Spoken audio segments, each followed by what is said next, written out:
There come moments in life when silence weighs more than any spoken word, when those you once leaned on have turned away, and the world feels too cold to embrace you anymore. Yet listen closely, because when the world withdraws, God does not. When hearts grow distant, His purpose remains steady. And when you feel overlooked or forgotten, know this: God is preparing someone, somewhere, to step into your life carrying a fragment of His divine love. You might not anticipate it. You might even doubt it could ever happen. But hear me clearly: in His perfect timing, in His perfect design, God's love will reveal itself through someone meant for you. Many people cry out for miracles, expecting fire to fall from the sky, yet God's wonders often arrive wrapped in the simplicity of a human heart. A gentle word from a stranger, a helping hand when your strength begins to slip away, someone who appears right when your hope runs thin. That's not luck. That's God. His love doesn't always roar from the heavens. Sometimes it whispers softly through the soul of another He sends your way. When God chooses to reveal His love, He can use anyone, anywhere, at any time. You may think your pain has gone unnoticed, but even now He's stirring the heart of someone who will carry a message of His care straight to you. God works through people because He is love. His love is not confined to the clouds above. It moves through the veins of humanity, touching one life through another. Every time you think no one cares, God may be sending someone who will prove you wrong. Every time you feel unseen, He may be preparing an encounter that will remind you that heaven never lost sight of you. You see, God's love doesn't just comfort you from afar. It walks towards you. It reaches for you. It moves through ordinary people who do extraordinary things because they are guided by divine purpose. That's how God shows up through the compassion of others. Sometimes the person God uses won't look like what you expected.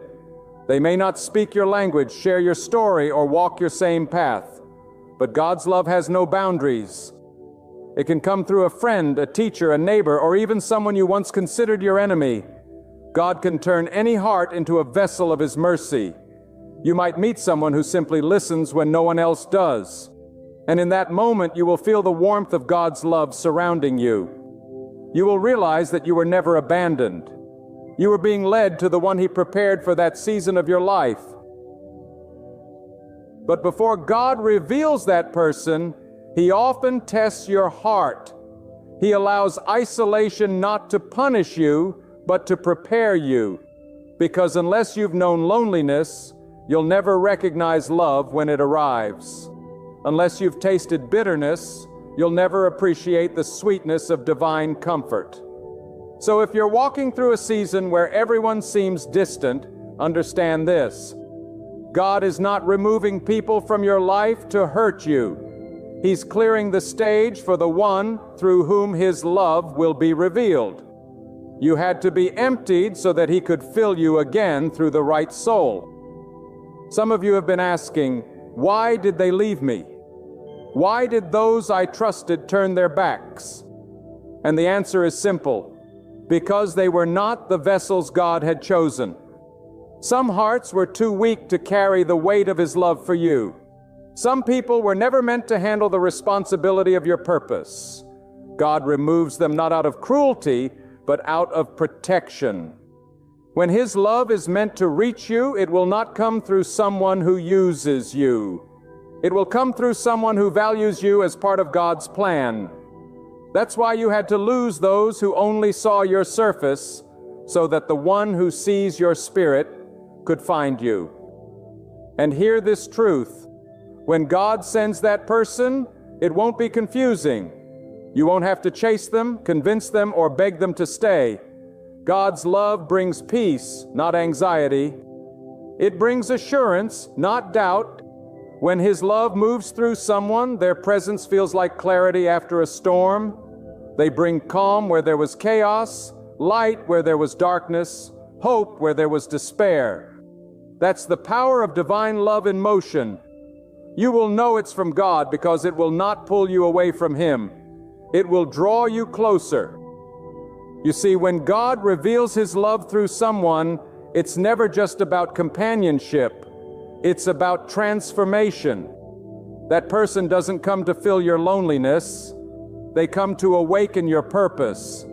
They remind you of who you are in God's eyes. They lift you when you forget your strength. They don't just love you, they restore you. And when you encounter such a person, you're not just meeting a human being, you're meeting the evidence of God's hand in your life. His love manifested in a heartbeat, a gesture, a voice that speaks life into your dry places. But for God to send that person, your heart must be open. Many people pray for love, yet close the very door through which God wants to deliver it. Bitterness, fear, and pride become barriers. You cannot receive divine love while holding on to earthly wounds. God cannot send you someone to heal you while you're still clinging to the pain of who hurt you. You must release what's behind you to receive what's ahead. Forgive not for them, but for your freedom, because only a healed heart can recognize holy love. And let me tell you, when God reveals His love through someone, it will not always feel easy. Divine connections come with divine purpose, and purpose often brings refinement. That person may challenge you to grow. They may confront your weaknesses, not to condemn you, but to elevate you. Sometimes God uses love as a mirror to show you who you truly are. That's why divine love isn't always comfortable. It's transforming. It stretches you, molds you, and pulls you closer to the image of what God created you to be. Through that person, you will experience a love that not only warms your heart, but purifies your soul. So don't mistake temporary affection for divine love. The world offers imitation love, loud, shallow, and fleeting. But God's love is quiet and steady. It doesn't shout for attention. It shows up in consistency. It doesn't demand. It gives. It doesn't confuse. It clarifies. When God reveals His love through someone, it will align with your peace, not disturb it. It will strengthen your faith, not weaken it. It will remind you that you are valuable not because of what you can offer, but because of who you are, a creation of God, worthy of care, worthy of attention, worthy of love. Perhaps the person God sends will be someone who believes in you when no one else does. Maybe they'll stand beside you when the world walks away, or maybe they'll carry a message that reignites your hope. Whatever form it takes, recognize it as divine. Do not take it lightly when someone enters your life and begins to bring you closer to peace, to truth, to God. That is sacred. That is purpose. That is love revealing itself from heaven to earth through a human soul. You might not even realize how much you needed that person until you meet them. God's timing is precise. Never late, never rushed. While you were crying in the dark, He was preparing someone who would understand your pain. While you were questioning your worth, He was shaping a heart that would remind you how deeply you are valued. And when the two of you cross paths, everything will make sense. You'll see how every delay, every heartbreak, every lonely night was not wasted. It was preparation for that moment when His love would finally be revealed. And to those who think they've already missed it, who believe they are too old, too broken, or too far gone, hear me. God does not operate on your clock. His love knows no deadline. You are never too late for divine connection. Some of the most powerful revelations of His love come in the later chapters of life. You may think your story is ending, but God may just be introducing the character who will carry your spirit into a new beginning. Age cannot limit what God is ready to release.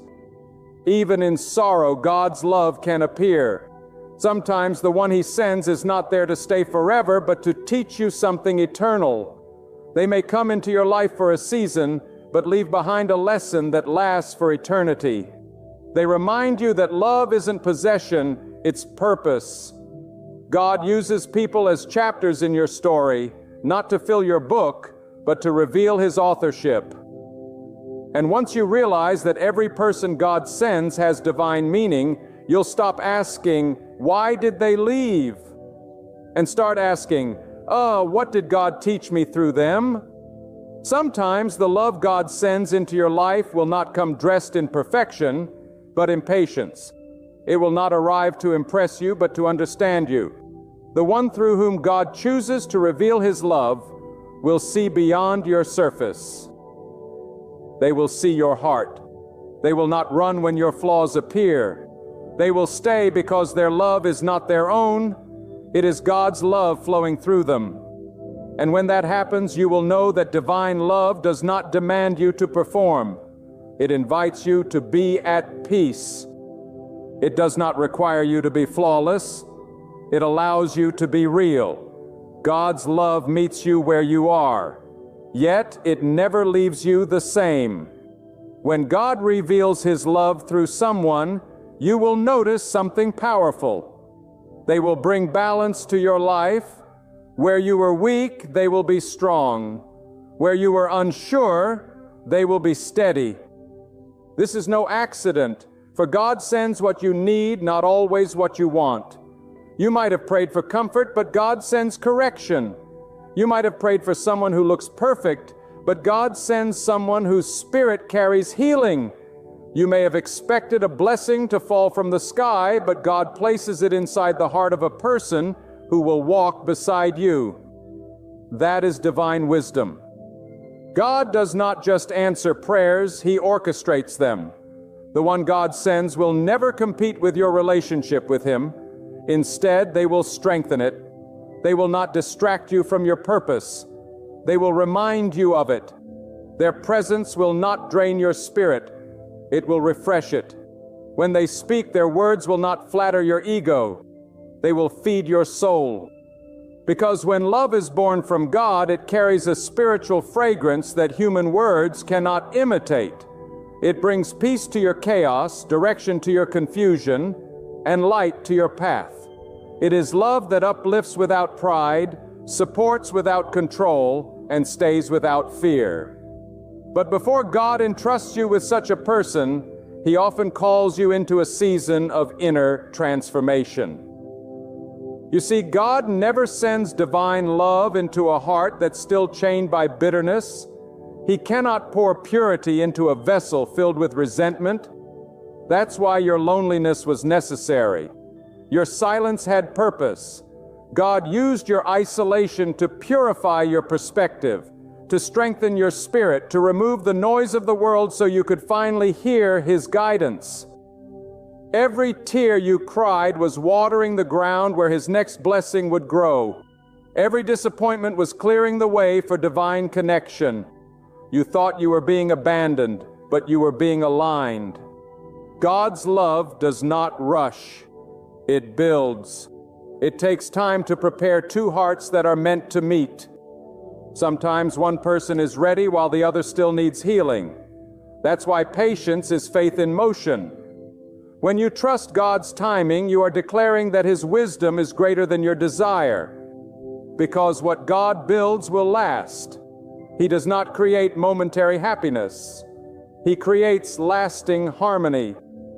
And when His love finally manifests through someone, you will see why the wait was worth it. What is sent by God will never require you to compromise your peace to keep it. When God reveals His love through someone, it is not only to comfort you, but to shape you. That person may be the instrument God uses to teach you forgiveness, compassion, or humility. Divine love refines. It exposes your hidden fears so they can be healed. It confronts your impatience so it can be replaced with understanding. It forces you to grow not away from God, but closer to Him. Because when God's love touches your life, it is not there to make you comfortable, it is there to make you complete. And through that completeness, you learn to reflect His love onto others. You may have been hurt by people who claim to care for you, but remember, humans may fail, but God never does. His love cannot be corrupted, and when it flows through someone, it transforms them as well. The person God sends into your life will carry the strength of divine purpose. They may not have all the answers, but they will have sincerity. They may not be perfect, but they will be present. You will recognize them not by how they look, but by how they make you feel when you are near them. Safe, seen, valued, and at peace. That is the language of God's love. But here is a truth that must be spoken. Sometimes God reveals His love through someone and then removes them. Not because the love was false, but because its purpose was fulfilled. God's love is eternal, but its vessels are seasonal. There are souls that walk into your life to awaken you, to heal a broken part of you, to restore your hope. And once that purpose is complete, God calls them to another path. Don't mourn their departure. Thank God for the revelation they brought. They were a living message, not a permanent possession.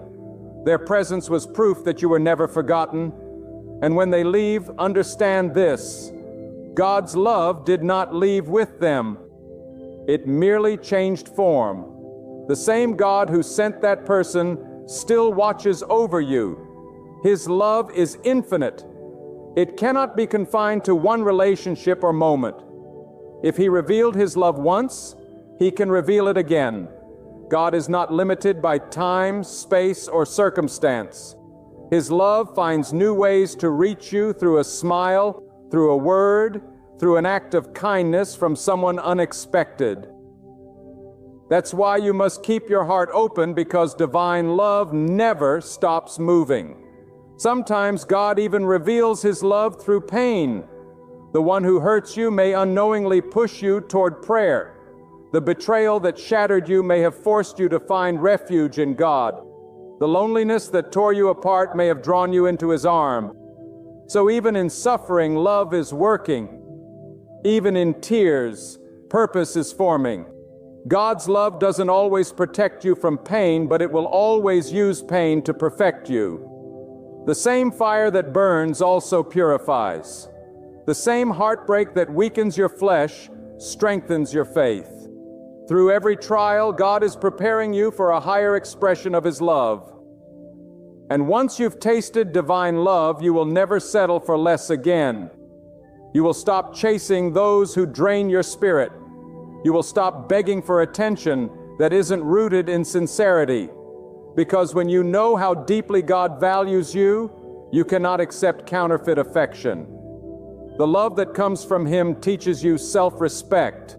It teaches you to walk away from those who play with your peace. It teaches you that being alone with God is better than being surrounded by people who do not carry His Spirit. That is the freedom divine love brings. It breaks every chain that once held you hostage to emptiness. One of the greatest signs that God's love is working through someone is that they remind you of your worth without even trying. They don't have to flatter you. Their presence affirms you. They don't need to convince you that you matter. Their actions prove it. They show up when it's inconvenient. They listen when it's uncomfortable. They choose patience over pride. And when you see such consistency, know this: it is not ordinary. It is divine orchestration. God is speaking through their actions, whispering through their kindness, reminding you that His love is still alive and active in this world. Sometimes the person God sends will not speak your language, but their spirit will. You'll feel peace without explanation. You'll sense familiarity that defies logic. It's because their soul recognizes yours through the divine plan. Before you ever met them, God already aligned your paths. They were not an accident. They were an answer. And once you understand that, you'll stop questioning why things didn't work out with others, because it was never meant to. God's love doesn't compete, it completes. God's love is revealed not just through romance, but through every form of genuine care. A mother's prayer, a friend's encouragement, a stranger's kindness. Each one is an echo of divine compassion. God's love wears many faces. Sometimes it's the neighbor who checks on you, the child who smiles at you, the teacher who believes in you. Every time someone chooses goodness when they could have chosen indifference, God is revealing His presence in the world. Never underestimate these moments. They are sacred. They are God reminding you that His hand still touches the earth through human hearts. There will come a day when you look back and realize that every connection, every heartbreak, every delay was divinely coordinated. You will see how the ones who left were making space for the one who would stay. You will see how the tears that fell watered the roots of your strength. And you will understand that God's love is not random. It is deliberate, wise, and patient. Every detail of your story has been written with divine intention. Nothing is wasted when God is the author. And as you live, you will also become that vessel for someone else. You will be the one through whom God reveals His love to another weary soul. That is the beauty of divine love. It never ends with you. It flows through you. When you speak encouragement to the broken, when you forgive the undeserving, when you stand beside someone who has no one else, you become the evidence of God's love on earth. You may not realize it, but your compassion could be the answer to someone's prayer. That is how God works. Quietly, powerfully, through willing hearts. If you truly desire to witness God's love revealed, become the vessel that carries it. Be the one who listens when others turn away. Be the comfort when others cast judgment. Be the light that shines when everything else grows dim. For every small act of sincere kindness becomes a pathway for divine love to flow into the world. God is not seeking grand displays. He seeks faithful hearts. Hearts that mirror His gentleness, His compassion, and His calm. When you love without expecting anything in return, you carry the very essence of God. And the greatest revelation is this: God's love is not something to pursue, it is something to awaken to. It surrounds you constantly, speaks through people, and moves within the moments that seem ordinary but are filled with the extraordinary. You are never without love. You are never invisible. The evidence of His love is already drawing near to you. Even now, somewhere, God may be stirring a heart to reach out, to speak life, to hold you steady in your weakest moment. You may not know their name yet, but they are coming. Because when God decides to reveal His love, nothing can stop it. And when that moment arrives, when the person God has prepared finally crosses your path, you will feel something shift within your spirit. It will not be mere emotion. It will be divine recognition. Your heart will sense what your eyes cannot yet comprehend, because God never sends confusion wrapped in affection. He sends purpose dressed in peace. The love that comes from Him will never drown you in uncertainty. It will anchor you in calm assurance. It will not compete for your attention. It will align with your faith. For when God moves, His presence brings order, not chaos. His love does not rush. It settles. It builds upon truth, not illusion. You will notice that the one through whom God reveals His love will value silence as much as words. They will listen with sincerity, not to reply, but to understand. Their patience will teach you that love is not about how loudly someone speaks, but how deeply they care. Their actions will carry consistency, and their loyalty will not fade when life becomes difficult. For God's love does not flee at the first sign of trouble. It stands firm in the storm. It does not depend on convenience. It thrives on commitment. When God's love is flowing through someone, their faithfulness becomes a reflection of His eternal nature. There will be seasons where God uses someone's gentleness to heal the wounds others caused. That's how He works. He uses the same realm that hurt you to heal you. The very place you were betrayed will become the place where He restores your faith in love. The very kind of person who once broke your heart will be replaced by one who cherishes it. Because God is not only a healer, He is a restorer. He will not just mend what was broken, He will make it stronger. When He reveals His love through someone, it is not a repetition of your past. It is the redemption of it. And sometimes that person will enter your life when you least expect it. When you've given up on love altogether, when you've closed your heart and said, I am done trusting anyone. That's when God steps in, because He wants you to know that love was never the problem. Misplaced trust was. Love is still pure, still powerful, still divine. It's just that you needed to meet love in its true form. The form that God designed, not the one the world distorted. The love that comes from God will not demand that you lose yourself. It will inspire you to become your best self.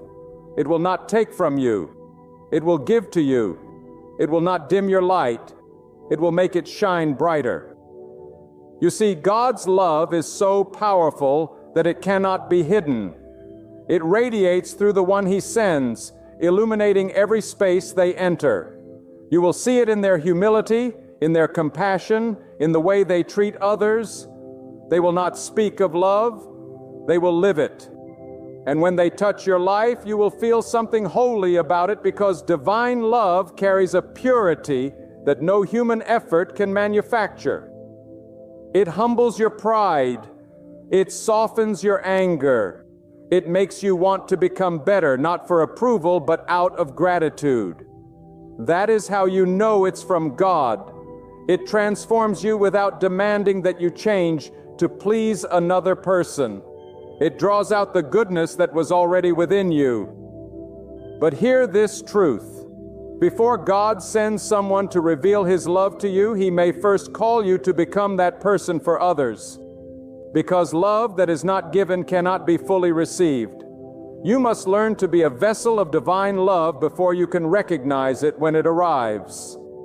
That means speaking kindly when it's easier to criticize, forgiving when it's easier to resent, helping when it's easier to ignore. Every act of selfless love you perform prepares your spirit for the love that is meant for you. God uses your giving to shape your receiving. The heart that gives love without expectation is the heart most ready to receive it in its purest form. And when you love others sincerely, even when they don't deserve it, you are not being weak. You are being divine. Because love is God's greatest expression of strength. It takes power to remain gentle in a cruel world. It takes courage to keep your heart open after being hurt. It takes faith to believe in goodness when disappointment surrounds you. But every time you choose love over bitterness, you are testifying to God's nature. You are declaring that evil may touch you, but it will not define you. Hatred may come near you, but it will not live in you. You are saying to the world, I am guided by God's love, not man's opinion. And those who live by that love will never be without favor, for wherever divine love resides, blessings follow. When your heart becomes a reflection of God's compassion, doors open that no man can close. You will attract peace. You will attract people who honor you. And you will walk under the light of divine favor. Because God does not ignore a heart that mirrors His own. When you become a vessel of His love, you become unstoppable, not by force, but by grace. Love is not weakness. It is the purest form of divine power. Sometimes God will even use your enemies to reveal His love. You may ask, how can that be? But understand this, when someone mistreats you and you choose not to respond with hatred, you are witnessing the power of divine restraint. When someone lies about you and you remain calm, you are standing in God's love. When the world tries to pull you into bitterness and you rise above it, that is proof that love has conquered your heart. God uses opposition to show you what real love looks like. Strong, patient, unshaken, rooted in peace. That is when you begin to see that His love is not just an emotion, it is your armor.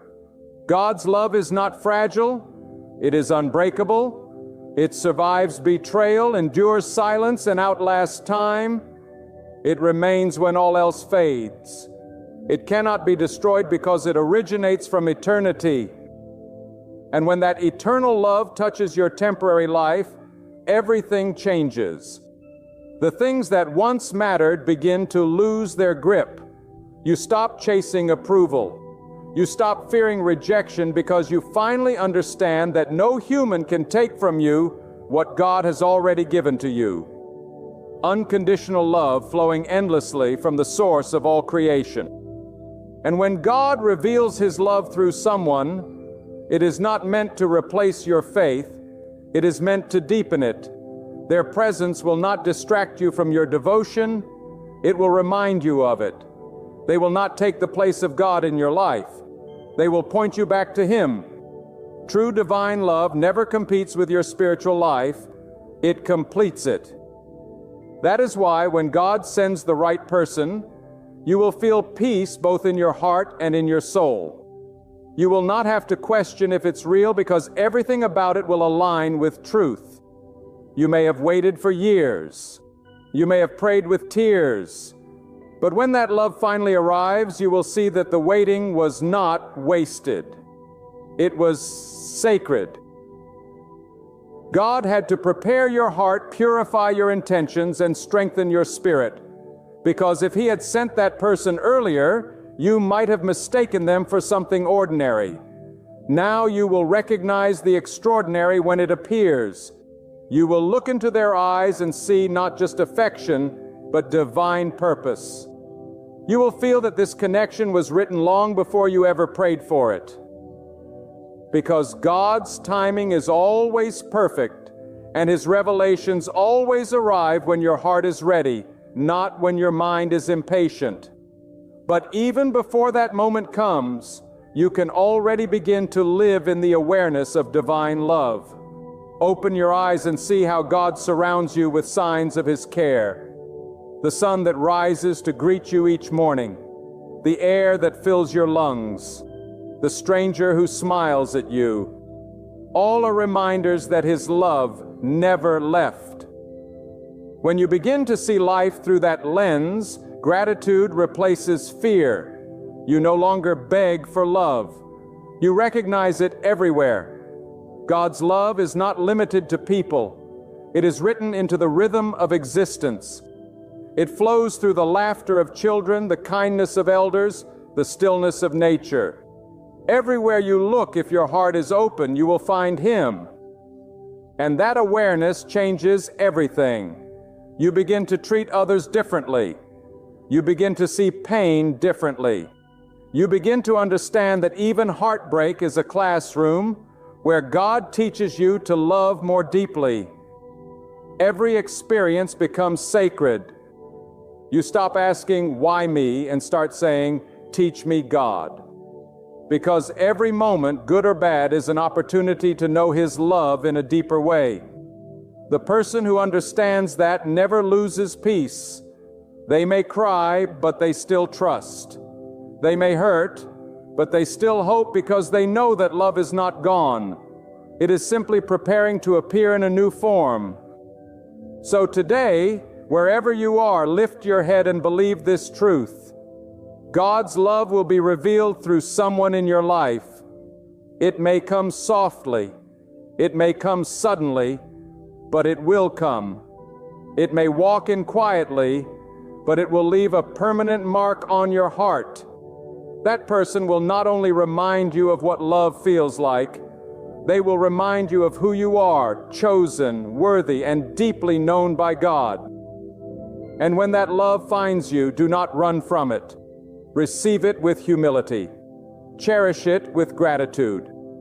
For through it, God is speaking directly to your soul, saying, "You are not forgotten, you are not alone, my love has found you." There are moments when you will feel that God has forgotten you. that your prayers are bouncing off the walls, that your cries for help are met with silence.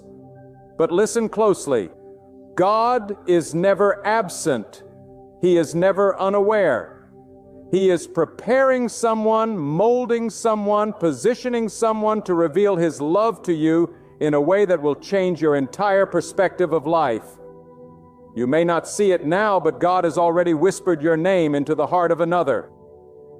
Somewhere, someone is being moved by the Spirit of God to bless you, to comfort you, to remind you that you are not alone. God's love is not confined to feelings or thoughts. It moves through people, through actions, through compassion that touches the soul when words cannot. When you least expect it, God will send someone who will see your pain when you try to hide it behind a smile. They will feel your heaviness when you remain silent. That's not coincidence. That's divine orchestration. God works through human vessels. He uses ordinary people to express extraordinary love. You might think that the person who shows up in your life came by chance, but nothing in the realm of God happens by chance. Every encounter, every conversation, every moment of kindness is part of a divine plan unfolding with precision. When God decides to reveal His love through someone, He moves mountains, rearranges schedules, and crosses paths that were never supposed to meet, just to show you that His love never left you. Some of you have cried yourself to sleep wondering when God will show up. You've said, "God, if you still love me, give me a sign."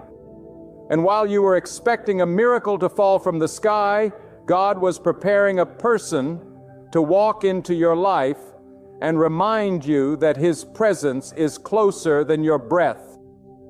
It may be through a friend who listens when you thought nobody cared, through a stranger who helps you when you had no strength left, or through a loved one whose words heal wounds you never spoke about.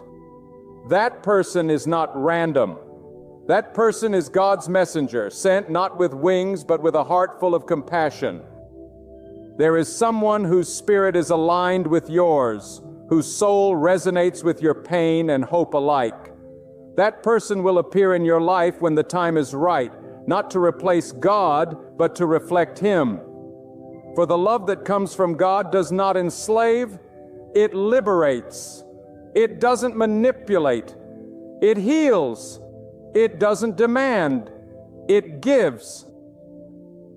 When God sends love through someone, that love will make you feel peace, not confusion. It will make you grow stronger, not weaker. It will draw you closer to God, not away from Him. And here's the truth that many forget. Sometimes God reveals His love through unexpected people. The one you least expect may be the one carrying your blessing. The person you overlooked may be the one chosen to lift you up. That's why you must never despise small acts of kindness. Never ignore simple words of encouragement, because God often hides His greatest gifts in humble vessels. He can use the stranger at the market, the neighbor who checks on you, or even the one who once hurt you, because His love is so powerful that it can transform broken relationships into divine testimonies. There will also be times when you are the one God uses. You may not even realize it, but your words, your patience, your compassion might be the very tool God uses to reveal His love to someone else. When you forgive someone who hurt you, when you comfort someone in despair, when you show kindness to those who can't repay you, you are revealing God's love through your life. You become a living channel of divine grace. Every time you love selflessly, you are participating in God's eternal work of healing the world. Do not underestimate the power of being chosen by God to be that vessel. You don't need a title, a stage, or recognition. You just need a willing heart. God's love flows through those who keep their hearts pure and open. If your heart carries bitterness, jealousy, or resentment, His love cannot move freely through you. But when you surrender those burdens to God, He fills you with a love that overflows.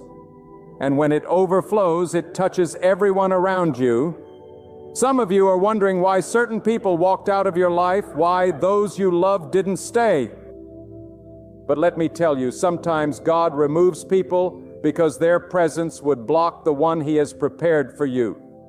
God doesn't let the wrong people stay when His love is ready to be revealed through the right one. When you hold on to what God is trying to remove, you delay your blessing. But when you let go and trust His timing, the one He sends will enter your life effortlessly, naturally, divinely. You will know it's from God because His peace will come with it. There won't be anxiety. There won't be games. There will be understanding, honesty, respect, and divine harmony. When God's love is revealed through someone, it brings clarity, not confusion. It brings strength, not weakness. It fills your soul, not drains it. You won't have to chase it because what is from God will come with grace. Sometimes God hides His love in the pain that breaks you. The same heart that was shattered will be healed through the touch of someone He sends. He will use another person's kindness to rebuild what life tried to destroy. And when that happens, you will see that every tear had a purpose, every delay had meaning, and every heartbreak was preparation for something divine. God allows pain only to make space for greater love. So do not lose faith when people disappoint you. Do not close your heart because of betrayal or rejection. The enemy wants to convince you that love is dangerous, that people cannot be trusted. But God wants to show you that love, when it comes from Him, is the most powerful force in the universe. It rebuilds faith. It restores hope. It reawakens the soul. The love that comes from God cannot be destroyed because it flows from eternity itself. Open your heart to receive it. Prepare your spirit to recognize it. When God sends someone to reveal His love to you, you will feel it in your soul. Their presence will bring light where there was darkness. Their words will sound like healing. Their care will feel like home. And when it happens, you'll realize it was never random, never chance. It was God Himself reaching through that person, whispering, "I still see you. I still love you. My presence has never left your side." So hold fast to your faith. Guard your heart with purity. Keep your spirit watchful. Because even now, in ways your mind cannot yet grasp, God is scripting a chapter of your life where His love will walk in through someone He has chosen. Someone who reflects His gentleness, His truth, and His light. And when that divine encounter unfolds, you will see that God was never distant. He was quietly orchestrating the moment to display His love through the one meant for you. Have you ever asked yourself a question you were too afraid to face? Have you ever stared at the ceiling late at night, wondering if the one holding your heart is truly the one God intended for you? My friend, nothing is more dangerous than tying your soul to the wrong person. The wrong relationship can drain your spirit, shatter your peace, deceive your mind, and blind you from the destiny God has prepared. That's why I speak with urgency today. Because so many are walking a path built on charm and attraction, yet it ends in heartbreak and confusion. And some of you listening right now, deep down, you already know that your heart has been given to the wrong person. But you need the voice of truth to cut through the fog. And God has brought you here to hear it. Love is powerful, but love misplaced is poisonous. Love given to the wrong heart will not build you, it will break you. It will not lead you toward God, it will pull you away. And yet, so many people cling tightly to relationships that are crushing them because they confuse attachment with destiny. They confuse obsession with love. They confuse temporary passion with eternal purpose. But God has not created you to live in confusion, to waste your days chained to someone who does not value the sacredness of your heart. God has called you to clarity, to strength, to a love that reflects His light, not a darkness that hides in shadows. There are signs when you are in love with the wrong person, and these signs are not always subtle. God has planted warnings in your spirit. He stirs your conscience. He whispers through the uneasiness in your soul. But too often people silence that inner voice. They say, maybe I can fix them. Maybe they will change. Maybe things will get better if I just love harder. My friend, when God shows you who someone is, you must believe him the first time. Ignoring the signs does not change the truth. Love is not meant to be torment. Love is not meant to strip you of your peace. When you are walking with the right person, the path may not always be easy, but the foundation will be solid because it is built with God at the center. When you are with the wrong person, the foundation cracks from the very beginning. And no matter how much paint you put over it, it will eventually crumble. The first sign that you are in love with the wrong person is when being with them pulls you away from God instead of drawing you closer to Him. Let me tell you with all conviction, any relationship that weakens your connection with God is not from Him. If you once prayed with fire, but now you can barely lift your hands because this relationship consumes all your energy, that is not love. If you once walked in purity, but now you compromise your values to keep their approval, that is not love. If you once heard God's voice clearly, but now all you hear is the constant chaos of arguments, guilt, and compromise, that is not love. Real love magnifies God. It sharpens your faith. It does not blur your convictions. It deepens them. If someone is pulling you away from the very one who created you, they are not sent by Him. And yet so many people hold on to relationships that are choking their spirit, believing that love is supposed to hurt. My friend, no. Love is not meant to choke the breath out of your soul. Love, when it is aligned with God, is meant to give life, not to drain it. The second sign that you are in love with the wrong person is when your peace is consistently replaced with fear, anxiety, and doubt. God has given you peace as a gift, a shield for your soul. But the wrong person will rob you of it little by little. They will make you question your worth. They will make you question your place. They will make you feel you are never enough, always one step behind, always on edge. That is not the kind of love God designed. A love that constantly keeps you guessing whether you are valued is not love, it is bondage. If every time you hear their name, your stomach twists in anxiety rather than peace, if every conversation feels like walking on eggshells, if every day is a cycle of being lifted and then dropped, then you are not in love. You are in captivity. Do not confuse the intensity of emotions with the stability of love. True love aligned with God does not leave you trembling in fear of tomorrow. It anchors you in faith for the future. The third sign that you are in love with the wrong person is when you must sacrifice your identity to keep their attention. God has made you in His image, unique, powerful, with a destiny crafted by His hand. But when you are with the wrong person, you slowly lose yourself. You begin to dim your light so they won't feel insecure.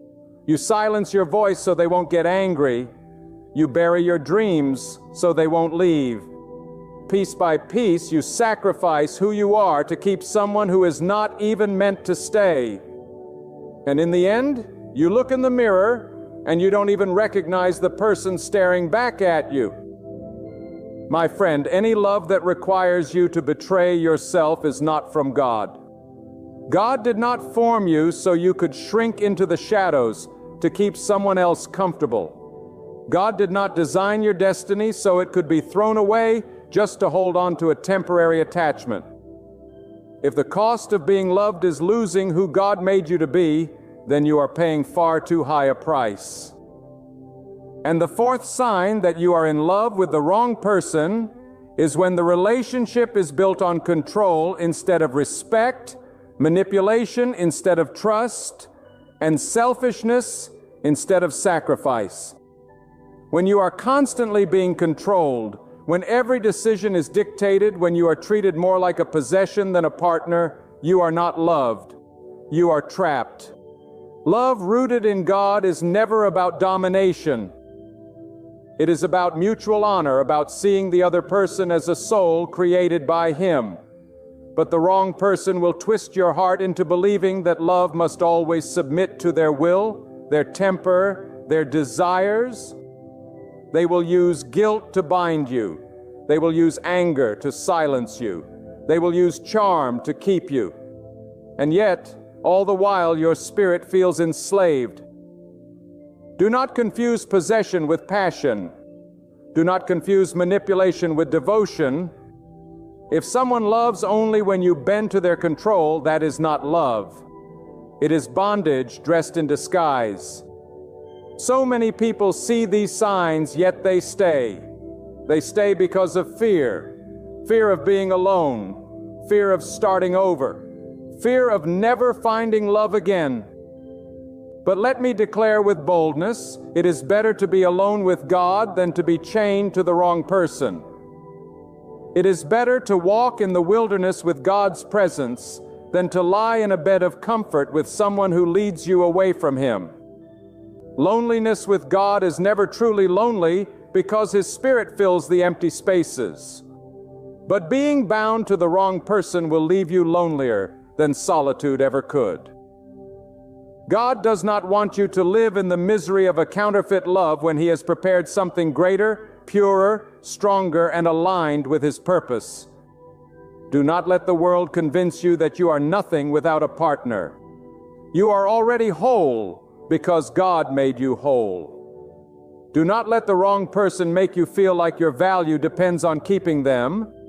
You had value before they came, and you will have value long after they leave. God is not withholding love from you. He is protecting you from the wrong kind of love, so that in His time you can experience the right one. But as long as you are clinging to the wrong person, your hands are too full to receive the blessing God is waiting to give you. When God shows you the signs, He is not trying to take something from you. He is trying to save you. He is trying to free you. He is trying to remind you that His plan is greater than your attachment, that His wisdom is higher than your emotions, and that His love for you is deeper than any love a person could ever offer. Trust God's voice when He says, "Let go." Trust God's direction when He tells you the road you are walking is leading you away from Him. Do not silence His warnings just because your heart is entangled. The heart can deceive you, but God never will. So many hearts today are bruised because they have mistaken chemistry for destiny. They thought the sparks were a sign from heaven, when in reality the fire was only smoke blinding their eyes. God does not guide you with confusion. My friend, God does not lead you into turmoil and call it love. When it is from Him, even through trials, there will be clarity. There will be alignment, and there will be a peace that no storm can fully erase. But when it is not from Him, you will spend sleepless nights bargaining, reasoning, excusing, and hoping that the cracks will somehow hold the weight of your soul. But cracks never turn into foundations. They always spread wider until everything collapses. Let me tell you this with fire in my voice. When you are with the wrong person, your spirit will know it even before your mind admits it. God has written His truth into your very being. He has given you an inner alarm, a stirring in your conscience. Every time you feel that heaviness after being around them, every time you sense that distance between you and God when they are near, every time you force yourself to silence what you know is right just to keep them, you are betraying that divine voice inside of you. And I must warn you, the longer you silence God's whisper, the louder the crash will be when the truth finally breaks through. Do not wait for the breaking point. Do not wait until your heart is shattered into fragments. God is not calling you to endure destruction disguised as devotion. He is calling you to stand in His light, to recognize the truth, and to walk away from what was never meant for you. You may feel as if letting go will break you, but holding on to what God is trying to remove will destroy you. And some of you listening to me right now, deep down, you already know you are not where you should be. God has been nudging you, convicting you, warning you, but you have been covering your ears because you fear the cost of obedience. My friend, the cost of obedience is always less than the price of disobedience. Let us be honest with ourselves. So many stay in wrong relationships because of the illusion of time. You think, I have already invested years. If I leave now, all that time will be wasted. But hear me clearly, wasted years are never redeemed by adding more wasted years. Time spent in the wrong place does not become meaningful just because you refuse to walk away. If anything, the longer you hold on, the more years you forfeit that God could have filled with purpose, peace, and His true blessing. The enemy of your soul would love nothing more than to keep you trapped in a counterfeit love. So you never make room for the genuine one God has prepared. Do not let the years behind you chain you from stepping into the years ahead of you. Another powerful truth you must grasp is this: the wrong person often comes wrapped in your deepest desires. They may look like everything you prayed for on the surface, but if you test their spirit, you will see the cracks. This is why you must measure every relationship not by how much it excites your flesh, but by how much it honors God. The wrong person can speak all the right words, but their actions will betray their heart. They can shower you with promises, but when the test of time comes, their character will show whether they are aligned with God or not. Do not be blinded by charm. Charm fades, but truth endures. Ask yourself this question with courage. Does this relationship honor God? Or does it simply satisfy my loneliness? The answer to that will set you free. Let me speak with compassion now to those who are afraid of loneliness.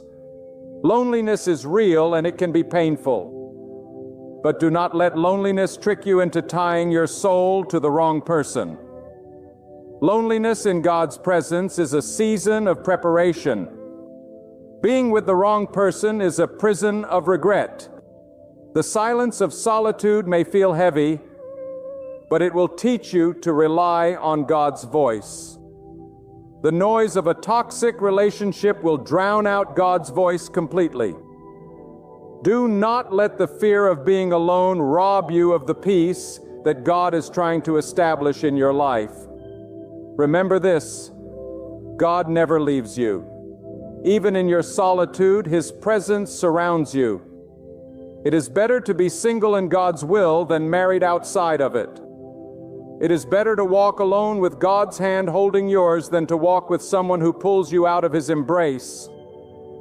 And hear this: the wrong person will always distract you from your purpose.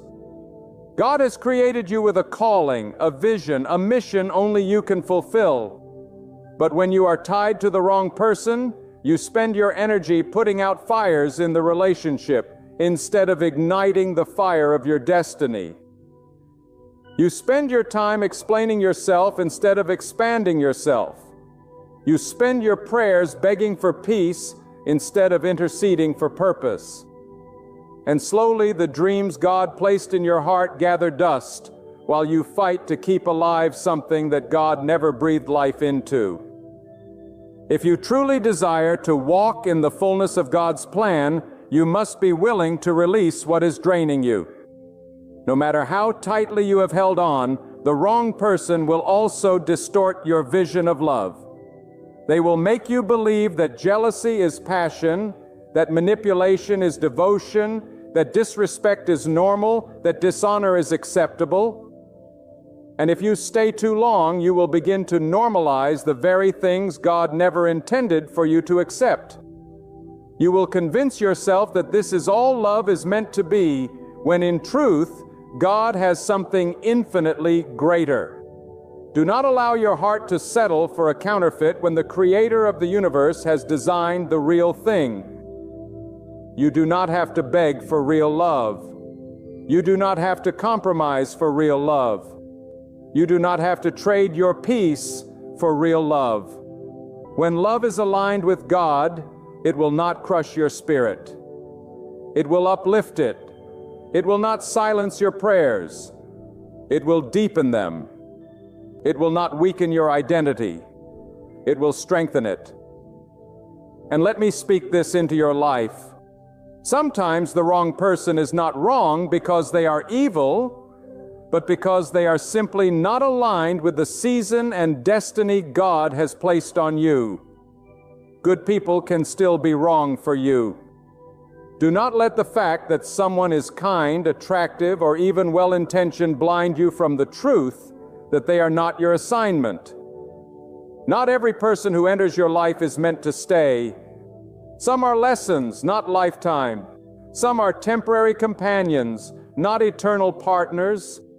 Learn to release with gratitude rather than cling with desperation. If God allowed them to exit your life, it is because He saw what you could not. He saw the road ahead, and He knew that tying yourself to them would derail you from His purpose. And remember this: when you ignore the signs God gives you, the consequences do not vanish. If God shows you that someone is pulling you away from Him, and you stay anyway, the distance between you and God will only grow. If God shows you that your peace is being destroyed, and you stay anyway, your spirit will become weaker and weaker until you cannot recognize His voice anymore. If God shows you that your identity is being stripped, and you stay anyway, you will forget who you were created to be. Do not ignore the signs and then blame God for the outcome. He has already warned you. He has already spoken. The question is not whether God is guiding you. The question is whether you are willing to obey. So I ask you today, who has your heart? Who has your peace? Who has your focus? If the answer is someone who is not leading you closer to God, then you already know the truth. God is not calling you to live in denial. He is not calling you to stitch together a broken thing that was never whole to begin with. He is calling you to trust Him enough to release what is wrong so He can give you what is right. Trust God enough to let go. Trust God enough to wait. Trust God enough to believe that His plan is worth more than your temporary comfort.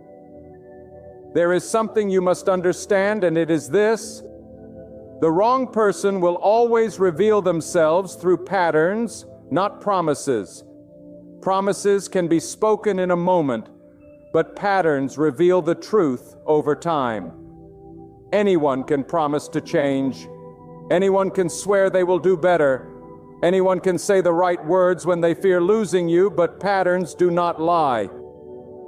If the pattern of their life leads you away from God, it will not suddenly turn into a path that leads you closer to Him. If the pattern of their choices leaves you drained, fearful, and silenced, no promise of "I'll change" will undo the reality that this is not the right soil for your soul. God has given you eyes not only to see words, but to discern actions. Watch the fruit, not the flowers. Flowers bloom for a season, but fruit tells you the health of the tree. And if the fruit is bitter, no amount of wishing will make it sweet. The wrong person will often appeal to your emotions, but the right path will always align with God's truth. Emotions are powerful, yes, but they can deceive. You may feel intoxicated by their presence, but intoxication is not the same as love. You may feel addicted to their attention, but addiction is not the same as commitment. And you may feel you cannot breathe without them, but dependency is not the same as destiny. God never intended for you to live enslaved to another human being. He designed you to be whole in Him so that your love for another person flows out of the abundance of His presence within you, not out of a desperate need to fill your emptiness. If you feel like you cannot survive without them, that is not a sign of love. It is a sign of bondage. And where God's Spirit is, there is freedom, not captivity.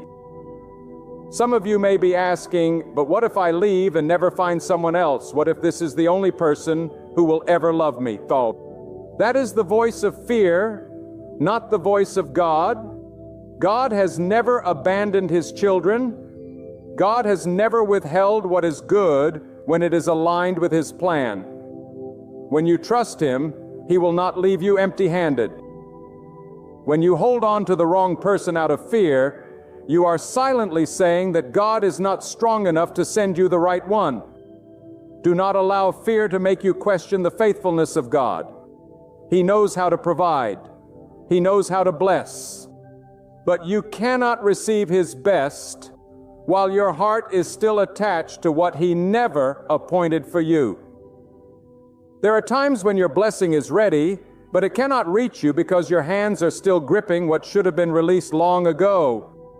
Another snare that traps people in wrong relationships is the illusion of potential. You catch glimpses of who that person might become, and you fall in love with that imagined version instead of accepting the truth of who they really are. Remember this, love is not built on who someone could become someday. It is about who they are right now. God does not call you to marry potential, to bind yourself to someone's unfinished possibility.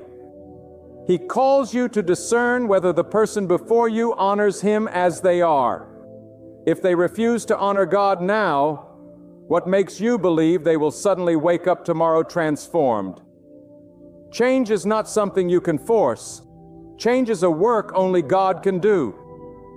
And it cannot be rushed by your tears or secured by your sacrifices. If they are not walking with God now, do not gamble your destiny on the hope of what they might be someday. Do not confuse compassion with commitment.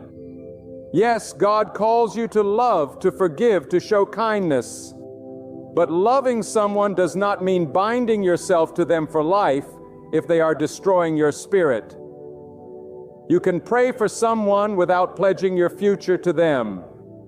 You can hope for their growth without sacrificing your peace to stay. Too many hearts have been broken because they thought saving someone was their mission, when in truth only God can save a soul. You are not the savior of the person you are with. You are not their healer. You are not their God. Stop trying to do what only God can do and start listening to what God is telling you about where your heart belongs. And here is a sobering truth. The wrong person can cost you not just years, but generations. Because who you choose to bind yourself to will shape not only your life, but the lives of your children and their children after them. The wrong relationship is not just a personal mistake. It becomes a legacy of pain passed down. The battles you refuse to face today will become the burdens your children will have to carry tomorrow. But if you trust God enough to walk away from the wrong person, you are not only protecting yourself, you are protecting the generations yet to come. Do not underestimate the weight of this choice. Who you give your heart to shapes your destiny, and destiny shapes generations. God is calling you to break the cycle of settling so your children can inherit a legacy of strength, not of regret. And let me say this with fire. Sometimes the wrong person is not sent by accident, they are sent as a distraction.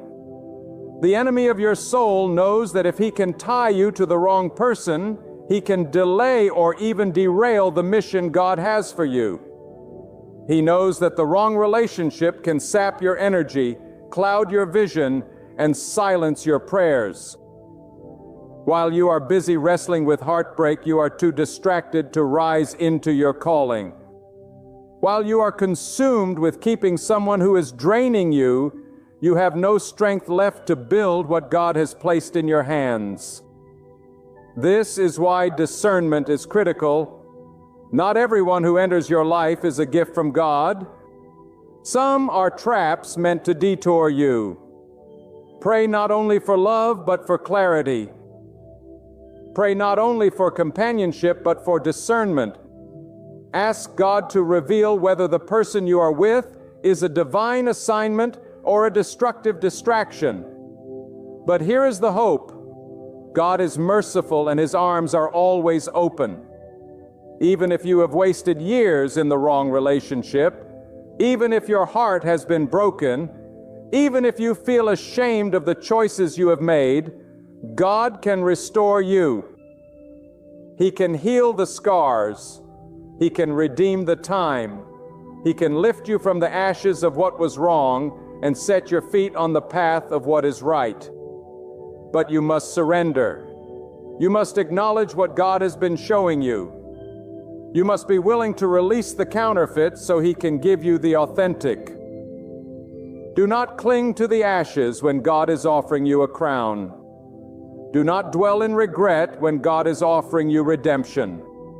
Every step you take in obedience to God brings you closer to the destiny He has prepared.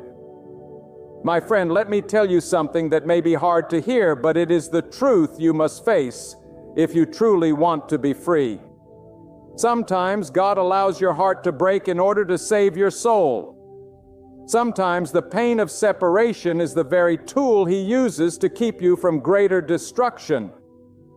You may see the ending of a relationship as loss, but God sees it as protection. You may weep over what slipped from your hands, but God knows that what you are crying for is not worthy of the destiny He has placed inside you. Do not call it rejection when in reality it is redirection. Do not call it heartbreak when in reality it is deliverance. God knows what you cannot see, and He removes what you refuse to release. Think of it this way. If you are holding a handful of thorns, bleeding with every grip, yet refusing to let go, how can God place a crown of blessing upon your hands? He cannot fill what is already clenched in pain. He cannot pour new wine into a broken vessel that refuses to be healed. When you cling to the wrong person, you are closing your hands to the right one.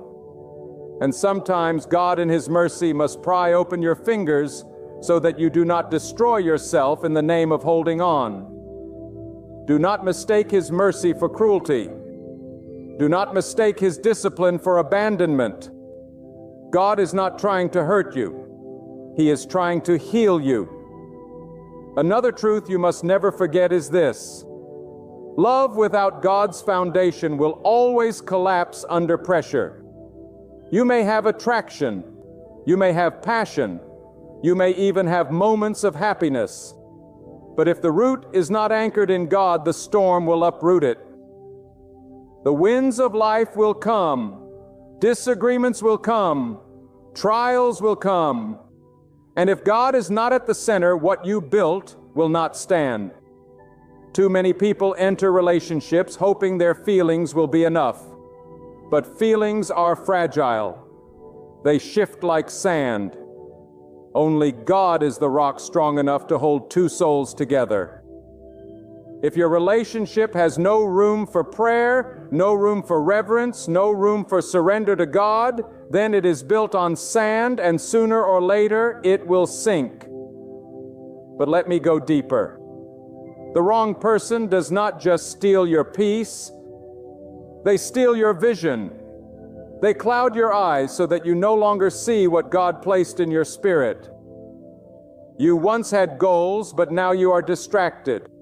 You once had courage, but now you are timid. You once had fire, but now you are drained. The wrong person can dim the brightest flame until you forget it was ever burning. And if you allow them, They will convince you that you never had a purpose beyond serving their needs. That is the most dangerous thing about being tied to the wrong person. You begin to believe the lie that this is all your life will ever be. But God did not create you to live in shadows. He created you for light. He created you for purpose. He created you for victory. And if someone in your life is consistently blinding you to that truth, then you must see them for what they are, not a gift, but a chain. You may ask, but what if I love them too much to let go? Then I must answer you with conviction. Do you love them more than you love God? Because if the answer is yes, then you have made them an idol in your heart. And idols always destroy the one who worships them. God has commanded that nothing should take his place. Not wealth, not status, not power, and certainly not another person. When you love someone more than you love God, you will tolerate what he never intended you to accept. You will justify what he never approved. You will stay in what he has been calling you out of. My friend, do not let your heart dethrone God for the sake of another human being. No matter how strong your emotions may be, they must never outrun your devotion to God. And remember this, the wrong person will never celebrate the fullness of who you are.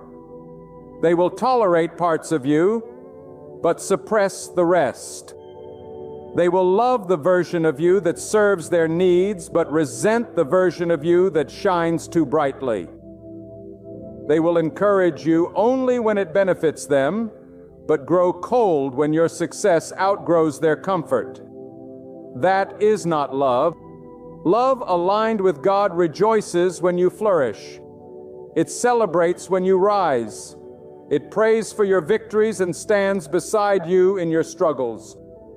If someone cannot handle your growth, they are not equipped for your destiny. And if you shrink yourself just to keep them, you are betraying the very gift God placed inside you. Some of you have been praying for clarity, asking God for a sign, and he is answering you right now through this very message. The unease in your spirit is not random. It is God's alarm.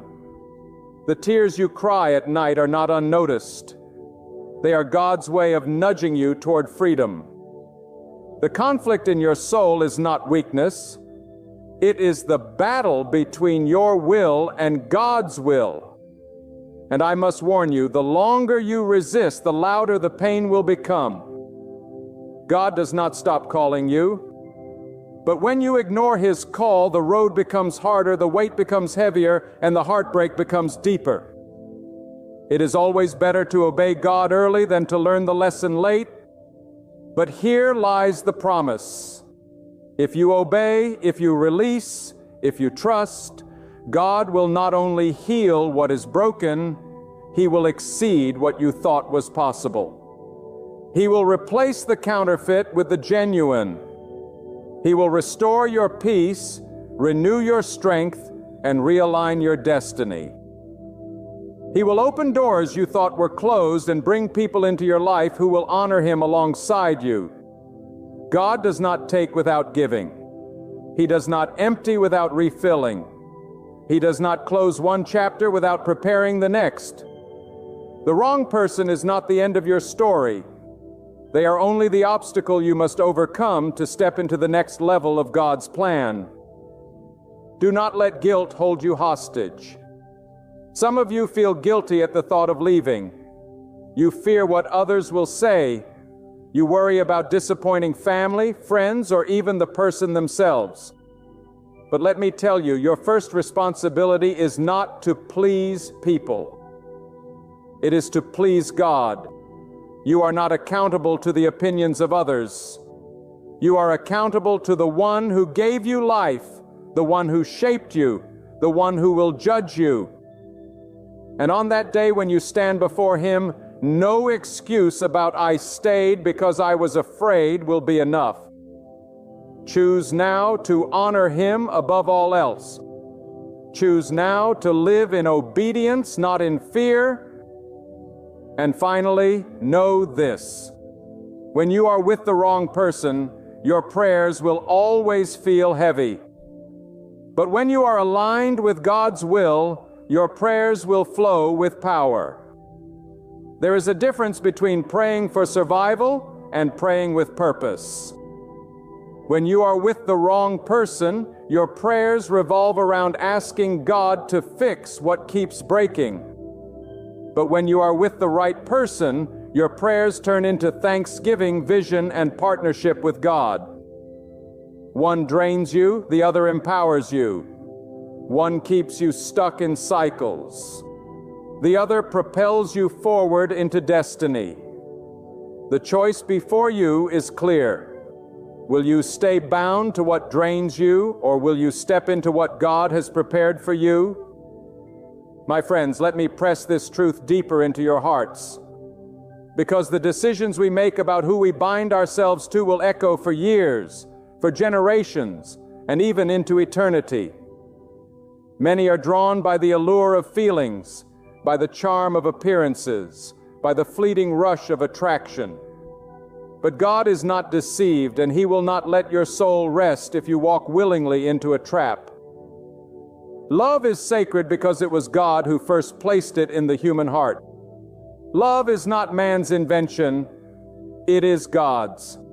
And when you twist it, when you settle for a counterfeit, when you give your heart to someone who is not leading you closer to God, but instead dragging you further from His light, then you are choosing chains instead of freedom. You cannot build a life of peace on a foundation of compromise with darkness. You cannot plant the seeds of holiness in soil that is poisoned with rebellion. And yet, how many keep clinging to relationships that grieve the heart of God? They tell themselves, maybe things will change. Maybe if I try harder, if I sacrifice more, if I ignore the red flags long enough, this person will become who I need them to be. But God never calls you to sacrifice your soul to rescue someone else's rebellion. God never asks you to trade your peace for someone else's chaos. That is not love. That is bondage. There is a love that leads to life, and there is a love that leads to destruction.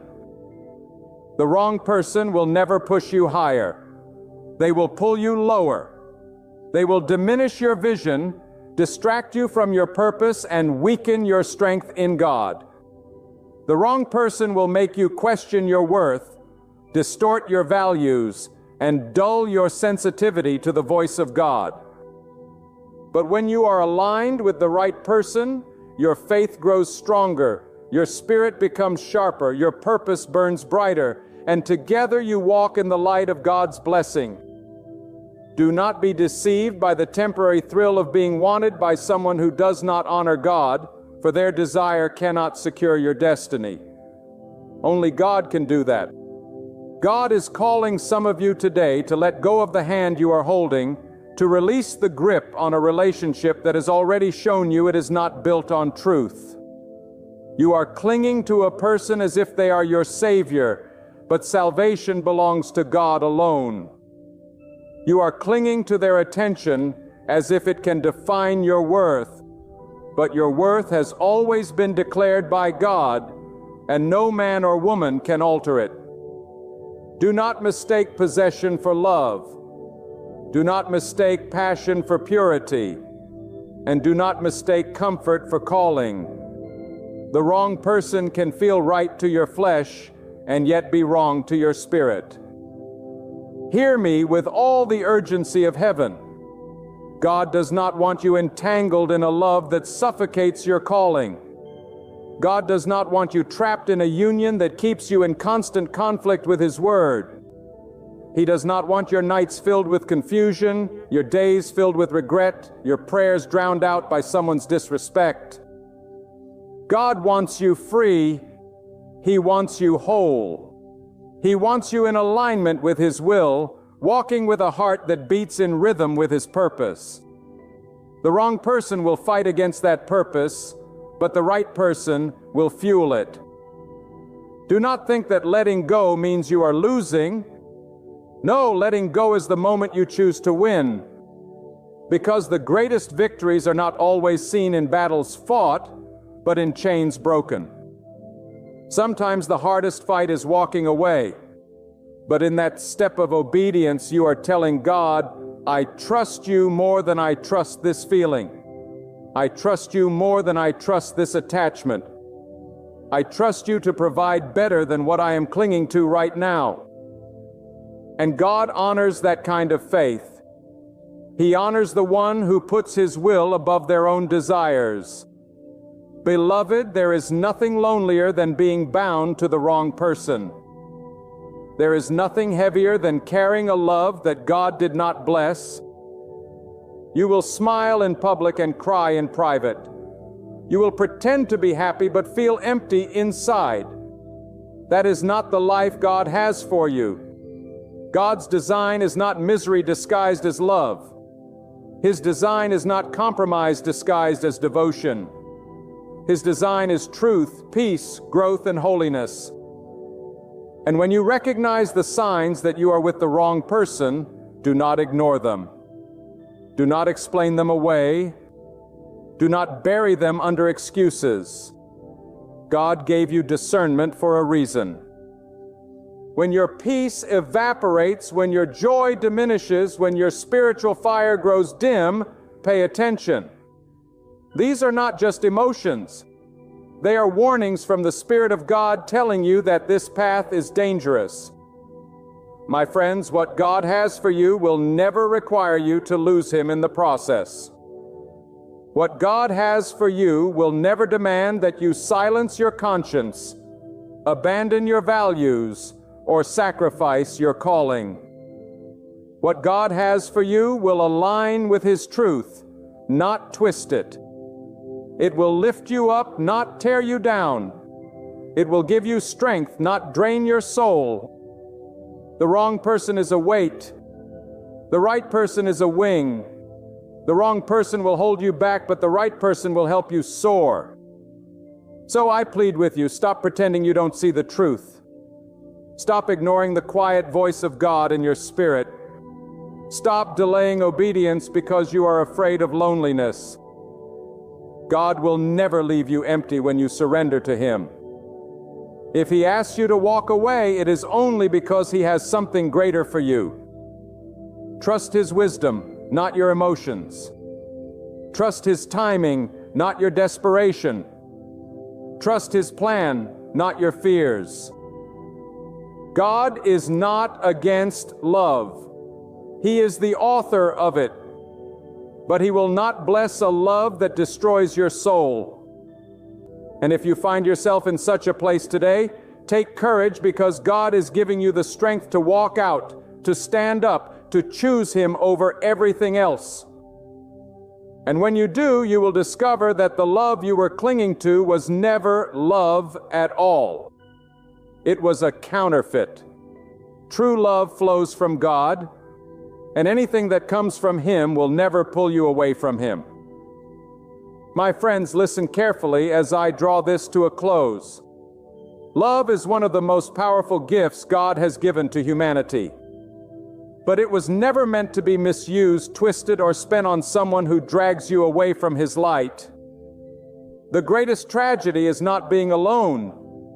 The greatest tragedy is being tied to the wrong person while your heart cries out for God. Do not trade your eternal peace for temporary comfort. Do not trade your purpose for a fleeting pleasure. Do not trade the voice of God for the whispers of someone who has no intention of honoring Him.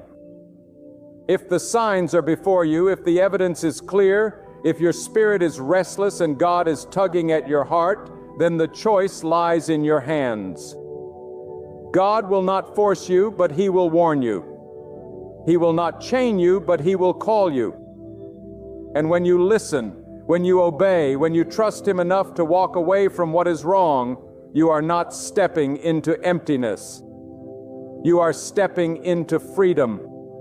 You are not losing love.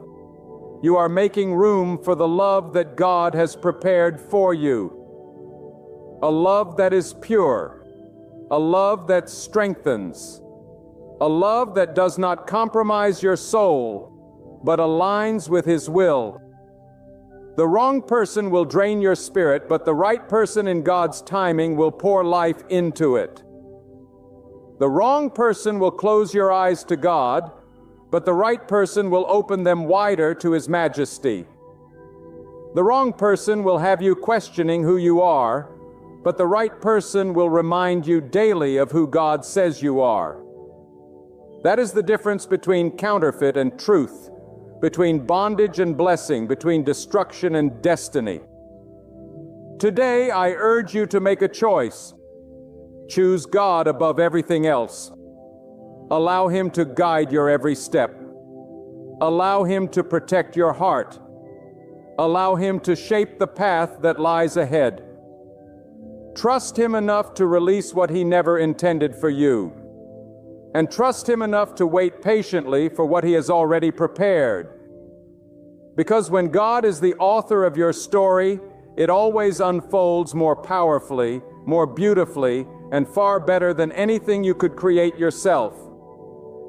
This is your moment to rise in faith, to walk away from what is not meant for you, and to root your heart in His divine plan. For within Him there is no fear, no confusion, no regret, only peace, truth, and an unfailing love that endures forever. My friend, lean in and hear this with your whole heart tonight. You are not here by mistake. You didn't stumble upon these words by random chance. You didn't arrive at this very moment through coincidence. God Himself brought you here, and there's a reason for it. He wants to speak something that could shift the entire direction of your life. God is guiding you towards someone who already carries love for you in their spirit. You may not see it right now. You may not feel it yet. But heaven is aligning your path piece by piece. God is arranging, directing, and shaping your steps toward a relationship that won't just touch your heart. It will reveal that His hand has been covering your life from the very beginning. Some of you listening feel abandoned. You've been broken. You've been rejected. You've been left behind. You've wondered if anyone could ever truly care for you as you are. You've carried the weight of loneliness like a heavy stone on your chest. And in the midnight hour, when no one else saw your tears, you asked, "Does anyone even see me? Does anyone even want me?" And I tell you this with authority. God saw you. God heard you. God cared for you even in that moment. And now He is leading you to someone who already loves you. Not because of what you can offer, not because of your performance, not because of your achievements, but because of who you are in the eyes of God. The world has taught us to chase love, to chase approval, to chase validation. But hear me, when God leads, you don't have to chase. You only have to walk. When God prepares, you don't have to beg. You only have to believe. And when God appoints someone into your life, you will not have to force their love.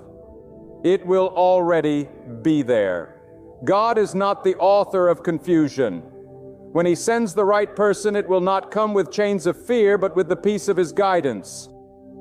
So many of you have wasted years running after people who never saw your value. You've poured your heart out to those who trampled on it.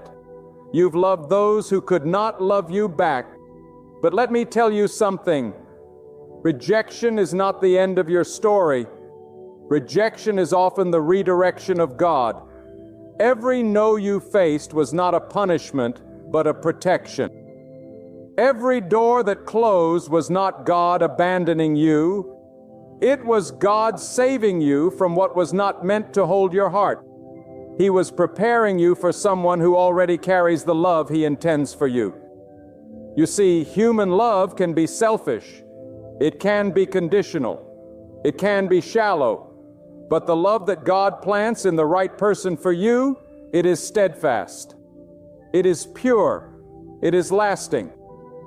And when you step into that God-ordained connection, you will realize that the delays, the heartbreaks, the waiting were all leading you here. God never makes mistakes.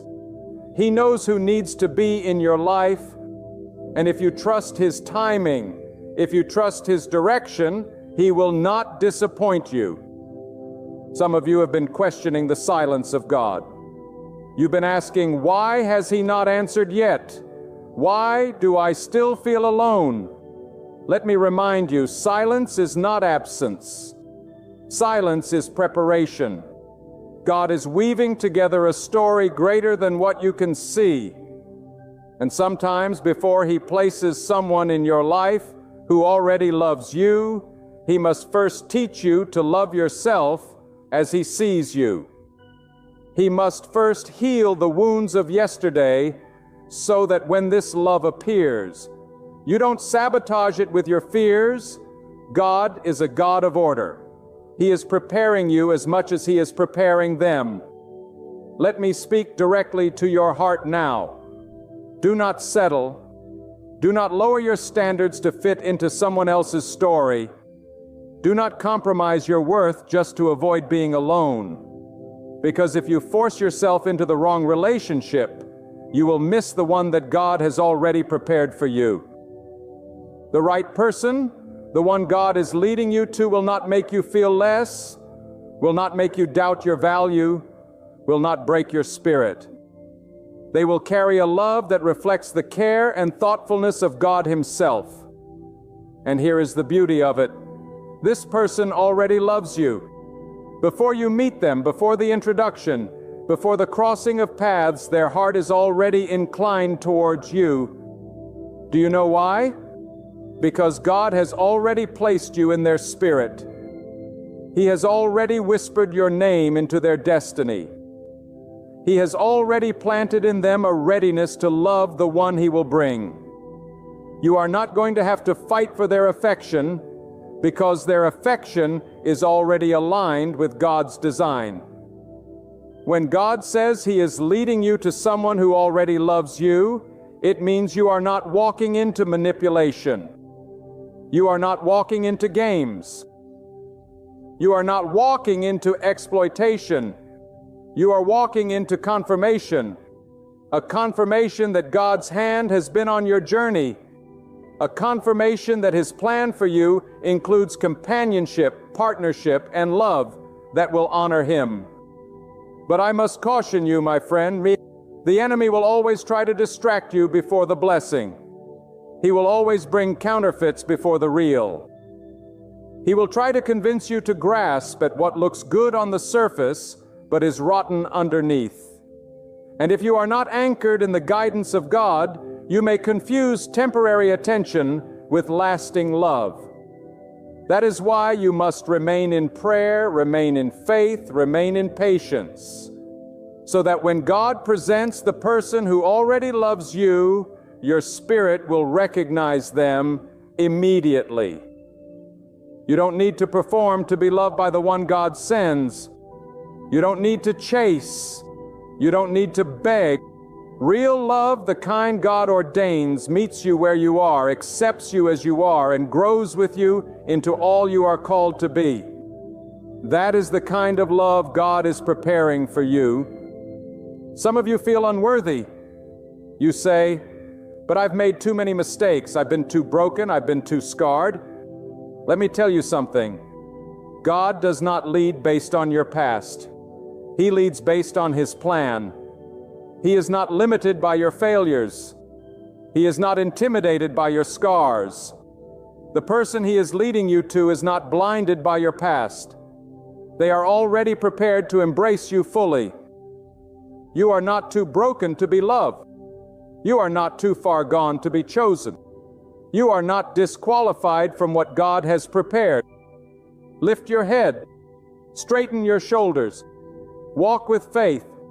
Because even now, while you're listening to these words, God is aligning steps. He is orchestrating encounters. He is setting in motion the very path that will bring you to the one who already loves you. And when it happens, you will not have to ask this from God. You will know because peace will rest upon it, because confirmation will be undeniable, because love will not just be spoken, it will be lived, it will be proven, it will be steadfast. And perhaps right now you don't feel ready. Perhaps you are afraid of being hurt again. That's all right. God is patient. He is working on your heart. He is healing wounds you don't even know are still there. And when the time is right, He will bring this person not to complete you. For God alone is your completeness, but to complement you, to walk beside you, to journey with you as you both fulfill the greater purpose He has written. There is something you must understand about the way God works. He does not throw lives together in chaos. He does not allow His children to wander endlessly without purpose. Every connection, every meeting, every path that crosses another is woven into His design. God is not careless. He is intentional. And if He is leading you to someone who already loves you, then every step of your past, yes, even the painful ones, was part of the preparation. Think about this. The tears you shed in solitude, the nights when loneliness pressed upon your chest like a weight too heavy to bear, were not wasted. They were watering the soil of your future. God was softening your heart, shaping your spirit, teaching you empathy so that when love appears, you will not take it for granted. The rejections you faced were not merely losses. They were protections. God was shielding you from hands that were never meant to hold you. And the silence you endured was not neglect. It was training you to listen, to discern, to trust Him above all. God is not sending you just anyone. He is not leading you into another cycle of heartache. He is leading you to someone He has prepared, someone whose heart already beats with love for you, someone whose spirit already resonates with yours even before you meet. This is not the shallow affection of fleeting attraction. It is the deep current of divine design. But here is a truth that many overlook. Before you can recognize the person who already loves you, you must first learn to recognize the hand of God. If your eyes are fixed on your own desires, you will be deceived by appearances. If your ears are tuned only to the noise of the world, you will miss the whisper of God. But if you anchor yourself in Him, if you learn to hear His voice in the quiet, you will see the difference between a counterfeit and the real. God will never lead you to confusion. He will never guide you into destruction. His path may stretch your patience, but it will always protect your heart. And so I must tell you, wait. Do not rush ahead of God. Do not grasp at what seems available just because you are tired of being alone. Loneliness is dangerous because it can make you accept what is less than God's plan. But if you can stand firm in the waiting, if you can trust that God is arranging something greater than what you see, then when the right moment comes, your patience will be rewarded beyond measure. The person who already loves you will not just walk into your life. They will fit into your life as though God carved the space for them from the very beginning. Many of you have prayed, God, send me someone who will love me. And you've wondered why it has not happened yet. Could it be that God has already answered your prayer but is still preparing the introduction? You see, timing is everything. If you meet too soon, you might not be ready. If you meet too late, you may grow weary. But God is perfect in His timing. He knows when both hearts are prepared. He knows the exact season when the crossing of paths will ignite destiny. Some of you doubt this because of what you've been through. You say, but I have been betrayed. I have been left alone too many times. How can love still be possible for me? My friend, God does not operate within the limits of your pain. He operates from the abundance of His power. Your scars do not disqualify you. In fact, your scars are part of the story that makes your love stronger, deeper, more resilient. The one who already loves you is not deterred by your scars.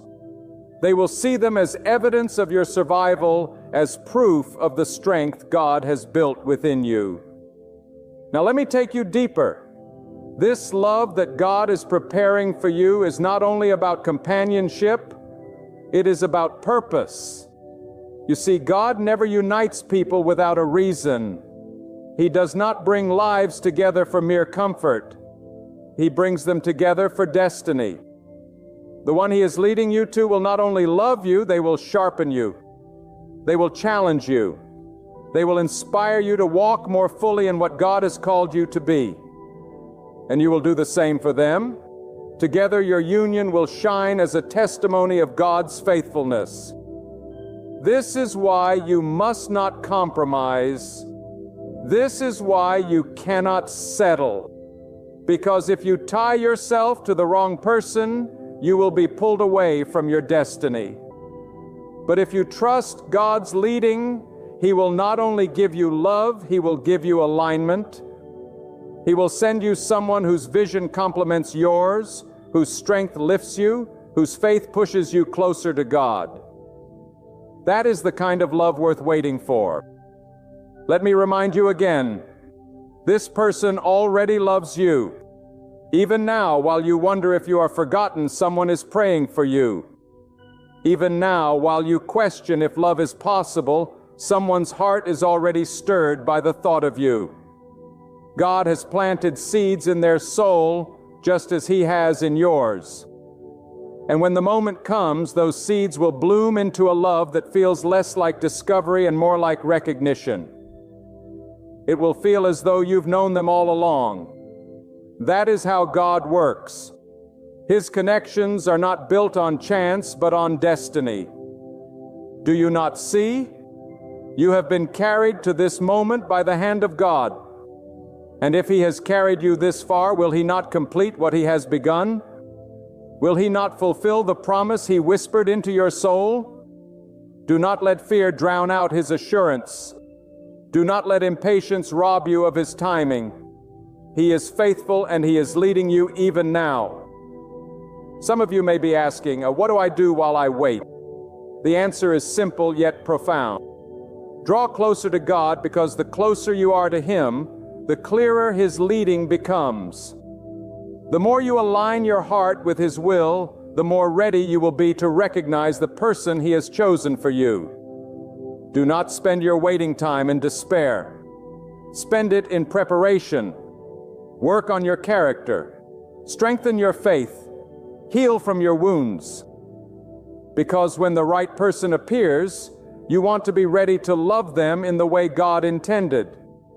Remember, love is not just about what you receive, it is about what you give. And if you are asking God to lead you to someone who already loves you, then prepare yourself to already love them in return. Let your heart be softened. Let your patience be stretched. Let your faith be deepened so that when destiny arrives, you will embrace it with open arms, not closed fists. How many lives have been wasted chasing what was never meant to last? How many hearts have been broken because people rushed ahead of God? But it does not have to be your story. You can choose to wait. You can choose to trust. You can choose to believe that God has something greater than what you see. And when you make that choice, when you rest your soul in His timing, you will be amazed at what unfolds. Because the truth is, the love that God ordains is not fragile. It is not temporary. It is not dependent on circumstances. It is rooted in His will. And anything rooted in God cannot be shaken. That is the love He is preparing for you. That is the person He is leading you toward.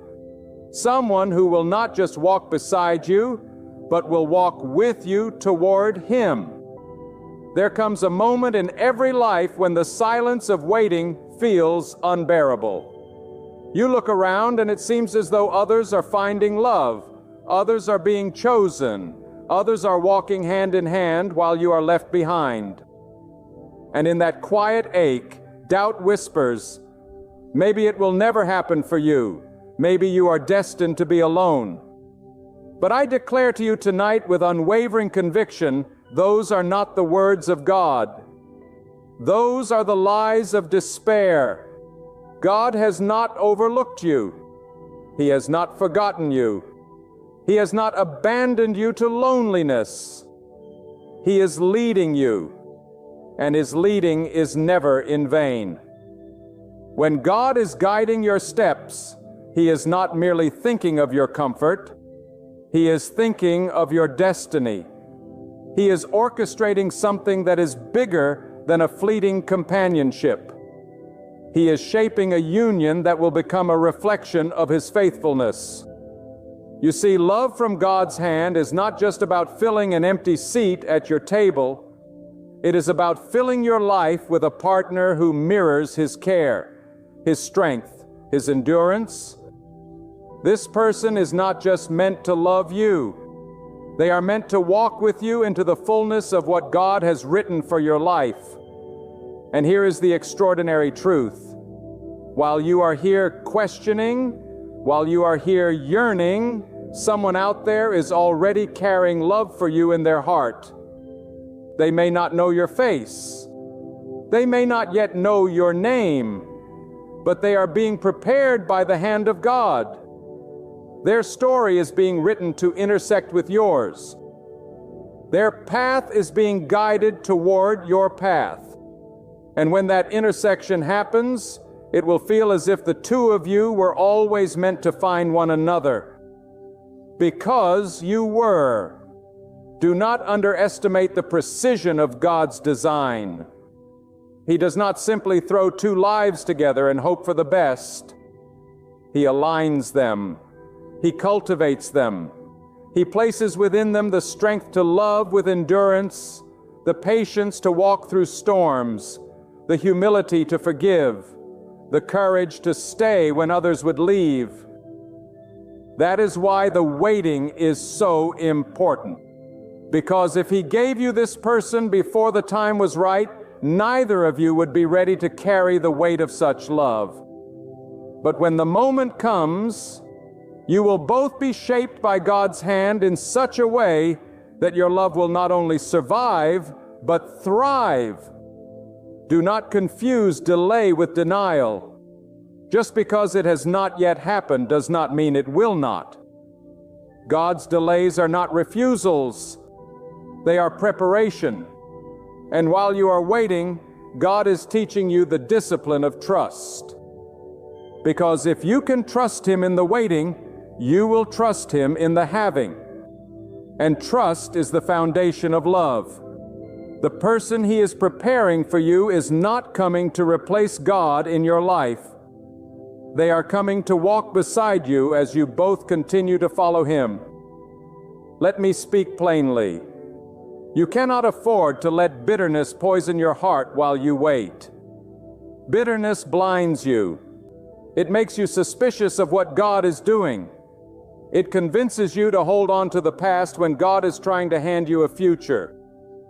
If you want to be ready for the one who already loves you, you must let go of the ones who could not. Do not carry yesterday's pain into tomorrow's promise. God cannot fill a hand that refuses to release what is broken.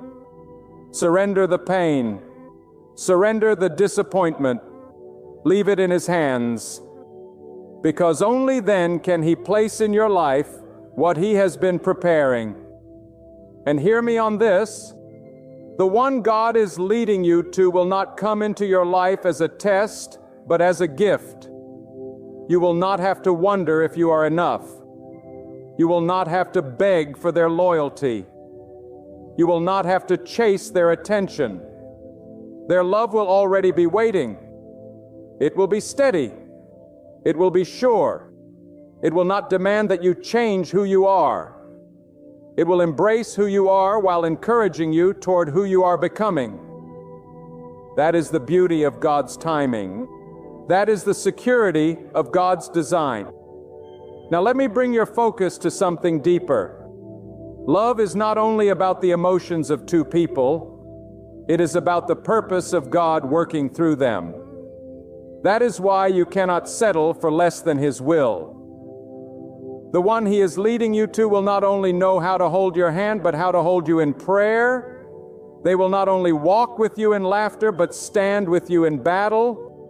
They will not only celebrate your victories, but help lift you in your struggles. Because God never sends someone into your life just to fill space. He sends them to strengthen your purpose. And don't be mistaken, this kind of love is rare. It's not shaped by the shallow patterns of this world. It's crafted by the eternal wisdom of God Himself.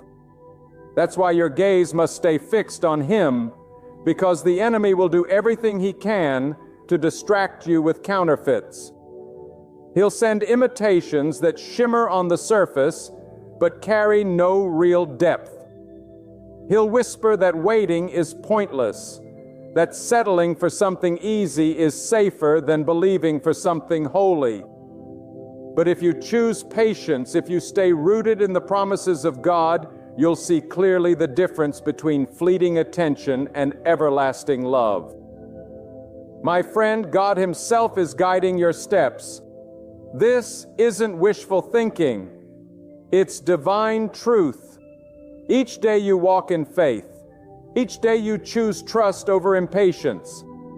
He's aligning your path with someone who won't just appear in your story, but will stay for a lifetime.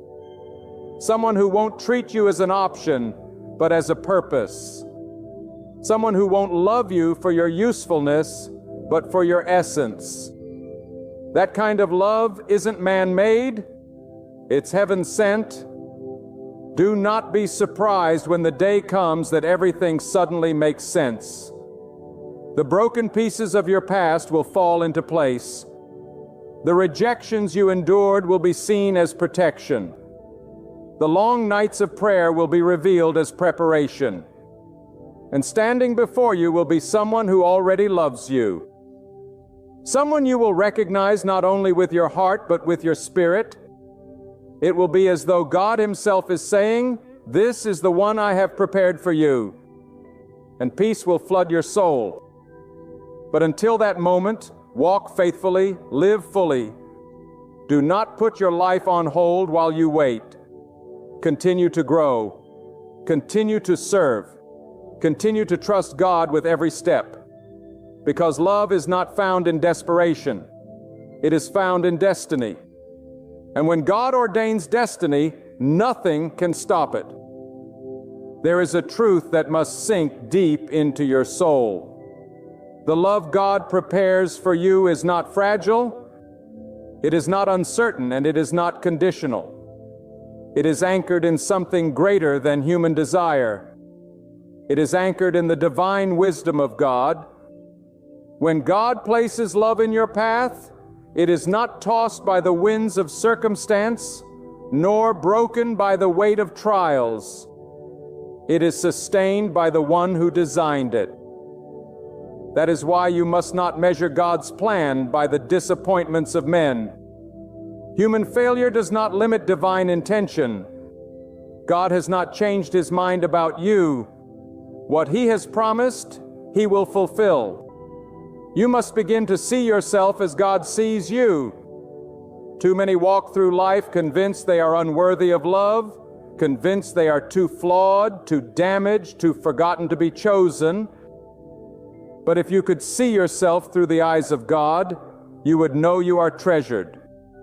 You are precious. You are worthy of a love that endures.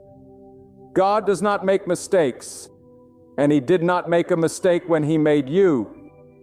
The person He is leading you to has already been given eyes to see you in this way, not through the lens of your failures, but through the lens of your worth. But understand this, before God places that person in your life, He often takes time to separate you from those who were never meant to stay. The leaving of people who did not value you was not abandonment. It was divine removal. God cannot bring the right one into your life if you are still clinging to the wrong ones. Every ending you thought would break you is actually clearing space for the new beginning He intends for you. Do not mourn forever what God has removed. Celebrate the space He has created because it is being prepared for something far greater. And here lies a mystery that too few grasp. The person who already loves you is not waiting to be convinced. They are waiting to be revealed. God is not in the business of forcing love. He is in the business of aligning hearts. That is why you must remain patient. Because the same way you long for someone who will love you deeply, they are longing too. They are praying. They are hoping. They are waiting, just as you are. And in God's perfect timing, the waiting will end and the longing will meet fulfillment. Think of how remarkable this is. Somewhere in this very moment, there is someone whose life is being shaped, whose spirit is being prepared, whose heart is already inclined toward you, and they do not even know it yet. That is the magnitude of God's orchestration. You are not searching in vain. You are being led. And the person who is being led to you is already carrying a love that will feel like home. Now let me speak directly to your fear. Some of you are afraid that when love finally comes, you will ruin it. You fear that your past mistakes will resurface, that your insecurities will rise, that your brokenness will push the right one away. But hear me clearly. When God leads, He also equips. He does not just give you the blessing. He gives you the strength to sustain it. The person He brings into your life will not recoil at your humanity. They will embrace it because they too have been shaped by God's grace. This will not be a love that crumbles at the first storm. This will be a love that weathers storms because it was built by God Himself. Do not let comparison steal your peace. It does not matter how long others have walked hand in hand, how quickly they found their person, or how loudly they parade their happiness. Your journey is not theirs. Your timing is not theirs. Your blessing is not theirs. God is writing a unique story for you, and the timing of it is perfect. Do not measure your life by someone else's clock. God knows exactly when to bring forth the person who already loves you. And His timing will be better than anything you could force for yourself. And understand this, when that person comes, it will not be about perfection. It will be about alignment. You will not need them to complete you because God alone completes you. You will not expect them to heal your wounds because only God heals. Instead, you will walk together as two whole people chosen by God to complement each other. This is why you must continue to grow in Him. Now, the healthier your spirit, the stronger your love will be when it arrives, God. But let me press this point with urgency. Do not sabotage what God is preparing by entertaining what He is not. The enemy knows the power of God-ordained love, and he will send distractions. People who look appealing but cannot endure, people who speak well but do not live well, people who appear to love but cannot commit. Do not let impatience make you settle for a counterfeit. Counterfeit love always costs more than it gives. But the love God ordains, it multiplies, it strengthens, it restores. It is the kind of love that adds and never subtracts.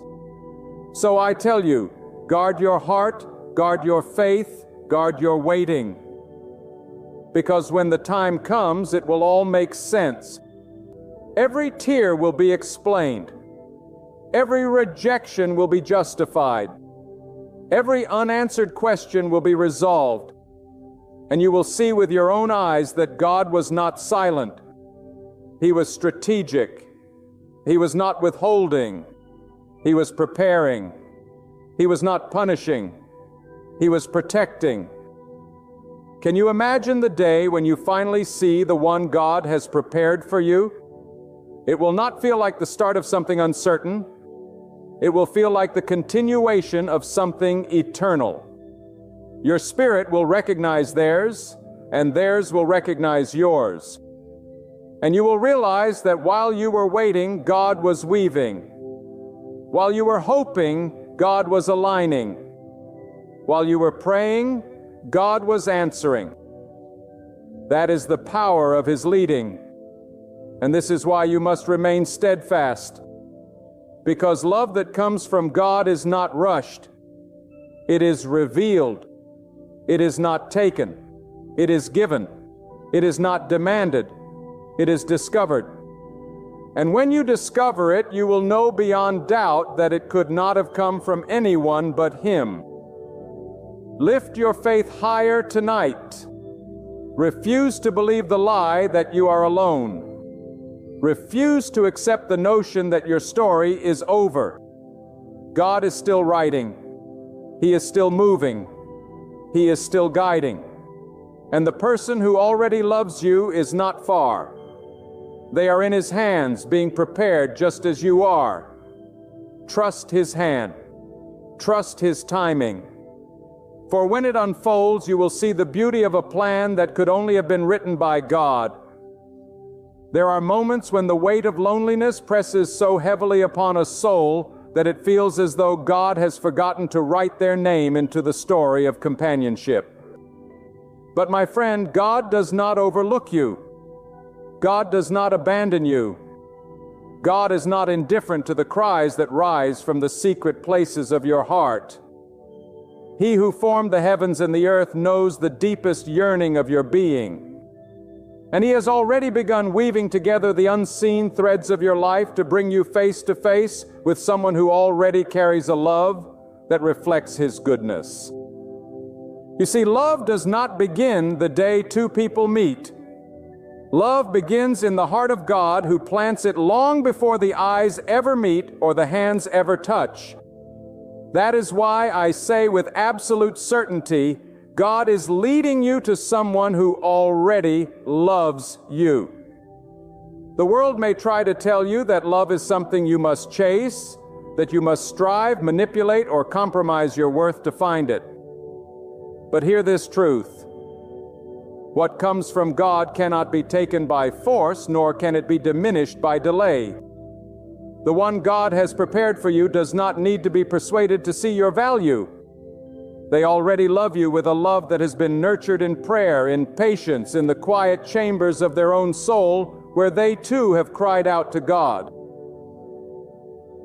And God, who hears both hearts, has been preparing the day when paths will cross, when prayers will meet in flesh and bone, and when love that was once invisible will become a living reality. Do not mistake waiting for being forgotten. The season of waiting is sacred. It is not wasted. God uses it to mold your heart, to purify your desires, to strengthen your faith, so that when He brings that person into your life, you are ready to receive the gift without fear, without insecurity, without the shadows of your past dictating the joy of your present. Many people miss this truth because they confuse delay with denial. But if God is delaying, it is not because He has no intention of answering. It is because He desires the blessing to arrive at its appointed time, when it will shine brightest and last longest. And let me tell you this, when God says He is leading you to someone who already loves you, it is not just about romance. It is about alignment with His divine will. The person He leads you to will not only love you in word or emotion, but will love you with actions rooted in faith, with sacrifices born out of devotion, with loyalty that cannot be shaken by storms. This is not the shallow affection that fades when seasons change. This is a love born out of the fear of God, a love that understands the sacred responsibility of cherishing what God has entrusted. When such a person loves you, they are not simply loving your smile or your achievements. They are loving the soul God has placed within you. And that is a love that does not fade with time. There will be moments when doubt whispers, "What if I am not worthy of such love?" But let me assure you, if God has written this blessing into your story, then your worth is already settled. You do not earn love by striving. You receive love because God has declared you deserving of it through His mercy and wisdom. Stop rehearsing your past mistakes. Stop condemning yourself with old failures. Stop believing the lies that say no one could truly love you. God has already ordained someone who sees beyond your scars and recognizes the treasure within you. And when God reveals them, you will understand why every disappointment, every heartbreak, every lonely night was necessary. Because all of it was preparing you to value the love He was sending your way. I must tell you this with urgency. Do not sabotage what God is preparing by settling for counterfeits. Too many hearts grow weary in the waiting and grasp at whatever passes by, mistaking attention for love, mistaking passion for commitment, mistaking companionship for destiny. But listen, when love is from God, it does not require you to diminish yourself. It does not require you to compromise your faith. It does not demand that you abandon your dignity. The person God is leading you to will honor you because they honor God. They will protect you because they understand you are a trust from the Almighty. They will cherish you not for what they can take, but for what they can give. That is the difference between human desire and divine design. So lift up your head and walk in faith. When you feel forgotten, remind yourself that God is still writing. When you feel abandoned, remind yourself that God is still guiding. When you feel unlovable, remind yourself that God is still preparing. The promise of God is not empty and His hand is not slow. The one who already loves you is being shaped by the same God who is shaping you. And at the appointed time, your paths will meet, and you will see with your own eyes what your heart has believed all along. That God is faithful and His love never fails. Every story of God's guidance is marked by patience, but every testimony of His provision is marked by joy. Yours will be no different. You will one day look back on this season of uncertainty and thank God for not letting you rush, for not letting you settle, for not letting you give up. You will see that His timing was perfect. His choice was flawless, and His plan was greater than anything you could have orchestrated on your own. God is leading you, and He is leading you well. Trust Him, for the one who already loves you is also trusting Him, waiting for you, praying for you, and longing for the day God unites your lives under His divine plan. And now I tell you with all the weight of truth in my heart, do not doubt what God has already declared over your life. God has written your story with care. He has not forgotten you.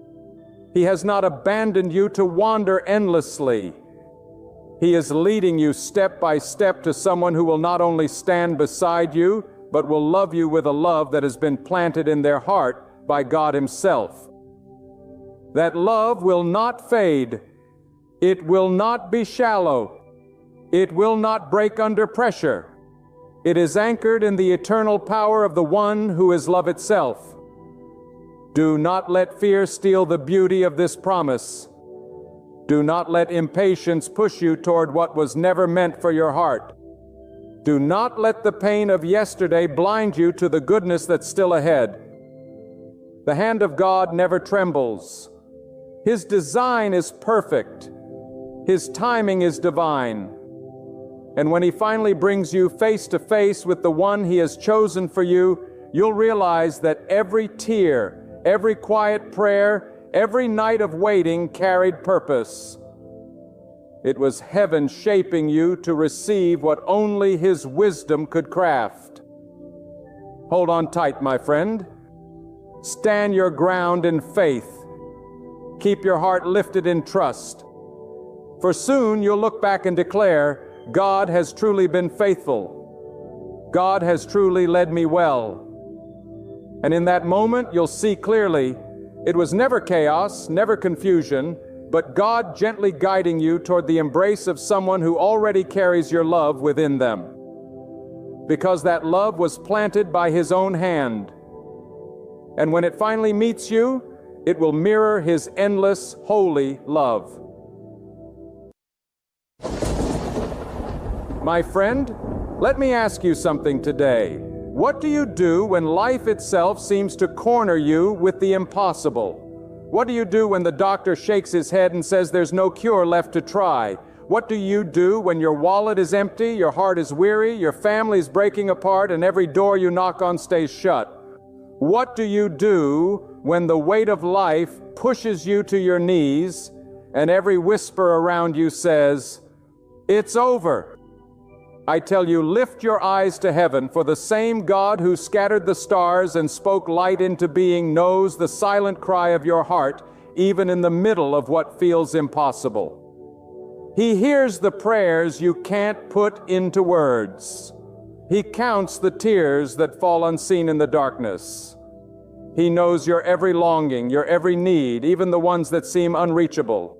And He alone holds the power to make what seems impossible bow to His will. There is no darkness so deep that God's light cannot pierce through. No wall so high that He cannot bring it down with a single word. No storm so violent that He cannot calm it with His breath. The impossible is not the end of your story.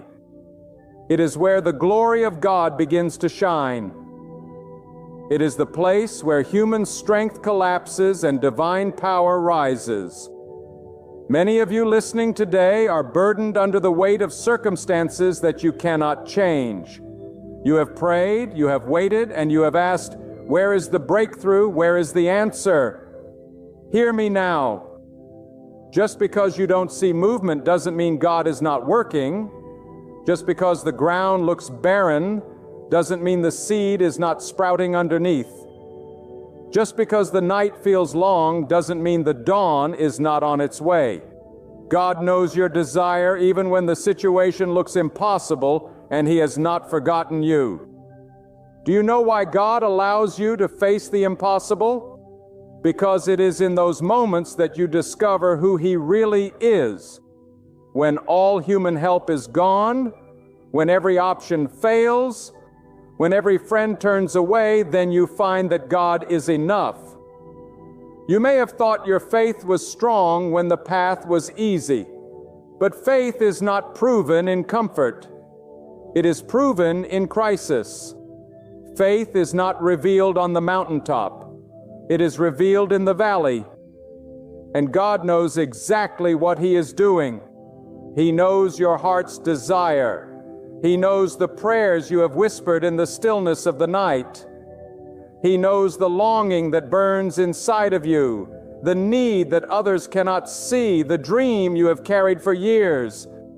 And God is saying to you today, do not be afraid, do not give up. I am the God of the impossible.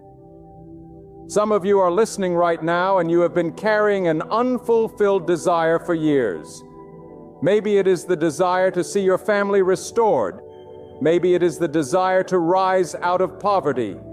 Maybe it is the desire to walk in peace when your mind has been tormented.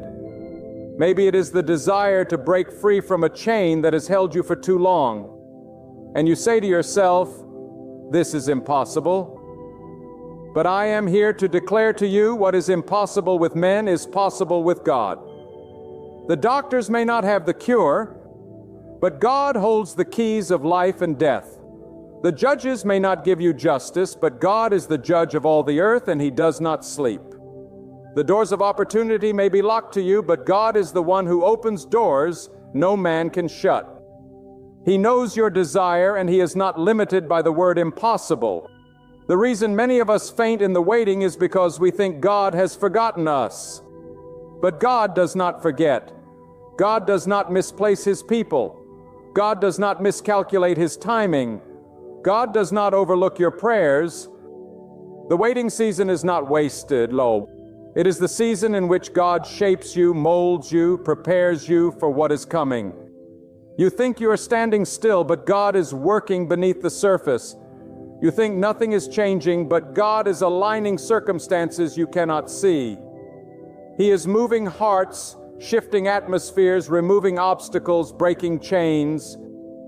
And when the time is right, the very thing you thought could never happen will break forth like a flood. Your desire is not hidden from Him. Your tears are not wasted. Your faith is not in vain. I want you to think about this. When a child cries in the night, the parent hears. Even if the house is filled with noise, the parent recognizes the sound of that child. And if an earthly parent can respond to the cry of their child, how much more will God respond to the cry of His people? Your cries do not go unnoticed. Your prayers do not rise into emptiness. They ascend before the throne of the Almighty, and He bends His ear to listen. The silence of heaven is not the absence of God. It is the preparation of something greater than you imagined. He knows your desire in the impossible situation, and He is not silent forever. Sometimes God allows the situation to grow darker so that when the breakthrough comes, no one can say it was human strength. Sometimes God lets the odds stack against you so that when the victory arrives, everyone will know it was His hand. Sometimes He waits until the last moment so that the glory will belong to Him alone.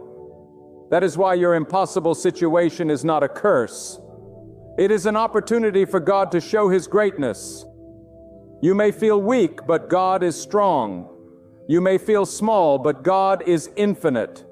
You may feel forgotten, but God's eyes are always on you. When the world says finished, God says not yet. When the enemy says impossible, God says, watch me work, my friend. Hear me closely. When you look at your life and see the mountain that will not move, when you stare at the river that you cannot cross, when the giant in front of you seems stronger than anything you have ever faced, I want you to remember one thing. God knows. God knows your pain, your hunger, your desire, your prayer. He knows the secret longing of your heart. He knows the very thing you have been afraid to speak aloud. He knows what weighs you down in the night and what steals your peace in the day. And He does not only know, He has already measured it, already written the answer, already carved the pathway that will lead you out of what seems impossible. Many people say, I want God to remove the impossible situation. But beloved, sometimes God does not remove it. He transforms it. Sometimes He does not erase the mountain. He gives you the strength to climb it. Sometimes He does not dry up the river. He builds the bridge that carries you across. Sometimes He does not silence the storm. He anchors your soul so deeply in Him that the storm loses its power to destroy you. This is why you must never judge God by your present circumstance. He is bigger than what you see. He is wiser than what you know, and He knows what is good for you even when you cannot understand why the delay is long or why the road is difficult. His knowledge surpasses the wisdom of all men, and His timing is perfect. Let me tell you, desire is not something that hides from God. Desire is something He Himself placed within you. The very dream that burns in your spirit, the very hunger that drives you to your knees, that very ache in your soul, it was not placed there by accident. God put it there. And if He placed it within you, then He intends to fulfill it in His time and His way. Your desire may look impossible, but the one who gave you breath also gave you purpose. And purpose will never be denied when it is rooted in God. That is why you must never confuse delay with denial. Just because the blessing has not arrived yet does not mean it is not coming. Just because the healing has not manifested yet does not mean it is not on the way. Just because the door is still closed does not mean the key is not in God's hand. The reason some of you are broken right now is because you have been staring at the size of your problem instead of the size of your God. You have been measuring your situation by human ability instead of divine power. You have been listening to the voice of doubt instead of the voice of faith. But I came to tell you today, God is not intimidated by your impossibility. God is not limited by the laws of nature, by the verdict of men, by the reports of experts, or by the limits of time. When He decides to move, nothing can stop Him. When He chooses to open a door, no one can shut it. When He speaks life into a dead situation, even the grave must give way. Impossible is not in the vocabulary of God. And let me say this, God often uses impossibility to reveal His greatness to you. If life were easy, you would never learn to depend on Him. If every prayer were answered instantly, you would never grow in faith. If every mountain melted away at the first sign of struggle, you would never learn perseverance. But God allows the impossible to stretch you, to refine you, to deepen your trust, to strengthen your spirit, and to reveal to you that He is not a small God who works only in the shallow waters. He is the God of the deep, the God of the storm, the God of the wilderness, the God of the midnight hour. He is with you when the road is clear, and He is with you when the path is blocked. He is present when the sun shines, and He is present when the night seems endless. And all the while He knows your desire. Do you know what God is teaching you in the waiting? He is teaching you that your desire must not become your idol. Too often people love the blessing more than the giver. They crave the miracle more than the one who performs it. They want the gift more than they want the presence of God. And so in His mercy, God delays because He wants your heart first. He wants your trust first. He wants you to love Him not only for what He can give, but for who He is. And when He sees that your heart clings to Him more than to the outcome, that your faith rests in Him more than in the desire, that your joy is found in Him more than in the answer, that is when He releases the impossible into your hands. Some of you are asking, why has it taken so long? Let me tell you, time is not the enemy when God holds it. Time is the tool He uses to prepare you, to prepare the blessing, and to prepare the people around you. Some blessings are delayed because God is protecting you. Some are delayed because He is strengthening you. Some are delayed because the blessing itself is not ready yet. If He gave it too soon, it would crush you.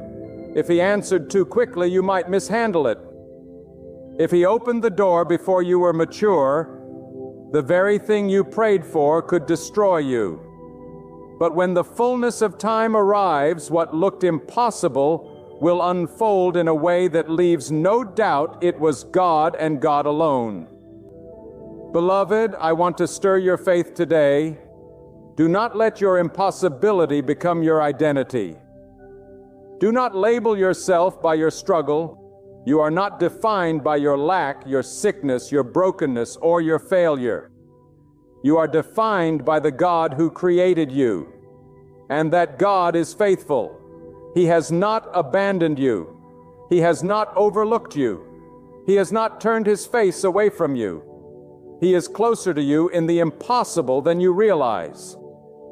He is whispering to your heart even now, do not be afraid, do not lose hope. I am with you and I know your desire. My friend, there is something you must understand. Oh, the impossible situation you face is not designed to destroy you. It is designed to reveal God's strength in you. The valley you walk through may feel endless. The walls around you may feel suffocating. but God is the one who walks into the fire with you, and He never lets the flames consume you. You may think you are alone, but you are not. You may think your cries vanish into the night, but every whisper of your heart is carried straight to the throne of the Almighty. He knows your desire before you speak it, before you shape it into words, before you even recognize it yourself. He is closer than your very breath, and He has already seen the outcome long before you began the battle. There are moments when God allows the desire to remain unfulfilled for a time. Not because He delights in your struggle, but because He wants to draw you deeper into trust. The truth is this: your relationship with God is not tested when life is comfortable, but when life is unbearable. Anyone can say they trust God when the cupboards are full, when the children are healthy, when the body is strong. But what happens when the cupboards are empty? When sickness enters the home? When strength fades away? That is where trust is refined like fire. That is where faith ceases to be theory and becomes the very foundation you stand on. And when you hold on in those moments, you declare to every power of darkness and every whisper of doubt, I believe God even when I cannot see Him. I believe He knows my desire even when the answer has not yet come. Too often people give up in the waiting. They think silence means absence, but silence is not absence. It is preparation. God is not delaying because He is careless. He is delaying because He is perfect. He is positioning you, aligning circumstances, removing people who would harm you, and building strength in your spirit that you did not know you had. Think of this: a tree planted in shallow soil will collapse when the winds blow. But a tree whose roots have been forced to go deep into the ground will stand no matter what storm comes. And so it is with you. God sometimes withholds the quick answer so that your roots of faith will grow deep, so that when the blessing comes, you will be able to carry it with strength and gratitude, not with pride and weakness. Never forget this: God is not only the God of beginnings, He is the God of completion. He does not start what He cannot finish. If He has placed a desire in your heart, He will bring it to pass in the way that honors Him and fulfills you. Some of you are carrying visions that look dead. You once had a dream, a hope, a fire that burned inside you, but disappointment poured cold water over it, and now you barely dare to believe again. But God specializes in resurrecting what looks finished. He breathes life where men declare death. He restores what time has broken. He lifts up what the world has cast down.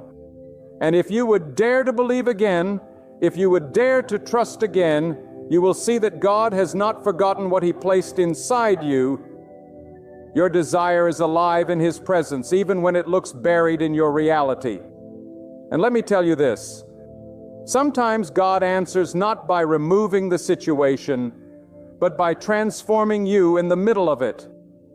You may think the desire is only for a change in circumstance, but God is using that very circumstance to shape your character. You pray for the problem to be removed, but God is making you stronger than the problem. You pray for the door to open, but God is building endurance in you so that when the door does open, you will not crumble under the weight of the blessing. Your desire is not forgotten, but God is preparing you to carry it with wisdom and humility. What use is a blessing if you are not ready for it? What use is freedom if you do not know how to walk in it? God will not give you a gift that destroys you. He will only give you a gift that matures you, strengthens you, and brings glory to His name. Some of you are wrestling in the midnight hour saying, God, do you see me? Do you hear me? Do you know how much this means to me? And the answer is yes.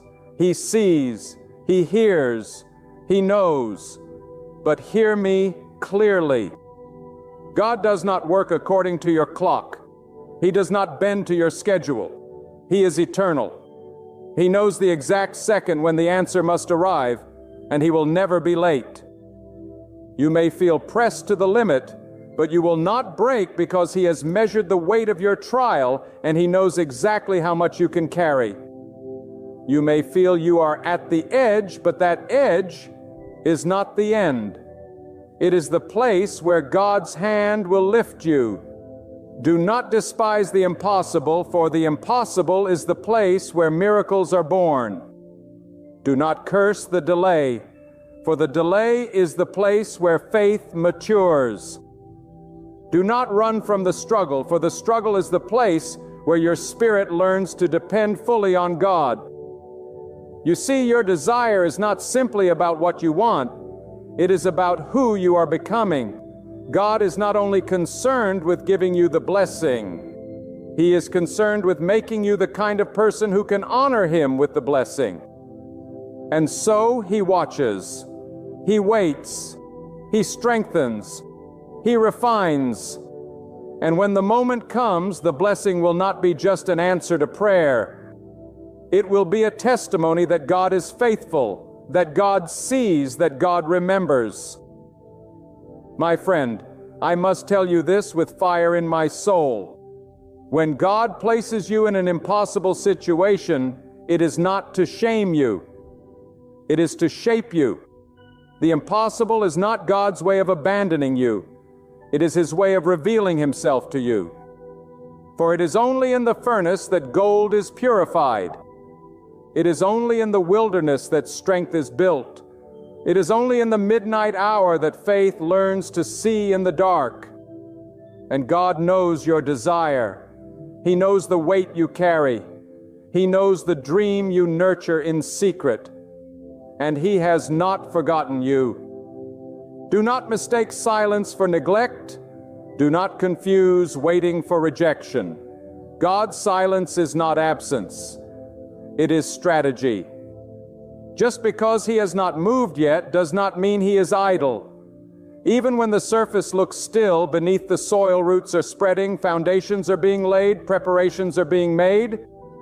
God works in ways unseen so that when the answer bursts forth, it will come suddenly, powerfully, undeniably. You may feel like your story has reached its final page, but remember, God still holds the pen and the ink has not run dry. What looks impossible is simply the platform where His greatness will be revealed. Let me remind you, God is never confined by the circumstances surrounding you. People are limited by resources, by time, by strength. But God has no limits. He speaks things into existence that have never been seen before.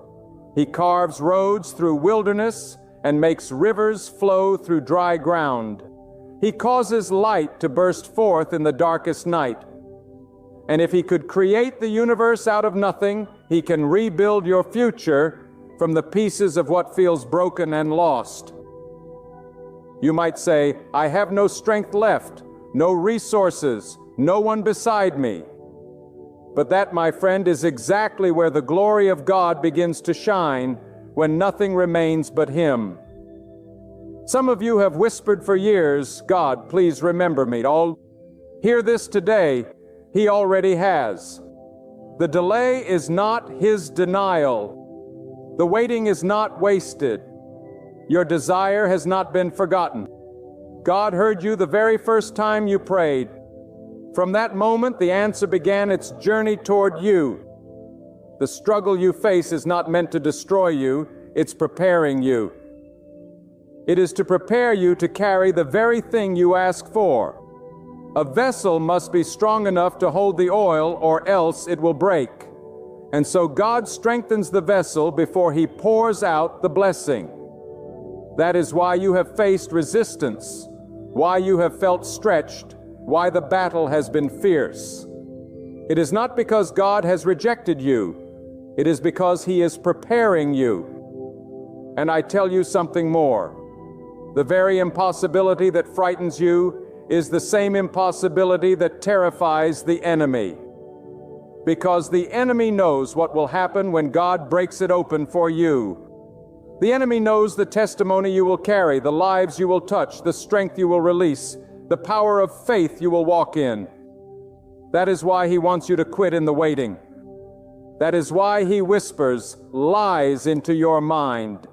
That is why he tells you it will never happen. But hear me, the enemy's words are dust. God's words are fire, and God's fire always burns brighter. Do not allow your desire to become a seed of bitterness. Too many let the delay twist their hearts. They say, God has forgotten me, God has overlooked me, God has abandoned me. No, he has not. Do not poison your spirit with unbelief. Hold on to faith even when your hands are trembling. Hold on to hope even when your eyes are filled with tears. For the God who gave breath to your body has not forgotten the cry of your soul. And let me go deeper. Sometimes what you think is the desire of your heart is only a shadow of something greater God wants to give you. You are asking for a small blessing, but God has a larger one in mind. You are asking for survival, but God wants to give you abundance. You are asking for the door in front of you to open, but God wants to lead you into a land you have never seen. This is why he delays, not because he ignores you, but because he intends to exceed you. He intends to give you more than what you dared to imagine. You want the possible, but God wants to show you the impossible. Beloved, faith is not believing that God can do what you think is reasonable. Faith is believing that God can do what men call ridiculous. Faith is believing that the barren can give birth, that the broken can rise again, that the prisoner can walk free, that the rejected can be chosen, that the impossible can become reality. And the moment you choose to believe, even when everything in you screams otherwise, that is the moment God moves. Listen closely, my friend. The very fact that you still have breath in your body is proof that God is not finished with you. If your story were over, you would not still be here. If your destiny had been canceled, your heart would not still be beating. God has preserved you for a reason. He has carried you through nights you thought would end you. He has sustained you in moments when you were too weak to stand. He has shielded you from dangers you never even knew were near. And why? Because he knows the desire of your heart. He knows the purpose of your life, and he is not about to let you drown in what looks impossible. There is power in knowing that God sees what men overlook. Men may dismiss your dreams as foolish, but God gave them to you. Men may mock your faith as unrealistic, but God honors it. Men may laugh at your prayers as hopeless, but God bottles every tear and records every cry. You are not invisible. You are not forgotten. You are not abandoned. God has been with you in every season. When you walked in joy and when you staggered in sorrow, when you stood in strength and when you fell in weakness, and through it all, he has carried the knowledge of your desire, waiting for the moment to bring it forth in his perfect timing. Do you know what separates those who see the impossible become possible and those who never do? It is persistence in faith. It is the refusal to let go of God even when everything around you screams that it is useless. It is the decision to stand in the ashes and still declare, I believe. It is the courage to say, though the night is long, I will not stop looking for the dawn. It is the resolve to trust that the one who knows the stars by name also knows the longing in your soul. And that kind of faith moves mountains because it is not rooted in circumstances. It is rooted in God. You may say, but I am tired, I am weary, I am broken. And I tell you, yes, you may be. But God is not tired. God is not weary. God is not broken. You are leaning on the one whose strength does not fail, whose wisdom does not falter, whose love does not fade. The weight that crushes you is light to him. The burden that bends your back is nothing to his mighty hand. Stop trying to carry what only God can carry. Stop trying to fight battles that only God can win. Your desire is not accomplished by striving alone. It is fulfilled by surrender. When you lay it down before him, when you release it into his care, when you say, God, you know best, that is when peace floods your heart and power flows into your situation. And I tell you something else. Say, God does not answer according to your impatience. He answers according to his wisdom. Sometimes we demand quick answers, but quick answers do not always produce lasting fruit. God is not interested in temporary solutions. He is interested in eternal results. That is why he takes his time, why he works in ways you cannot see, why he allows you to walk through valleys before bringing you to the mountain. He is not only concerned with giving you what you desire, he is concerned with shaping you into the person who can handle it, protect it, and multiply it for his glory. Remember this truth. Every great testimony is born in a great test. Without the trial, there is no triumph. Without the struggle, there is no strength.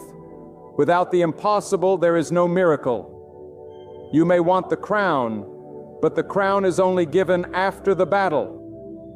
You may want the harvest, but the harvest only comes after the sowing. And in the same way, your desire will be fulfilled, but only after the process has done its work in you. Do not despise the process, for the process is the hand of God preparing you for what you ask for. When you are surrounded by impossibility, when the walls close in on you and every direction seems sealed, that is not the end of your story. That is the stage upon which God shows his greatest power. The human heart often trembles when confronted with circumstances too heavy to bear, but it is in those very moments that God's presence burns brightest. What seems like a dead end to man is only a doorway for God. He has never been bound by what is possible to men. For his word created the heavens and the earth, and his command still sustains them. If he spoke existence out of nothingness, can he not bring life, order, and victory out of your situation? Do not measure your future by the limits of your resources. Do not measure God by the boundaries of human ability. The eyes of flesh will tell you there is no way. But the eyes of faith remind you that God is the way maker, the one who causes rivers to flow in the desert and bread to rain from heaven. Your desires may look foolish in the face of your trials, but remember this. Say, God placed that desire in your heart, and he is able to bring it to pass in his perfect time. Never let the enemy deceive you into believing that God has forgotten you. He has not turned his face from you. He has not closed his ears to your cries. Your tears are counted, your prayers are stored, and your trust will not be in vain. Think of how God works in the hidden places. Seeds germinate underground, unseen by the human eye, yet in due season they burst forth into life. So it is with your impossible desires. They may seem buried, lifeless, invisible, but beneath the soil of your waiting, God is working, preparing, aligning, shaping, and arranging what your eyes cannot yet see. If you can endure the silence, if you can hold on through the waiting, you will live to see the fulfillment of what God promised you. Do not despise the waiting seasons, for they are not wasted. They are wombs where miracles are formed. Many times we think God delays, but he is never late. He is not confined to our calendars, nor is he restricted by our timetables. When He moves at the perfect moment. Not too early to leave it unfinished and not too late to bring despair. If your desire looks impossible today, it is because God is preparing a testimony that will leave no room for doubt. When He answers, no one will be able to say it was your strength, your wisdom, or your strategy. It will be known by all that it was the hand of God. The danger in impossible situations is not the situation itself. It is the temptation to give up hope, to stop praying, to believe the lie that God has abandoned you. That is why the enemy fights your faith so fiercely. He knows that if you keep believing, if you keep trusting, if you keep calling on God's name, then the impossible must bow to the will of the Almighty. Hold firm, therefore, refuse to let despair rob you of your confidence in God. Stand tall in faith even when the storm rages. The night may be long, but God has promised that dawn will come. Remember, God has a history of stepping into impossible places. Did He not part the Red Sea for a people with no escape? Did He not cause water to gush from a rock in a barren desert? Did He not close the mouths of lions and quench the fury of fire for those who trusted Him? And if God did it, then He can do it again. His power has not diminished. His authority has not weakened. His promises have not expired. The same God who moved in ages past is moving in your life today. So lift your head even in the valley of impossibility. Speak to your heart. Command it not to faint. Tell your soul that God is still on the throne, still ruling, still orchestrating, still delivering. Do not silence your desire, for it is the seed of what God intends to do. Your impossible desire is not a burden. It is an invitation to witness the greatness of God.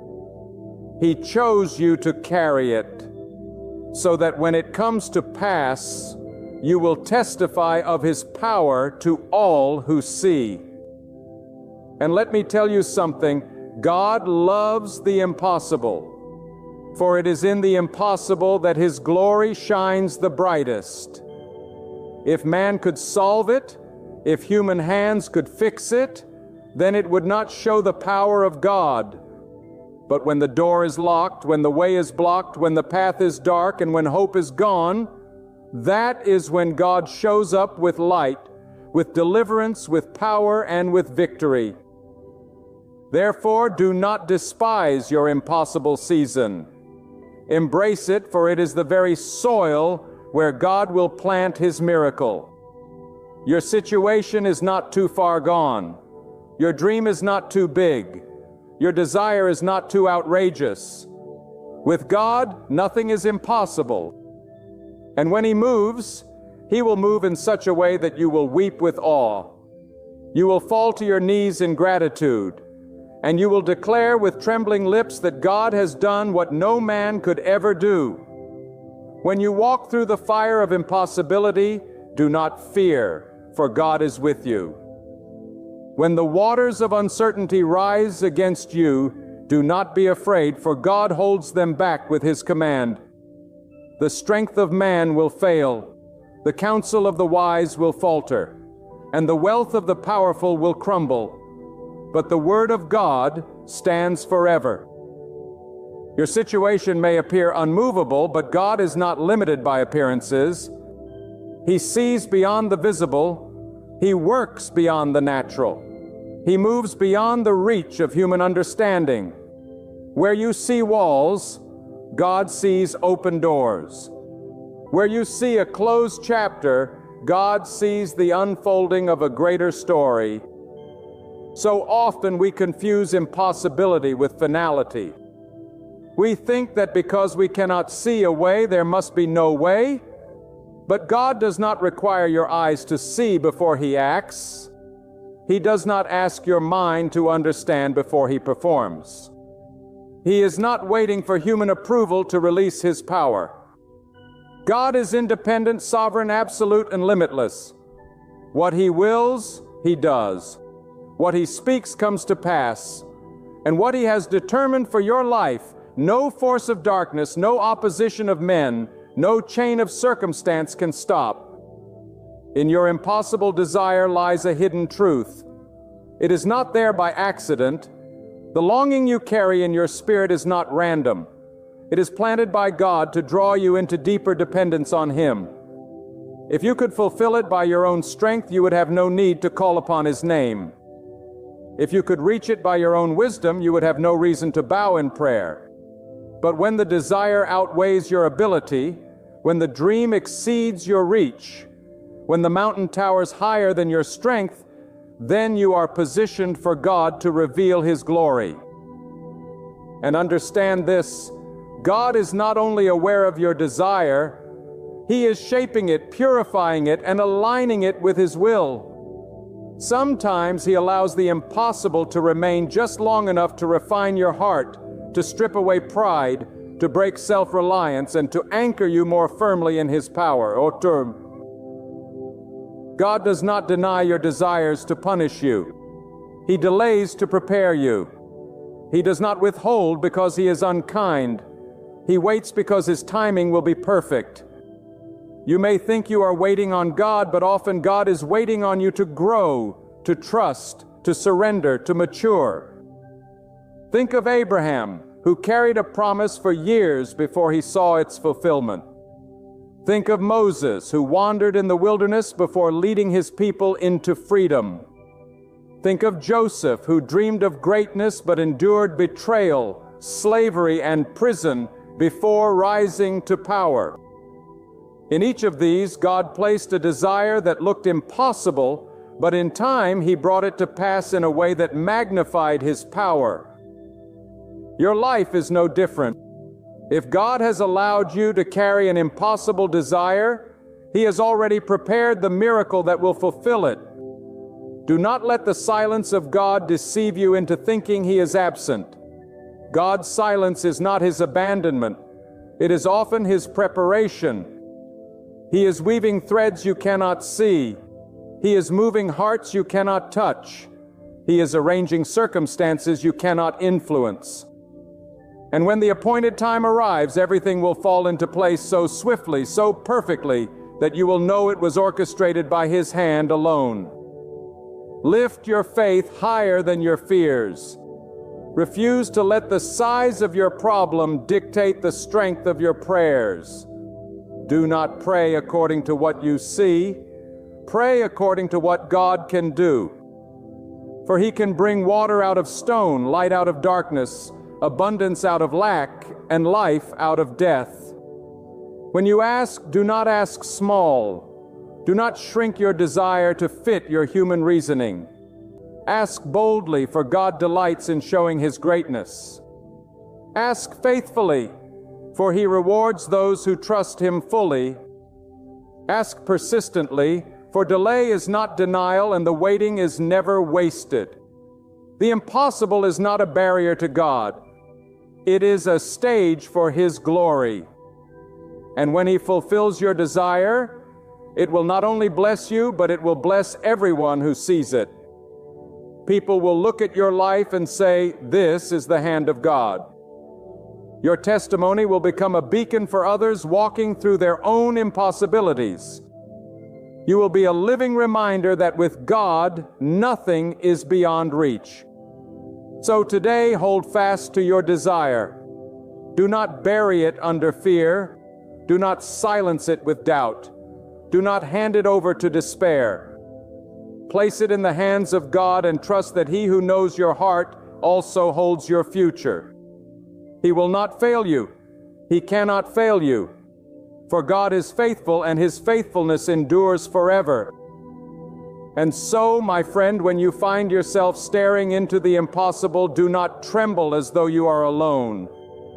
For you are not alone. God is with you. God knows the cry of your heart, the longing you dare not even whisper, the desire that feels too great to hope for. He knows the burden you carry, the dream that feels buried, the prayer that seems unanswered. And God is not blind to your tears, nor deaf to your prayers, nor distant from your pain. He is nearer than your breath, closer than your thoughts, and stronger than the storm that surrounds you. The truth you must never forget is this: impossibility is not the end. It is the doorway for God's glory to be revealed. Where you see dead ends, God sees new beginnings. Where you see failure, God sees the soil of victory. Where you see darkness, God is already preparing light. Your story is not finished. Your desire is not wasted, and your future is not forgotten. God has written it, and His hand cannot be erased. So rise up in faith. Refuse to let the weight of impossibility crush your hope. Stand firm even when everything shakes. Raise your voice in prayer even when heaven seems silent. Keep believing even when your eyes can't see a single sign. Because in God's perfect timing, every impossibility will bend to His will. And when it unfolds, it won't just fill your heart with joy, it will stand as a testimony to the world that nothing is too hard for God. Hold this truth close to your heart. The desire that lives inside your impossible situation is not a mistake. It is a divine promise of what God is preparing to fulfill. Trust Him, wait for Him, cling to Him. For the day will come when you will look back, your lips trembling and your heart overflowing with joy, and say, God saw my desire, and He has done what no one else could ever do. Have you ever lain awake in the stillness of the night, your thoughts spinning with fear about what tomorrow may bring? Wondering how the bills will be paid, how the sickness will be healed, how the door will open, or how the storm will finally pass? Have you ever felt your chest grow tight with worry, your mind tangled in endless questions, your strength slowly drained by the weight of what you cannot control? My friend, hear me now with truth and power burning in my spirit. You do not need to worry any longer because God has already worked it out for you. The battle that keeps you awake at night has already been decided in heaven's court. The fight that looks impossible has already been won by the one who reigns over all. The tears you've cried in silence have already been counted, and before your prayer ever left your lips, God had already written the answer. You've been carrying a weight that God never intended for you to bear. And tonight, I say to you, let it go, for God has already taken care of it. Worry steals your peace. It drains your joy. It steals your strength before the real battle has even begun. Worry shackles your heart in chains of fear, convincing you that you are alone, that no one hears, that no one cares. But I tell you today, you are not alone. God has gone before you. God has walked into tomorrow long before you stepped into it. God has already cleared the path you are trembling to walk on. You may see darkness, but God has already lit the way. You may see a closed door, but God has already turned the key. You may hear the voices of doubt, but God has already spoken a word of victory. Why do you tremble at shadows when the light has already shone? Why do you bow to fear when God has already given you the promise of triumph? Think of how many times you worried about something only to look back later and realize it never came to pass the way you feared. Think of how many hours you wasted in dread only to discover that God had already arranged a way out, a solution, a blessing hidden in the very place you feared. Worry is faith in the power of the problem, but trust is faith in the power of God. Which one will you give your heart to tonight? Will you let fear sit on the throne of your mind, or will you let God reign as the master of your destiny? You cannot serve both. You cannot bow to worry and claim to believe in God's power at the same time. Either God has worked it or He has not. And if you believe He has, then why torment yourself with the what-ifs? Why lose today's joy over tomorrow's unknown when tomorrow's answer is already written by the hand of God? I tell you with deep conviction, your problem is not your problem. Your real problem is your doubt in the one who has already solved it. You keep asking, but what if this doesn't work out? What if I fail? What if I'm rejected?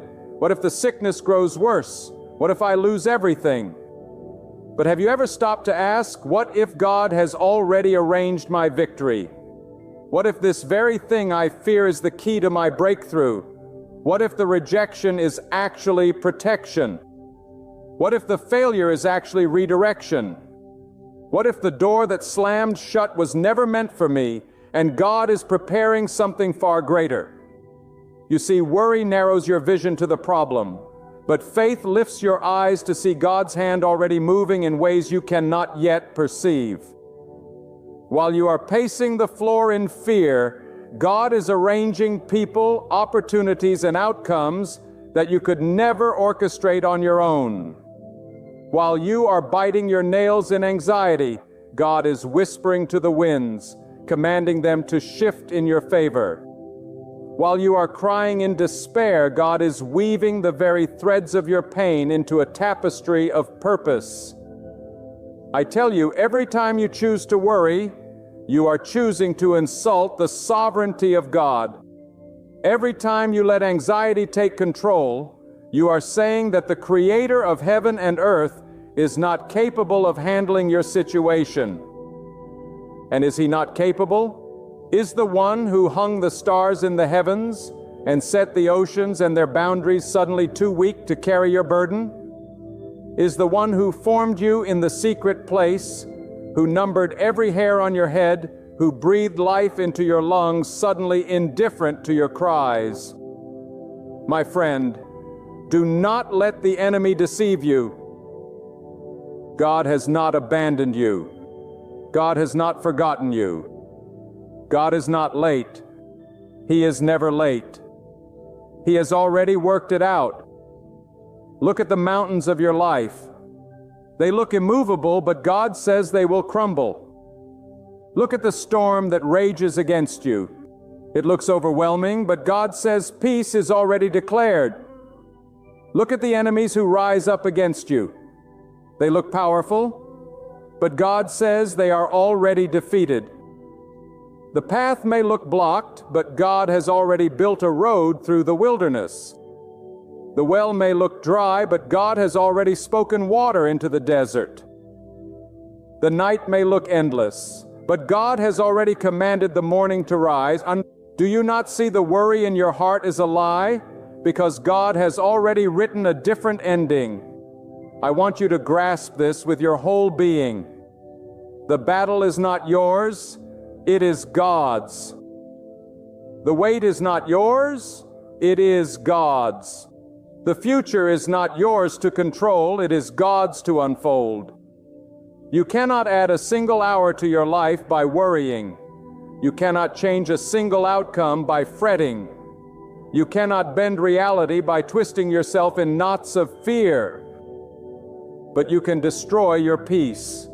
You can poison your spirit. You can blind yourself to the blessings that are already being poured out. And that is exactly why worry is so dangerous.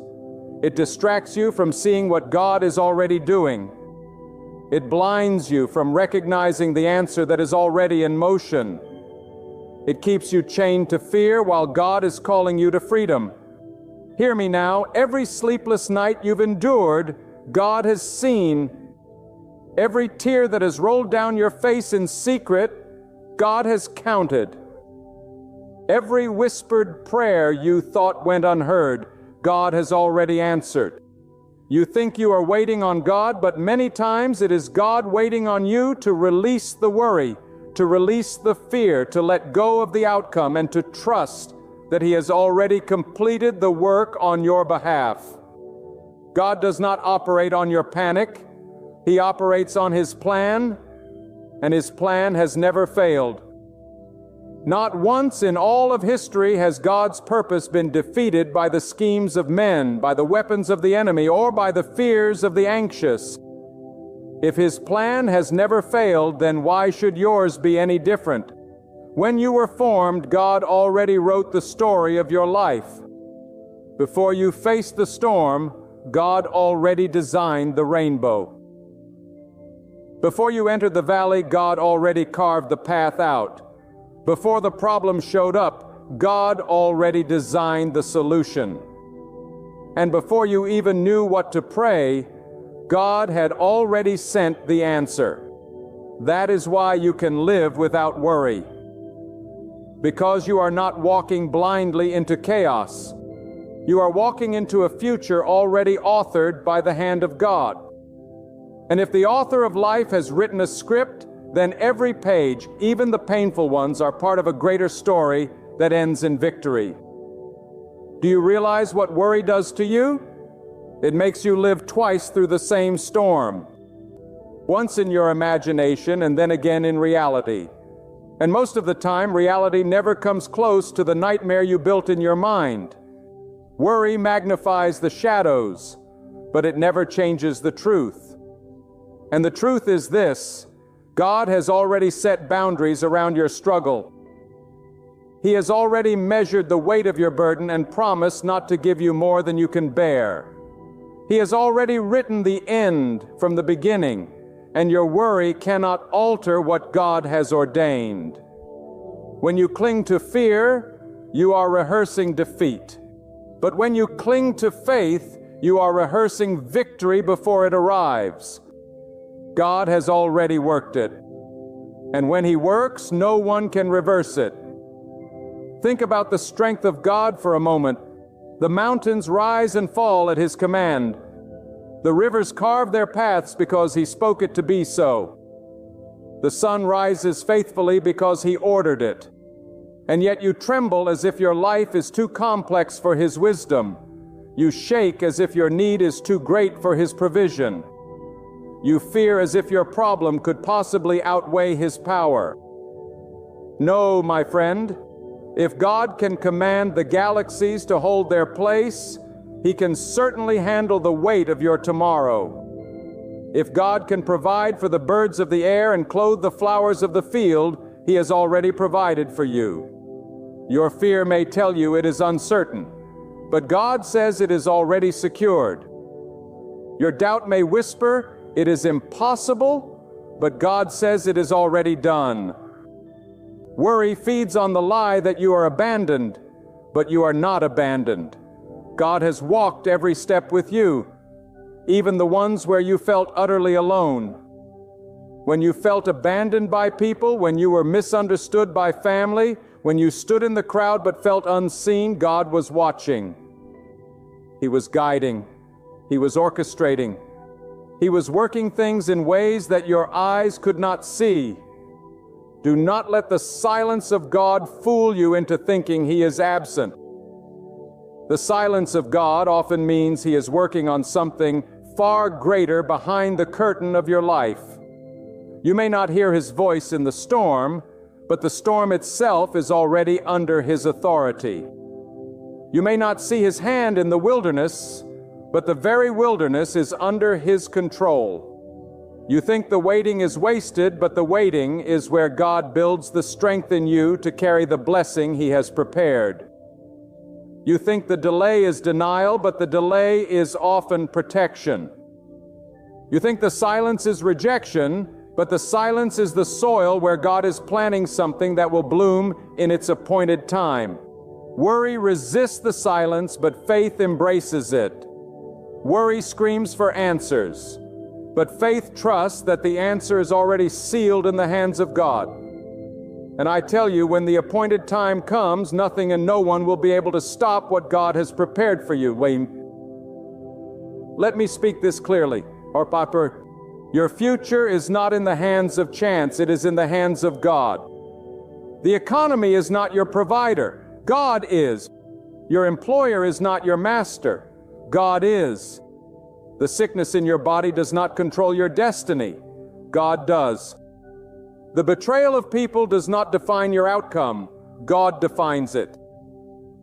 So why should you let worry chain you to the false belief that your life is at the mercy of circumstances?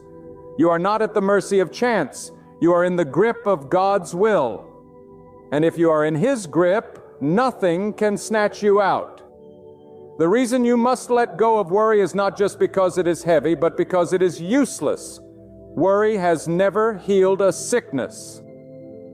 Worry has never paid a bill. Worry has never opened a door. Worry has never restored a broken heart. All worry has ever done is rob you of the strength to endure until God's provision arrives. Worry eats away at the very energy you need to see the answer when it comes. Worry blinds you to opportunities that are standing right in front of you. Worry makes you doubt when you should be declaring. Worry keeps you on the ground when God is calling you to soar. Why would you serve such a cruel master when you could walk in the peace of God? Peace does not come when the storm ends. Peace comes when you realize that the storm is already under God's control. Peace does not come when the provision is in your hand. Peace comes when you trust that God has already released it in His time. Peace does not come when the enemy is gone. Peace comes when you understand that the enemy is already defeated by the power of God.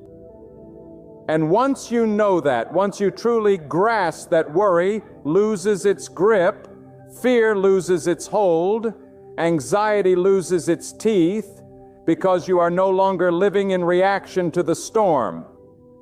You are living in response to the God who commands it. Listen closely. Some of you are so consumed with worry that you cannot even enjoy the blessings God has already given you. You are surrounded by answers you once prayed for, but your eyes are fixed on the next problem.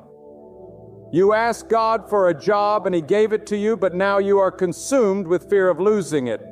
You asked God for provision and He supplied it, but now you worry if it will last. You asked God for strength and He strengthened you, but now you doubt whether you can make it through the next valley. Worry blinds you to the blessings you are already standing in.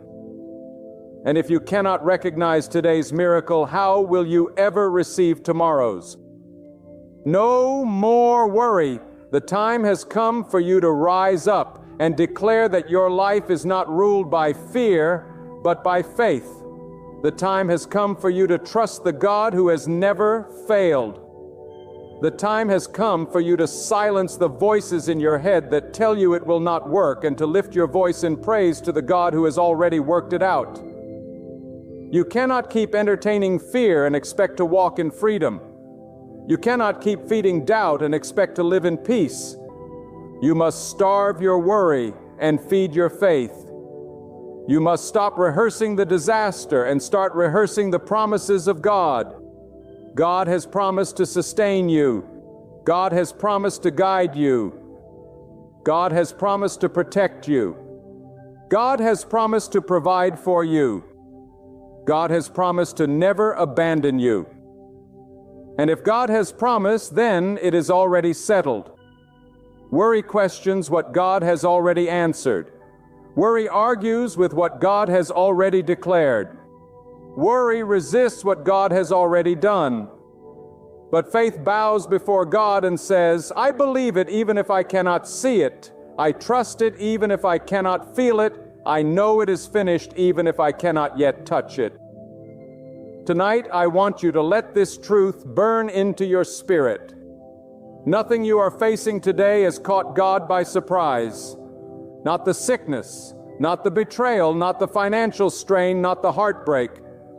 God knew it before you arrived at this moment. And He has already worked the outcome for your good.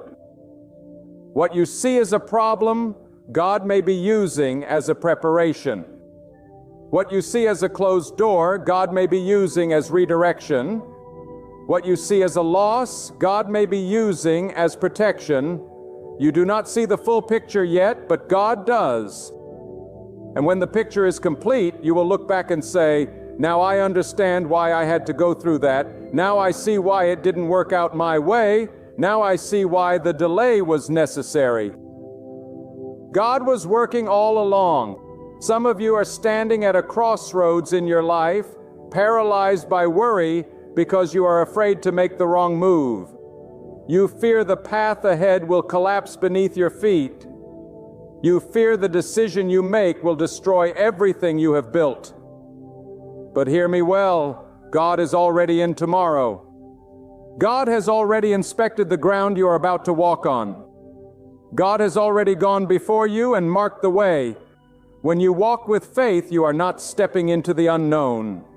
You are stepping into what God has already prepared. Worry says, "What if I fail?" Faith says, "God has already established my steps." Worry says, "What if I lose?" Faith says, "God has already secured my portion." Worry says, "What if this destroys me?" Faith says, "God has already ordained that all things work together for my good." You may feel as though the world is against you. People may plot against you. Voices may rise to condemn you. Enemies may sharpen their weapons to strike at you. But do you think God is unaware? Do you think the one who sees the heart of every man cannot see their schemes? God has already disarmed them. God has already turned their curse into a blessing. God has already written the downfall of every plan formed against you. While you are trembling at their threats, God has already declared their defeat. Do not waste your energy fearing what others may do to you, because no one can undo what God has already spoken over your life. Worry thrives in the soil of the unknown. It whispers, "You do not know what will happen, but God has already written your days. God has already measured your years. God has already numbered your breaths." You may not know what tomorrow holds, but you know who holds tomorrow. The unknown may terrify you, but it is not unknown to God. And if it is not unknown to God, why should it paralyze you? Your mind may not understand the plan, but your heart can rest in the assurance that God has already secured it. Worry resists the mystery, but faith embraces it, because faith trusts that even in mystery, God's hand is still moving. Let me tell you something important. Sometimes worry comes because you are staring too long at the problem. You are magnifying it in your sight, feeding it with your attention, letting it grow larger and larger until it swallows your peace. But have you turned your eyes to God? The more you look at the problem, the bigger it becomes. The more you look at God, the smaller the problem becomes. Worry grows when you fixate on what is against you. Faith grows when you fixate on the one who is for you. You cannot look at both at the same time. You must decide which direction you will fix your gaze. Will you stare at the storm, or will you lift your eyes to the one who commands the winds? Worry also comes because you are carrying what was never meant for you. You are holding responsibility for outcomes that belong to God alone. You are trying to solve problems that only God can solve. You are trying to open doors that only God can open. You are trying to heal wounds that only God can heal. And no wonder you feel crushed beneath the weight. You were never designed to be God. You were designed to trust God. You were never created to control every outcome. You were created to surrender to the one who holds every outcome in his hands. Letting go is not giving up. It is placing it in the hands of the one who has already finished the work. Understand this. Your worry does not impress God, and it does not make him move any faster. God is not stirred by your fear. He is moved by your faith. Faith is not proven by how loudly you speak in the light, but by how firmly you stand when darkness surrounds you. Faith is believing that even when no path is visible, God has already opened one. Faith is trusting that even when heaven seems silent, God has already spoken his answer. Faith is stepping forward when everything inside you wants to turn back because you know God has already gone before you. There is something powerful that happens when you finally let go of worry. Your mind becomes clear. Your heart becomes light, and suddenly you begin to see what God has been doing all along. Worry blinds, but trust opens your eyes. Worry paralyzes, but trust sets your feet in motion. Worry silences your voice, but trust fills your mouth with praise. And when you live in trust, you no longer wait in fear for tomorrow. You rest in peace, knowing that tomorrow is already secured. Think of the seasons of your life. The seed does not worry when it is buried in the soil. It trusts that its time will come. The tree does not worry when winter strips its branches bare. It trusts that spring will return. The river does not worry when the rocks block its way. It trusts that the water will carve a new path. So why do you, made in the image of God, worry when your life enters a season of silence or loss or delay? If the creation trusts the Creator, should you not do the same? God has already determined the season of your breakthrough. God has already commanded your harvest. God has already appointed your time of renewal. The seed may wait in darkness, but its future is secure. And so is yours. Some of you are holding on to memories of failure and using them as fuel for worry. You say, I tried before and it didn't work. I prayed before and nothing changed. I hoped before and I was disappointed. But do you not know that God is not limited by your past? The failure you fear so much is not the end. It was the preparation. The disappointment you carry is not the verdict. It was the foundation. God does not waste your pain. God does not waste your losses. God does not waste your tears. What you see as wasted years, God sees as training ground. What you see as brokenness, God sees as the soil where strength is being born. Do not let the failures of yesterday write the story of tomorrow. God has already written tomorrow, and it is greater than the pain of your past. I tell you with conviction, every obstacle you face has already been measured by God. Not one trial has escaped His eye. Not one struggle has been allowed outside of His knowledge. If you face it, it is because God has already provided the strength to endure it. If you encounter it, it is because God has already written the way through it. If it has come to your door, it is because God has already ordained that you will overcome it. The presence of the trial does not mean God has abandoned you. It means God has trusted you with a challenge that will reveal His glory through you. You must rise above the illusion of control. Worry thrives in the hearts of those who think they can manage everything, fix everything, and predict everything. But life will prove you wrong again and again. Control is an illusion. The only true control belongs to God. And when you finally release the need to control every detail, when you finally hand the pen back to the author, when you finally say, God, you have already worked it. I trust you. Then and only then will peace flood your heart like a river. There are moments in life when the weight of uncertainty presses so heavily upon you that even your breath feels labored. When each step forward feels like walking into a fog that grows thicker instead of clearing. In those moments, the temptation of worry screams the loudest. It tells you that you must find your own way, that you must struggle in your own strength, that if you do not hold everything together, it will all collapse. But do you not see that this very pressure is what God uses to push you closer to Him? The fog may be thick before your eyes, but it is never thick before His. What confuses you, God sees with absolute clarity. What intimidates you, God has already subdued.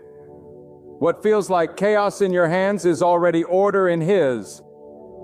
The danger of worry is that it convinces you to trust in your own sight rather than in God's vision. Your sight is limited. Your vision is narrow. Your understanding is fragile. You see the wall and assume there is no passage, but God sees the door hidden within the wall. You see the storm clouds and assume destruction is coming, but God sees the rain that will water your next harvest. You see the valley and assume it is your grave, but God sees the path that leads to your next mountain. When you worry, you put your faith in your own limited vision. But when you trust, you put your faith in God's limitless vision. And His vision is never clouded. I tell you the truth, worry does not only rob you of peace, it robs you of obedience. When worry governs your heart, you hesitate to act where God has already commanded. You delay when God says move. You remain silent when God says speak. You cling tightly when God says release. Worry makes you a prisoner of hesitation. But God is calling you to act, to move, to trust, even when you cannot yet see the outcome. The blessing often waits on the other side of your obedience. But if worry paralyzes you, you may miss what God has already placed within reach. Let me tell you something you may not have considered. Sometimes the very thing you're worrying about is the thing God has already marked as the instrument of your elevation. The opposition you dread is the very stage where God will reveal your strength. The burden you carry is the very weight that will train you for your destiny. The closed door you cry about is the very barrier redirecting you to the greater door that is waiting just ahead. If you only look at the surface, you will see reasons to worry. But if you look with the eyes of faith, you will see reasons to trust. Because behind every challenge is the hand of God shaping, molding, and guiding. Worry thrives in secrecy. It grows when you keep it locked inside, when you allow it to echo endlessly in the chambers of your mind. But the moment you lift your voice and declare that God is greater, that God is sovereign, that God has already worked it out, the power of worry begins to break. Your words have weight. Your declarations shift the atmosphere. When you speak of your fear, you strengthen it. But when you speak of God, you weaken fear and feed faith. That is why the enemy wants to keep your mouth closed, wants to keep your thoughts consumed, wants to silence your declarations. But you must resist. You must declare with boldness that God is already at work, that the outcome is already in His hands, that nothing formed against you shall prevail, because God has already set the boundary of victory. My friend, if you could see what God has already aligned for you, you would stop worrying this very moment. If you could see the doors He has already prepared, if you could see the people He has already assigned to help you, if you could see the opportunities already moving in your direction, you would not waste another breath in fear. Worry blinds you to that reality, but trust brings it into view. Trust does not require you to see the full picture, only to believe that God already holds it. You do not need to know how every detail will unfold because God has already written the script. All you need to do is take the next step in faith. Understand this. Worry is heavy because it belongs to tomorrow. You are carrying the weight of days you have not yet reached. But God never asked you to carry tomorrow. He asked you to trust Him with tomorrow. He asked you to live today with faith that tomorrow is already secured. Each day has enough challenges of its own. Why borrow the troubles of days not yet lived? Why let the shadows of the future darken the light of today? God is already there. God is already handling it. God is already weaving together the outcome. Leave tomorrow in His hands and you will find the peace to live fully in today. There is also something sacred about surrender. Worry is the refusal to surrender. It is the attempt to hold in your hands what only belongs in God's. But the moment you release it, the moment you say, God, I trust you with this, I trust you with the outcome, I trust you with what I cannot see, something miraculous happens inside you. The chains of fear begin to fall. The heaviness of anxiety begins to lift. The torment of endless questions begins to fade. And in its place, peace settles like a gentle river flowing through your spirit. That peace is not weakness. It is power. Because when you live in that peace, you live unshaken, unafraid, unmoved by circumstances. You become anchored not in what you see, but in who God is. Do not confuse peace with passivity. Trusting God does not mean doing nothing. It means doing what you can with courage and leaving what you cannot to God. Worry drains your energy and leaves you powerless. Trust empowers you to act boldly, to move with confidence, to walk in strength because you know you are not walking alone. Worry says, I must hold it all together. Trust says, God is holding me together. And when you live in that truth, you are unstoppable. Tonight I want you to think about the countless times in your life when you worried, when you feared the worst, when you thought it was over. And yet, here you are. You survived storms you thought would kill you. You overcame obstacles you thought would bury you. You endured nights you thought would never end. You lived through fears that consumed you. And here you stand. What does that tell you?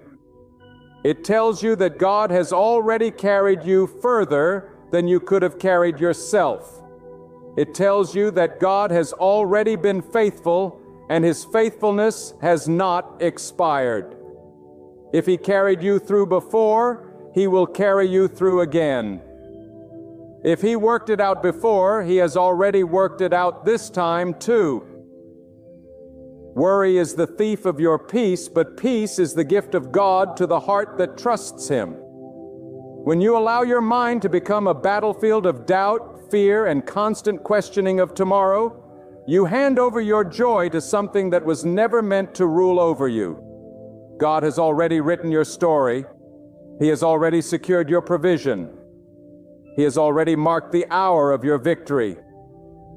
Why would you carry the heavy load of anxiety when the Almighty God has already carried it for you? Why would you let your nights be restless when the one who never sleeps has promised to guard your life? Every time you let worry creep in, you are declaring to yourself that God might not come through. But hear this with all the conviction of my soul. God has never failed. From the beginning of time, He has upheld His word, and He will not fail you. The sky above you, the ground beneath you, the air in your lungs, all testify that God is faithful. Look at how He paints the heavens each morning with the rising sun, and yet you think He will forget to arrange the details of your life. Look at how He commands the oceans to stay within their borders, and yet you fear He cannot set boundaries around your troubles. God has worked it out long before you even thought to worry about it. You see, worry blinds you from seeing the evidence of God's hand already moving. While you sit restless, God is orchestrating the connections, the opportunities, the healing, and the breakthroughs that you cannot see yet. Worry is the enemy's attempt to distract you from the unseen hand of God moving on your behalf. But faith tells you to stand still and believe that what you cannot see is greater than what you can see. Faith tells you to trust the unseen script that God has already written for your good. God did not design your life for worry. He designed it for trust. Trust is the language of the soul that knows God is in control. Trust says, I don't know how, but I know who. Trust lifts the heavy burden and places it at the feet of the Almighty. Trust says, God, I will not lose sleep because you neither slumber nor sleep. God, I will not fear because you are my shield. God, I will not let despair drown me because you are the lifter of my head. Think of this. Every time you faced what seemed impossible, you are here today because God brought you through. There were moments you thought you couldn't go on, but you did. Not by your strength, but because God worked it out. There were seasons when the door seemed closed, yet God opened a greater one. There were valleys where you thought you would remain, but God lifted you to higher ground. If He has done it before, why do you doubt that He will do it again? The same God who sustained you yesterday is the God who has already secured your tomorrow. Do you know why worry has such power over people? Because it thrives on the illusion of control. Worry whispers that if you think long enough, stress hard enough, you can somehow manipulate the outcome. But no matter how much you worry, you cannot add a single moment to your life. No matter how much you stress, you cannot rearrange the plans of God. The Almighty has already spoken His word over your life, and His word will not return void. His decree is greater than your doubt. His plan is stronger than your fear. So what must you do? You must surrender worry and embrace the peace that comes from knowing God is ahead of you, behind you, and within you. You must learn to lift your eyes above the chaos of the moment and see that God has already declared the end from the beginning. When you put your trust in God, worry loses its grip. When you rest in His promises, anxiety finds no place to dwell. When you lean into His strength, fear crumbles beneath the weight of His authority. Child of God, hear this truth. You are not abandoned. You are not forgotten.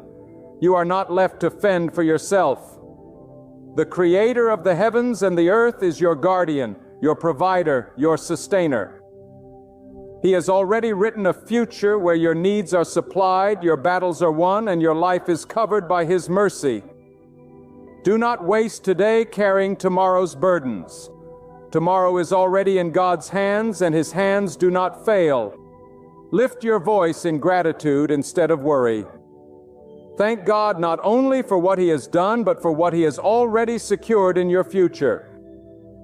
Gratitude is the weapon that silences worry. Gratitude opens your eyes to see that God's goodness is already surrounding you. When you thank God in advance, you are declaring, I believe it is already done. That declaration shakes the chains of fear and places your soul in the safe arms of faith.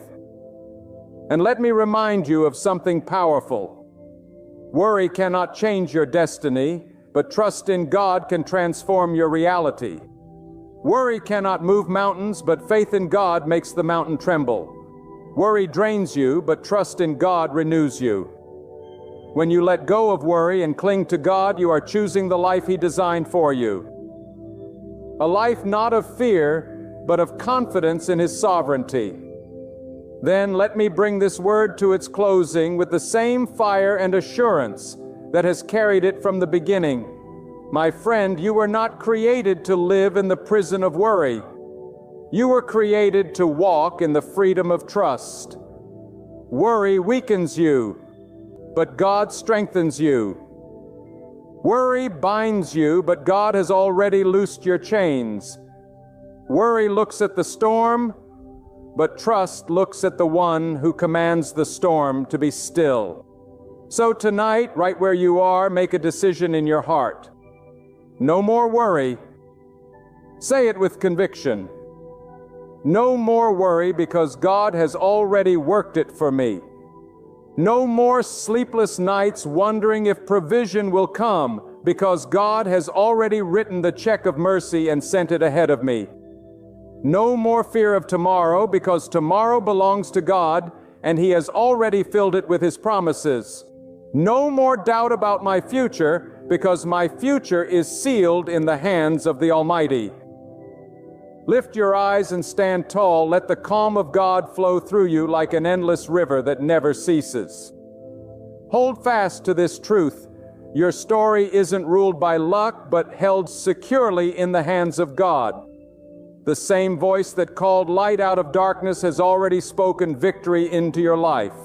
The same hands that shaped the mountains have already prepared the answers you've been praying for. The same power that sustains the universe is the power now sustaining you. Step away from anxiety and step into trust. Step away from fear and step into peace. Step away from doubt and walk boldly in faith. Let your heart proclaim in every sunrise, in every night, and through every storm, God has already made a way for me. And when this truth lives deep in your spirit, nothing can shake you. Nothing can break you. Nothing can hold you down. For the Lord has gone before you, walks beside you, and will complete every work He began in you. So take courage, take peace, take rest. It is already done.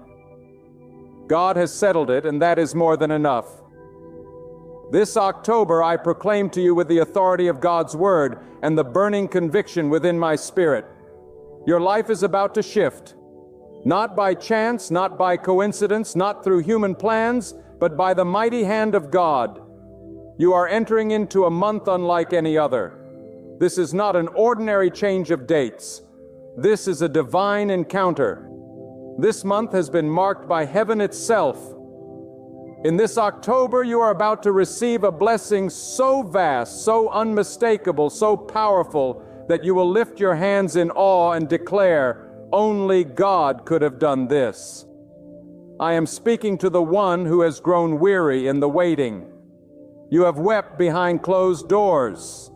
You have questioned God's silence in the darkest hours. You have carried a burden too heavy for others to see. But listen to me. God has seen every tear.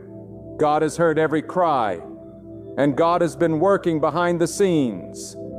The promise you thought was delayed is about to appear right on time in His perfect plan. This October, the waiting ends. This October, the blessing begins. This October, the power of God will meet your situation, and nothing in your life will ever be the same. Do you know what happens when God decides to bless you? No power in hell can stop it. No enemy in your family can block it. No doubt in your mind can cancel it. For when God speaks, it must come to pass. This October, God is speaking blessing, breakthrough, and open doors over your life. And I tell you, get ready, because you are about to walk into a season that will silence your enemies and astonish your friends. God is about to prove Himself mighty on your behalf. Many of you have been through a valley so dark you thought you would not survive. You have been through betrayal, through storms, through nights of uncertainty. Some of you have felt abandoned, overlooked, forgotten. But this October, God is turning the page. This month is the month where He says, "Enough." This month is the month where He says, "Now is the time." This month is the month where He says, "Watch me lift you higher than you've ever been." The tears you cried in September will water the harvest you reap in October. The struggles you endured were not in vain. They were preparing you for the blessing that is now coming to meet you. You see, God does not bless according to man's schedule. God blesses according to His perfect design. Some of you thought the blessing should have come years ago, but had it come then, you would not have been ready to handle it. Some of you thought your chance had passed, but God was reserving it for such a time as this. This October, the timing is right. The season is ready. Your spirit is prepared. God is saying, now is the moment. Now is the hour. Now is the month where I show you my power. I want you to understand that this blessing is not small. This is not something you can explain away. This is not something that will blend into the ordinary days of your life. No, this is a major blessing. This is the kind of blessing that shifts your destiny. This is the kind of blessing that sets you apart. This is the kind of blessing that makes others stand back in awe. When God blesses you this October, even those who doubted, you will have to admit that the hand of God is upon you. Even those who plotted against you will have to confess that God Himself has lifted you up. You may say, "But I have failed too many times. I have made too many mistakes. I am not qualified for such a blessing." And I tell you, none of us are qualified. None of us can earn it. None of us deserve it. But that is the power of God's blessing. It comes not because of your worthiness, but because of His mercy. It comes not because of your strength, but because of His favor. And this October, that favor is resting on you. That mercy is surrounding you. That blessing is chasing you down. Lift up your head. Don't walk into this month with the heaviness of yesterday. Don't carry the failures of your past into the promise of your future. This October is not chained to September. God is doing a new thing, and it will spring forth quickly. The moment you believe it, the moment you receive it, the moment you step into it, you will begin to see His hand moving in ways you never imagined. The blessing of God is not just coming, it is here. The door is not just opening, it is swinging wide. The breakthrough is not just promised, it is being delivered. This October, expect the unexpected. Expect sudden shifts. Expect open doors. Expect good news to come to your house. Expect healing to flood your body. Expect restoration to hit your family. Expect opportunities to arise where there were only obstacles. Expect favor to flow where there was only failure. Expect God to show Himself mighty in your life. For He has declared that this is your month of blessing. This October, the blessing of God will not come as a whisper, but as a roar. It will not slip quietly into your life. It will arrive with power, with evidence, with a shift that cannot be denied. God is not just in the business of giving you a small token. He is in the business of transforming your entire reality. This is the God who parts seas, who moves mountains, who breathes life into dust. And when He decides to bless you, that blessing cannot be stopped, delayed, or diminished. This October, prepare yourself, because God is about to show you that He still reigns, that He still moves, that He still provides, and that His word never fails. I want you to see this clearly. The blessing that is coming in October will not just touch your hands. It will touch your heart, your mind, your family, your future. This is not just financial provision, though for some finances will be restored. This is not just health, though some will rise up healed in their bodies. This is not just opportunity, though doors will open that no man can shut. This is wholeness. This is restoration. This is the power of God showing up in every corner of your life. When God blesses, He blesses completely. When God gives, He gives abundantly. When God pours out, He does not pour in drops, but in rivers that overflow. This October, you are standing under the downpour of God's abundance.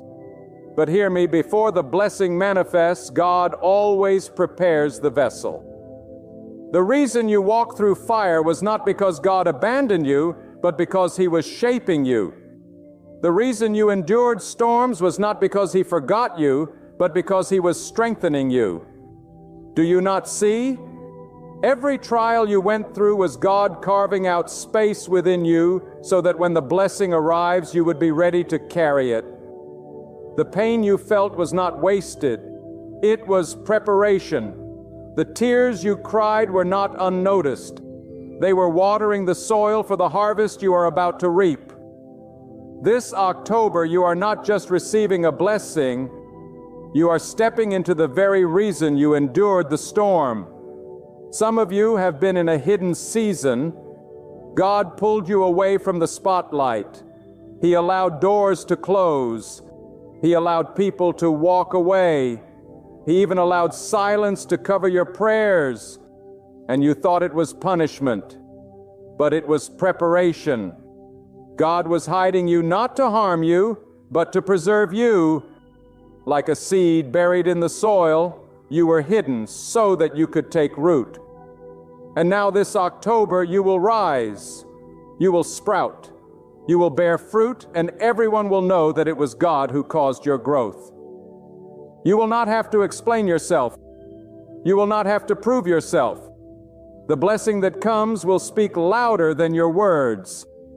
This October is not a month for fear.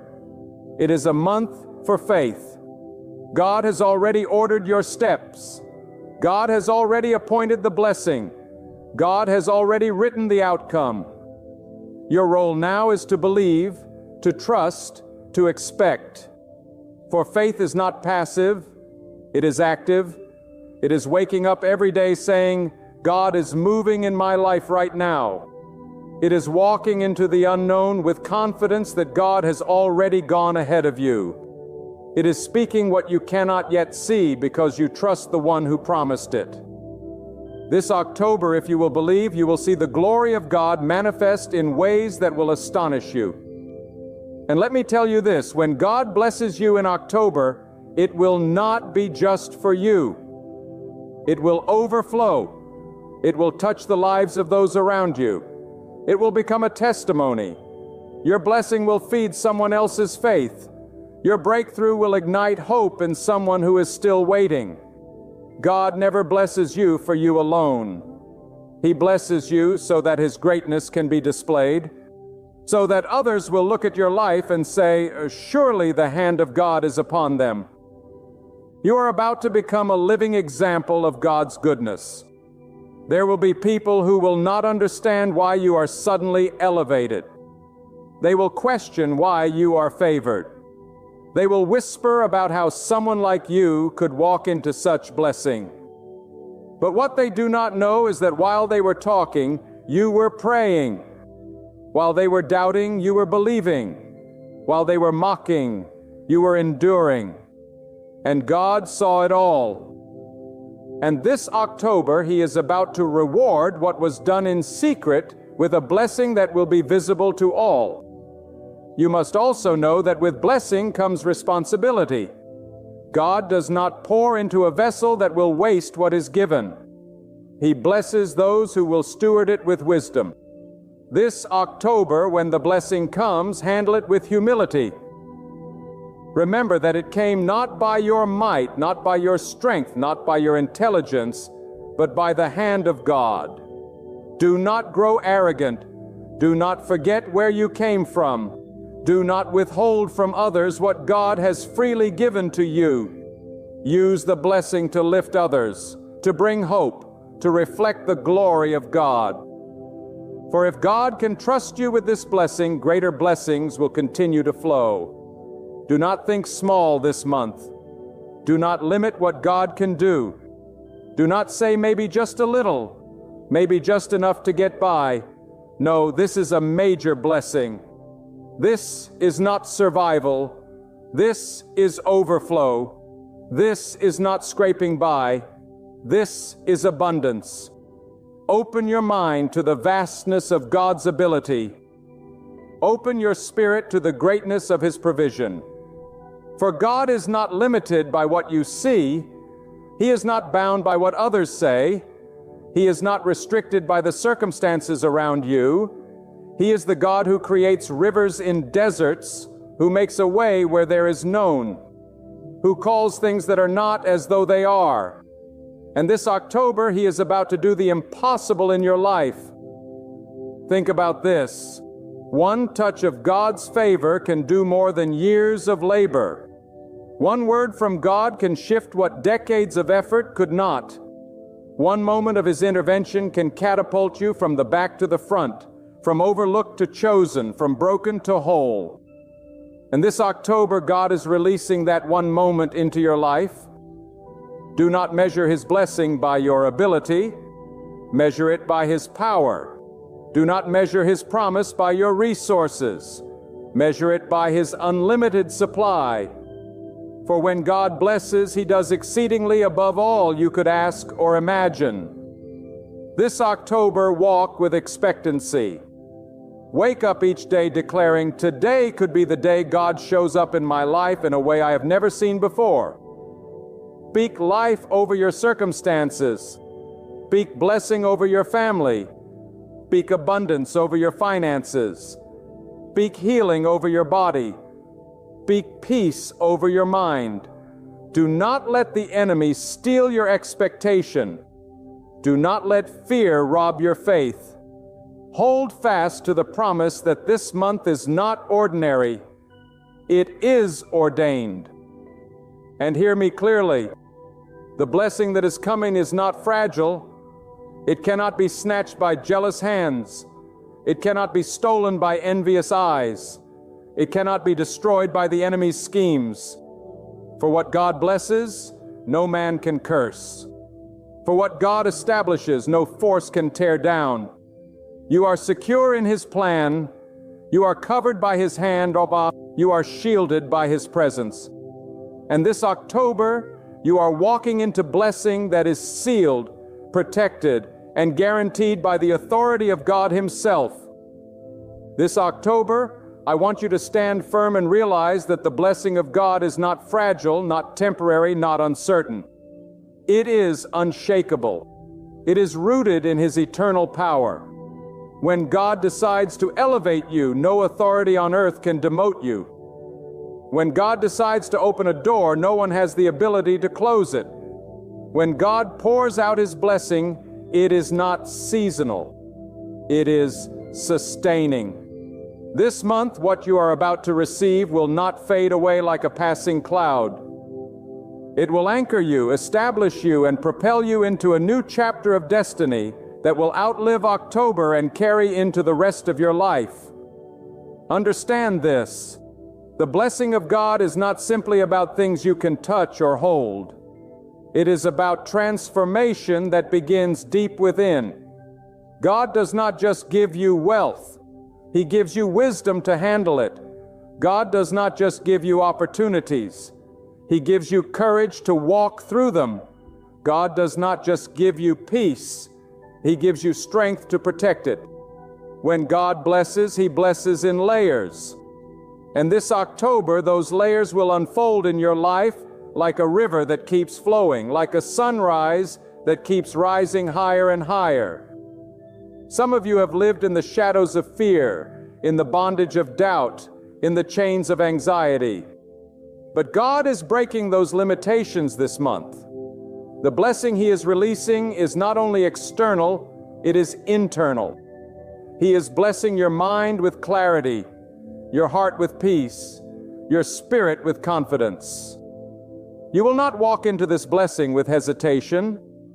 You will step into it boldly because God has already equipped you to handle it. The blessing is not coming to overwhelm you, but to establish you, not to crush you, but to crown you. Let me remind you, God is a God of seasons. He determines when the rain will fall and when the harvest will spring forth. Some seasons are for sowing, others are for reaping. For many of you, the last months and even years have been sowing seasons. You sowed in tears, in patience, in silence, in obedience. And now October is your reaping season. The seed that looked buried is about to rise. The prayers that looked unanswered are about to be fulfilled. The efforts that looked unseen are about to be rewarded. For God does not forget the labor of your faith, and He does not ignore the cries of the righteous. This October, prepare yourself for surprises. The blessing that is coming will not always arrive in the form you expect. Some of you think it will come through one path, but God is about to show you another. Some of you are looking in one direction, but God is sending it from another. Do not box Him in. Do not limit Him to your imagination. God has 1,000 ways to bless you where you see none. He can use a stranger. He can use an enemy. He can use what once hurt you to now help you. He can turn what was meant for your harm into the very vehicle of your blessing. So in October, open your eyes wide, because the blessing may come from the place you least expect. And let me declare this to you. This blessing will come suddenly. It will not creep in slowly. It will not delay when the hour strikes. It will break forth like light in the darkness, like thunder in the silence, like a breakthrough you could never have planned. God works suddenly. He waits until the moment looks impossible, then He shows His power. He waits until people think you're finished, then He lifts you. He waits until the world counts you out, then He counts you in this October. Be ready, because the blessing of God will arrive suddenly, and when it comes, it will change everything in an instant. Do not mistake silence for absence. Some of you have thought God has been quiet. You prayed and felt no answer. You waited and saw no sign. But let me tell you, when God seems silent, He is not inactive. He is working behind the scenes, aligning the pieces, setting the stage, arranging the connections. His silence is strategy. His timing is precision. And this October, what He has been preparing in the silence will be revealed in the light. You will see that God was never late. He was always on time. And hear this clearly: your blessing will not be contaminated by the schemes of your enemies. People may plot, they may plan, they may whisper, they may try to sabotage. But when God decides to bless you, every plan of the enemy backfires. Every scheme is exposed. Every trap becomes a stepping stone. This October, the very thing that was designed to block you will push you forward. The very opposition you face will highlight the greatness of God in your life. When He blesses you, the opposition only becomes evidence that His hand is on you. This is also the month where God is shifting identities. Some of you have been labeled by your past. People have called you failures, weak, unworthy, forgotten.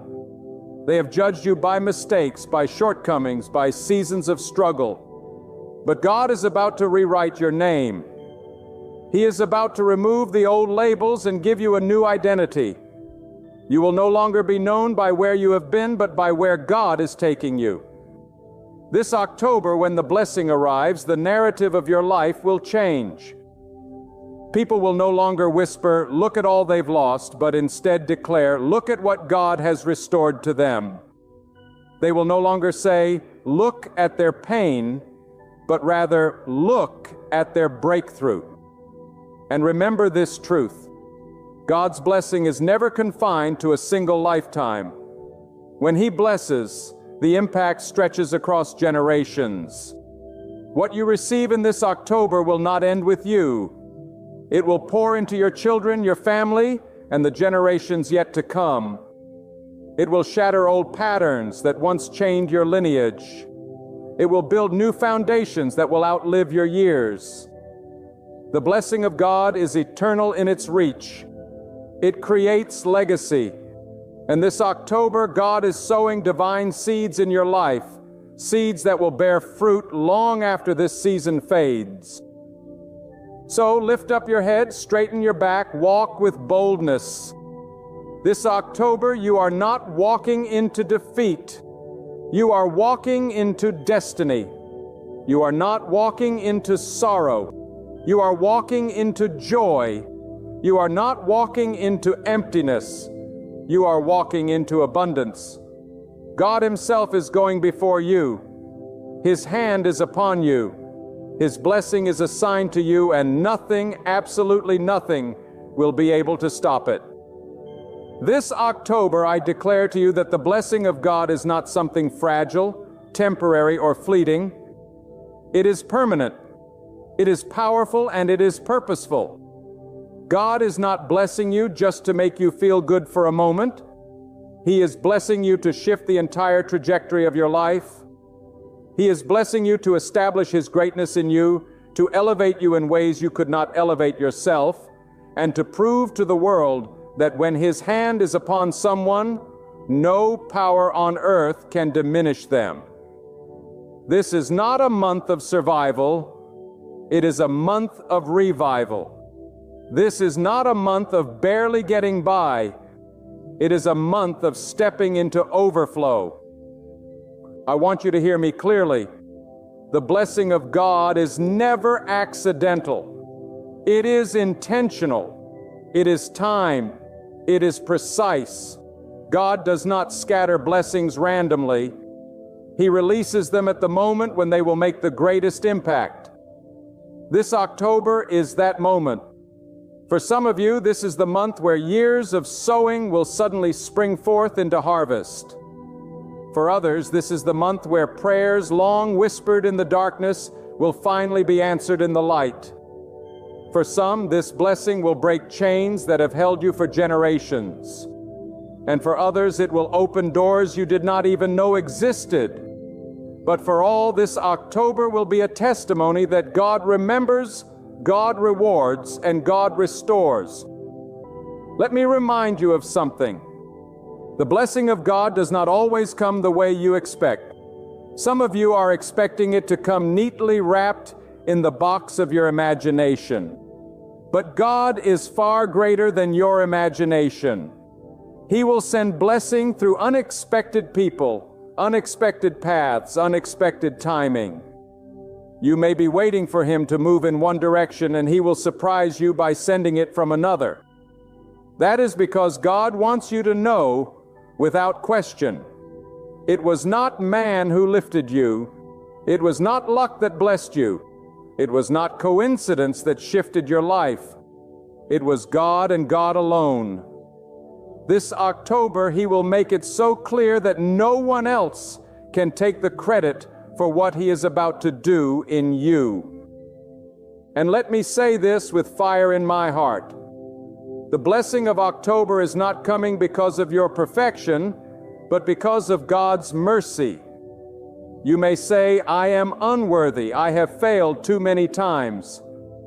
And I tell you, yes, you have failed, but God is faithful.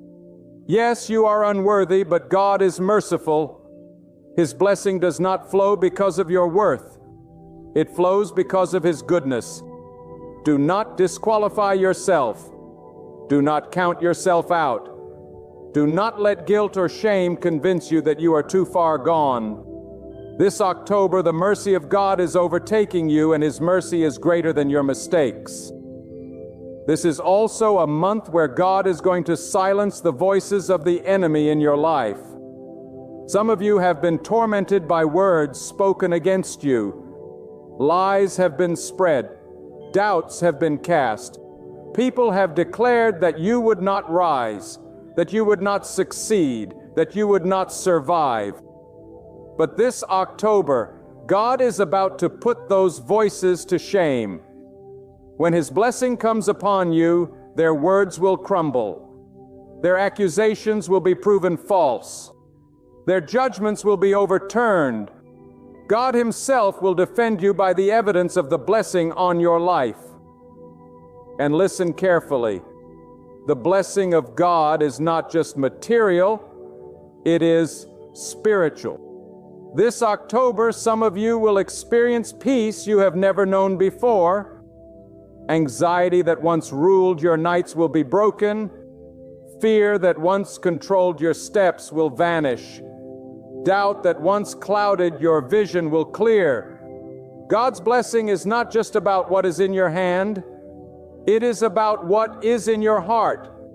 He is blessing your spirit with boldness, your mind with clarity, your soul with peace. He is equipping you inwardly so that when the outward blessing arrives, you will have the strength to carry it. This October is also a month of divine reversals.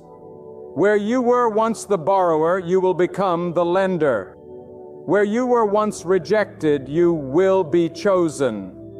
Where doors were once shut in your face, they will now open wide. Where you were once last, you will be placed first. God delights in turning the tables, in flipping the script, in reversing the plans of the enemy. And in this season, He is about to rewrite your story in front of those who thought they had the final word. Do not underestimate the timing of God. Some of you have said, "Why did it take so long? Why didn't this happen earlier?" And I tell you, had it come earlier, you would not have been ready. The blessing is great and preparation was required. Every delay was not denial. It was designed. God was strengthening you, humbling you, teaching you, protecting you. He was shaping your character so that when the blessing comes, it will not destroy you. You are ready now in a way you were not before. That is why October is your month. That is why the blessing is coming now and not then. Trust His timing, for His timing is perfect. This is also a month where hidden things will be revealed. God is not only blessing you, He is exposing what was kept from you. Secrets will come to light. True intentions will be revealed. People who pretended to be for you will be shown for who they truly are. And though this may hurt at first, it will clear the way for the blessing to flow unhindered. God is removing distractions, cutting off dead weight, pulling away those who cannot go where you are going. This October, you will not only receive blessing, you will receive clarity. And clarity itself is a blessing. And do not forget, when God blesses you, He blesses you to become a blessing. The overflow in your life is meant to pour into others. The abundance you walk in is meant to lift those who are still struggling. God does not give you blessing to hoard, but to share, to reflect His generosity to the world around you. This October, when the blessing arrives, do not close your hand. Keep it open. Keep it generous. For the more you release, the more God will refill. The more you pour out, the more He will pour in. A blessing is never meant to stop with you. It is meant to flow through you. So I tell you, be expectant, be bold, be ready. This October is not just another month. It is a prophetic season. It is a divine turning point. It is a time appointed by God to reveal His power, His provision, and His presence in your life in ways you have never known before. Do not shrink back. Do not doubt. Do not let fear rob you of this moment. Stand tall, lift your voice, declare your faith, and prepare your heart. The blessing is coming, and it is coming now. This October, the hand of God is about to rewrite your story in a way that no man can erase. You may have lived under labels others placed on you. Failure, forgotten, unworthy, too late. But the blessing of God shatters those labels. When He decides to bless you, every false name you carried falls to the ground and a new identity is placed upon you. No longer will you be known by what you lost. You will be known by what God gave you. No longer will you be remembered for your pain. You will be remembered for the breakthrough that followed. This October, God is declaring a new chapter over your life, and it is one of honor, of abundance, and of favor. Do not underestimate the blessing that is coming. It is not a small adjustment. It is a complete shift. It will not just affect one corner of your life. It will ripple into every part of your being. The peace of God will calm your restless nights. The strength of God will renew your weary spirit. The wisdom of God will guide your decisions. The favor of God will open doors. This blessing is not partial, it is whole. God never does His work halfway. When He blesses fully, deeply, and completely.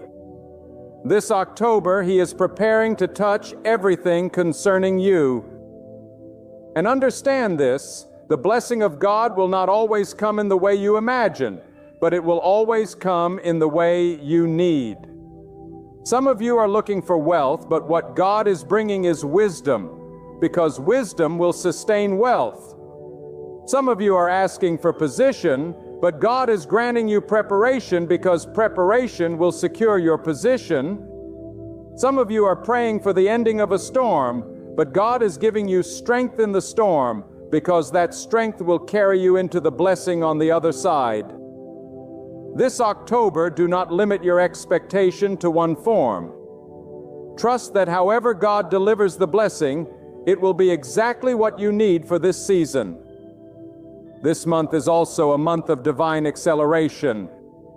What once took years will take weeks. What once took months will take days. When God places His blessing upon your life, time itself bends to His will.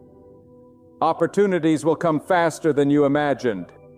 Progress will be swifter than you thought possible. Connections will happen suddenly. Growth will be visible quickly. You may have spent years waiting, but God does not need years to bless. He needs only a moment, and when that moment arrives, it redeems the years that felt wasted.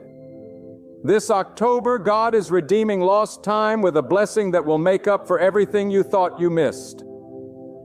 But do not miss this. The blessing of God always requires preparation of the heart. If He gives too much to a heart unprepared, that blessing can become a burden. That is why He has been refining you. That is why He has been pruning you. That is why He has been stripping away pride, fear, and doubt. Because when the blessing arrives, you must carry it with humility, with wisdom, and with faith. This October, make sure your heart is open, surrendered, and ready. God is not looking for perfect vessels. He is looking for surrendered ones. And let me speak with boldness. The blessing coming this October will not be able to be hidden. Some blessings you can keep private, but this one will be so large, so undeniable that everyone around you will see it. People will look at your life and be forced to acknowledge that it was the hand of God. Even those who doubted you, mocked you, or abandoned you will see the evidence. And though some may envy you, they cannot stop it.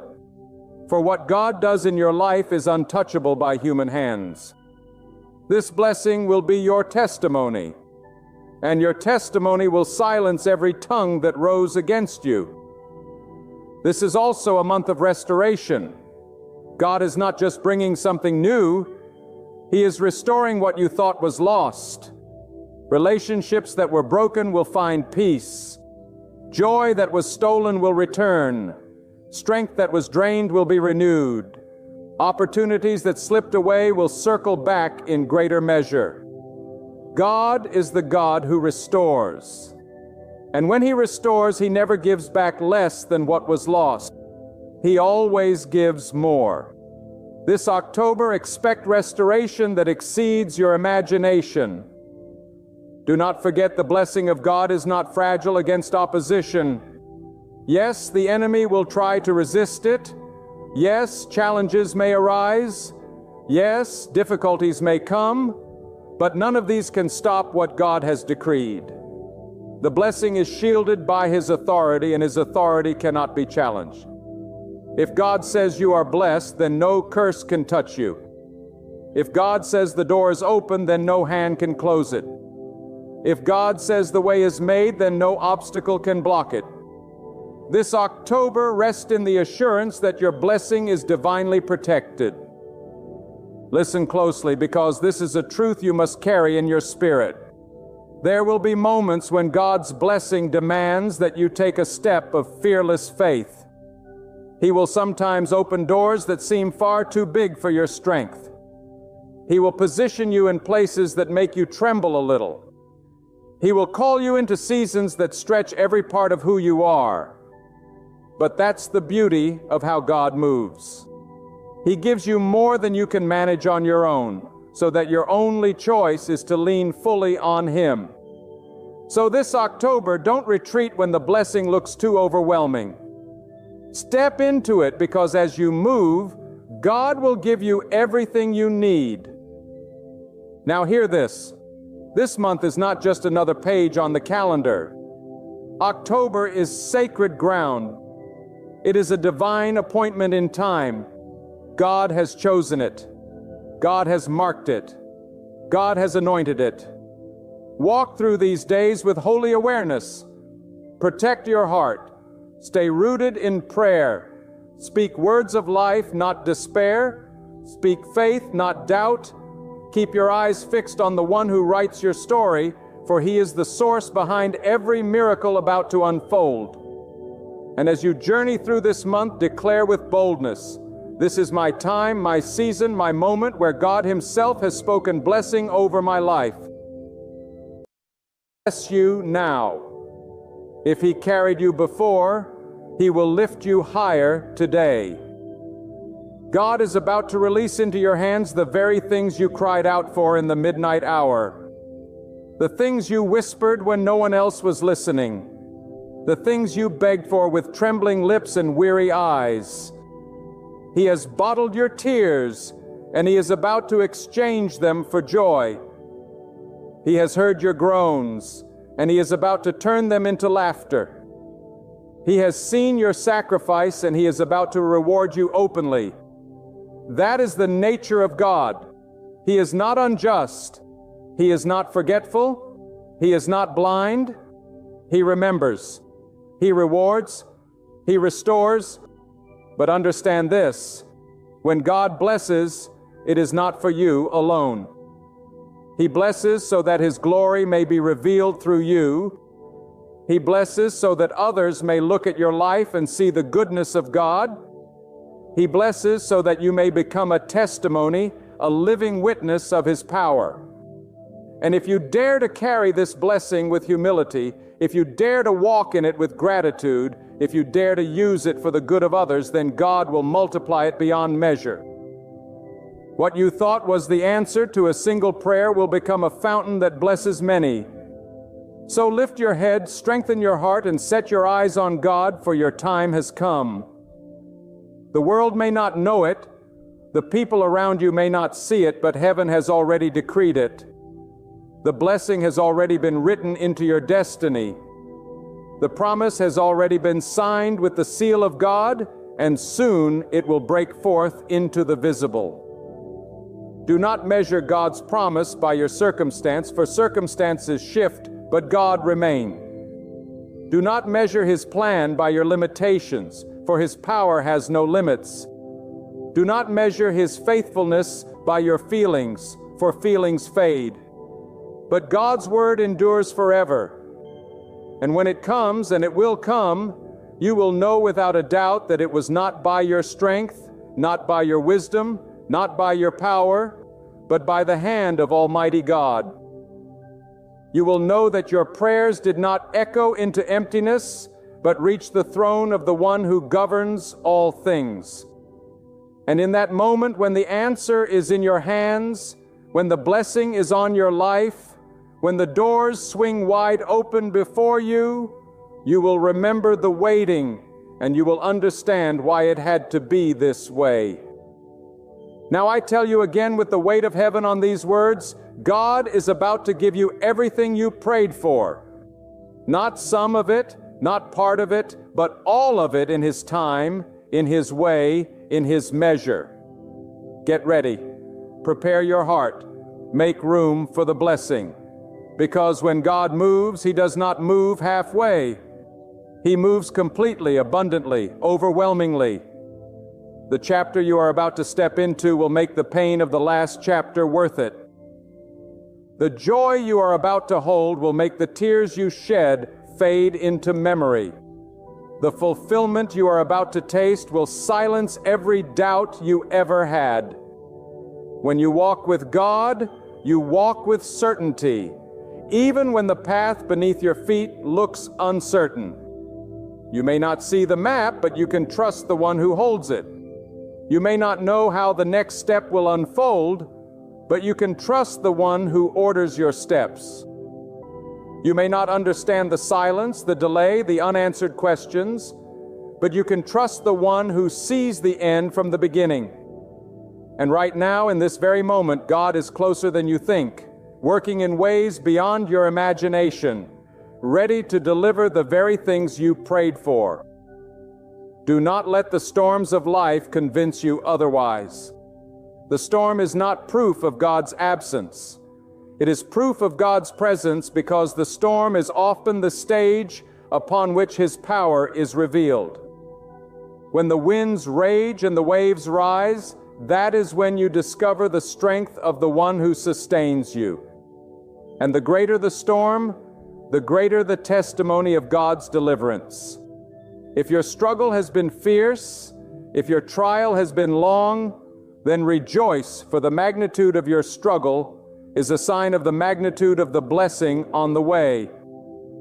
The enemy does not fight what has no value. The adversity you face is confirmation that something precious is being birthed in your life. Hold to this truth. God does not forget the cry of His children. He hears you when you whisper in the night. He sees you when your heart aches in silence. He knows the weight you carry even when you cannot put it into words. And though it may seem as if nothing is happening, I assure you everything is happening. Heaven is moving in response to your faith. God is aligning people, positioning resources, orchestrating events. What looks like chaos to you is order in His hands. What feels like delay to you is precision in His timing. What appears like rejection is often redirection to something greater. There is coming a day when the very things that troubled you will serve as the foundation of your victory. The prayers you prayed in pain will become the songs you sing in joy. The nights you spent weeping will give birth to mornings of laughter. The valley you walk through will lead to the mountaintop of triumph. For God never wastes suffering. He never discards tears. He never overlooks faith. He gathers it all and transforms it into something far greater than what you asked for. That is the mystery of God, that He gives not only what we request, but often more than we imagine. And I say to you now, prepare yourself, for when God is about to release His blessing, it requires room in your heart, room in your mind, and room in your life to receive it. Some of you are still clinging to old things, holding on to past hurts, carrying unnecessary weights that leave no space for the new. You must let them go because the blessing God is bringing cannot fit into the containers of yesterday. Do not try to pour new oil into old vessels. Do not hold on to what He has already asked you to release. Trust that what He has ahead is greater than what lies behind. You may wonder, why would God take me through so much before giving me what I prayed for? And the answer is this: preparation precedes possession. God will not place a treasure into unprepared hands. Just as a farmer tills the soil before planting seed, God tills the soil of your heart before planting blessing. Every trial, every disappointment, every delay has been part of the tilling, part of the shaping, part of the refining. It may not have been pleasant, but it was necessary. And now that the soil has been broken, the seed of blessing is about to spring forth. Remember this also: God's blessings are not only for your comfort, but for your calling. He blesses you so that you may rise into purpose. He answers your prayers so that your life may bear witness to His greatness. If you prayed for provision, He will supply, but not only to meet your need. He will supply so that you may help others. If you prayed for healing, He will restore, but not only for your relief. He will restore so that your testimony will lift others. If you prayed for guidance, He will lead, but not only to take you forward. He will lead so that you can bring others with you. God's blessings are always bigger than you because His plan always stretches beyond one life. Do not think that your waiting has been wasted time. What you thought was stagnation was actually incubation. Just as a seed lies unseen beneath the soil before it bursts forth into life, your prayers have been germinating in the unseen, waiting for the appointed season to break forth. The hidden does not mean the absent. The delay does not mean the denied. It means growth is taking place where you cannot see. And when the season is right, what was once hidden will manifest openly, and no one will be able to deny that it was the hand of God. I urge you, do not grow weary. You are closer than you think. The finish line is nearer than your eyes can see. Every step you take in faith, even when you feel weak, is bringing you into alignment with God's promise. The breakthrough is not somewhere far off in the distance. It is already forming around you. The answer is already traveling toward you. The blessing is already written into your story. God is not preparing the blessing alone. He is preparing you to meet it. Then hear me now as I speak with every ounce of conviction that burns within me. Do not lose hope. Do not let your heart faint, for the hour you have prayed for is drawing near. The heavens are not deaf, the earth is not still, and your prayers have not vanished into silence. God has been listening all along, and He has been writing your answer into the very fabric of your destiny. Every moment of pain was not in vain. Every sacrifice was not forgotten. Every tear has been gathered, and every word you lifted has reached His throne. Lift your eyes from the weight of the struggle and fix them on the greatness of God. He who created the stars does not fail His people. He who breathes life into every living thing does not overlook the cries of His children. He who commands the seas and sets the boundaries of the earth is more than able to command your blessing and set the boundaries of your victory. God is getting ready to release everything you've been believing for. Not a glimpse of it, not just a portion, but the complete, overflowing answer that only He can provide. And when it arrives, it will be so unmistakably divine that you'll know deep within your soul it wasn't your effort, it wasn't your intellect, it wasn't your strength, it was the mighty hand of God at work. You will be left speechless, standing in awe, your voice rising in praise, your heart bursting with gratitude, your life radiating the evidence of God's faithfulness. So get ready, make room in your heart, widen your faith, because the blessing coming your way will exceed every prayer you ever whispered. The season of waiting was only the threshold, and now the door is swinging wide open. God is on the move. God is responding. And He's about to place in your hands everything you've been believing for.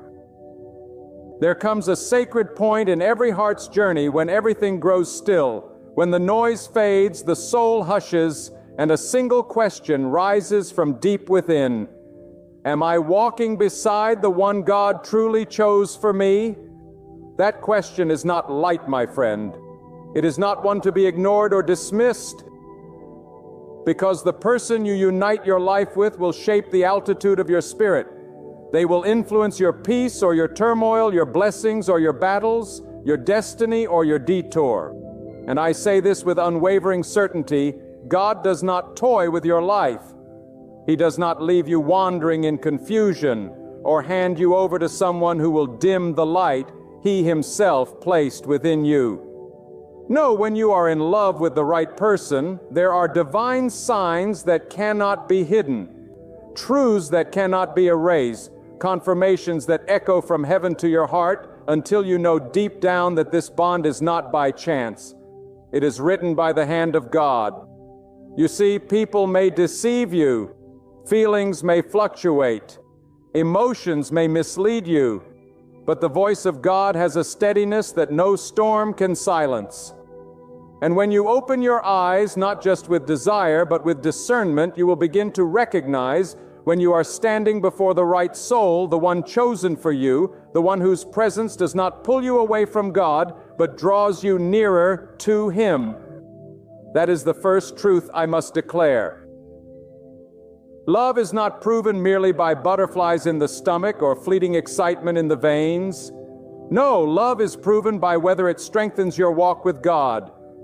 For if love drags you into shadows, it is not love. If it makes you compromise your values, it is not love. If it blinds you to righteousness and pulls you into temptation, it is not love. But if it makes you kneel more often, pray more sincerely, live more purposefully, and give thanks to God more consistently, then you may very well be touching the garment of something divine. There is a dangerous lie in the world today, a lie that tells you love is just about chemistry, about charm, about how someone makes you feel in the moment. But I tell you, feelings will lie to you. Charm will fade. Beauty will wither. But the hand of God will not falter. And if you are wise enough, humble enough, and prayerful enough to wait on God's confirmation, you will discover that there are signs, sacred signs, that mark when you are in the presence of the right person. These signs are not cheap tricks.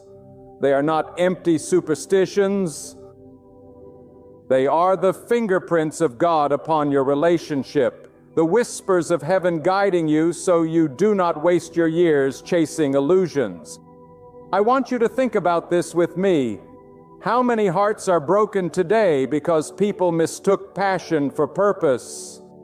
How many souls are wandering in regret because they mistook lust for love? How many have walked down the aisle blinded by excitement only to wake up later shackled by disillusionment?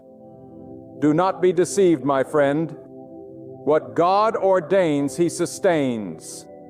And what is born only of your flesh will wither under the weight of life. So when you are with the right person, there will be strength beyond the surface, something that even time cannot erode.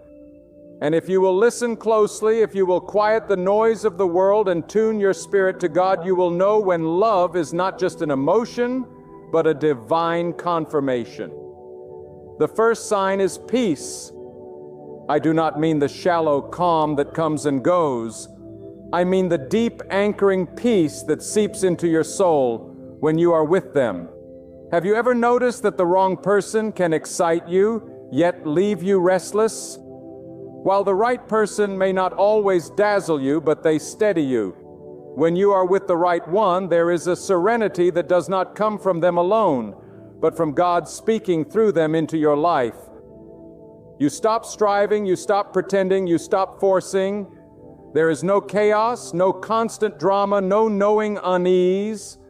Instead, there is quiet assurance, as though God Himself is whispering, "This is safe, this is right, this is good."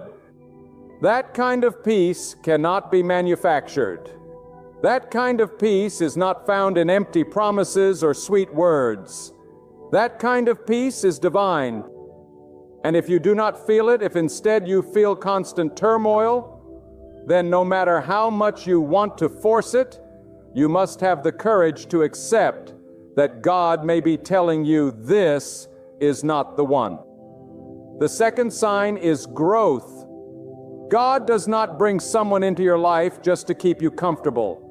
He brings them to sharpen you, to lift you, to challenge you, to help you become the fullest version of who He designed you to be. The right person does not pull you away from your potential. They provoke it. They do not dim your light. They fan it into greater flame. They do not mock your dreams. They nurture them.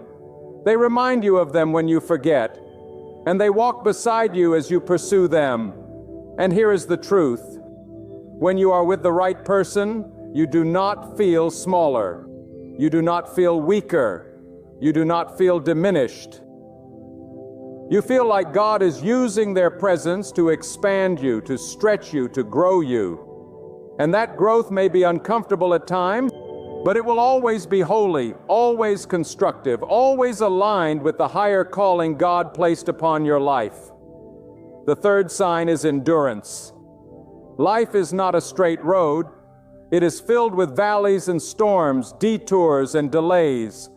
And if your love is only strong when the sun shines, it is not love. If your bond only holds when everything is easy, it is not from God. But when you are with the right person, your connection weathers the tempests. You may argue, yes, but you reconcile with grace. You may stumble, but you rise together. You may face loss, scarcity, pressure, but instead of crumbling, you cling tighter to each other and to God. The right person does not abandon you at the first sign of difficulty. They do not flee when the waters rise. They stand with you because they are bound to you not just by affection, but by a divine covenant. And I tell you, that kind of endurance is not man-made. It is not the product of willpower alone. It is a sign that God Himself is the third strand in the cord of your relationship, holding you together when everything else tries to pull you apart. And then there is the fourth sign, alignment. This is perhaps the most overlooked, yet the most powerful. When you are in love with the right person, your values, your vision, your direction align under the will of God. You may not be identical. You may not agree on every detail, but the foundation of your lives points the same way. If you long to honor God and they long to honor God, if you desire integrity and they desire integrity, if you walk toward purpose and they walk toward purpose, then your steps fall in rhythm. But if one of you is walking toward light and the other toward darkness, sooner or later the road will split. So alignment is not about whether you like the same music or the same food. Alignment is about whether your souls share the same compass, whether your spirits are tuned to the same frequency of obedience to God. When they are, you do not have to drag each other. You move in harmony. That, my friend, is a divine sign. But let me pause here and tell you something important. These signs are not to be taken lightly. They are not suggestions to consider only when it is convenient. They are warnings and assurances, straight from the wisdom of God. And if you ignore them, if you harden your heart because you prefer to chase fleeting passion, then you will pay the price in years of regret. God speaks not to control you, but to protect you. He shows you these signs because He loves you too much to let you stumble into ruin. And if you are humble enough to submit your love life to Him, He will guard you from heartbreak. He will lead you to the right one, and He will bless you with a relationship that glorifies Him. Think of it this way. When you choose without God, you gamble. But when you choose with God, you are guided. And guidance is priceless. Because love is not just about today, it is about tomorrow and the day after tomorrow and every day until the end of your life. You do not want someone who only excites you now but exhausts you later. You want someone who inspires you today and will still be standing beside you decades from now. Their hand in yours, their heart aligned with yours, their faith lifting yours. That is what it means to be with the right person. And that is why you must let God lead. Do not let the world rush you. Do not let loneliness trick you. Do not let pressure push you. Wait on God. For when the right person enters your life, the signs will be undeniable. Peace will steady you. Growth will shape you. Endurance will sustain you. Alignment will guide you. And when all these come together, you will know. Not because your heart is infatuated, but because your spirit is confirmed. And when your spirit is confirmed, you will walk in love without fear, without doubt, without confusion. Because you will know this is not just a relationship. This is a divine appointment. When God is the foundation of your love, no storm can destroy it, no doubt can corrode it, and no enemy can uproot it. For what God plants, He protects, and what He blesses, He sustains. And I want you to understand something that will change how you see love forever. The right person is not simply someone who makes you happy. They are someone who makes you holy. Happiness is fleeting. It comes and goes like the wind. But holiness, the purity of walking in alignment with God, that is eternal. So when you look into the eyes of the one you love, you must ask yourself, does this bond make me a better servant of God? Do they lift me closer to Him, or do they pull me further away? Do they guard my soul, or do they tempt my weakness? Because love that is not centered on God is not love at all. It is illusion. It is a mirage in the desert promising refreshment but leaving you thirstier than before. The right person will guard your dignity, not exploit it. They will respect the boundaries God has set, not trample them in pursuit of selfish desire. They will see the value of your soul before the value of your body, because they know the soul is eternal while beauty fades with the passing of time. And you will know deep in the quiet chambers of your heart that this is different from the shallow attention of the world. For when God is present in your love, you will feel dignity where the world feels disgrace. You will feel clarity where the world feels confusion. And you will feel purpose where the world feels aimlessness. That is the mark of a relationship that has God's fingerprints upon it. Now let me tell you something that may cut deep but must be said with love. Many people confuse desperation for destiny. Loneliness becomes so heavy that they grab the first hand that reaches out, mistaking proximity for providence. But God never rushes. God never panics. God never pressures you into the wrong arms. If you feel like you must compromise your values just to be loved, then it is not from God. If you must beg for respect, it is not from God. If you must silence your convictions to keep their attention, it is not from God. For the love ordained by God will never demand you to betray Him to keep it alive. Instead, it will thrive precisely because you honor Him together.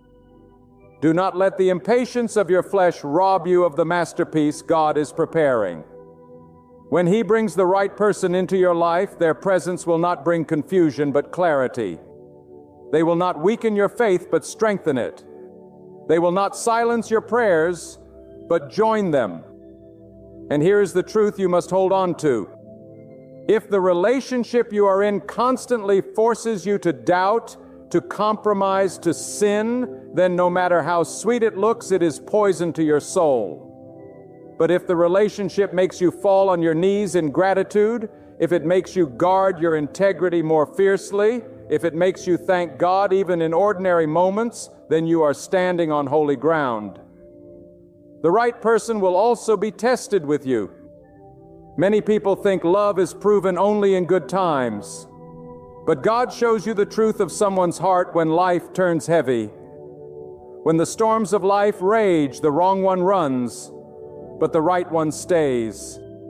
When resources are scarce, the wrong one complains, but the right one finds gratitude. When challenges arise, the wrong one blames you, but the right one supports you. For true love is not proven in the sunshine, but in the storm. Not in the plenty, but in the famine. Not in the laughter, but in the tears. And if God has placed the right one in your life, you will see them stand beside you, not because it is easy, but because it is ordained. Let me remind you, love is a divine trust. God places someone in your life not for you to abuse, neglect, or manipulate, but to protect, honor, and cherish. The right person will never treat your heart as a toy or your emotions as a game. They will handle your soul with reverence because they know God is watching. And you too must do the same. For love is not one-sided.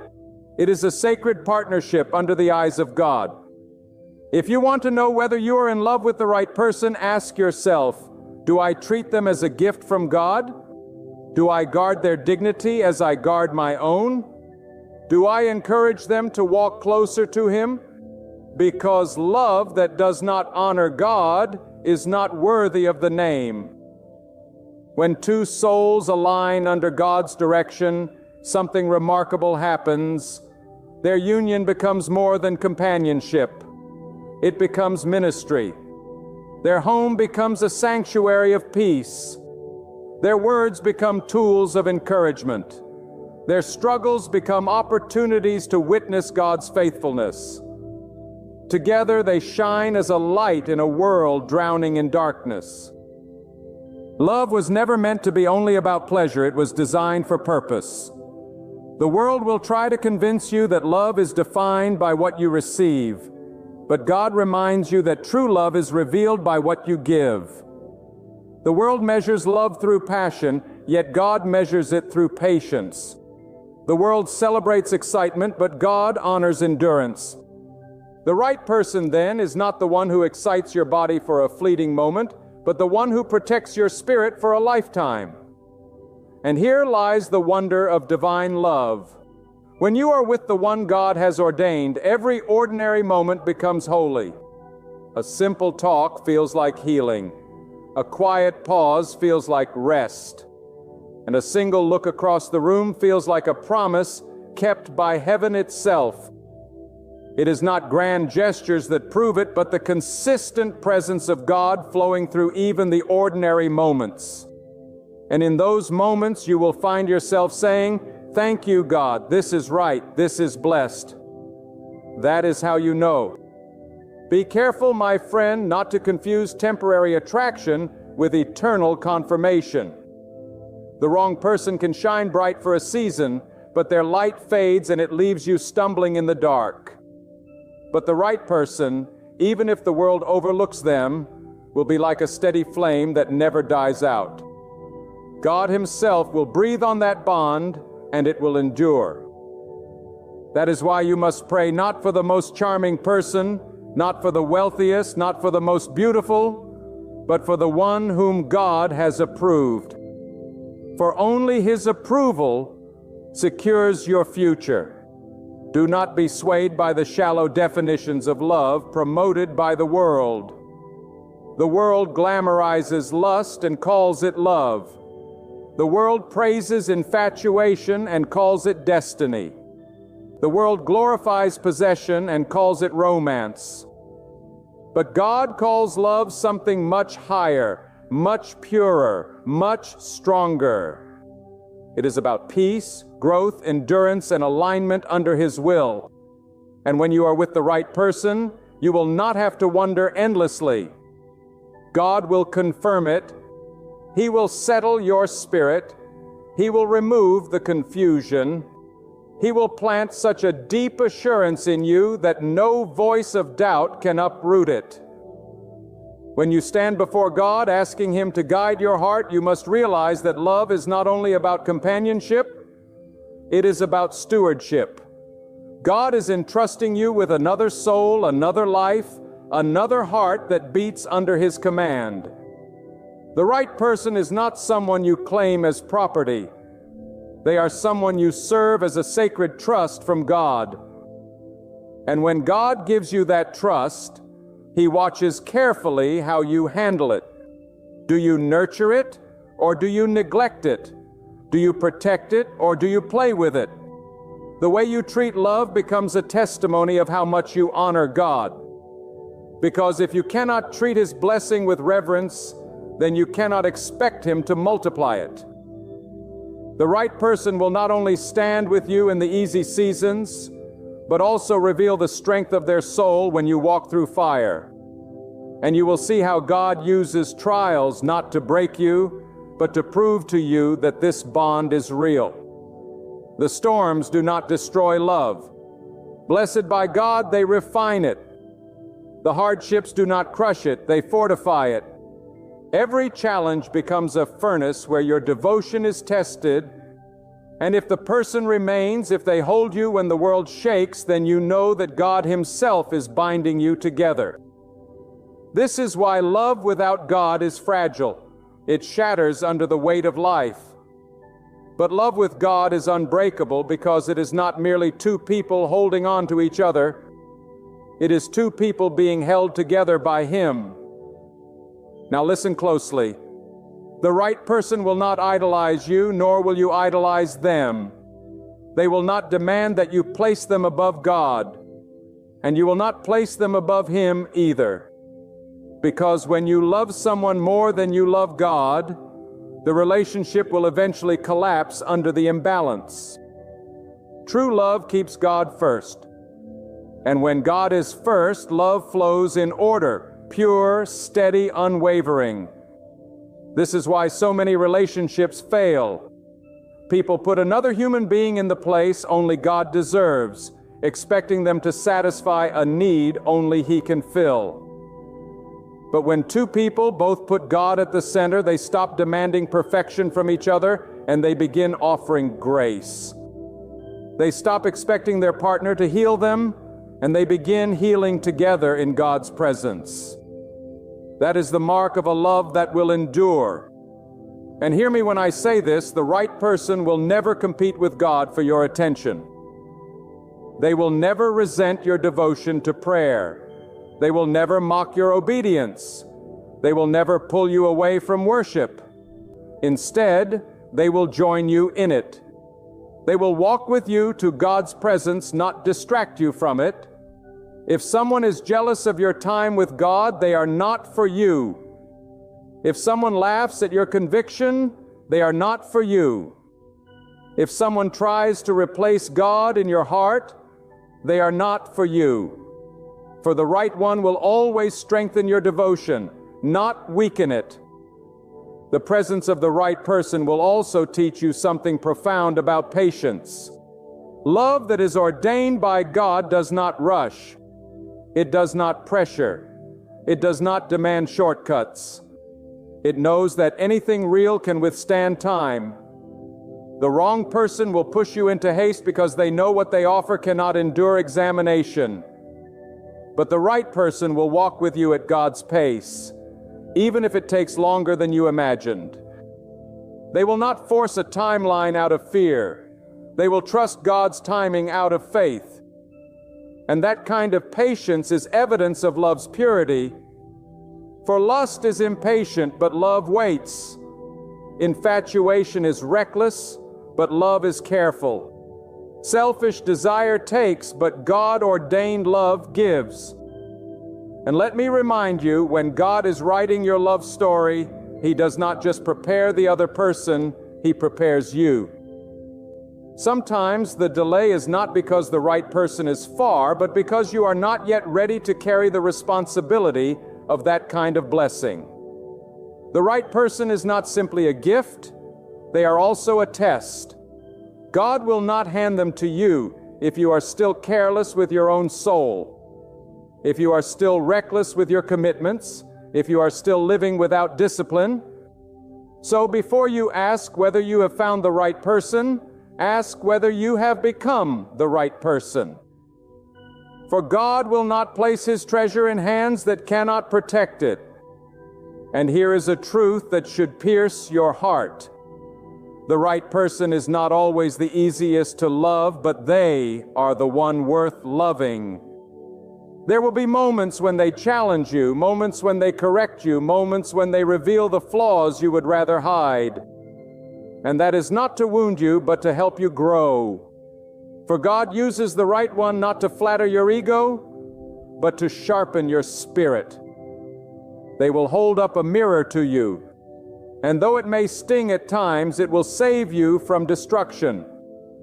Do not confuse discomfort with incompatibility. Sometimes the very friction you feel is God using them to refine you. The love blossom will also be marked by honor. The right person will speak of you with respect whether you are in the room or not. They will not tear you down in anger. They will not shame you before others. They will not treat your name carelessly, for they understand that to dishonor you is to dishonor the God who joined you, and you will do the same for them. That mutual honor creates an atmosphere where trust thrives, where wounds heal quickly, where forgiveness flows easily. Without honor, love suffocates. With honor, love breathes. And when love breathes, it lasts. Let us be clear about one more thing. The right person will not distract you from your mission in life. They will amplify it. They will not strip you of your calling. They will remind you of it. They will not hold you back. They will push you forward. And in turn, you will do the same for them. This is how you know it is from God. When your union does not shrink your purpose, but multiplies it. For God never unites two people just for comfort. He unites them for a greater cause. When your love serves a purpose beyond your own desires, when it becomes a force for goodness, when it leaves behind a legacy of righteousness, then you can be certain that God Himself is the architect of your union. But if you truly desire that kind of love, you must have courage. Courage to wait, courage to walk away from the wrong one, courage to trust God even when you do not understand His timing. Many have missed the blessing of the right person because they settled for what was available instead of waiting for what was ordained. They chose quickly out of fear rather than patiently out of faith. And years later they carry the weight of regret. Do not let that be your story. Trust God enough to believe that He knows who is right for you, and that when the time is perfect, He will reveal it. There is something sacred in the way God weaves two lives together when it is His will. It is not coincidence, and it is not luck. It is not chance. It is divine orchestration. God does not simply place the right person into your path to soothe your loneliness. He places them there because together you will reflect His glory in ways you could never achieve apart. That is why the right person feels like more than a companion. They feel like a destiny shaper, someone who pulls you into alignment with the greater purpose God designed for your life. And you will know this not just by how they make you feel, but by how your very spirit responds in their presence. The right one will never require you to abandon your faith to hold on to them. Instead, they will deepen your devotion to God, and you must be wise enough to discern the difference. For there are many who will speak sweet words, but their actions lead you away from prayer. Many will promise love, but they stir chaos in your soul. Many will look right in the eyes of people, but before God they are not right for you. Do not be blinded by appearances. Do not be deceived by charm. The right person is not proven by outward display, but by inward fruit, the fruit of peace, patience, kindness, humility, and steadfastness in the ways of God. And here is what you must hold on to. The right person is not perfect, but they are purposeful. They will have flaws as you do, but those flaws will not corrupt the bond because God will use even your differences as instruments of growth. Too often people discard relationships at the first sign of imperfection, forgetting that God never promised perfection. He promised partnership. The right one will not be flawless, but their flaws will not destroy you. Instead, together you will learn forgiveness, patience, and humility. In this way, God shapes both of you to resemble more of His wisdom and less of your selfishness. When you are with the right person, you will also notice that God brings confirmation not only through feelings, but through circumstances. Doors open with ease, obstacles dissolve without force, and opportunities align as though the universe itself bows to God's command. It is not that the path is free of challenges, but there will be a rhythm, a flow, a divine order that reminds you this is no accident. With the wrong person, everything feels forced, heavy, out of sync. But with the right one, even the battles feel worth fighting because you know God is with you in the struggle. The love God ordains also has a language of sacrifice. The right person will be willing to put aside their pride for the sake of peace, their comfort for the sake of your will, bending their desires for the sake of God's will, and you too will find joy in sacrifice for them. This is not because you are weak, but because you are strong enough to put love above ego. When two hearts are both willing to sacrifice under God's guidance, then their bond cannot be shaken, because it is not built on selfishness, but on surrender to Him. Consider this also. The right person will guard your destiny as much as they guard your heart. They will not tolerate you living beneath your potential. They will not let you waste your talents, bury your gifts, or abandon your calling. They will push you forward when you feel like giving up. They will remind you of who you are when you forget. They will fight for your dreams as though they were their own. Why? Because God placed them in your life, not just to share your love, but to share your purpose. And when your destinies intertwine like that, you will know this is no ordinary love. This is divine. And my beloved, never underestimate the power of prayer in discerning love. If you are unsure, fall on your knees and ask God to show you. Ask Him to open your eyes, to close the wrong doors, to give you clarity that no human could manipulate. For when God gives you clarity, it cannot be confused. He may speak through your spirit, through circumstances, through the wisdom of those who love Him. And when He confirms it, there will be no need for constant guessing, no endless anxiety, no desperate searching for signs in every little thing. The peace of God will settle upon you, and you will know. But prayer does not only reveal the right person, it also sustains the relationship once you have found them. Prayer will be the anchor that keeps you steady when disagreements arise, when life becomes heavy, when confusion tries to creep in. The right one will not only allow you to pray, but will join you in prayer because they know that a relationship without God is like a house without a foundation. It may stand for a season, but it will collapse when the storm comes. But when prayer is the heartbeat of your love, no storm can destroy what God Himself has sealed. Do not overlook the subtle signs of God's blessing. The wrong one will leave you drained, anxious, and questioning your worth. The right one will leave you renewed, encouraged, and reminded of God's faithfulness. With the wrong one, you will feel like you are losing yourself to keep them. With the right one, you will find more of yourself than ever before because they see you the way God sees you. And when you experience that, you will know you have stepped into something divine. The right person will not merely love who you are today, they will believe in who you can become tomorrow. They will not cling to your past mistakes. They will walk with you into the future God has prepared. And you will do the same for them. That kind of love does not come from human strength. It comes from God. And when it does, you will realize that love is not about completing each other. It is about complementing each other. Two different souls molded together for a shared purpose in God's design. My friends, when God sets His hand upon your life and brings another into your path, it is not by accident. It is not by the careless turns of fate. It is by His divine design.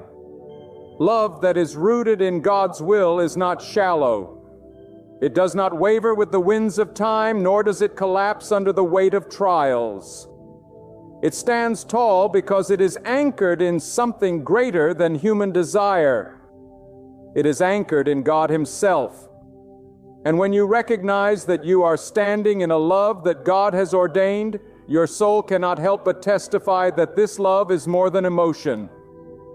It is more than chemistry. It is more than attraction. It is a divine signpost pointing you toward the destiny God has prepared for you. One of the clearest ways you know that you are walking with the right person is when your relationship keeps drawing you nearer to God rather than pulling you away. Do not mistake mere comfort or fleeting happiness as confirmation. A love given by God will sharpen your spirit. It will ignite your faith. It will cause you to pray more fervently, to believe more boldly, to walk more righteously.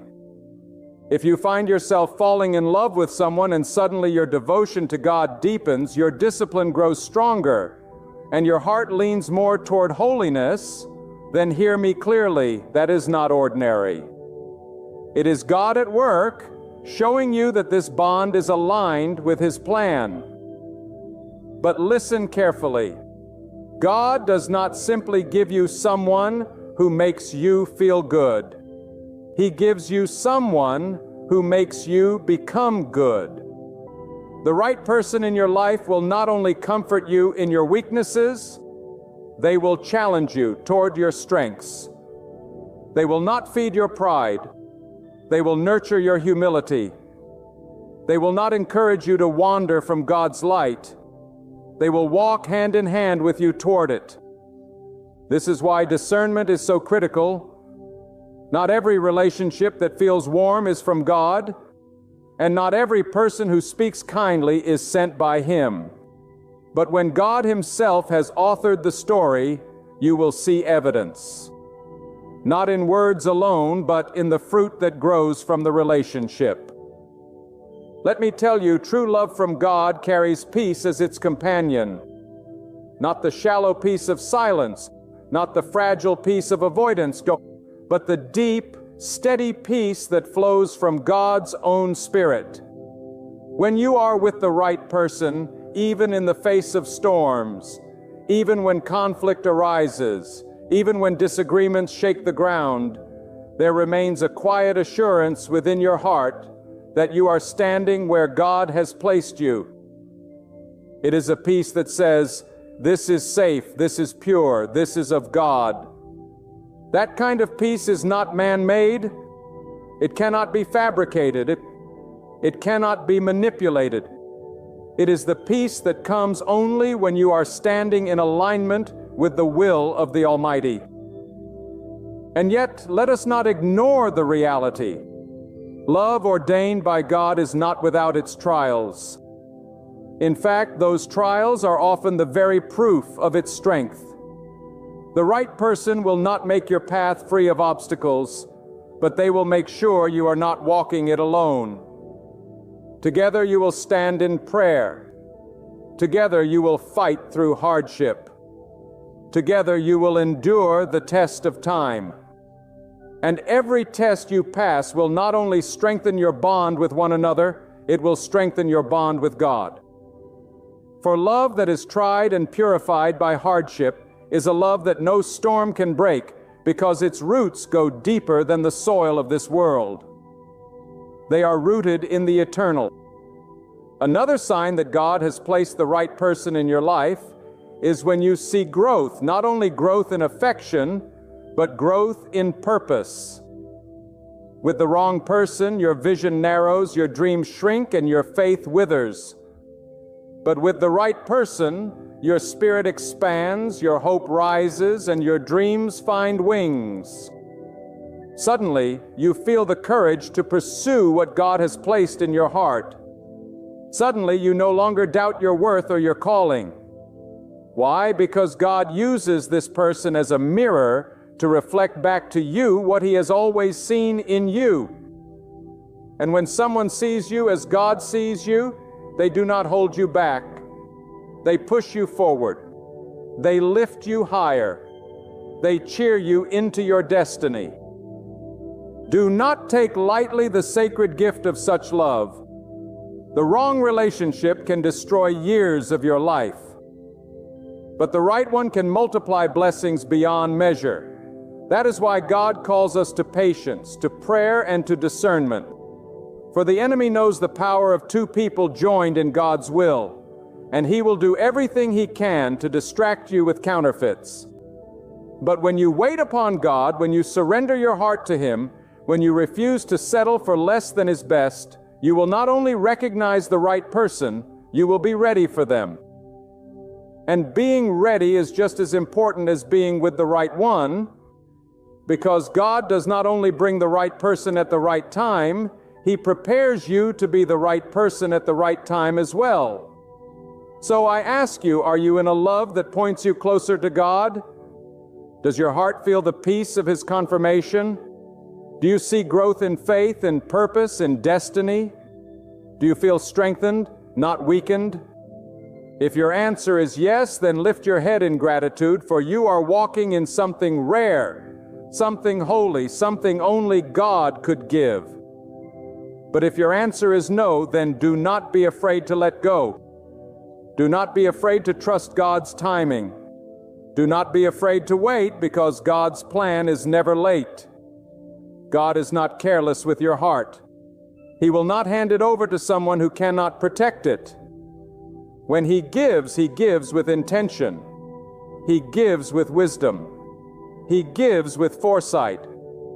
And when He blesses you with the right person, that blessing will not come wrapped in confusion or hidden in chaos. It will come with clarity. It will come with peace. It will come with strength. And though challenges may come, you will always sense that deeper assurance that says, "This is where I am meant to be. This is who God has chosen for me." Now do not let impatience blind you to the truth. Some of you are asking God for confirmation while ignoring the signs He has already placed in front of you. Some of you are holding on to what you know is not of Him because you are afraid of being alone. But hear me, it is better to stand alone with God than to walk in the wrong direction with the wrong person. And if you trust Him fully, He will not leave you empty-handed. He will provide. He will guide. He will complete the work He has begun in you.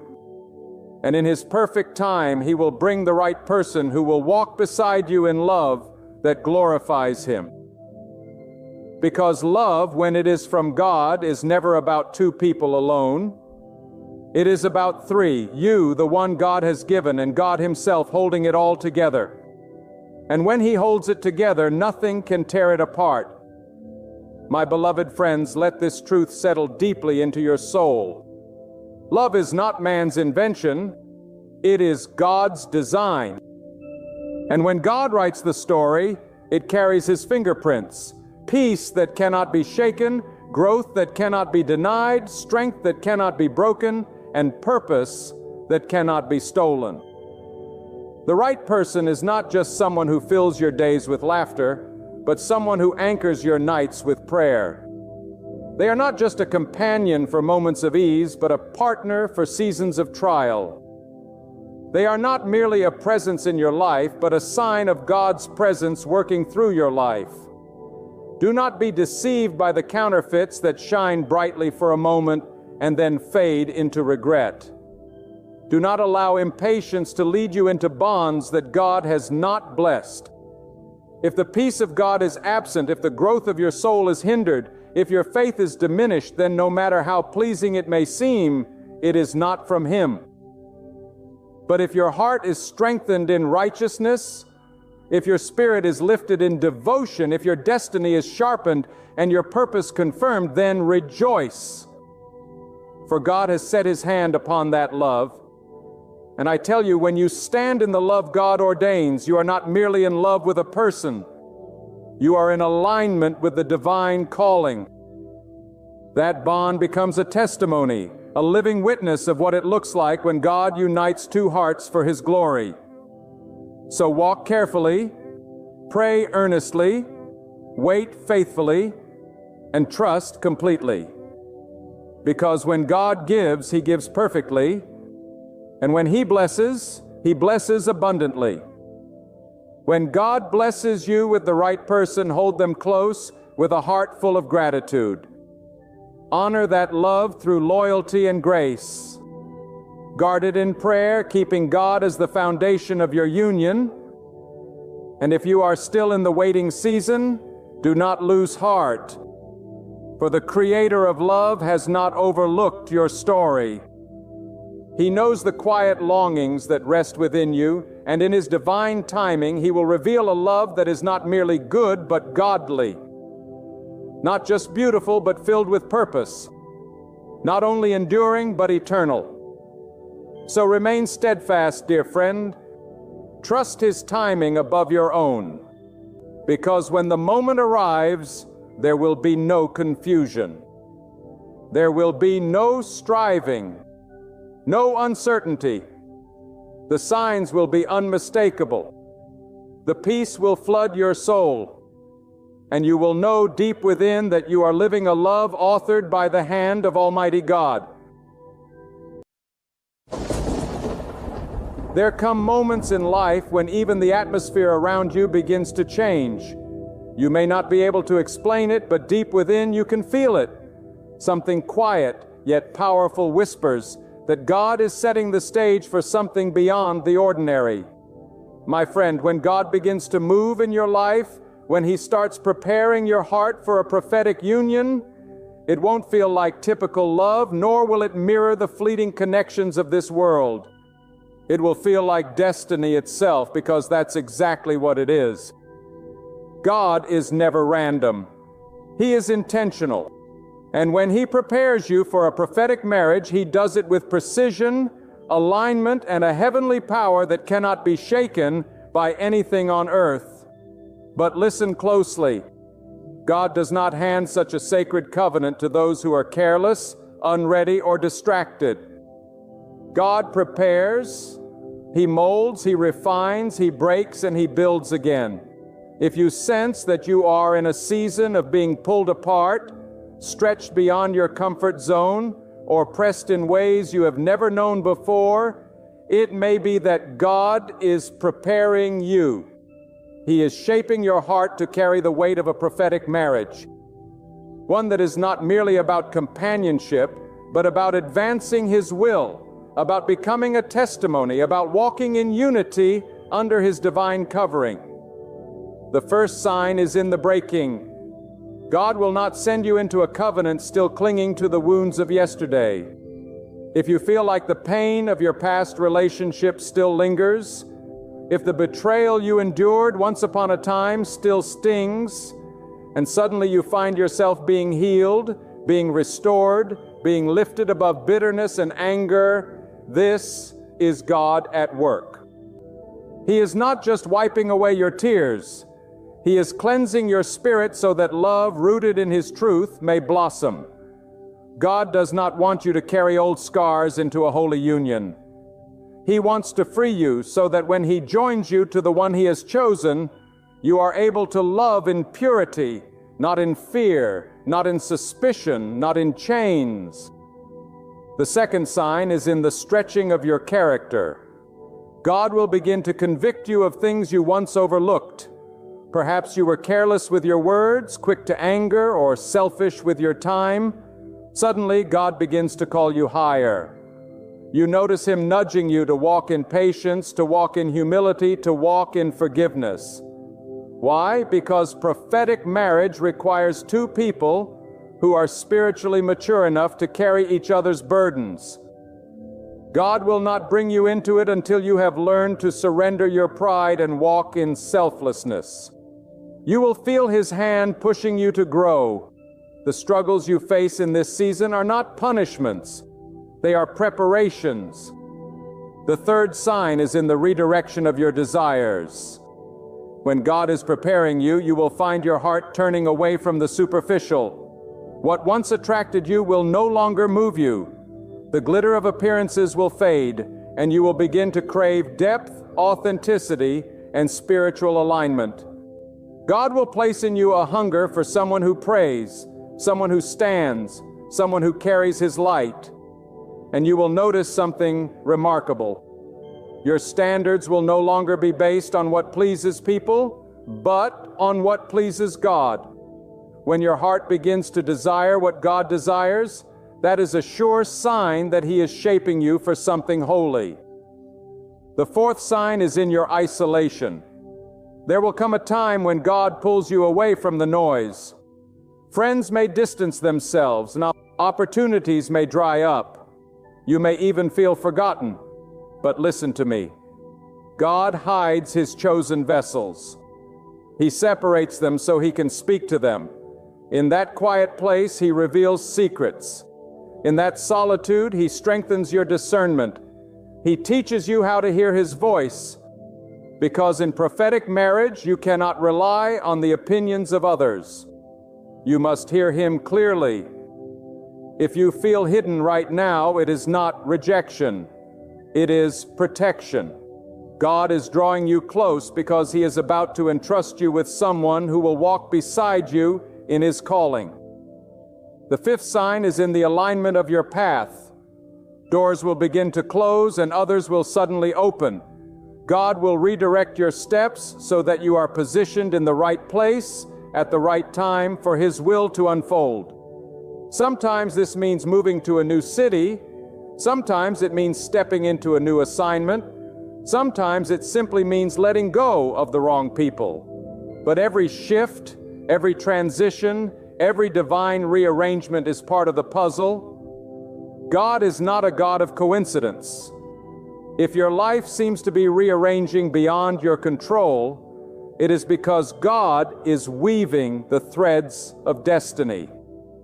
He is preparing the meeting point where His plan will come alive. The sixth sign is in the burden for purpose. You will begin to sense that your life is not just about you anymore.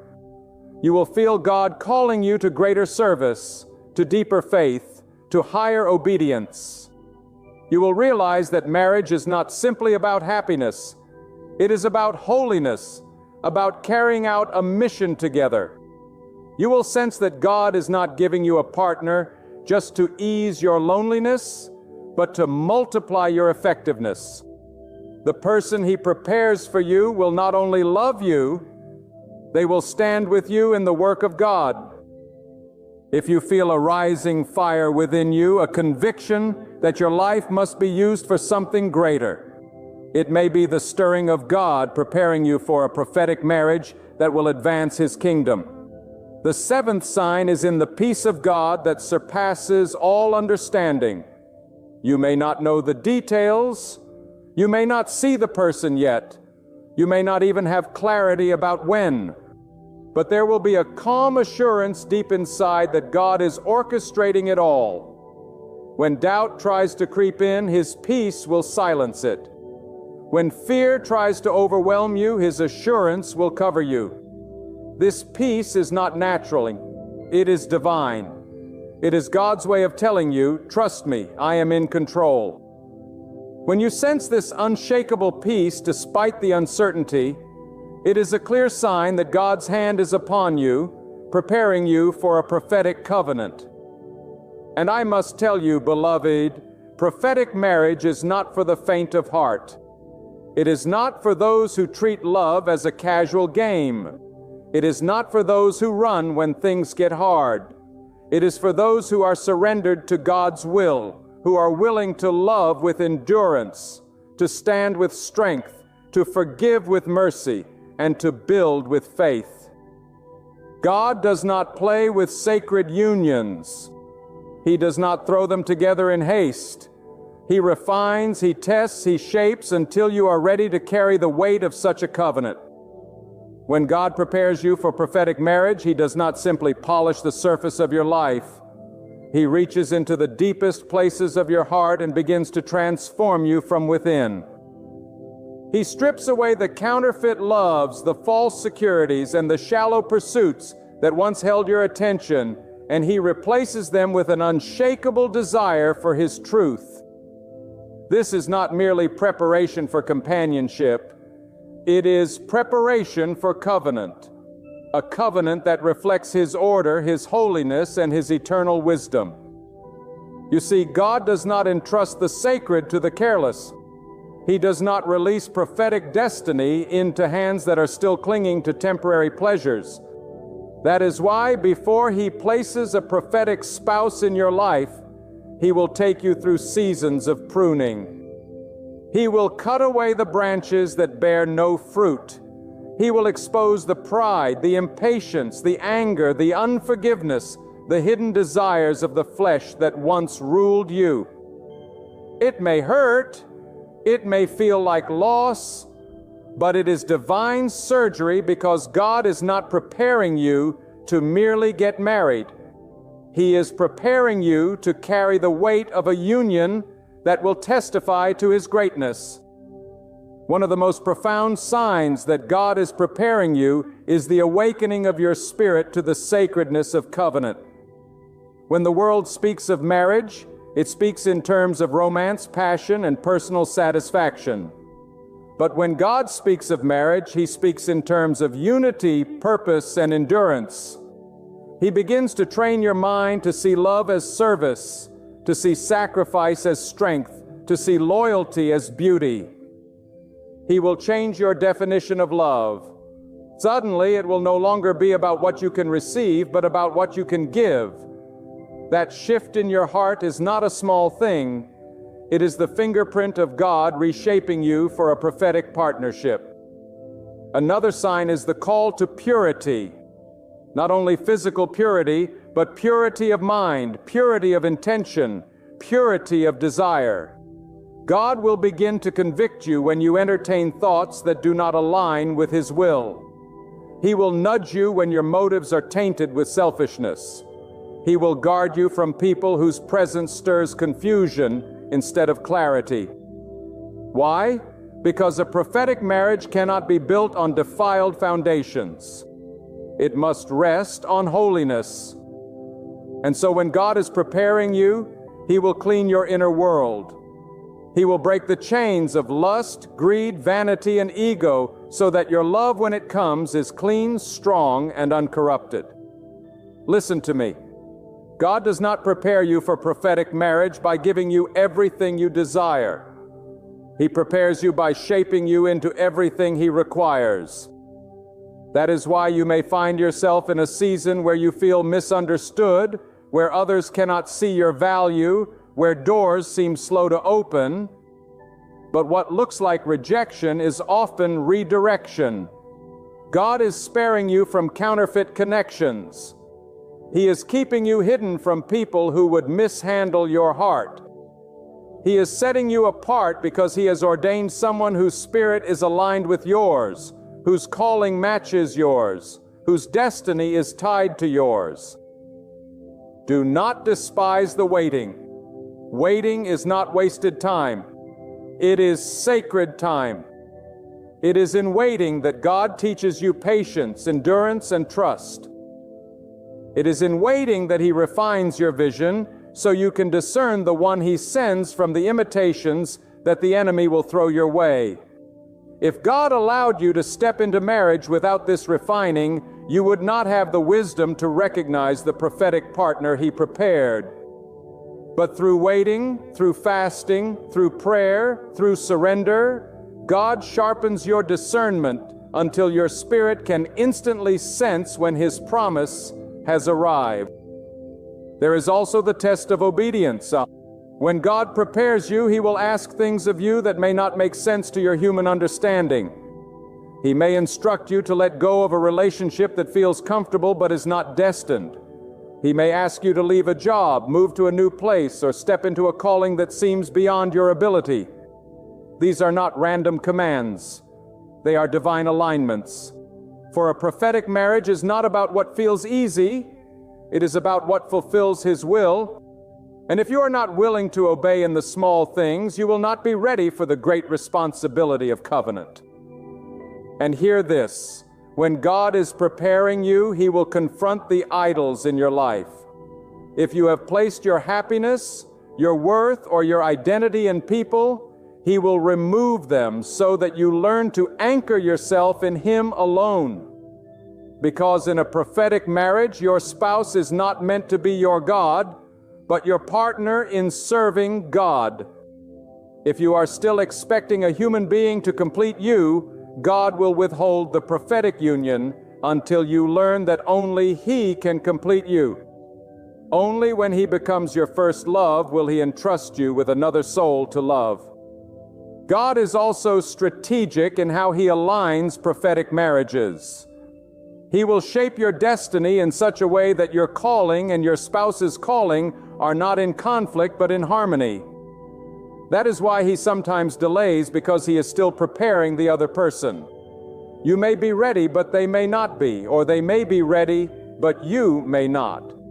But when the time is right, when both vessels are purified, when both hearts are surrendered, when both lives are aligned, then God will orchestrate the meeting. It will not be by accident. It will be by divine appointment. And when it happens, you will know. It will not be the dizzying confusion of lust. It will not be the fragile excitement of fleeting romance. It will be a steady peace, a holy certainty, a quiet conviction deep within your soul that God has joined what no man can separate. That peace is the signature of God. That stillness is His seal. When you feel it, you will not have to beg. You will not have to manipulate. You will not have to force anything. It will flow because it is ordained. When God prepares you for a prophetic marriage, He does not simply prepare your emotions. He prepares your entire life. He shapes your mind, your spirit, your habits, and even your surroundings. You begin to notice that everything in your world starts aligning with divine order. What once distracted you suddenly loses its grip. The people who pulled you away from your purpose slowly fade from your life. And in their place, God begins to bring clarity, focus, and divine redirection. This is not coincidence. Whoa, this is orchestration. God is arranging your life so that when the prophetic union comes, nothing will stand in the way of what He has ordained. One of the most powerful signs that God is preparing you is the development of spiritual resilience. Before He places you in covenant, He ensures you can stand firm in the storms.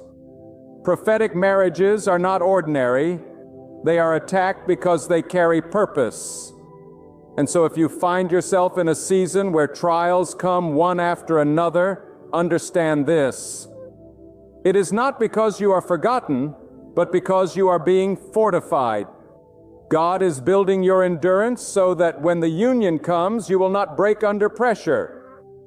He is training you to fight battles on your knees, to withstand lies, to rise above slander, to walk with strength even when the world turns against you. This resilience is not optional. It is essential, for prophetic love must be able to stand against opposition.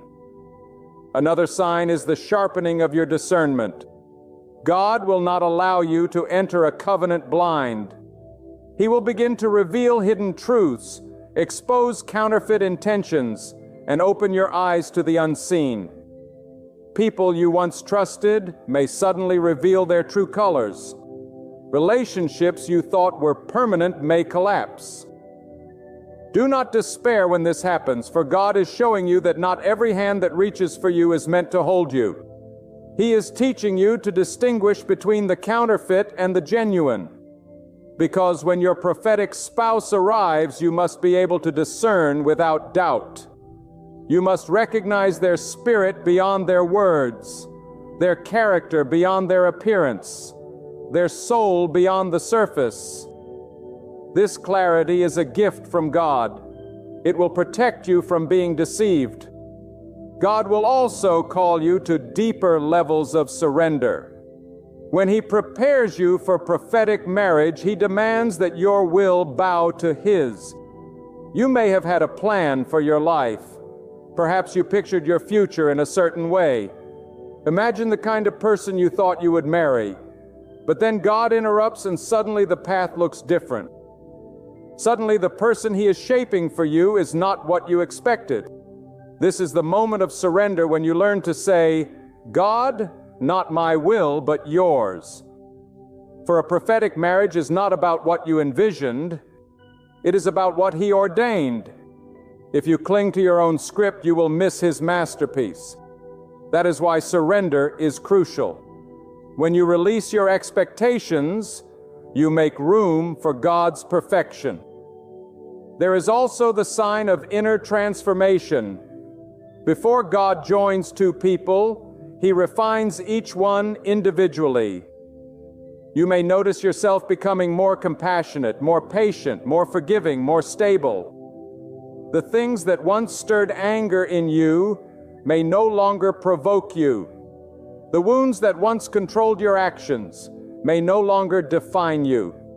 This is God preparing your heart so that when He joins it to another, it will not be a source of pain, but a source of healing. He is making you whole, not so that your spouse will complete you, but so that you may come into the covenant already filled with His strength. Two whole souls joined under God create a bond that cannot be shaken. Do not overlook the way God refines your vision in this season. When He prepares you for prophetic marriage, He lifts your eyes from temporary pleasure to eternal purpose. You begin to see relationships differently. You no longer ask, does this person make me happy? But instead, does this person align with God's plan for my life? Your questions change because your perspective changes. You no longer seek just affection. You seek divine alignment. And that shift is powerful because prophetic marriage is not just about comfort, it is about mission. God does not join you to someone simply to ease your loneliness. He joins you to someone to multiply your impact, to strengthen your calling, to advance His will. And let us not forget that preparation always comes with testing. God will allow situations that challenge your patience, tempt your faith, and stretch your endurance. You may be faced with loneliness that feels unbearable, with delays that test your hope, with moments where you wonder if God has forgotten you. But remember this, silence does not mean absence. Delay does not mean denial. God is still working behind the scenes, still aligning, still orchestrating. He is testing your faith because prophetic covenant requires a faith that does not crumble under waiting. If you cannot trust Him in the delay, how will you trust Him when challenges come within the marriage? The test is proof that He is preparing you for something sacred. And perhaps the most beautiful sign of all is the peace that begins to cover you even in uncertainty. You may not know who, you may not know when, but deep within there is a calm assurance that God is in control. It is a peace that no friend can explain, no enemy can shake, and no circumstance can destroy. This peace is the voice of God saying, I am preparing you, I am guiding you, I am with you. Hold on to that peace, for it is the anchor that will steady you until the day His promise is revealed. When God prepares you for a prophetic marriage, He does something that many overlook. He begins to reorder your priorities. Suddenly, the things that once consumed your attention lose their grip. The desire to chase after shallow approval fades, and in its place rises a hunger for righteousness, a yearning to please God above all else. This is not accidental, it is intentional. For how can two walk together unless they are agreed? And how can a covenant built on divine purpose flourish unless the individuals within it have already chosen God as their highest priority? That is why preparation begins not with finding the right person, but with becoming the right vessel. A prophetic marriage requires a foundation stronger than emotion, deeper than attraction, and more enduring than circumstance. God knows that the storms of life will test every union. Finances will be tested, health may be tested, families and friendships may be tested. And if the union rests only on human will, it will collapse under the weight of trial. But when God is the center, when both hearts have been trained to trust Him above all, then no storm can shatter it. This is why He refines you now, so that your faith is unshakable, your love is unselfish, and your loyalty is unmovable. Another sign of His preparation is the way He awakens a spirit of responsibility within you. Love in a prophetic marriage is not childish, not selfish, not shallow. It demands maturity. It requires that you care not only for your own well-being, but also for the well-being of another. God will test this in small ways before He entrusts you with something greater. He may call you to serve people who cannot repay you. He may place someone in your path who needs patience, compassion, and understanding. He may stir within you a burden to pray not just for yourself, but for others. All of this is training. All of this is His way of shaping your spirit so that when you step into covenant, you are not unprepared, but already carrying the heart of a servant. Do not be surprised if during this season, God allows certain doors to shut firmly. You may wonder why relationships that look promising suddenly dissolve, or why people you once leaned on now seem distant. Do not mistake this as failure. It is refinement.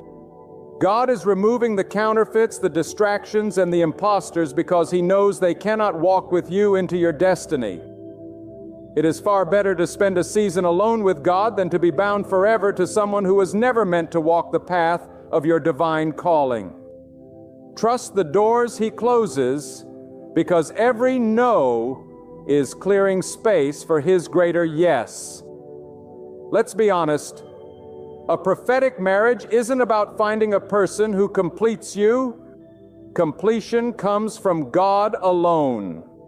If you are still trying to find your wholeness in another human being, God will delay the covenant until you discover that only He can fill the emptiness inside you. A prophetic partner is not sent to take God's place, but to walk beside you as both of you serve Him together. That's why God insists on your healing before He allows your union. If your heart still bleeds from betrayal, if resentment still shapes your choices, if old wounds still rule your reactions, He will keep you in the refining fire until you are whole. God does not place unhealed hearts into divine partnerships, because brokenness left untreated becomes a weapon in the enemy's hands. Healing must come first, and that healing can only be found in His presence. God also prepares you through humility. He teaches you that leadership in a marriage is not domination and submission is not weakness. True strength is found in service.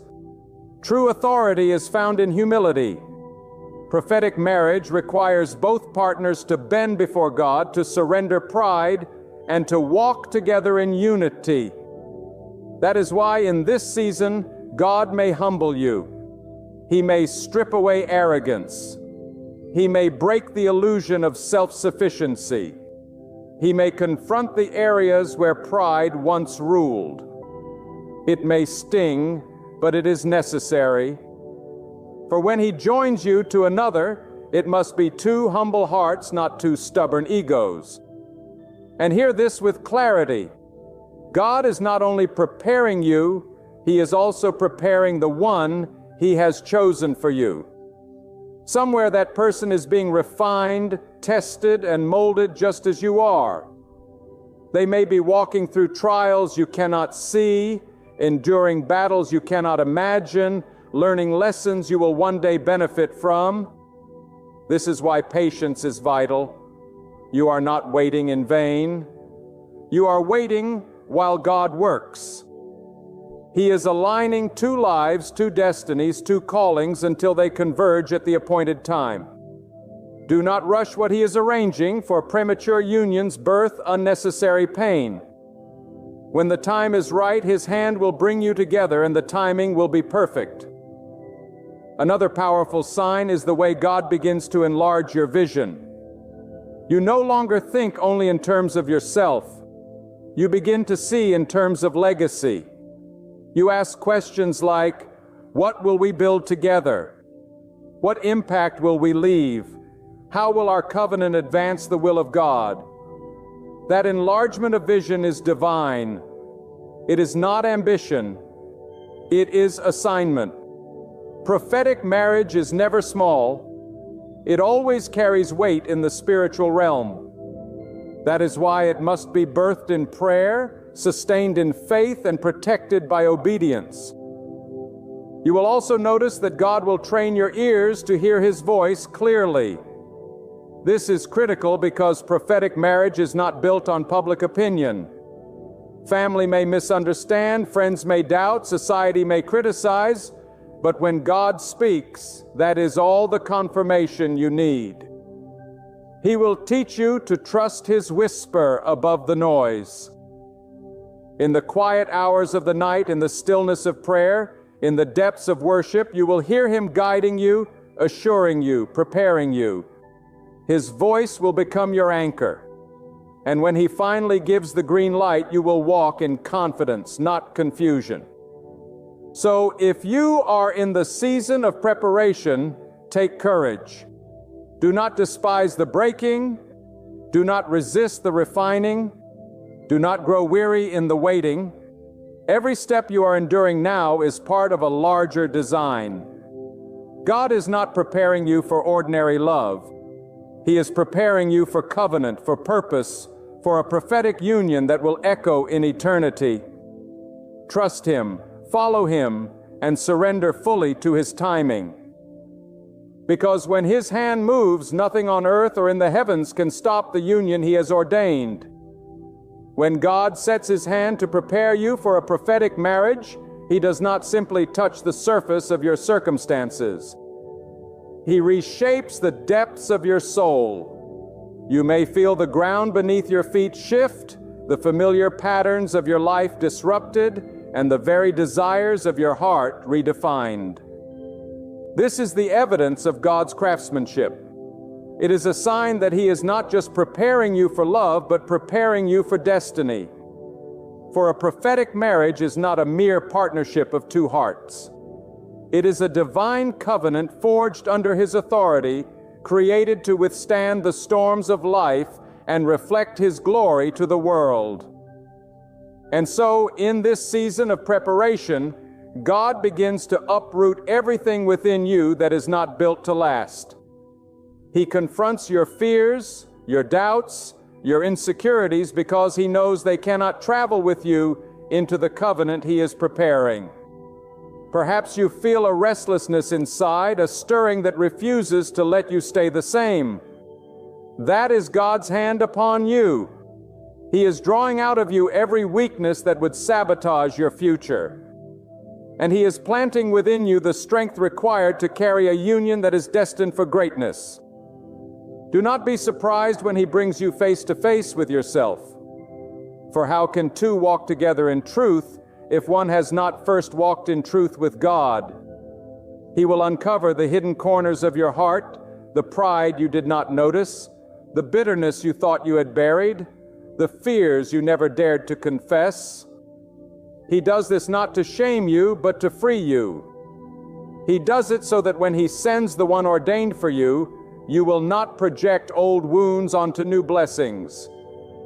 He heals you now so that love may flourish without chains. Another mark of His preparation is the discipline of your spirit. God will not bring you into prophetic marriage if you cannot control your impulses, guard your words, and restrain your temper. He will allow circumstances that test your patience, that stretch your endurance, that teach you how to remain steady when everything around you shakes. Why? Because prophetic covenant demands consistency. It requires faithfulness in seasons of joy and in seasons of pain. And so He trains you in advance, shaping your character to endure, so that when the sacred union arrives, you will not crumble under its weight. You may also notice that God begins to realign your circle. People who once seemed close may suddenly fade. Voices you once trusted may no longer carry influence. Relationships you leaned on may dissolve without explanation. This can feel like loss, but in truth, it is divine protection. God is not isolating you to punish you. He is isolating you to prepare you. He knows that prophetic marriages are fragile in their early stages. And so He clears away the noise, removing the distractions so you can hear Him more clearly. When you feel alone, remember that aloneness with God is never emptiness. It is empowerment. In this process, God will ignite within you a deeper sense of vision. No longer will you view marriage as a matter of convenience or comfort. You will begin to sense that it is about calling, about impact, about purpose that stretches beyond yourself. You will realize that God is not simply giving you a spouse to ease your loneliness, but a partner to multiply your assignment. Together you will be stronger. Together you will cover more ground. Together you will reflect His light in ways you could not alone. This awareness is part of the preparation. It is the widening of your understanding so that you will not enter the covenant with small expectations, but with divine perspective. And as He prepares you, God will demand obedience in ways that seem difficult. He may call you to walk away from relationships that feel familiar but are not ordained. He may urge you to pursue paths that appear uncertain yet carry His direction. He may command you to release your own plans so that His plan may prevail. Obedience is not easy, but it is necessary. For if you cannot trust Him with your singleness, how will you trust Him with your marriage? Every act of obedience now lays the groundwork for your ability to stand united in covenant later. God also purifies your motives. You may think you know why you want to marry, but He will strip away the shallow desires. No longer will you crave marriage for status, for appearances, for fleeting pleasure. He will burn those motives away until what remains is pure, a desire to serve Him through union, a longing to reflect His order, a passion to build a legacy that honors His name. When this purification happens, you will know you are close because God does not release a prophetic marriage into selfish hands. And let us not overlook this truth. In the season of preparation, God teaches you the language of peace. There will come a moment when everything around you looks uncertain, your future unclear, your timeline delayed. But within you rests a peace that cannot be shaken. That peace is not born of circumstance. It is born of His presence. It is His seal, His assurance, His whisper that says, I am working all things for your good. That peace will carry you until the day the covenant arrives, and it will remain with you long after, sustaining you through the challenges that will come. So if you are walking through breaking, if you are enduring pruning, if you are feeling the stretching of your soul, rejoice. For these are not signs of abandonment, they are signs of preparation. God is molding you, shaping you, aligning you for something greater than you could ever imagine. And when His time comes, you will see that every tear, every delay, every test was not wasted. They were building blocks, laying the foundation for a covenant that will glorify Him and stand as a testimony for generations to come.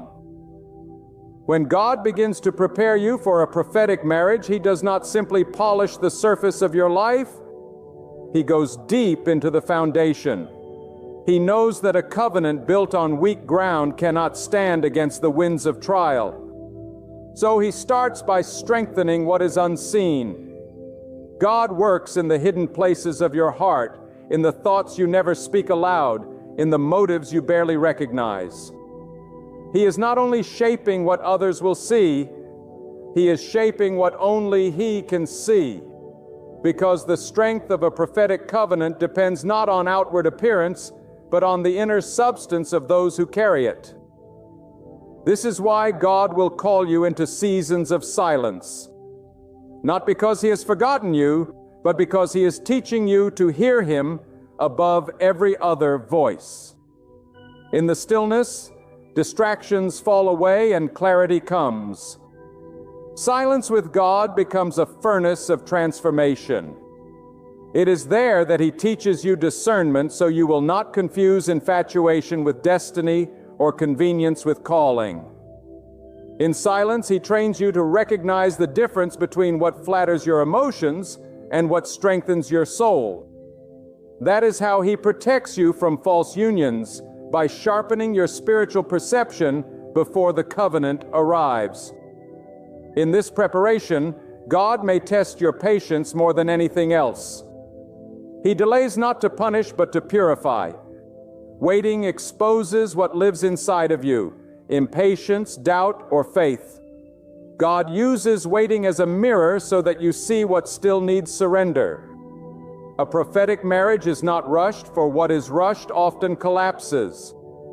God stretches time so that your roots may go deeper, your faith may grow stronger, and your capacity to carry the covenant may expand.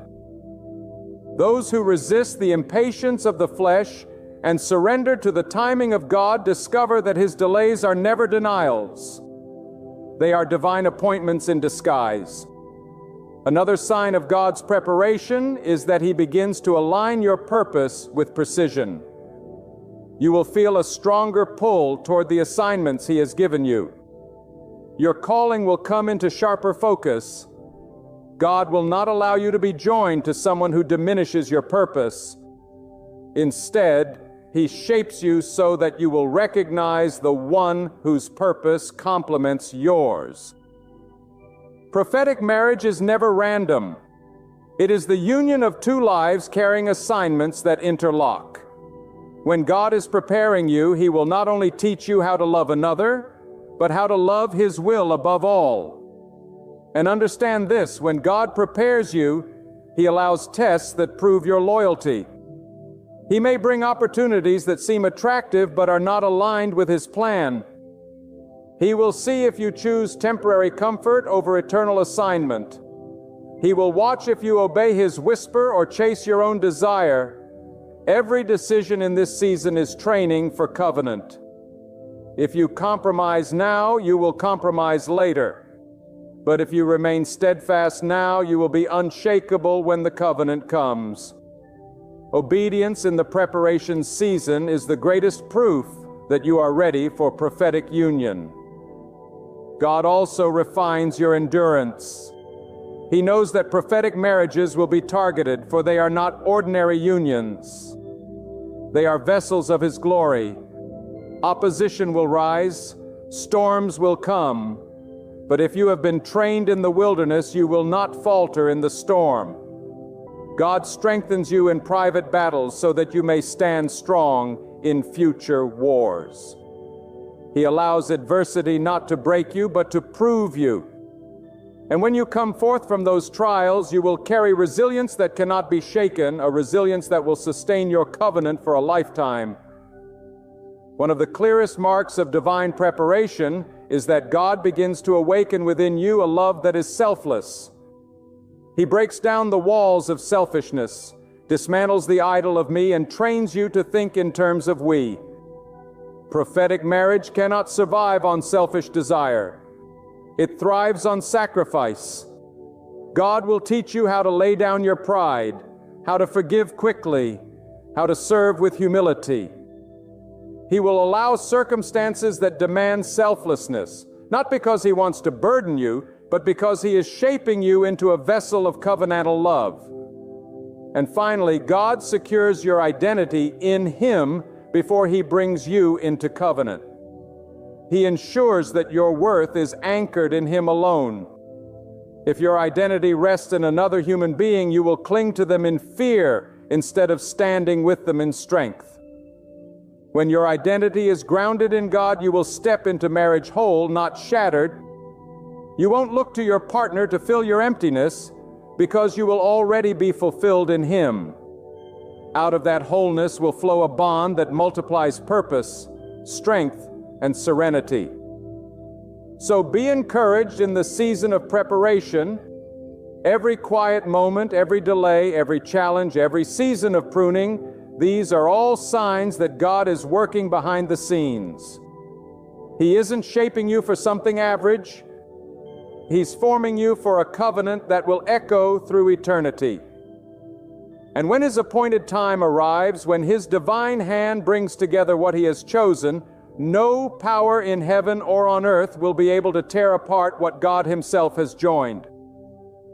There comes a moment in every life when the winds begin to change direction, when the air around you feels charged, when the quiet rhythm of the ordinary begins to tremble, with the approach of the extraordinary. And I say this to you tonight with absolute conviction. When God is preparing to move in your life, He never leaves you unaware. He never leaves you wandering in darkness. He always sends signs. Signs that awaken your spirit. Signs that stir something deep within you. Signs that cannot be dismissed if your heart remains open. Some of you hearing this right now are standing on the edge of the greatest breakthrough of your life. But before it unfolds, you must understand that the unease you feel, the restlessness that steals your sleep, the stirring deep in your soul, are not coincidences. They are divine indicators that God is moving. I do not speak tonight of small changes, of minor shifts. I speak of the hand of the Almighty preparing to open doors no man can shut, preparing to lift burdens that have chained you for years, preparing to exalt you where others have tried to hold you down. And when God is about to move, He begins to stir the waters. Just as a mighty storm is preceded by the gathering of clouds, so too the movement of God is preceded by unmistakable signs in your life. You must be wise enough and humble enough to discern them. For when God speaks through signs, He is calling your attention. He is demanding your focus, and He is preparing you to step into something far greater than what you can see today. One of the first signs that God is about to move is the disruption of your comfort. Comfort has a way of lulling us to sleep, of trapping us in patterns that make us numb to the possibilities beyond. But when God wants to move you, He disturbs your nest. Suddenly, the job that once satisfied you no longer brings peace. The stability that once felt steady suddenly shakes. The routines you depended on feel hollow. This is not because life has betrayed you. It is because God is preparing to shift you. He knows you cannot stay where you are and still receive what He has prepared for you. So He sends disruption not as punishment but as preparation. The discomfort you feel may very well be the hand of God stirring you to rise, to move, to break free from what is too small for your destiny. Another sign that God is about to move is the rising of an unexplainable restlessness in your spirit. You cannot explain it to others. You cannot even put it fully into words yourself. But deep down, you know you are being called to something more. It is as though your heart hears a voice no one else can hear, and it tells you there is more, there is greater, there is beyond. That inner stirring is not a coincidence. It is not simply your imagination. It is the whisper of God awakening you to the fact that your current season is coming to an end and a new season is about to begin. And when that restlessness comes, do not suppress it. Do not drown it in distractions. Lean into it, for it is God preparing your heart for His movement. And then there are the sudden closures of doors you thought would remain open forever. How many of you have faced moments where opportunities slipped from your hand? Relationships ended unexpectedly, plans collapsed without warning. At the time you wondered why God allowed it. At the time you thought it was loss. But hear me clearly, when God closes a door, it is never to destroy you. It is to protect you and redirect you. That closed door is not a defeat. It is a sign that God is about to move you in a direction that your eyes have not yet seen. Every door that shuts under His authority is a signal that a greater door is about to open. Do not mourn the door that closed. Rejoice in the God who is leading you to something beyond what you could imagine. Sometimes the sign that God is about to move is the stripping away of people you thought you needed. It can feel lonely. It can feel cruel. But it is necessary. God knows that not everyone can go with you where He is taking you. Some voices must be silenced so you can hear His voice more clearly. Some attachments must be severed so you can be free to follow His path. And when you look around and find yourself standing with fewer companions, do not despair. That isolation is not abandonment. It is preparation. For it is often in the silence, in the solitude, that God reveals His most powerful instructions. And when He is about to move, He makes sure that nothing and no one hinders His plan in your life. There are also signs within your own thoughts, within your own mind, that God is about to move, ideas that come suddenly, visions that flash in your heart, dreams that seem too big for your current situation. These are not mere fantasies. They are divine seeds being planted in your spirit. They are glimpses of the future God is preparing for you. And when such thoughts flood your mind, take them seriously. Write them down and pray to nurture them, for they are signs, signals that God is about to turn what was once impossible into reality. You may also notice that when God is about to move, opposition increases. Do not misunderstand resistance as rejection. When the enemy senses that God is preparing to lift you higher, he will fight harder to hold you down. Suddenly you face obstacles you never faced before, challenges that seem overwhelming, voices that speak against you. This is not a sign that God has abandoned you. It is a sign that you are close to breakthrough. The darkest hour is always before dawn. The fiercest battles are fought at the edge of victory. So when you feel the resistance growing stronger, take heart. It means the movement of God is drawing near. When God is about to move, He also awakens your sensitivity to His presence. Suddenly you notice His hand in places you overlooked before. A scripture, a word spoken by a stranger, a moment of quiet reflection. All begin to carry a weight they did not carry before. You feel God drawing nearer, speaking louder, calling you deeper. This heightened awareness is not random. It is a divine sign that He is positioning you for what comes next. When your heart begins to burn with a deeper hunger for Him, know this: God is preparing you to receive the fullness of His movement. And then perhaps the most unmistakable sign, peace that makes no sense. Everything around you may look chaotic, uncertain, even threatening. Yet inside you feel a calm assurance, a steady confidence that somehow everything is under control. That peace is not from this world. That peace is not from your own strength. It is the peace of God guarding your heart and mind, anchoring you even when storms rage. And when that peace settles over you in the midst of turmoil, it is a sure sign that God Himself is about to move on your behalf. My friends, these signs are not to be taken lightly. They are the fingerprints of the Almighty upon your life. And if you are discerning, if you are watchful, you will see them. You will recognize them, and you will prepare yourself for the moment God steps in with power. Too often we miss the movement of God because we fail to heed the signs. Too often we dismiss the disruption, we ignore the restlessness, we cling to closed doors, we resist the stripping, we overlook the ideas, we fear the opposition, we disregard the peace, and in doing so, we delay what God intended to do swiftly. But if you will awaken your heart, if you will tune your spirit, if you will open your eyes, you will not miss it.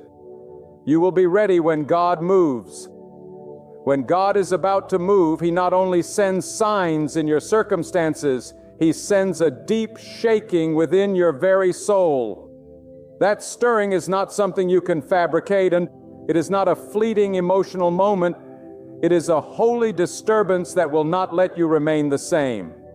It is as though God Himself places His hand upon your heart and presses until you know you must change direction. That unease you cannot silence, that urgency you cannot explain is not there to torment you, but to awaken you. For when God is preparing to lift you into the next season of your destiny, He must first awaken your spirit so that you do not sleep through His visitation. Do not mistake that divine stirring for confusion. Confusion comes from doubt, but the stirring of God comes with clarity. It comes with a voice inside you saying, "Rise, for you cannot stay where you are." It comes with a conviction that no matter how secure your present appears, you know it is too small for the greatness God has written into your story. And though your mind may argue, though your circumstances may resist, your spirit knows beyond all doubt that God is getting ready to move. Another clear sign that God is about to move in your life is that He begins to strip away your reliance on human strength. There will be moments when you find that the people you depended on can no longer carry you, that the resources you once leaned on suddenly dry up, that the systems you trusted fail to hold you. And in that moment you might cry out in frustration. You may even wonder why God has allowed such loss. But do not mistake His intention. God removes every false support so that you learn to lean entirely on Him.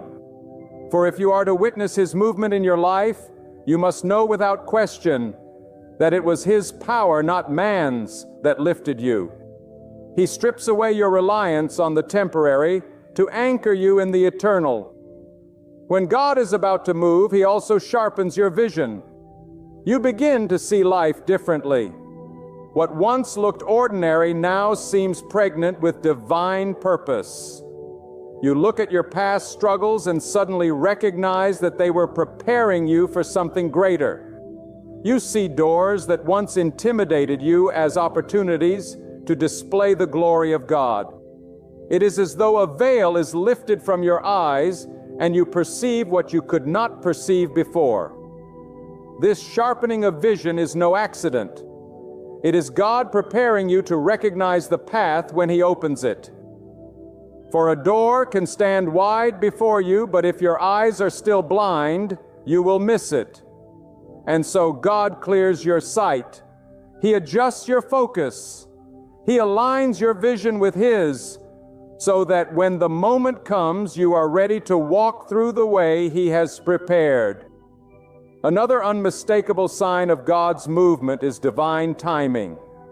There comes a moment when everything that once felt delayed suddenly begins to align. Prayers you thought were forgotten resurface with answers. Opportunities that once seemed distant are suddenly within reach. People who had no reason to cross your path are placed right in front of you. And you realize that what seemed like waiting was never wasted. It was divine preparation. God was orchestrating the unseen, arranging the pieces, positioning you so that when the time was ripe, His movement could unfold without hindrance. And when that alignment begins, when doors open without you forcing them, when opportunities find you instead of you chasing them, you can be certain that God is on the move. When God is about to move, He also gives you an unshakable conviction in the face of doubt. People may tell you it cannot be done. Circumstances may appear impossible. The evidence may scream against you. Yet deep inside there rises a conviction you cannot silence. It is not arrogance. It is not pride. It is faith placed by God Himself. That conviction is His assurance that what He has spoken will come to pass no matter what the world says. And when you carry that conviction, do not let anyone talk you out of it. Guard it as treasure. For that inner certainty is proof that God is about to do what only He can do. Sometimes the sign comes as unusual tests, trials that press you harder than before, battles that seem to multiply on every side, and you wonder why it feels like life has grown harsher at the very moment you are trying to do right. But hear this. Trials intensify, not to destroy you, but to refine you. God allows the fire so that the impurities burn away, so that when He lifts you higher, you can withstand the weight of the blessing. For blessings without refinement become curses, but blessings after fire become testimonies of God's faithfulness. When your trials increase, do not despair. It is often the sign that you are closest to seeing God's hand move in power. And perhaps one of the most powerful signs is the sudden clarity of purpose. For years you may wander, searching for meaning, questioning your path. But when God is about to move, He makes your purpose undeniable. It may come in the quiet of prayer, in the stillness of the night, in the sudden flash of inspiration, but when it comes, it anchors you. It directs you. It gives you courage to step where you once hesitated. And though others may not understand, you will know without question that God has marked your path. That clarity of purpose is not your imagination. It is a divine sign that you are about to step into the reason you were created. When God prepares to move, He also awakens a hunger in you that nothing else can satisfy. The entertainment you once enjoyed feels empty. The distractions you once pursued lose their appeal. The approval of people no longer fulfills you. There is a deeper craving inside you, a craving for God, for His presence, for His truth. That hunger is not there by chance. It is the divine pull of your spirit toward the one who is about to pour Himself into your life in a greater measure. Do not ignore that hunger. Do not try to silence it. Feed it, for it is proof that you are being prepared for a movement of God that will change everything. And finally, when God is about to move, He surrounds you with confirmation. The same message comes to you through different voices. The same thought echoes in different circumstances. You hear the same truth repeated in ways you cannot dismiss. That is God making sure you do not miss His signal. He speaks once, He speaks twice, and then He confirms again so that you know beyond doubt that it is Him. And when those confirmations come, do not brush them aside as coincidences. They are divine signatures upon your life, proof that the Almighty is guiding you, preparing you, and moving you into the destiny He has written.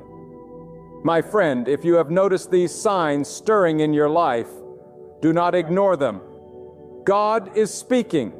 God is preparing. God is moving. And the greatest mistake you could make is to sleep while the hand of the Almighty is at work. Open your eyes, sharpen your ears, soften your heart, for the signs are not random. They are deliberate signals from heaven that the time has come for you to rise into the fullness of what God has destined for you. When God is about to move, He will often allow the ordinary to grow unbearable so that you will not settle for less than what He has prepared for you. Some of you are asking why your life feels so heavy, why your spirit feels so unsatisfied even when everything looks fine from the outside. It is because God is stirring you out of complacency. He does not want you to build a house in the valley when He has prepared a mountain for you to climb. That dissatisfaction is not a curse. It is a calling. It is a holy dissatisfaction placed within you by God Himself, so that you will rise from the comfort of the familiar and step into the territory of faith where His power is revealed. There are moments when God strips away everything you thought defined you, not to leave you empty, but to show you that your true identity is rooted in Him alone. When positions are lost, when titles fade, when the applause of people goes silent, you may feel exposed. But in that silence, you discover the voice of God saying, "You are mine, and I have marked you for more than this world can give." That is a sign. That is evidence that God is positioning you for a move so great that it cannot rest on human affirmation. It must rest on divine confirmation. When God is about to move, He also awakens in you a courage you never knew you had. Suddenly, the fear that held you captive begins to weaken. The chains that once kept you still begin to loosen. Where you once said, "I cannot," you now hear yourself declaring, "With God, I will." This courage is not born of your own strength. It is the Spirit of the Almighty breathing boldness into your soul, so that when the opportunity arises, you will not shrink back. You will step forward. That boldness is a sign that God has already gone ahead of you to make the path straight. At times, the signs of God's movement come through unexpected interruptions. Your plans collapse. Your carefully laid agenda falls apart. You cry out in frustration, but later you realize it was the very interruption that led you to your true destiny. What you thought was a setback was God's hand redirecting you. If He had allowed your plan to succeed, you would have missed the greater purpose He had designed. So when life seems to interrupt your schedule, pause and ask, is this a sign? Is this God moving me away from what I want to give me, what I truly need? For often the detour is the very proof that God is guiding you. Sometimes God reveals His coming movement through an increase in your capacity to endure. Where before you would have broken under pressure, now you stand steady. Where before you would have given up, now you persevere. That is no accident. God is stretching you, strengthening you, preparing you for the weight of the blessing that is on its way. You may not see it yet, but your resilience in the storm is a sign that God is fortifying you for a move so significant that only a stronger version of you can carry it. Another sign that God is about to move is when He sends you divine connections. People who carry wisdom, resources, or encouragement that align perfectly with your step. These are not ordinary encounters. They are orchestrated meetings by the hand of God. Pay attention to the people who suddenly enter your life with words that ignite your spirit, with guidance that confirms what God has already whispered in your heart. They are signs. They are messengers placed strategically so that you will not walk into the next season blind, but prepared and supported. Do not think that the signs of God's movement always come with comfort. More often they come with conflict, for it is in the struggle that your faith is sharpened, in the battle that your trust is proved. And when you find yourself surrounded by pressure on every side, remember that the pressure is proof that something is about to be birthed. God is not punishing you. He is positioning you. Every challenge you face is like a contraction, announcing that something new, a new life, a new opportunity, a new destiny is about to be born. And sometimes the way God reveals His movement is through silence. You may feel the urge to defend yourself. You may want to explain your heart. You may want to confront those who twist your intentions. Yet deep inside, there's a divine stillness whispering, "Be still, let me handle this." That stillness is not weakness. It is strength under divine control. God is saying, stand still and watch me move. When He draws you into silence, it's because He is preparing to speak louder through His actions than you ever could through your defense. Another powerful sign is the breaking of patterns. Maybe for years you repeated the same mistakes, fell into the same cycles, walked the same circles, but then without warning you feel empowered to break free. The temptation that once gripped you loses its hold. The mindset that once imprisoned you begins to crumble. That breaking of cycles is not mere willpower. It is the intervention of God. It is His movement within you preparing you for the outward breakthrough that is about to follow. And then there are those unmistakable whispers of hope that rise within you even when everything looks hopeless. Others may see your situation as finished, but inside you there's a quiet voice telling you, hold on, something is coming. That hope is not naive. It is not denial. It is God planting His assurance in your spirit that He is about to act. It is the anchor that keeps you steady. When the storm tries to convince you to give up, that inner hope is not yours alone. It is a divine sign that God has already written victory into your story. My beloved, the signs are all around you if you are willing to see them. Do not harden your heart when God disrupts your comfort. Do not close your ears when restlessness calls. Do not despair when doors shut, when people leave, when trials increase. These are not signs of defeat. They are signs of destiny. They are the evidence that the Almighty is moving. And if you will be alert, if you will stay watchful, you will not be caught unaware. You will stand ready, aligned, prepared to step into the fullness of what God is about to release over your life. When God is about to move, He often begins by breaking the rhythm of your life.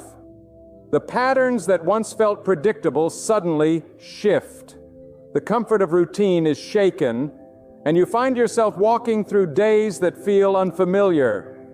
This is no accident.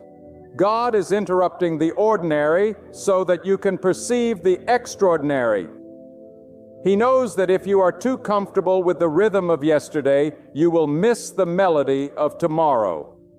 And so He disrupts your pace, not to confuse you, but to awaken you to the sound of His footsteps drawing near.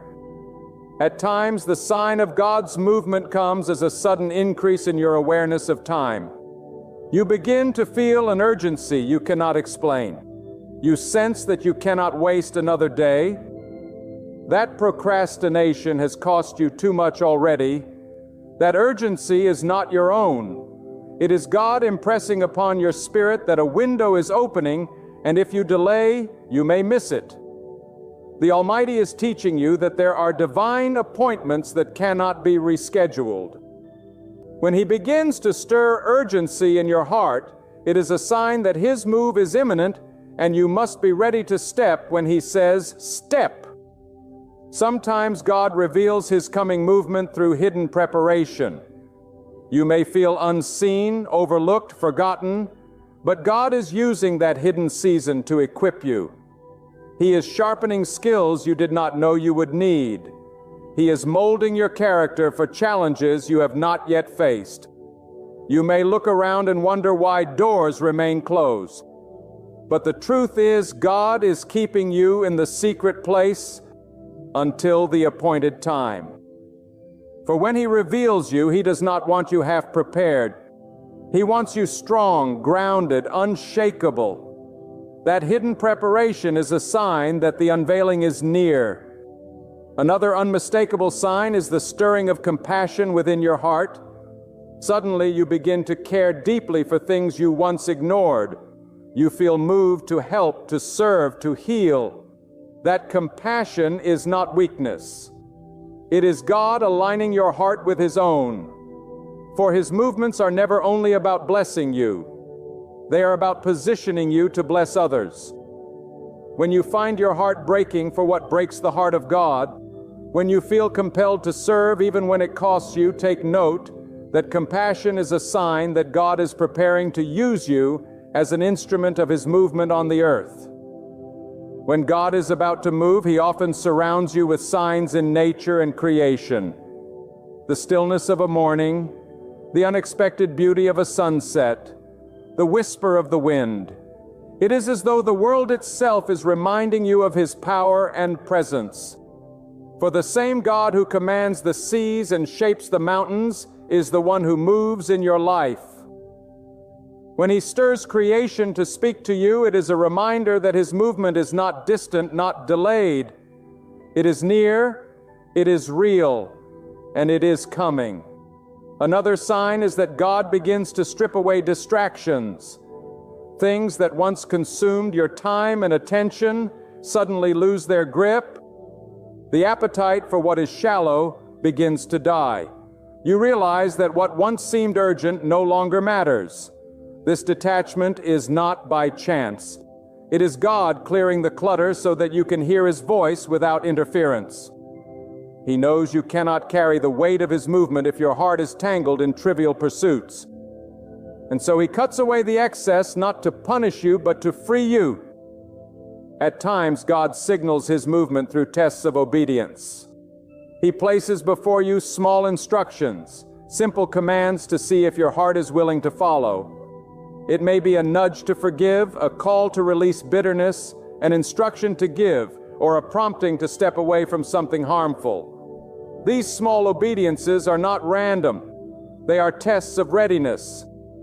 For if you cannot obey in the little, how will you obey in the great?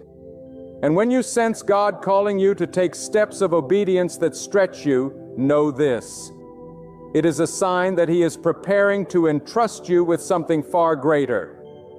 Sometimes the sign that God is about to move is the sudden exposure of truth. Lies that once seemed convincing are uncovered. Deceptions that once blinded you are revealed. You begin to see clearly who and what was for you and who and what was against you. That exposure is not meant to hurt you. It is meant to protect you. God cannot move you forward while you are entangled in falsehood. So he shines his light into every corner, tearing down illusions, stripping away pretense so that you can walk in the truth that sets you free. There are also seasons when God signals his movement by overwhelming you with gratitude. Even in the midst of difficulty, you find yourself thanking him for breath, for strength, for life. That spirit of gratitude is not ordinary. It is the overflow of his presence drawing near.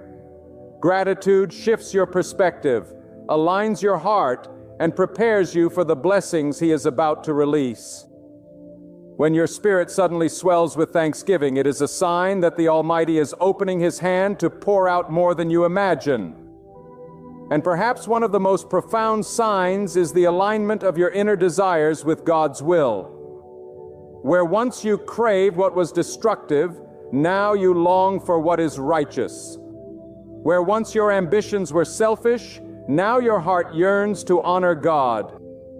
That shift of desire is not your doing. It is his. It is the clearest evidence that his movement has already begun inside you, and soon it will manifest around you. When your desires change, when your heart hungers for the things of God more than the things of the world, it is a sign that you are standing on the threshold of transformation. When God is about to move, he often brings a shaking that tests the very foundation of your life. The structures you once trusted begin to tremble. The plans you once clung to begin to fall apart. The relationships you thought were unshakable begin to shift.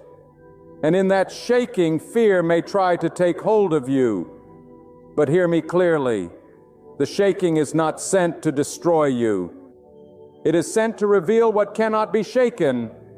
God is showing you that everything built on sand will fall, but what he establishes will stand forever. When the ground beneath you feels unstable, do not despair. It is a sign that God is preparing to establish your feet on a foundation that no storm can move. There are times when the sign of God's movement comes in the form of clarity during chaos. The world around you may swirl with uncertainty. Voices may conflict. Confusion may reign. Yet in the midst of it, a still, steady conviction rises in your spirit. That clarity is not from the world. It is from God. It is his way of guiding you through the storm. His way of separating his voice from the noise. When everything outside of you is loud, but within you there is peace and direction, it is a sign that the Almighty is leading you into the next step of his plan.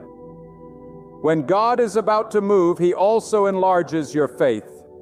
Suddenly, you begin to believe for things that once seemed impossible. You start praying bolder prayers, dreaming bigger dreams, and expecting greater things. That shift is not pride. It is the Spirit of God expanding your capacity to receive. For he knows that small faith cannot carry great blessings. He must first stretch your faith. Awaken your expectation so that when he pours out, you are ready to contain it. When your prayers shift from the ordinary to the extraordinary, take notice. God is stirring your faith because His hand is about to move. Another sign that God is preparing to act is the sudden breaking of old ties that once bound you. Addictions lose their grip. Habits that enslaved you begin to crumble. Patterns that once seemed unbreakable suddenly collapse. This freedom is not your doing. It is God's. For He will not allow chains to remain on you when He is about to lead you into freedom. If you find yourself walking away from things you once thought you could never leave behind, rejoice. It is a sign that God has already begun His movement within you. Sometimes God signals His movement by placing you in situations where only His power can deliver you. He lets the resources run dry. He allows human help to fail. He permits the challenge to grow beyond your strength. Why? Because He wants you to see with your own eyes that only He could have done it. When you stand in a situation where no man can help you, no system can save you, and no strategy can deliver you, know this: it is the perfect setup for God to move. And when He does, there will be no doubt, no question, no confusion. Everyone will know that it was God who stepped in. At times, the sign of God's coming move is a shift in your priorities. What once mattered no longer holds the same weight. You begin to let go of pursuits that once consumed you. Your appetite for the temporary fades and your focus shifts to the eternal. That reordering of priorities is not coincidence. It is God aligning your heart with His own. He knows you cannot carry the weight of His blessing while chasing after distractions. And so He recalibrates your desires, stripping away what is meaningless so that you can be entrusted with what is priceless. When God is about to move, He also increases the weight of conviction in your heart. Things you once ignored, you can no longer overlook.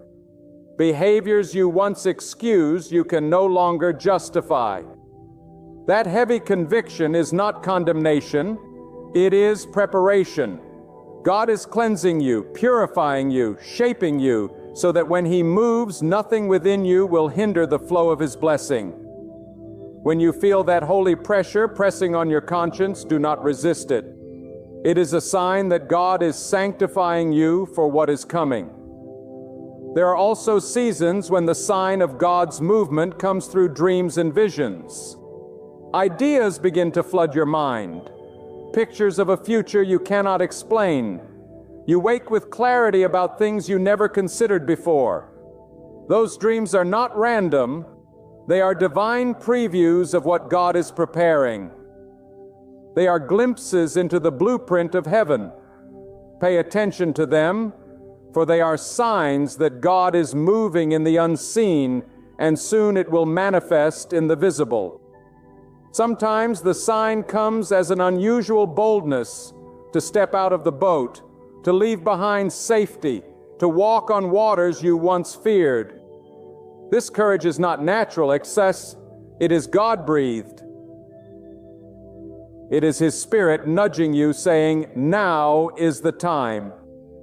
And though fear may whisper in your ear, the fire in your spirit will not let you remain where you are. That boldness is a sign. It is proof that God is calling you to move with Him, to trust Him, to follow Him into places you never imagined. And when God is about to move, He often allows the enemy to reveal himself more openly. Attacks increase, opposition rises, resistance becomes obvious. But do not be afraid. That exposure is a sign that God is about to deliver you. For the enemy always fights hardest when he knows his time is short. When the attacks intensify, it means you are on the verge of breakthrough. Do not run. Do not retreat. Stand firm. For the opposition is proof that the Almighty is already at work and victory is near. My beloved, these are not coincidences. These are not accidents. deliberate divine signs that the Almighty is moving in your life, the restlessness in your spirit, the shaking of your foundation, the urgency in your heart, the clarity in your mind, the boldness in your prayers. These are the fingerprints of God. And if you have the courage to discern them, the humility to yield to them, the faith to act on them, you will not miss His movement. You will step into it with confidence, and you will see with your own eyes what the power of God can do when He chooses to move. And so I say to you with all the weight of truth upon my heart, do not despise the season you are in, for God wastes nothing. The waiting, the shaking, the silence, the struggle, it is all part of His design. What looks delayed is being perfected. What feels like loss is making room for increase.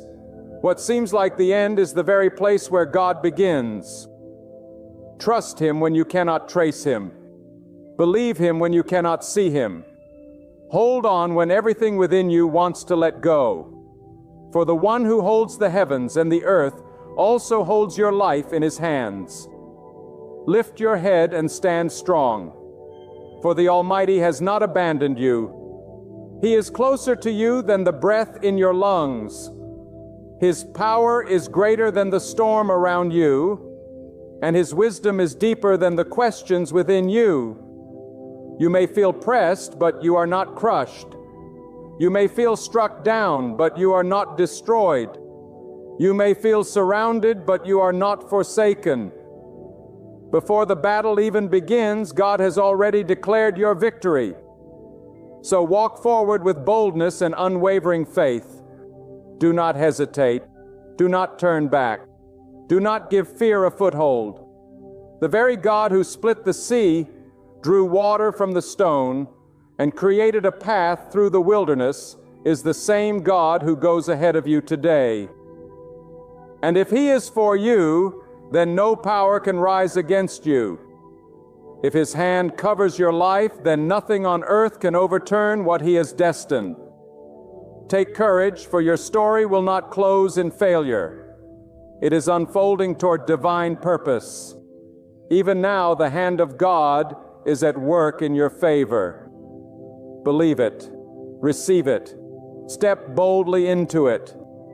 For when God moves in your life, no force in heaven or on earth can slow it down, and no enemy can undo it.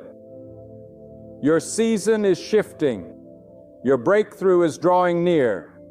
And soon your life will stand as living proof that God's power is real, unshakable, and unstoppable. My friend, I want you to hear this with every part of your soul, because what I am about to share can completely change how you view your life. Right here, in this very moment, in this very season, God has not abandoned you. God has not forgotten you. And God is most certainly not punishing you. He is preparing you for something far greater than your mind can grasp. Something greater than your eyes have ever witnessed and your heart has ever dreamed of. God is positioning you for an unforgettable miracle. You might look around right now and see only pain, only struggle, only confusion. You might feel the ache of delay, the weight of prayers unanswered, and the stillness of waiting. You may look at your life and say, "Why has nothing changed? Why am I still in this valley?"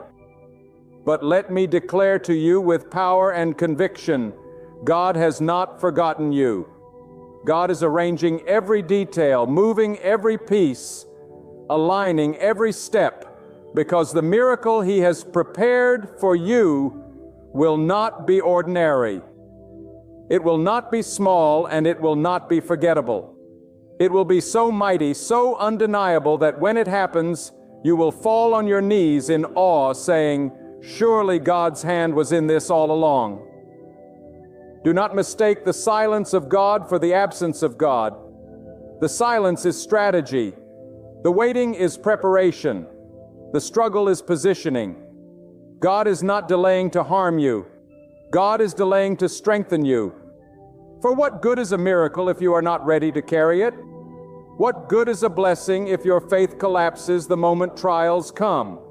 No, my friend, God knows that the miracle He has for you requires faith that cannot be shaken, endurance that cannot be broken, and trust that cannot be stolen. That is why the process feels long, but it is holy. That is why the night feels endless, but it is necessary. Because when God finally opens the door, it will not be a door that any man can shut.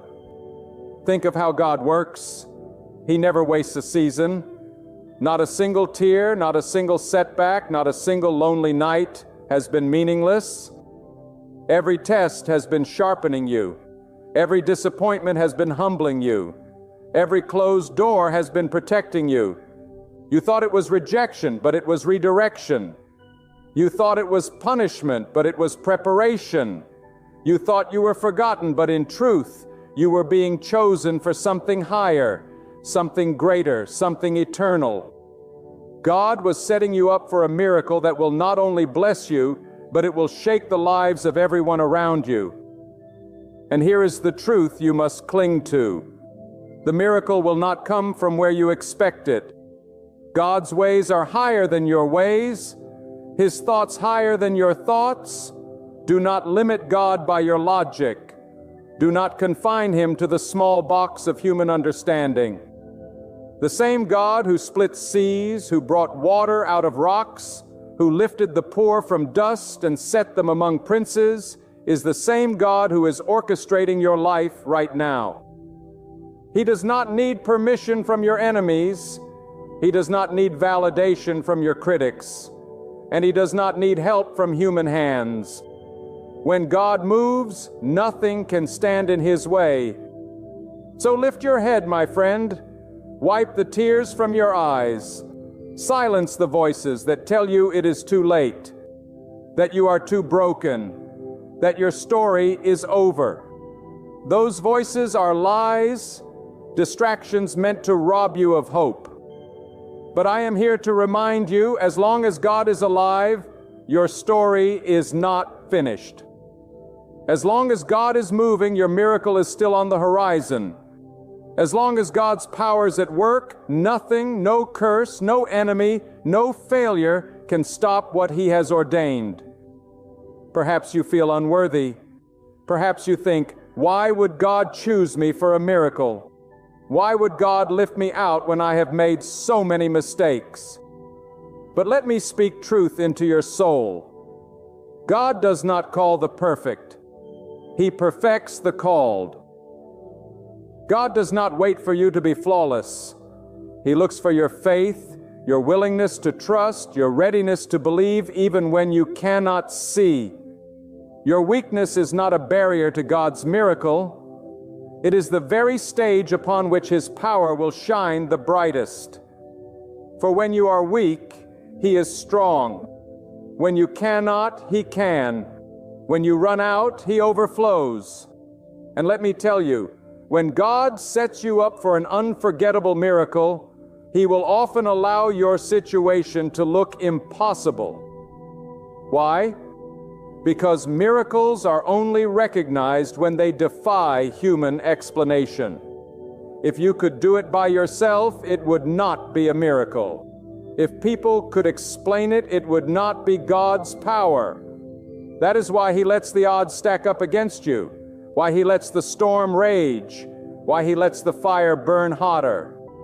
Not to destroy you, but to reveal that when the breakthrough comes, it was God and God alone who delivered you.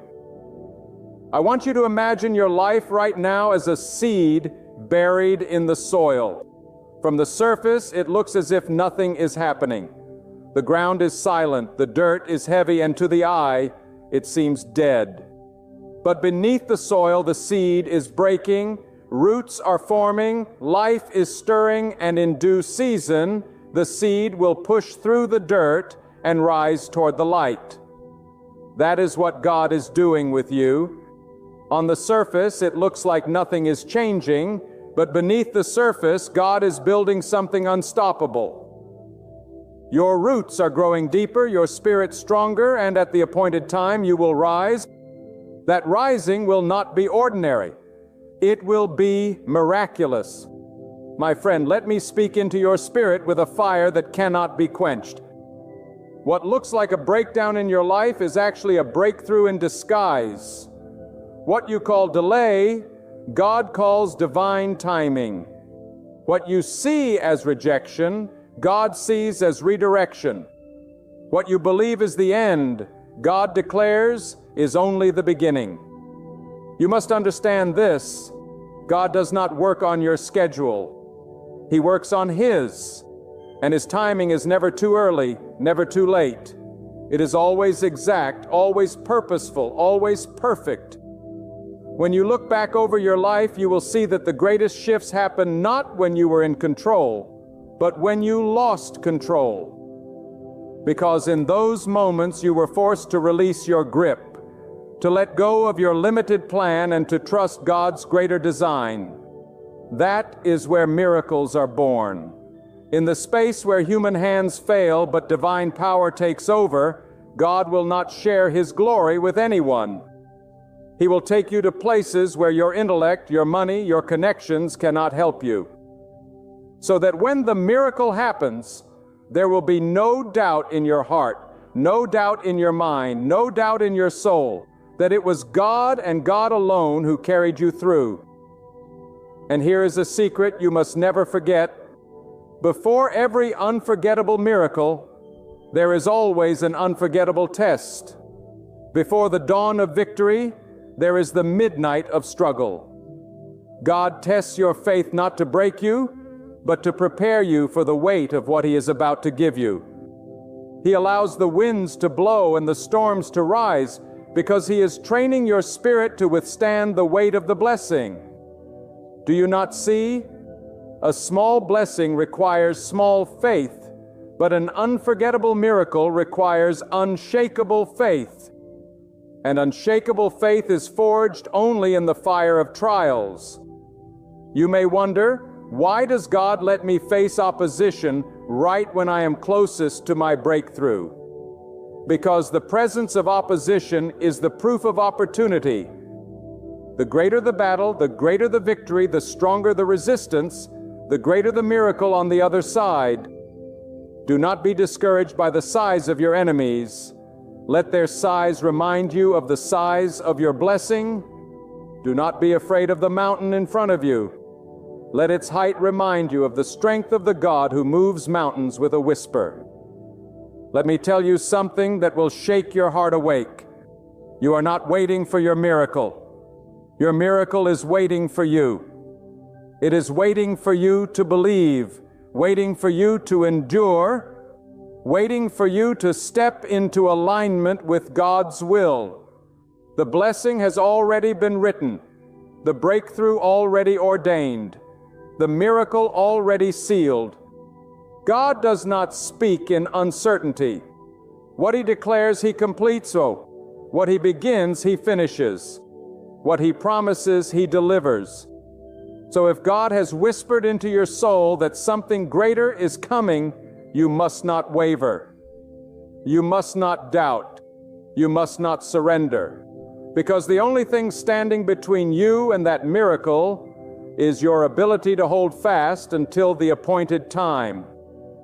Think of this: the darkest hour is always just before dawn, when the night feels unbearable, when the silence seems eternal, when the pain becomes overwhelming. That is when you must recognize the nearness of your breakthrough.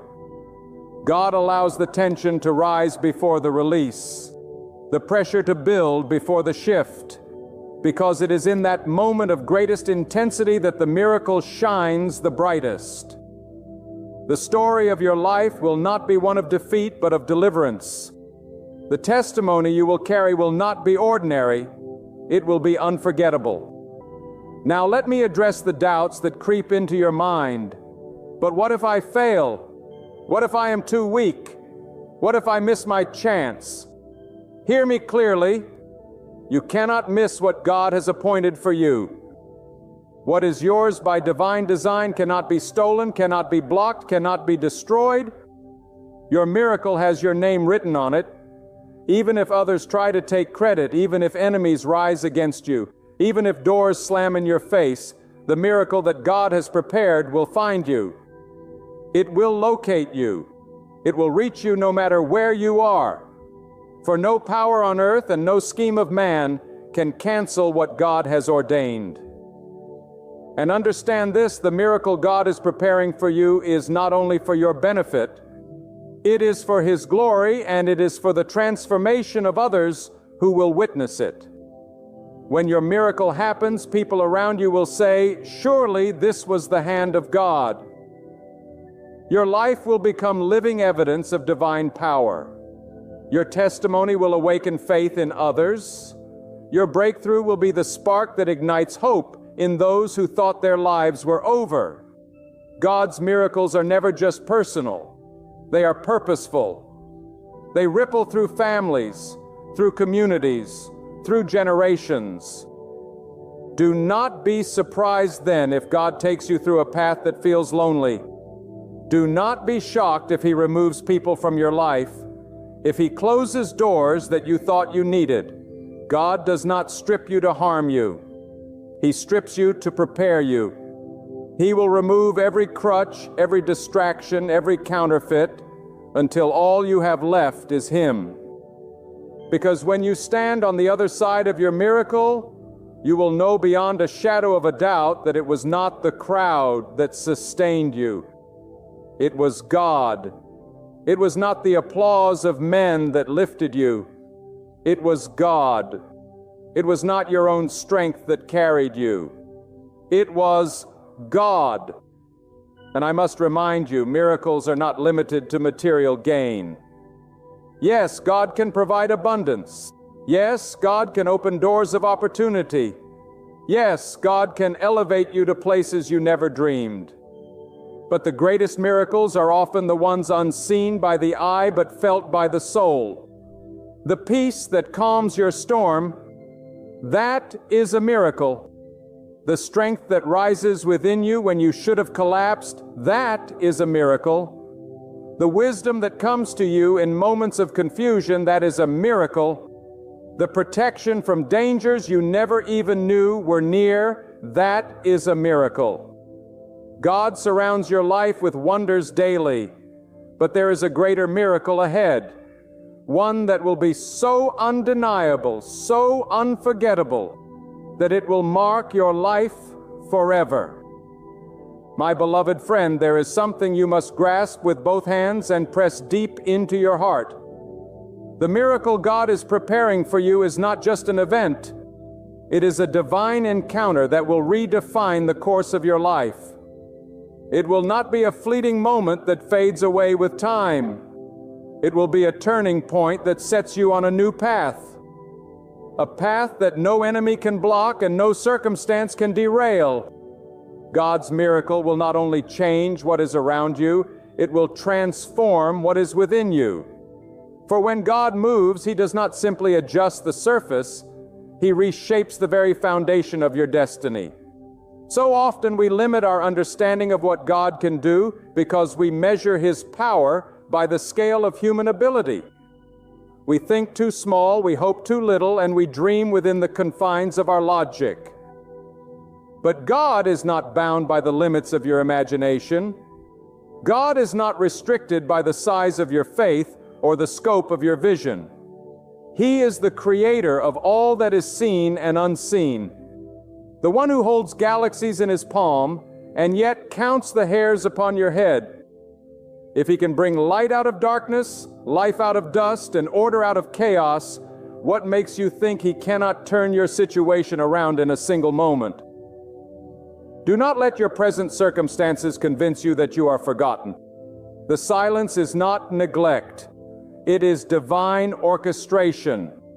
God is aligning the right people, positioning the right opportunities, and removing the wrong influences, all while you cannot see it. The unseen hand of God is at work in ways beyond your understanding. Just because you cannot trace His steps does not mean He is not moving. Just because you cannot hear His voice does not mean He is not speaking. Just because you cannot feel His presence does not mean He has left you. Faith is not seeing. Faith is knowing. And when you know that God is in control, you can stand with confidence even in the valley of uncertainty. You may have prayed for a miracle and felt like the heavens were silent. But remember this: every prayer you have whispered has been heard. Every tear you have shed has been counted. Every sigh from your weary soul has reached the throne of God. And while you think nothing is happening, God is preparing an answer far greater than what you asked for. You wanted survival, but God is preparing overflow. You wanted escape, but God is preparing elevation. You wanted relief, but God is preparing restoration. That is the nature of an unforgettable miracle. It exceeds expectation. It shatters limitation. It leaves you breathless in awe of God's power. And I must tell you, sometimes God will allow your life to reach the very edge of desperation before He steps in. Why? Because it is at the edge that your faith is tested, refined, and proven. It is at the edge that you stop depending on your own strength and fully surrender to Him. It is at the edge that miracles are born. Do not fear the edge, for it is the place where God's hand is revealed most clearly. You may feel like you are standing on the brink, but do not be afraid. God is not going to let you fall. He is going to lift you higher than you have ever been before. Think of the times in your past when you thought it was over, when you thought you would not make it, when you thought the pain would consume you. Yet here you are today, standing, breathing, still holding on. That alone is evidence of God's hand upon your life. If He carried you through before, do you think He will abandon you now? No, my friend. The God who sustained you yesterday is the same God who will deliver your miracle tomorrow. He does not change. He does not fail. He does not abandon His own. But hear me well. The unforgettable miracle God is preparing for you is not given to the faint-hearted. It is given to those who dare to believe in the face of doubt, who dare to stand when everything around them says fall, who dare to keep pressing forward when the weight of life says quit. God honors persistence. He rewards endurance. He blesses faith that refuses to bow to fear. You may be weary, but do not give up now. You may be tired, but do not lay down your faith. The moment you are closest to surrender is often the moment you are closest to your breakthrough. Do not confuse stillness with stagnation. Just because you are not moving does not mean God is not moving. There are seasons when God calls you to wait, to rest, to be still because He is fighting battles on your behalf. He is clearing the path ahead, preparing the blessing, ensuring that when you step forward, you will walk into victory without hindrance. The waiting is not wasted, it is working for your good. And when the miracle comes, it will not only lift you, it will silence your enemies. Those who mocked you, who doubted you, who spoke against you, will have no words when they see what God has done in your life. For the miracle will speak louder than any defense you could ever give. The miracle will vindicate you, elevate you, and demonstrate the undeniable truth that God's hand is upon you. My dear friend, you must understand something that will change the way you see your entire journey. When God is preparing an unforgettable miracle for you, He will often let you walk through circumstances that make no sense to the human eye. He will allow doors to close so that the right one may open. He will allow people to leave your side so that the right voices may enter. He will allow you to feel the sting of loss so that you can recognize the sweetness of His restoration. This is not punishment. It is preparation. This is not abandonment. It is divine arrangement. For God never removes without the intention to replace, and He never takes away without the plan to give back in a way that exceeds what you had before. Think about how carefully God works. Every sunrise is timed. Every star is placed. Every drop of rain is measured. Every breath in your lungs is counted. If God pays such careful attention to every detail in creation, can you not believe He is watching the details of your life even closer? Your life is not a coincidence. Your pain is not pointless. Your waiting is not wasted. God is the ultimate designer. And even when you cannot see the blueprint, you can trust that the architect of your destiny is crafting something extraordinary, something far beyond what human eyes can imagine. But let me tell you a truth that will stretch your faith before your miracle arrives. God often hides His work beneath disguise. He wraps power inside struggle. He hides blessings beneath burdens. He conceals breakthroughs within opposition. Why? Because only those who truly trust Him can recognize His hand in motion. To those without faith, it looks like failure. To the fearful, it appears to be the end. But to the one who believes, it is clear that this is the divine setup for something only God Himself can bring to pass. Do not despise the disguise, because behind it lies the very miracle you have been waiting for. There are moments in life when you will feel pressed on every side. The weight will feel unbearable. The darkness will seem endless. The road will appear closed. But it is in those very moments that God's power is closest. For He allows the pressure to rise, not to destroy you, but to birth something within you. Just as gold is refined by fire, your spirit is refined by trials. Just as a diamond is formed under intense pressure, your destiny is shaped under the weight of adversity. And when the refining is complete, when the shaping is done, you will shine with a brilliance that could never have been produced without the fire. Do not let your pain blind you to the purpose. Every sleepless night has a reason. Every tear has meaning. Every delay carries divine weight. God is not cruel. He is careful. He is not careless with your life. He is intentional with every detail. What you think is holding you back is actually preparing you for the very thing you have been praying for. For God knows that to give a miracle too soon is to waste it. But to release it at the right time is to multiply its impact both in your life and in the lives of those who witness it. And here is a truth you must never forget. Your miracle will not come through the path of least resistance. It will come through the very place where you thought you could not survive. God does not avoid the storm. He works in them. He does not bypass the valleys. He leads you through them. He does not remove the mountains. He strengthens you to climb them or commands them to move when the time is right. So if you find yourself in the middle of a storm, do not despair. It is the storm that makes room for the miracle. If you find yourself in a valley, do not give up. It is the valley that sets the stage for God's deliverance. If you stand before a mountain, do not fear. The mountain is the canvas upon which God will paint His power. And when God's miracle comes, it will not come in fragments. It will not come half done or incomplete.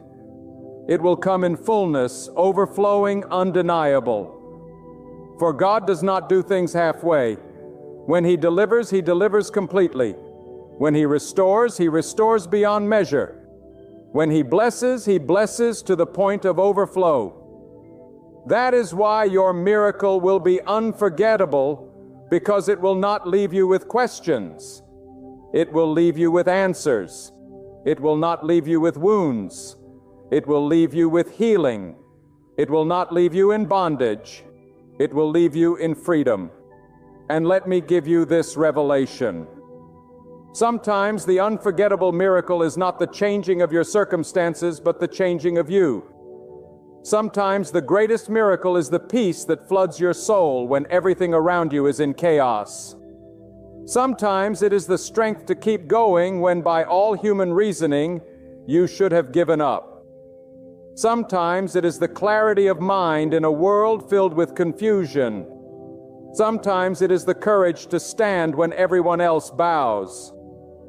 These miracles may not be seen by human eyes, but they are the very proof of God's power within you. And when the inner miracle happens, it will always lead to the outer miracle in due time.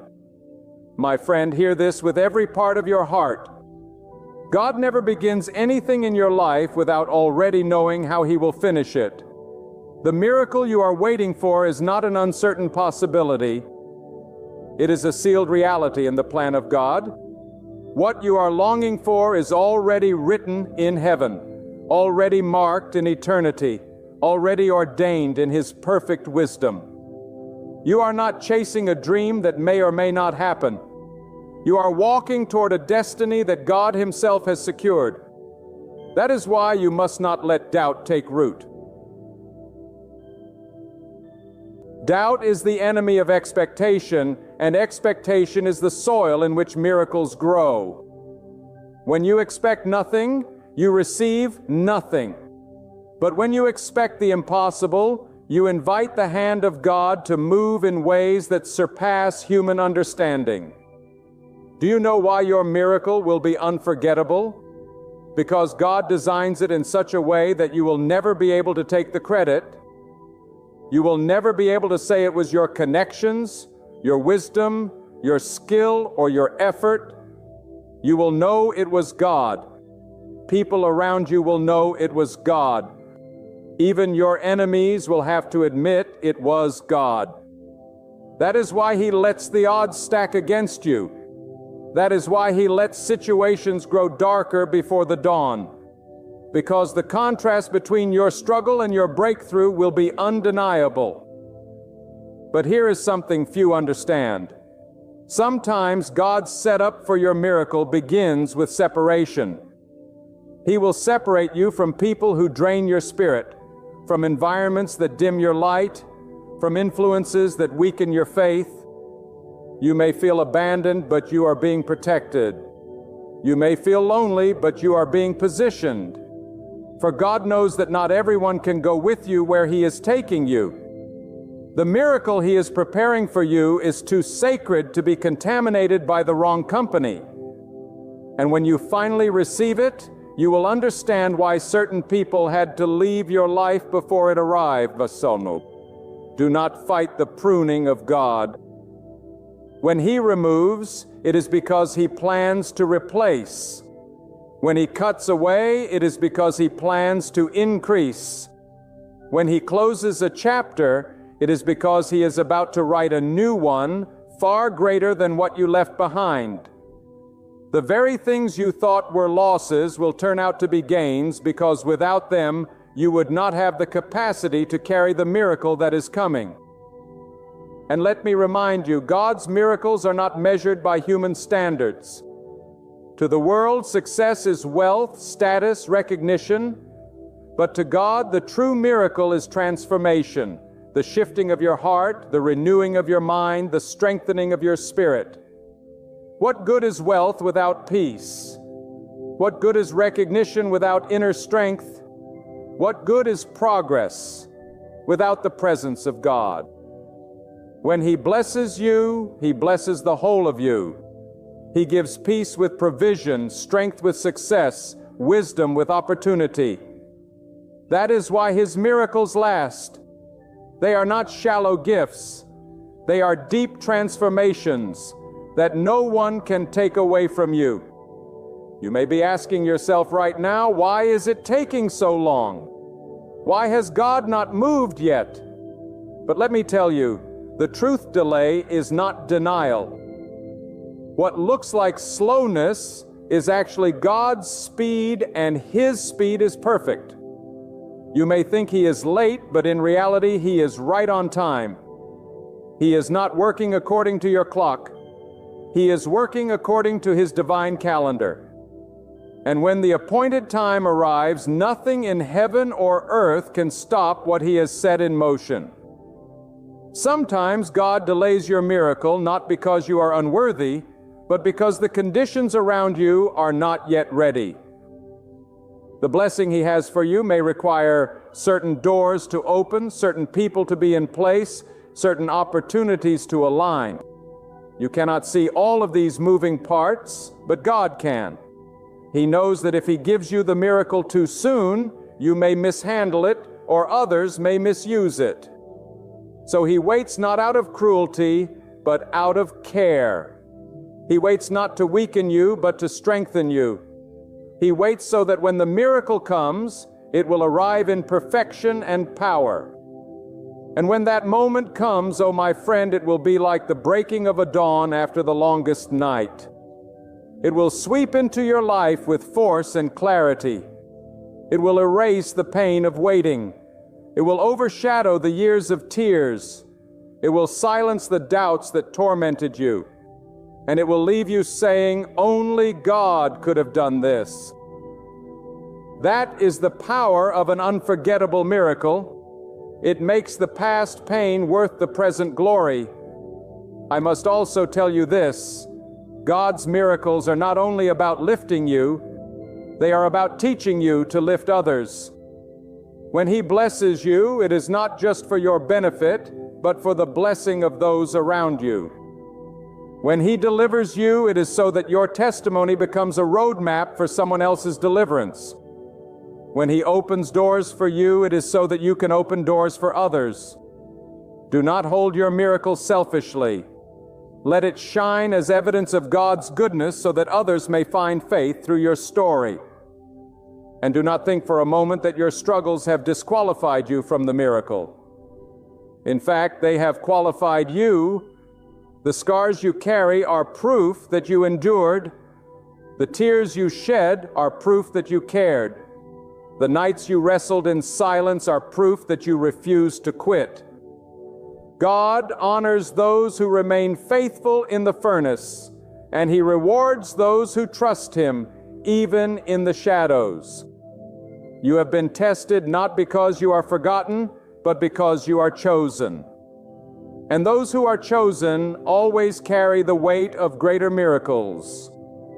When God prepares to set you up for an unforgettable miracle, He does not simply glance at your situation. He writes a script so precise that even your enemies end up playing a role in your breakthrough. What you see as betrayal, what you endure as pain, what you struggle with in silence, all of it is part of a divine orchestration. Do you not know that the very pit dug for you may become the stage upon which God lifts you higher than you ever imagined? When you think you've been abandoned, you are actually being positioned. When the doors close, it is because God has already assigned a greater door that no man can lock. When the night seems endless, it is because the dawn of His glory is about to burst forth. God does not make mistakes, and when He sets you up for a miracle, nothing can stop it. You may feel overlooked. You may believe your prayers have been ignored. You may wonder why the heavens have been silent. But silence is not absence. Silence is strategy. God has been arranging, aligning, and preparing a scene so breathtaking that when it unfolds, not only will you be in awe, but even those who doubted you will confess that the hand of God was upon you. His timing is never too late, and His ways are far higher than our own. What feels delayed is never denied when it comes from the throne of the Almighty. Think of the storms you have endured. They were not meant to drown you. They were meant to cleanse you. The fire you have passed through was not meant to consume you. It was meant to refine you like pure gold. The loneliness you have walked through was not meant to destroy your spirit. It was meant to make you strong enough to carry the weight of what God is about to release in your life. Each trial has been shaping your character, stretching your faith and deepening your roots, so that when the miracle comes, you will not only receive it, you will be able to sustain it. Many people want the miracle. but few are ready for it. And that is why God sets you up. He prepares you in ways you do not even understand. That delay you despise is protection. That closed door is mercy. That rejection is redirection. What looks like a setback is really the setup. Do not despise the process, for the process is proof that you are being prepared for something greater. If God allowed everything to come easily, you would not value the miracle when it arrived. But because you have cried, because you have wrestled, because you have endured, when God pours out His blessing, you will recognize it not as luck, not as coincidence, but as the undeniable work of God. And when the miracle comes, it will not be small. It will not be ordinary. It will not be something that can be explained by human hands. It will be unforgettable. It will carry the mark of God. It will silence your critics, encourage your faith, and change the course of your destiny. The kind of miracle God is preparing is not one you will keep hidden. It will shine so brightly that others will see it and know that the Almighty has done it. So lift up your head even in the valley. Stand firm even in the storm. Do not let your heart faint when the journey feels endless. You are not forgotten. You are not forsaken. You are not overlooked. God is setting you up. And when He moves with power. When He speaks, creation obeys. When He commands, the impossible bends to His will. Your miracle is not in the hands of men, it is in the hands of God. And if God is the one setting you up, then nothing and no one can tear it down. When God begins to prepare you for an unforgettable miracle, the very fabric of your life starts to shift in ways you may not even recognize. What once seemed comfortable may suddenly feel unsettled. What you thought was secure may start to shake. This is not because God has abandoned you. It is because He is removing every false foundation so that His miracle rests only on Him. God cannot build the extraordinary on the fragile ground of human dependence. He clears away the distractions, strips down the illusions, and takes you to a place where you must rely completely on Him. And it is there in that holy surrender that miracles are born. God's miracles are not birthed in comfort. They are birthed in desperation. They are not found in shallow faith. They are revealed in deep trust. Sometimes God allows your resources to run out so you can finally discover that He is the true source. Sometimes He permits you to reach the end of your strength so you can know His strength has no end. The miracle is not just in the blessing itself. It is in the revelation that everything you have, everything you are, and everything you will ever need comes from Him. When God sets you up, He often disguises the blessing in the wrapping of a problem. What looks like a closed path may actually be a divine detour towards something greater. The person who walked away from you may have been removed so that your hands would be free to receive the miracle God intended. The opportunities that fell apart may have crumbled because they were too small for the destiny He has prepared. Do not mourn the doors that close.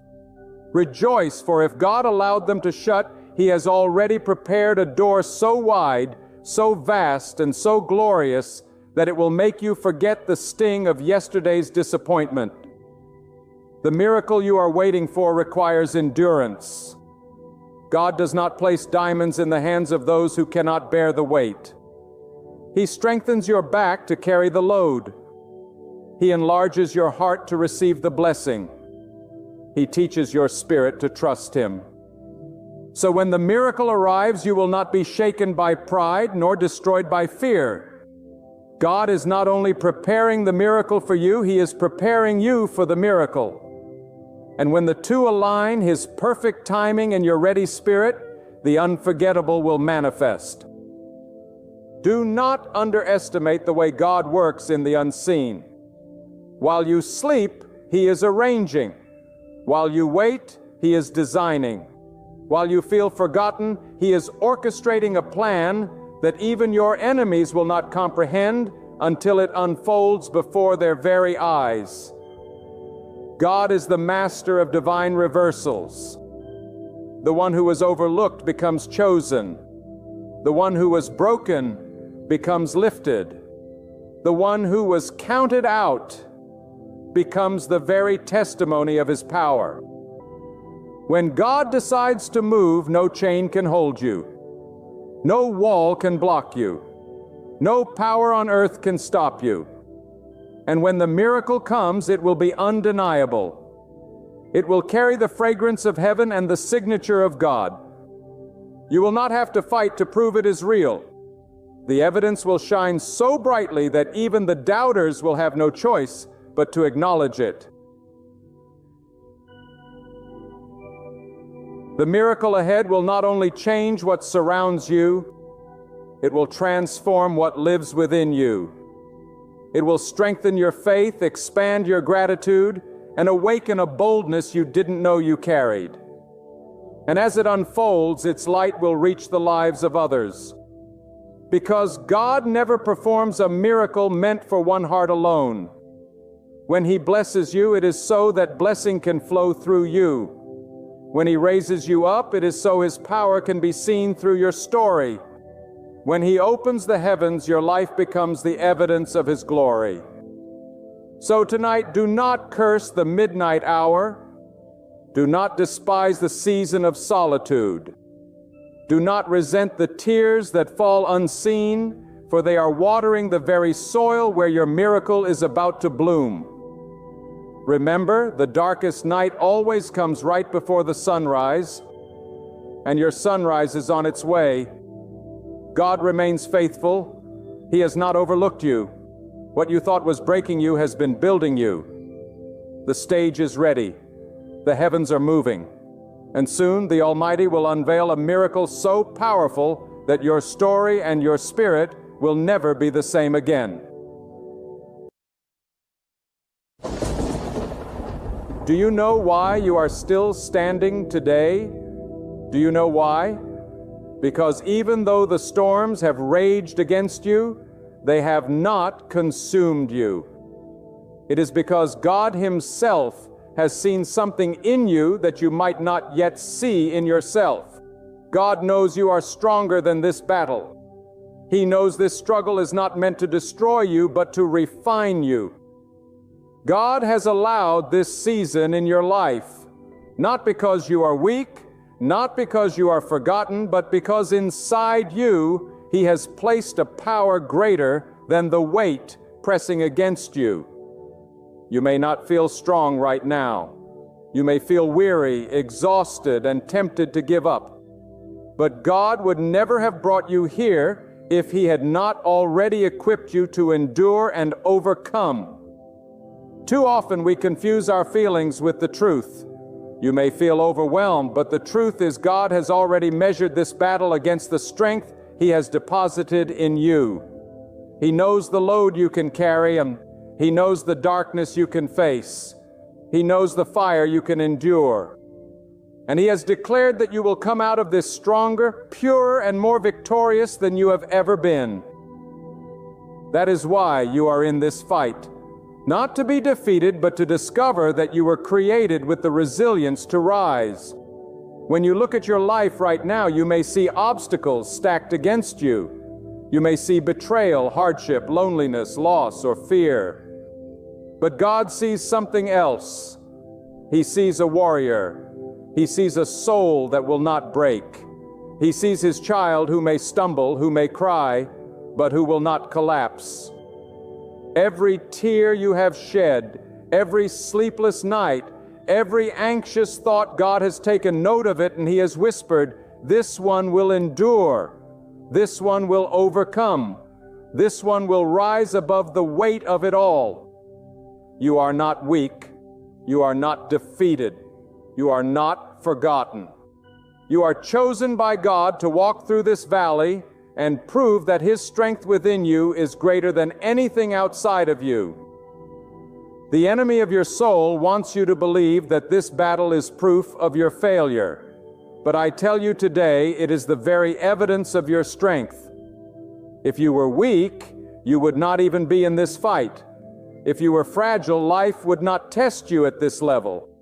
The battles that come to you are not random. They are matched to the measure of greatness that God has placed in you. The deeper the struggle, the greater the destiny. The higher the opposition, the greater the victory that waits on the other side. That is why you cannot give up now. That is why you cannot let despair win. God trusted you with this mountain because He already knew you would climb it. Think about that for a moment. God trusted you. Out of all the people He could have given this assignment to, He placed it on your shoulders. He looked at your life and said, "This one will not break." He saw the fire inside of you. He saw the strength of your faith. He saw the courage hidden even in your weakness. And He chose you for this very hour. You may not like it. You may not understand it. But you must embrace it. The battle you are facing is not meant to destroy you. It is meant to reveal the greatness of God's strength in you. Now let me tell you something you must never forget. When God allows a storm, He always provides the strength to endure it. He never lets His child face a burden without giving them the power to carry it. You are not in this alone. The same God who allowed you to walk into this valley is the same God who will carry you through it. You may feel the weight pressing down, but God has His hand beneath you, holding you steady. You may feel surrounded by darkness, but God is the flame that will never go out inside your soul. You see, your strength is not measured by how loud you shout or how fearless you appear. True strength is measured in those moments when you are trembling but still moving forward. When you are weeping but still praying. When you are breaking but still believing. That is where God's strength shines brightest. Not in your comfort, not in your ease, but in your endurance. Every day you choose not to give up. You prove to the world and to the enemy that God has made you unshakable. I know some of you are listening right now with questions in your heart. You are asking, if God knows I am strong enough, then why does it hurt so badly? Why do I feel so broken? Why does this storm seem endless? My friend, pain does not mean you are weak. It means you are human. But the difference between you and those who collapse under pressure is that you are not relying only on your own strength. You are relying on the God who sustains you. Your tears may fall, but your faith is still alive. Your body may be tired, but your spirit is still anchored in the one who promised never to abandon you. That is strength. That is victory already at work in your life. Do not despise this battle. As hard as it is to believe, this very fight is shaping you into who you were created to be. God is chiseling away everything that does not belong, everything that weakens you, everything that keeps you from stepping fully into the destiny He prepared for you. Without pressure, there is no diamond. Without fire, there is no refined gold. Without struggle, there is no strength. You may not see it now, but you are being forged into something greater. And hear me well. God is not silent in your struggle. Even when you cannot hear Him, He is speaking through the storm. Even when you cannot see Him, He is standing right beside you. He is the reason you have made it this far. He is the reason the darkness has not swallowed you whole. He is the reason your heart still beats with hope. You may feel like you are barely surviving, but God knows you are more than surviving. You are conquering one step at a time. Then listen closely, because I believe with all my heart that God wants you to hear this. The very trial you are facing right now has been permitted by His wisdom and governed by His power. Nothing enters your life outside of His knowledge. If He has allowed this storm, it is because He has already determined that you have what it takes to withstand it. You are not walking blindly into chaos. You are walking a path overseen by the hand of God. He has already written strength into your spirit, courage into your bones, and victory into your future. The enemy may rage against you, but the enemy cannot override the will of God. There is a sacred truth I want you to carry deep within you. The battles you face are not a sign of God's abandonment, but of His trust. He trusted you to hold the weight of this burden because He saw that your faith would not collapse under it. You may feel small in the face of what surrounds you, but God looks at you and sees resilience. He sees perseverance. He sees a heart that, though pressed on every side, will not be crushed because He is your sustaining force. Do not mistake your weariness for weakness. It is simply the evidence that you are fighting. And God knows you are not fighting in vain.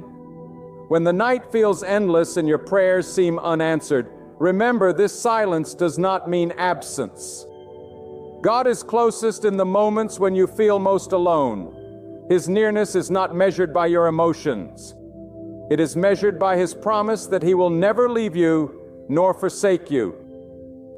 That promise has carried generations before you, and it will carry you now. Every cry of your heart has reached His throne. Every step you take in faith, even when you cannot see the outcome, is a declaration that you trust His power more than your pain. Let me tell you something about the nature of struggle. It reveals what comfort cannot. When everything is easy, when the path is smooth, you never discover what you are truly made of. But when the winds howl, when the waters rise, when the fire blazes, that is when the greatness God planted inside you begins to emerge. The storm strips away the illusion and shows the truth that you are anchored in God, and nothing can uproot you from His hand. What you thought would break you becomes the very thing that proves you are unbreakable. Think of how God has carried you before. Think of the times you thought you would not make it, yet here you stand. Think of the days you thought the night would never end, yet the dawn always came. That was not by accident. That was the faithfulness of God. And if He sustained you, then He will sustain you now. The God who brought you out of yesterday is the same God who will carry you through today and tomorrow. He does not change, and His strength in you does not run dry. You may say, "But I am tired. I am not as strong as others. I cannot see the way forward." Yet God does not compare you to others, nor does He measure you by your perception of yourself. God measures you by His own knowledge of what He has placed within you. You see limitations, but He sees potential. You see weakness, but He sees resilience. You see fear, but He sees faith. And the very fact that you are still here, still holding on, still seeking Him, is proof that His strength is alive in you. There is a sacred mystery in the way God works through struggle. Sometimes He allows the battle to grow fierce so that you may discover that the greatest weapon you have is not your own might, but your trust in Him. Human strength will fail. Human wisdom will falter. But God never fails. When you lean upon Him fully, you will find that even in your exhaustion, His strength rises. Even in your confusion, His wisdom guides.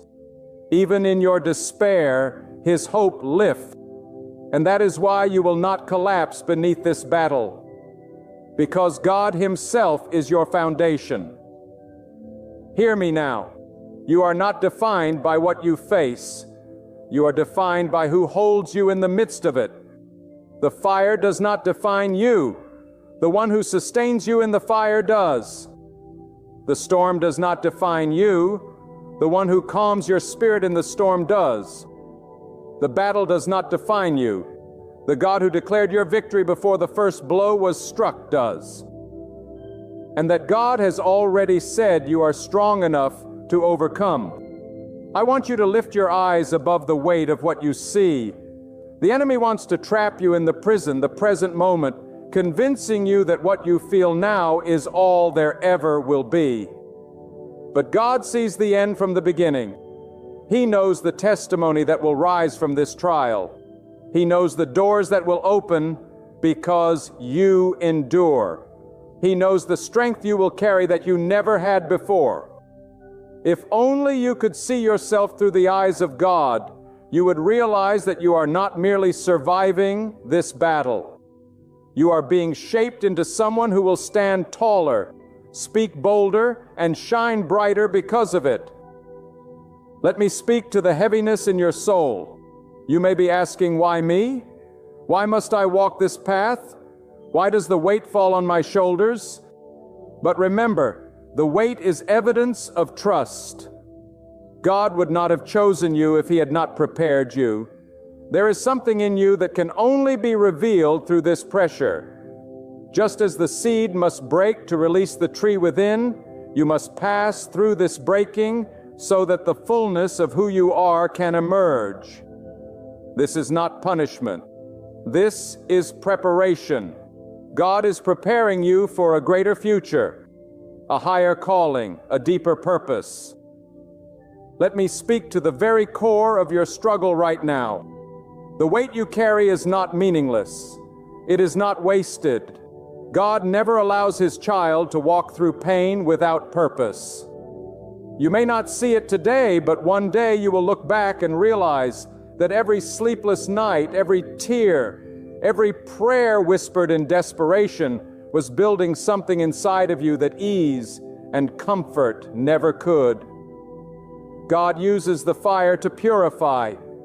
He uses the storm to strengthen. And He uses the valley to prepare you for the mountain ahead.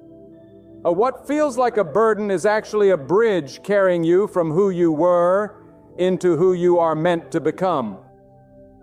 And hear this with your heart as much as with your ears. There is no force in this world that can overpower what God has decreed over your life.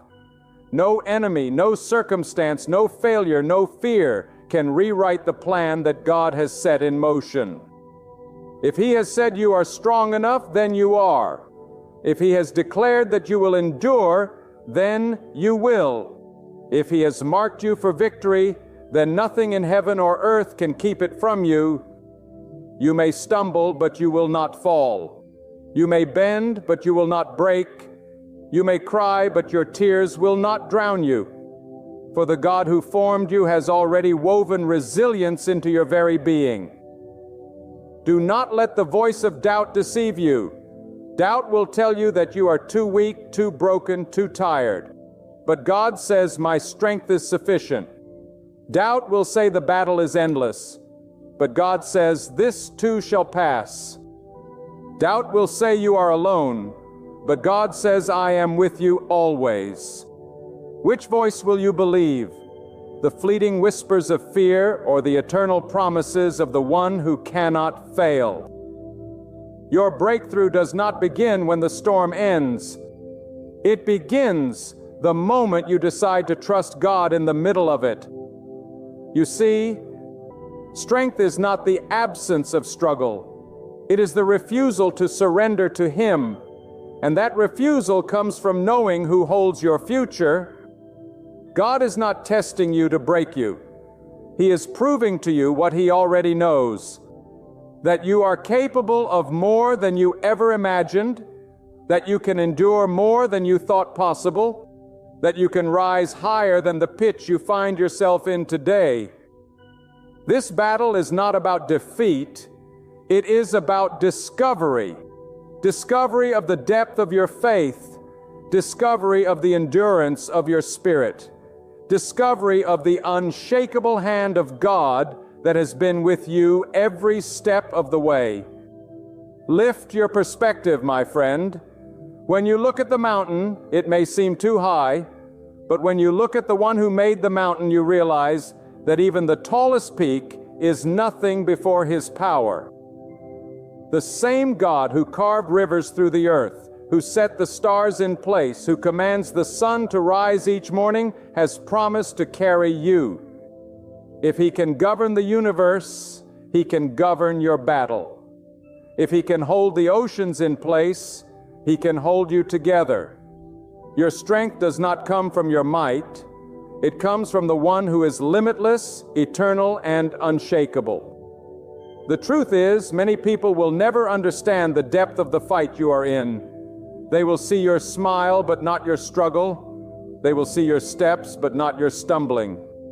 But God sees it all. He knows the nights you cried when no one else knew. He knows the weight you carried in silence. He knows the moments you almost quit.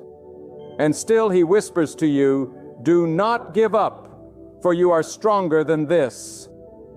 Do not seek validation from those who cannot comprehend your battle. Seek strength from the God who knows every detail of your pain and every detail of your victory. Perhaps you wonder, if God knows I am strong enough, why doesn't he just remove this burden?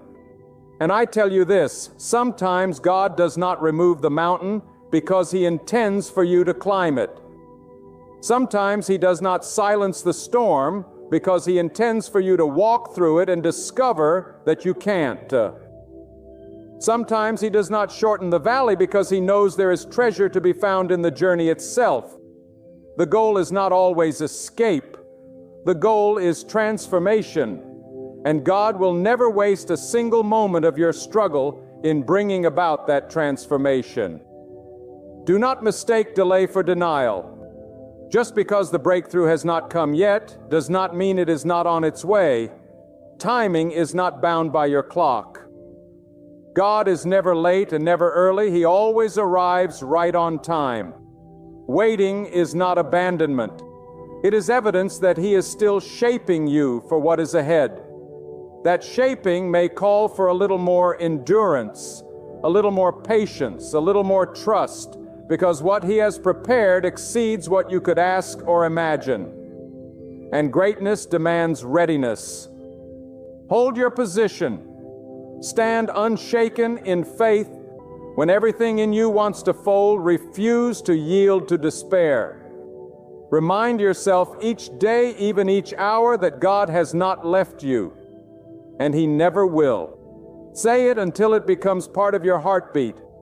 I will not break, for God is my strength. I will not fall, for God upholds me. I will not fail, for God has already given me the victory. Speak it in the silence. Declare it in the darkness. Let it echo louder than the lies of fear. Because the more you declare it, the more it roots itself deep into your spirit and the stronger you become. And hear me, strength is not only about what you endure, but also about what you inspire in others. This battle is not just about you. Someone else is watching your resilience, your perseverance, your faith. Someone else is drawing courage from your endurance without even knowing it. You are showing someone else what it means to trust God in the storm. You are teaching them that weakness is not the end, that struggle is not failure, that faith is greater than fear. Your survival will become someone else's testimony. Your endurance will become someone else's hope. There is a reason God has not allowed this struggle to crush you. There is a reason why, though the weight feels unbearable, you are still able to take one more step, one more breath, one more prayer. That reason is simple yet profound, because God has already decreed that your destiny is greater than your difficulty. You are not here to be broken. You are here to be built. You are not here to be defeated. You are here to be developed. God is not finished with you. And the very evidence of that truth is that you are still alive, still standing, still breathing, still fighting. There are moments in life when the enemy whispers that the darkness is permanent, that the storm will never end. But God declares the opposite. He says the darkness has an expiration date. He says the storm has boundaries it cannot cross. He says the fire may rage, but it will not consume you. And when God speaks His word, overrides every lie of despair. You may feel pressed down today, but you are not destroyed. You may feel weary, but you are not abandoned. God has set a limit to your trial, and beyond that limit lies your deliverance. Let us remember something. Vital strength is not always loud. It is not always visible to the eye. Sometimes strength looks like a trembling hand lifted in prayer. Sometimes it looks like a weary soul choosing to rise again when everything inside screams to give up. Sometimes it is simply the decision to keep walking when the road feels endless. Do not discount these moments. They are victories in themselves. For every time you refuse to surrender to despair, you proclaim to heaven and earth that God's power within you is greater than the weight outside of you. God knows the potential that lies inside you, even when you doubt it yourself. He sees the future that is invisible to you. He knows the strength that will be revealed when this season ends. You cannot see it yet, but He has already gone ahead of you, preparing a table of victory where now there seems only emptiness. Trust Him in this silence, for the silence is not empty. It is the space where God is working. Even when you cannot hear Him, He is arranging circumstances, aligning opportunities, and fortifying your spirit for what lies ahead. Do not underestimate the power of endurance. We live in a world that glorifies speed, but God values steadfastness. The oak tree does not grow overnight. It takes years of standing through storms, roots digging deeper into the soil, branches stretching higher toward the sky. And when it is fully grown, no wind can uproot it. That is what God is doing with you. He is deepening your roots through this battle. He is anchoring you so firmly in Him that when greater challenges come, you will not be moved. What you are enduring today is equipping you to stand tomorrow with unshakable faith. And let me say this clearly, do not confuse the battle with your identity. This struggle is not who you are. It is simply what you are passing through. Too many people take on the weight of their hardship as their name, as their destiny. But you are not your pain. You are not your loss. You are not your failure. You are a child of God, and your identity is rooted in His purpose for your life. Do not label yourself by your valley. Label yourself by the victory that God has already written over you. Sometimes God allows battles not only to strengthen us, but also to separate us from what no longer serves us, from the people who cannot walk with us into the next season, from the habits or mindsets that hold us back. Pain has a way of revealing who truly belongs in your life. Struggle has a way of stripping away what weakens you. Do not fear the loss that comes with this battle. For what God removes, He replaces with greater. What He takes away, He does so to make room for what He is about to bring. Now hear this truth and let it settle deep into your heart. Your endurance is not wasted. Every time you persevere, every time you refuse to let go of faith, you are sowing seeds that will one day burst into harvest. God is not blind to your tears, nor is He indifferent to your pain. He is the one who collects every tear, who records every struggle, and who promises that not one act of faith will go unrewarded. The reward may not come in the way you expect, but it will come in the way you need. For God always fulfills His promises. I want you to imagine this. The very thing that feels like it is breaking you today will one day become the testimony that lifts someone else. The scars you carry will not only be reminders of what you survived, they will be proof of God's sustaining power. Someone out there will find hope in your survival. Someone out there will be encouraged by your perseverance. Someone out there will believe again because you did not give up. That is the greater purpose of your battle. Not just your own victory, but the ripple effect of faith you create in others. So, my friend, take courage. Even if the night is long, the dawn is coming. Even if the mountain is high, your steps are carrying you upward. Even if the valley feels endless, God is walking beside you every moment. This is not the end of your story. This is not the chapter where you collapse. This is the chapter where you rise. God knows you are strong enough, and His knowledge is never wrong. Trust Him. Lean on Him, and you will see that the very battle that once made you tremble will become the platform for which you declare with boldness and with power, and that your God never fails. There comes a moment in every battle when you feel as if you cannot take another step. Your body aches, your mind is weary, your spirit feels drained, and every voice inside you whispers, "This is the end." But it is in that very moment at the edge of surrender that God reveals His strength in you most clearly. For when you have nothing left to give, God steps in and carries you. When your hands are too weak to lift, God upholds you. When your path is too dark to see, God lights the way. You may think you have reached the limit of what you can bear, but God knows there is more inside of you, not because of your own strength, but because of His power flowing through you. Do you realize what that means? It means the battle you thought would finish you is actually forging you. The weight that threatens to crush you is the very weight that builds your endurance. You are being strengthened, shaped, and refined in ways you cannot even see. God is not only protecting you in this fight, He is preparing you. And when the dust settles, you will look back and realize that this struggle was not your downfall, but your training ground. God has been raising you into someone far stronger than you were before.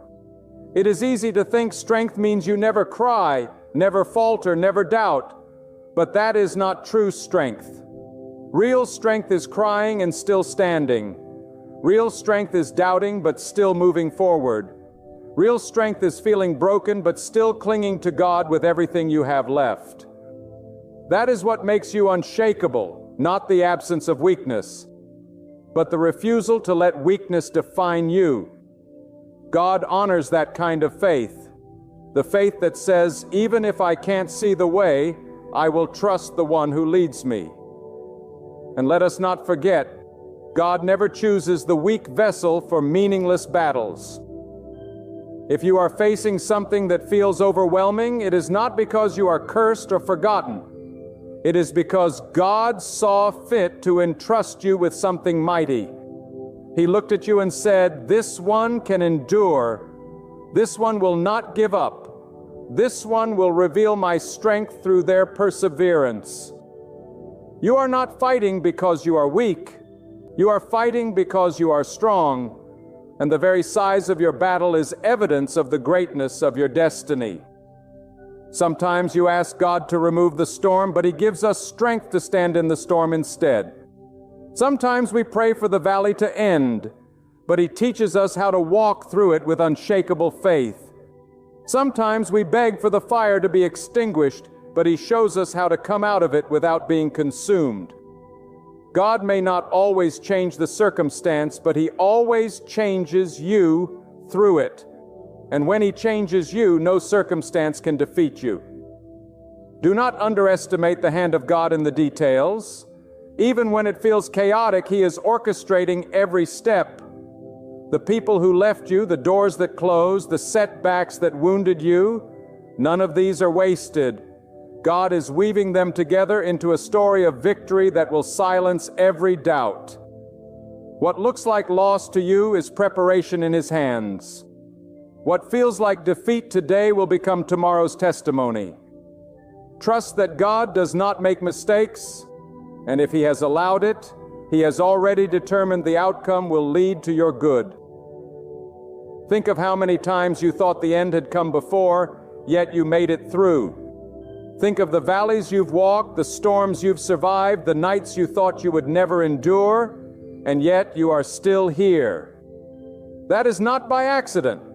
That is by God's sustaining power. If He did it before, He will do it again. He has not brought you this far to abandon you now.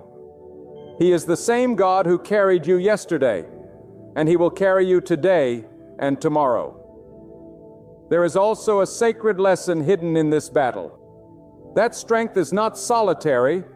God reminds us that we are never truly alone. Even when everyone else has walked away, His presence fills the silence. His power upholds the weary. His hand guides the lost. When you lean fully on Him, you discover that you were never meant to carry the weight on your own. He has been with you every moment, whispering courage into your spirit, placing endurance in your heart, and surrounding you with unseen protection. And that is why you are still standing. That is why you will keep standing.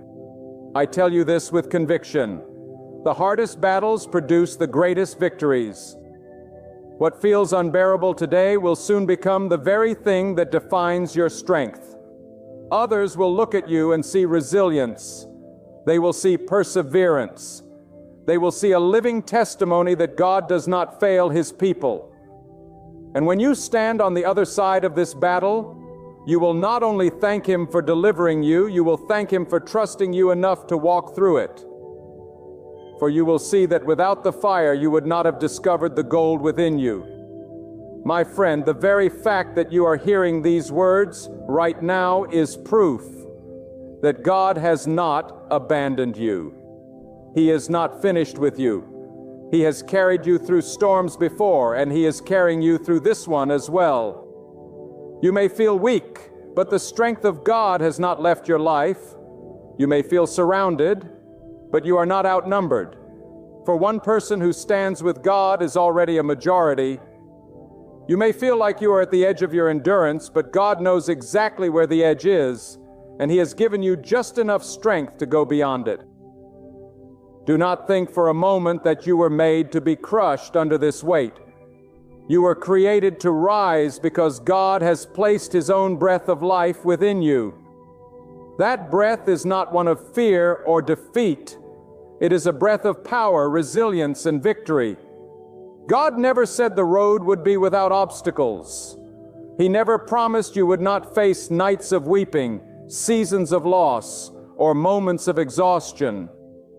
But He did promise that He is closer than your very heartbeat, that He sees every tear, that He records every silent prayer whispered in the dark. And if God sees, then He also provides. If God knows, then He has already planned your way out. If God allows you to face the fire, it is only because He knows you are strong enough with His help to walk through it and come out refined, purified, and radiant on the other side. Too many times we look at our battles and think they are punishments.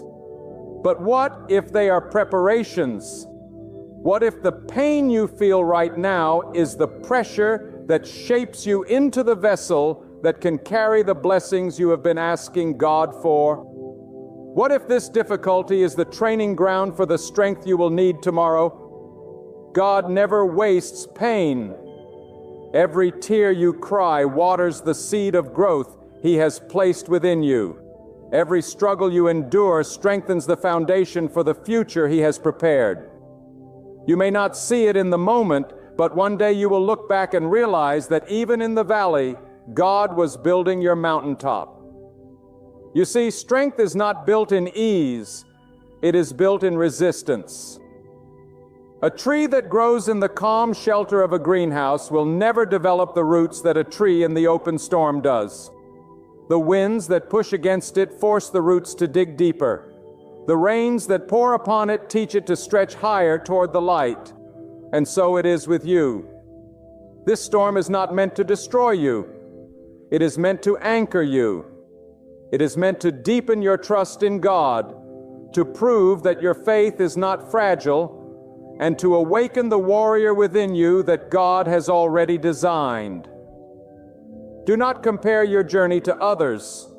Do not look at the strength of another person and think you are weaker because your battle looks different. God gives each person their own measure, their own road, their own season, and He knows exactly what you can bear. He does not miscalculate. He does not overestimate you. If He placed you here, it is because He knew you could endure it. And not just endure it, but overcome it. The very fact that you are still breathing is proof that you are not finished yet. You are still standing because God's strength is still holding you. You may have prayed for the storm to pass, and yet it lingers. You may have asked God to take away the thorn, and yet it remains. But hear me. Sometimes God does not remove the storm because He intends to teach you how to speak peace in the middle of it. Sometimes He does not take away the thorn because He is teaching you how to walk with it without losing your faith. Sometimes He does not end the battle quickly because He is shaping a soldier within you who will not only fight this fight, but also lead others to victory. The battle is not a sign of your weakness. It is a testimony of your strength. I tell you today with absolute conviction, you are stronger than you think, not because of your own might, but because the power of God is alive within you. That strength does not run out. That strength does not wear thin. That strength is renewed day by day. God's strength is infinite, and He is pouring it into you even now. You may feel empty, but God fills empty vessels. You may feel broken, but God builds masterpieces from broken pieces. You may feel small, but remember, a single seed in the hand of God can move mountains. So lift your head, square your shoulders, remind yourself who is with you. You are not a victim of circumstance. You are a vessel of divine strength. You are not walking into this battle alone. God walks with you, before you and behind you. And when the enemy rises, when doubt whispers, when fear shouts, declare with confidence, my God knows I am strong enough. My God will not fail me. My God will see me through. Because when you stand in that truth, nothing, no storm, no struggle, no force of darkness can keep you from the victory God has already written for your life. And now I say to you, my friend, do not let your heart grow weary. This battle before you is not the end of your story. It is the very chapter God will use to reveal His strength through you. You may have felt overlooked. You may have felt abandoned, but God has never turned His face from you. He has been with you in the silence. He has been with you in the struggle. And He will be with you in the victory. Every tear you've cried has not gone unseen. Every quiet prayer you've spoken has reached heaven's ear. And every faithful step you've taken has been written into eternity. Stand firm, knowing that God has already called you strong, strong enough to endure, to rise, and to overcome. The burden you carry today will soon become the story of your breakthrough. The pain that stretches you now will one day become the strength that shapes generations. The fire surrounding you is not meant to destroy you. It's meant to refine you. And when this season ends, you won't come out empty-handed. You'll emerge stronger, wiser, and closer to God's heart than ever before. So don't quit now. Don't let your faith slip away. Don't believe the voice that says this is too heavy for you. Lift your eyes, lift your voice, lift your heart to the one who holds the universe, yet still calls you by name. Trust him, for he has measured your strength with perfection. Trust him, for he has already prepared your way out. Trust him, for your victory is already written. God knows you are equipped for this battle, and when you rise, the world will witness not just your endurance, but the living power of God shining through you. Have you ever felt overlooked, underestimated, or passed by? Have you ever sat in a room where people whispered about your failures, but never spoke of your potential? Have you ever walked through a season where it seemed the world had stacked itself against you, where doors closed, opportunities dried up, and those who promised to stand beside you disappeared?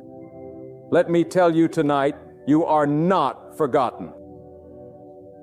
You are not abandoned, and you are not invisible. God has his eyes upon you, and the very people who doubted you, the same ones who dismissed you, will one day witness the power of God as he lifts you before their eyes. God will exalt you openly, not because of who you are, but because of who he is. He is the lifter of heads, the changer of seasons, the one who takes the lowest and places them in the highest places. When the time is right, it is a dangerous thing to count someone out too soon. Because when God places his hand on a life, no human tongue, no jealous spirit, no envious heart, and no opposition can stop the exaltation he has already ordained. The world may have labeled you a failure, but God calls you chosen. The crowd may have walked away, but God stands near. People may have tried to bury your name in the dirt, but God specializes in pulling treasures out of the very soil others tried to hide you in. And hear me clearly, when God exalts you, he does not do it in secret. He does it openly, publicly, undeniably, in such a way that no one can question that it was his hand upon your life. Those who laughed will stand in silence. Those who mocked will bow their heads. Those who doubted will be forced to witness that the very one they overlooked has been lifted by the Almighty. Do not despise the seasons of being hidden, because it is in the quiet places where God shapes a man or woman into the vessel he desires. It is in the secret struggles, the tears no one else saw, the prayers whispered in the stillness of night, that God has been preparing you for the moment of exaltation. Some of you have been crying out, "Why, God? Why am I still in this valley? Why am I still unseen? Why am I not moving forward while others seem to run ahead?" But let me declare with authority, you are not delayed. You are being developed. You are not forgotten. You are being prepared. And when the time comes, the elevation will be so swift, so undeniable, that it will leave even your enemies speechless. God is not just going to lift you quietly into a corner. He is going to exalt you in front of everyone, so that his name will be magnified through your life. Some of you think your mistakes disqualified you. Some of you think your past has ruined your future. But God does not choose the perfect. He perfects the chosen. The very flaws people ridiculed you for are the very places where his strength will shine. He is not intimidated by your failures. He redeems them. He is not hindered by your past. He transforms it into a testimony. And when he lifts you up, the story of your journey will not be a tale of your own brilliance, but of his glory revealed through your weakness. That is why you cannot be ashamed of where you came from. That is why you cannot despise the days of small beginnings, because when God exalts you, it will be a story so powerful, so undeniable, that every listener will know it was only possible by his hand, y'all. Think of the power of God's timing. People may exalt themselves climbing ladders built on lies, manipulation, and shortcuts, but such thrones crumble quickly. A crown you grab on your own will never sit securely on your head. but a crown placed on you by the hand of God cannot be removed by anyone. When God exalts, it is lasting. When God lifts, no one can push down. When God opens the door, no hand can shut it. That is why you must stop comparing yourself to those who seem to rise faster than you. They may sprint ahead, but if God has not planted them there, the wind will soon scatter them. But when God sets you in place, you will remain rooted, immovable, a testimony to His faithfulness. The very ones who rejected you will one day have to watch as God honors you. The very ones who said you were not good enough will see you seated in places they never imagined. The very ones who tried to hold you back will be unable to stop what God Himself has set in motion. And the beauty of it is that you will not even have to lift yourself. You will not have to fight with bitterness or vengeance. You will not have to prove yourself with desperate striving. All you must do is remain faithful, remain humble, remain surrendered. And when the time comes, the exaltation will be so divine, so undeniable that all will see the hand of God upon your life. Do you know why God exalts in front of everyone? Because He wants His glory seen. If He lifted you in secret, the world would continue to think power lies in human hands. But when He raises the humble before the proud, when He lifts the overlooked above the celebrated, when He honors the one who once sat in the shadows, the world must acknowledge that no hand. But God's could have done it. That is why you cannot afford to give up in the valley. That is why you cannot afford to stop in the wilderness. That is why you cannot let despair consume you when life seems silent. Because right now, while you feel unseen, God is preparing the stage. Right now, while you feel small, He is building the platform where He will set you high. And when that day comes, it will not be for your ego, but for His glory.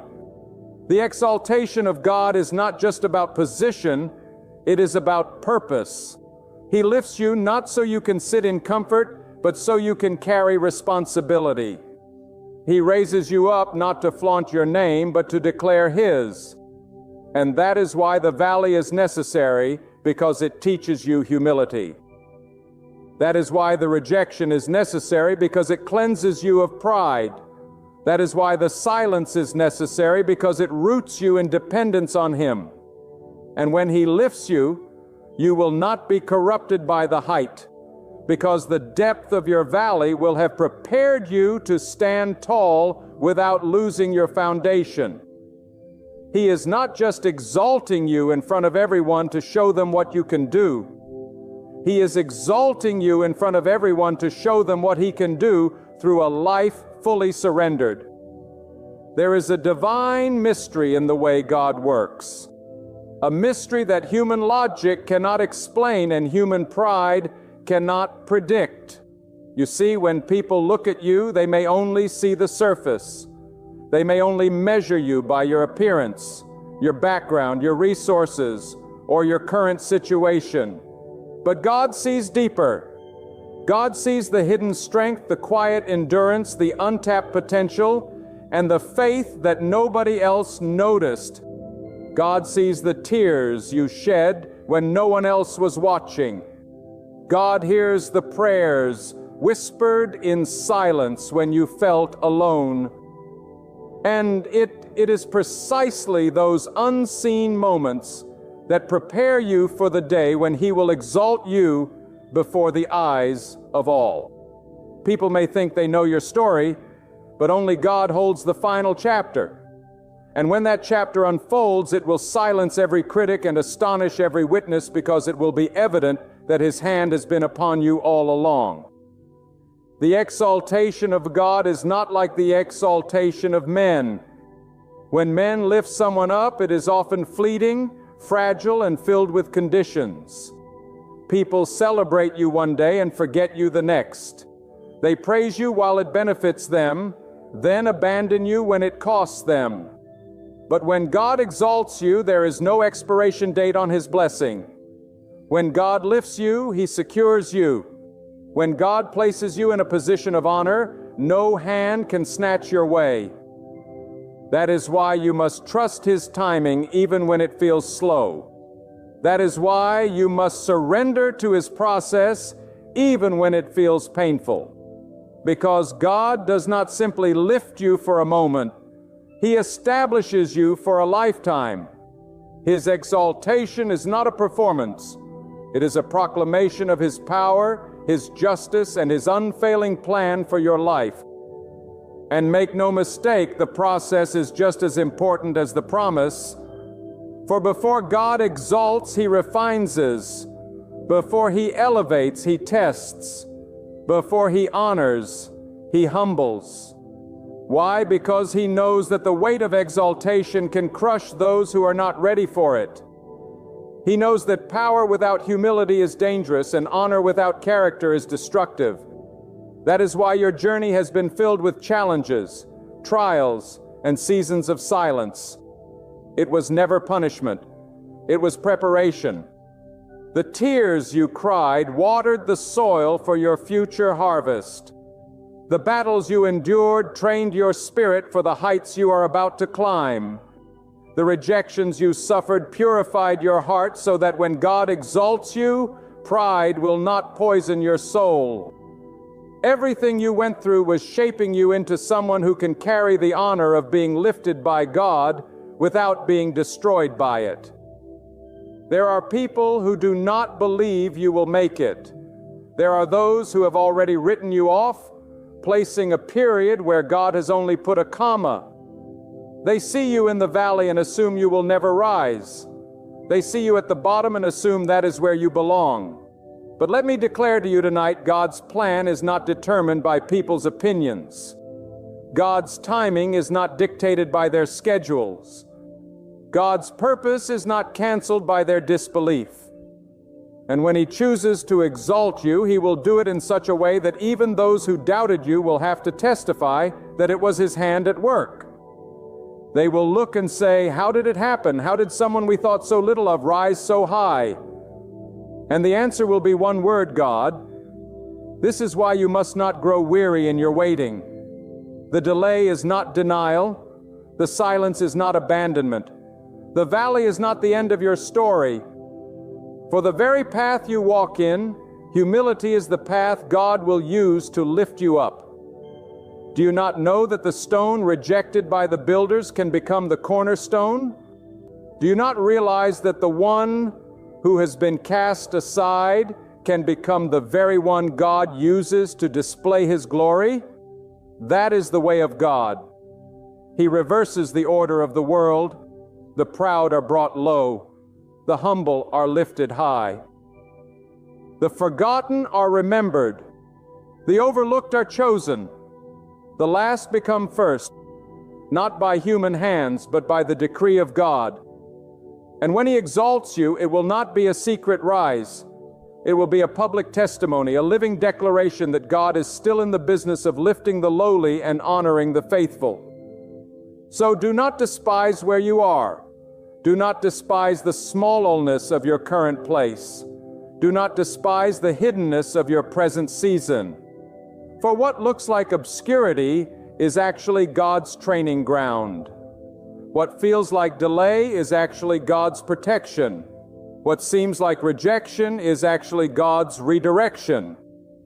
And the very ones who look down on you now will one day be forced to look up as God raises you above what they ever imagined. Not because of your power, not because of your influence, but because God alone has chosen to exalt you. And when that exaltation comes, it will not just be for you, it will be for His name's sake. Your life will become a testimony to others who are walking through their own valleys. Your story will become proof that God can lift the weak, strengthen the broken, and honor the overlooked. The exaltation will not just elevate you, it will draw others closer to Him. That is the purpose of your rising. That the world might see God through you. That is why you must carry it with humility, knowing that it is not your greatness that lifted you, but His. So walk with confidence, even in the valley, for the valley is not forever. Walk with faith even in the wilderness, for the wilderness is not permanent. Walk with hope even when overlooked, for the eyes of God are upon you. And when the time comes, the exaltation will be undeniable. You will not have to fight for recognition, for God Himself will announce you. You will not have to beg for honor, for God Himself will crown you. You will not have to prove yourself, for God Himself will vindicate you. And when He does, the very ones who once questioned you will be forced to watch as God sets you in a place of honor before their eyes. That is why you must not fear the opinions of men. That is why you must not let their gossip break your spirit. That is why you must not let their doubt become your burden. For their words do not determine your worth. God does. Their rejection does not cancel your calling. God secures it. Their unbelief does not weaken your destiny. God strengthens it. And when the moment of exaltation comes, their voices will fall silent under the weight of His authority. Remember this: when God exalts, He does not do it halfway. He does not lift you to a small place just to appease your law. He lifts you high enough that even those who stand far off cannot deny what He has done. He places you in positions that could never have been reached by your own hand. He opens doors so wide that no man can shut them. He places you on platforms so secure that no one can shake them. And all of it is so that the world will see His greatness through your story. There are moments in life when it feels as though the weight of rejection is too heavy to carry, when the sting of being underestimated burns deeper than any wound. Perhaps you have faced betrayal from those you trusted, or ridicule from those you thought would support you. Perhaps you have watched as others passed you by, taking positions, opportunities, and recognition you longed for while you remained unseen. But let me remind you tonight that God has not forgotten you. God has not overlooked you. In fact, it is in those very moments of rejection and obscurity that He is preparing the foundation for your exaltation. For when He raises you up, it will not be because of human approval, but because of His divine decree. And when God decrees a thing, no voice, no power, no opposition can silence it. The exaltation of God is not built on human applause. It is built on divine purpose. When people promote you, they can demote you. When people elevate you, they can abandon you. But when God exalts you, He establishes you on a foundation that cannot be shaken. But that is why the waiting often feels long, because He is not building something temporary in you. He is building something eternal. He is shaping a character that can carry the weight of glory. He is molding a heart that will not crumble under pressure. He is fortifying your spirit so that when the moment of exaltation comes, you will stand strong, steady, unmovable, and deeply rooted in Him. You see, many chase positions, but positions without God's hand are empty. Many crave recognition, but recognition without God's favor is hollow. Many seek to be seen, but to be seen without the covering of God is dangerous. That is why God sometimes hides you, not to harm you, but to protect you. He hides you while others are running ahead, because He knows that a premature rising can lead to a premature fall. He knows that if you step into honor too soon, you might be destroyed by the very weight of it. But when God exalts you at the right time, He does it in such a way that you are not only lifted, but sustained. You are not only honored, but preserved. You are not only recognized, but established in a place where no human hand can pull you down. Understand this. Exaltation from God does not always look the way we imagine. Sometimes it is not a throne or a title, but the power of influence. the impact of your voice, the authority of your presence. God can exalt you in your workplace, giving you favor beyond your credentials. God can exalt you in your community, causing others to look to you for wisdom and guidance.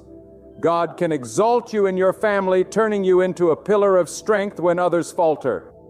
And yes, God can exalt you on platforms you never dreamed of standing upon, in places you never imagined being invited to, before audiences you never thought would hear your name. But however He does it, the exaltation will be unmistakable.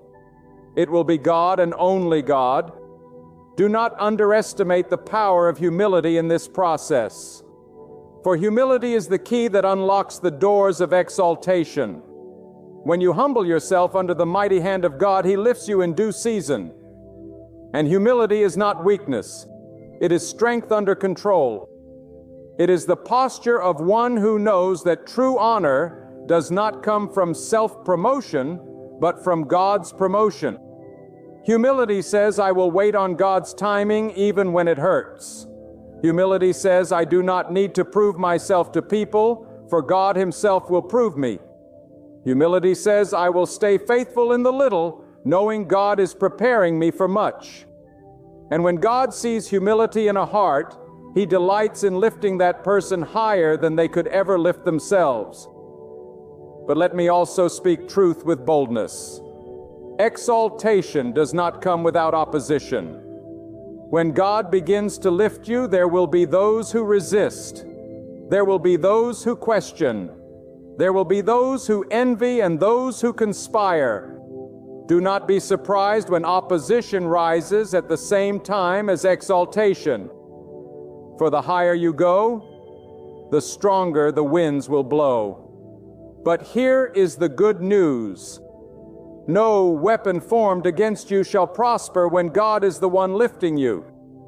No scheme, no lie, no jealousy can undo what God has ordained.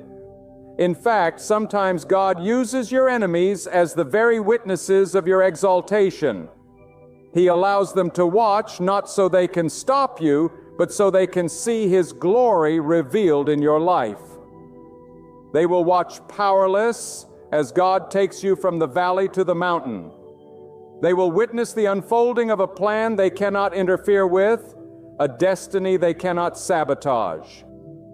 And in the end, even they will have to acknowledge this is the hand of God. This is why you must guard your heart as God lifts you. Do not let pride creep in. Do not let arrogance take root. Do not let the applause of men make you forget the hand of God.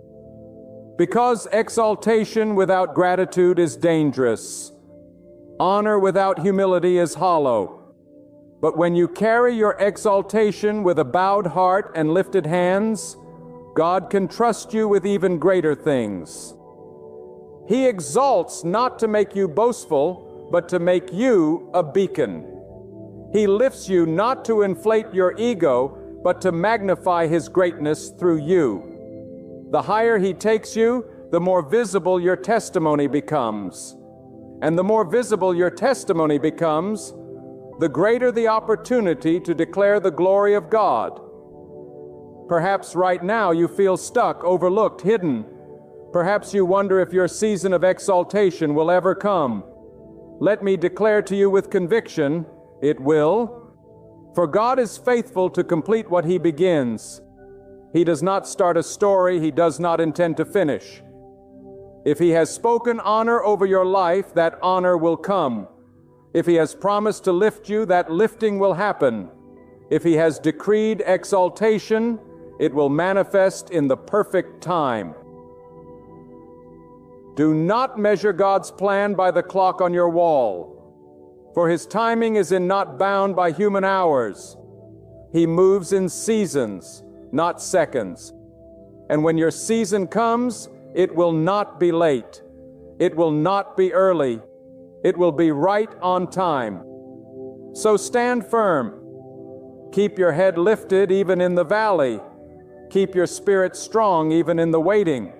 Keep your faith unshaken even when circumstances try to break you. For the day is coming when God will exalt you in front of everyone. The day is coming when He will lift you so high that those who once looked down on you will no longer be able to deny His hand upon your life. And when that day comes, you will not stand in pride, but in awe. You will not boast in yourself, but God. You will not say, "Look what I have done," but look what God has done. There is a divine pattern woven throughout the lives of those whom God has lifted. If you look closely, you will see that exaltation rarely comes in the way we expect, nor at the time we desire.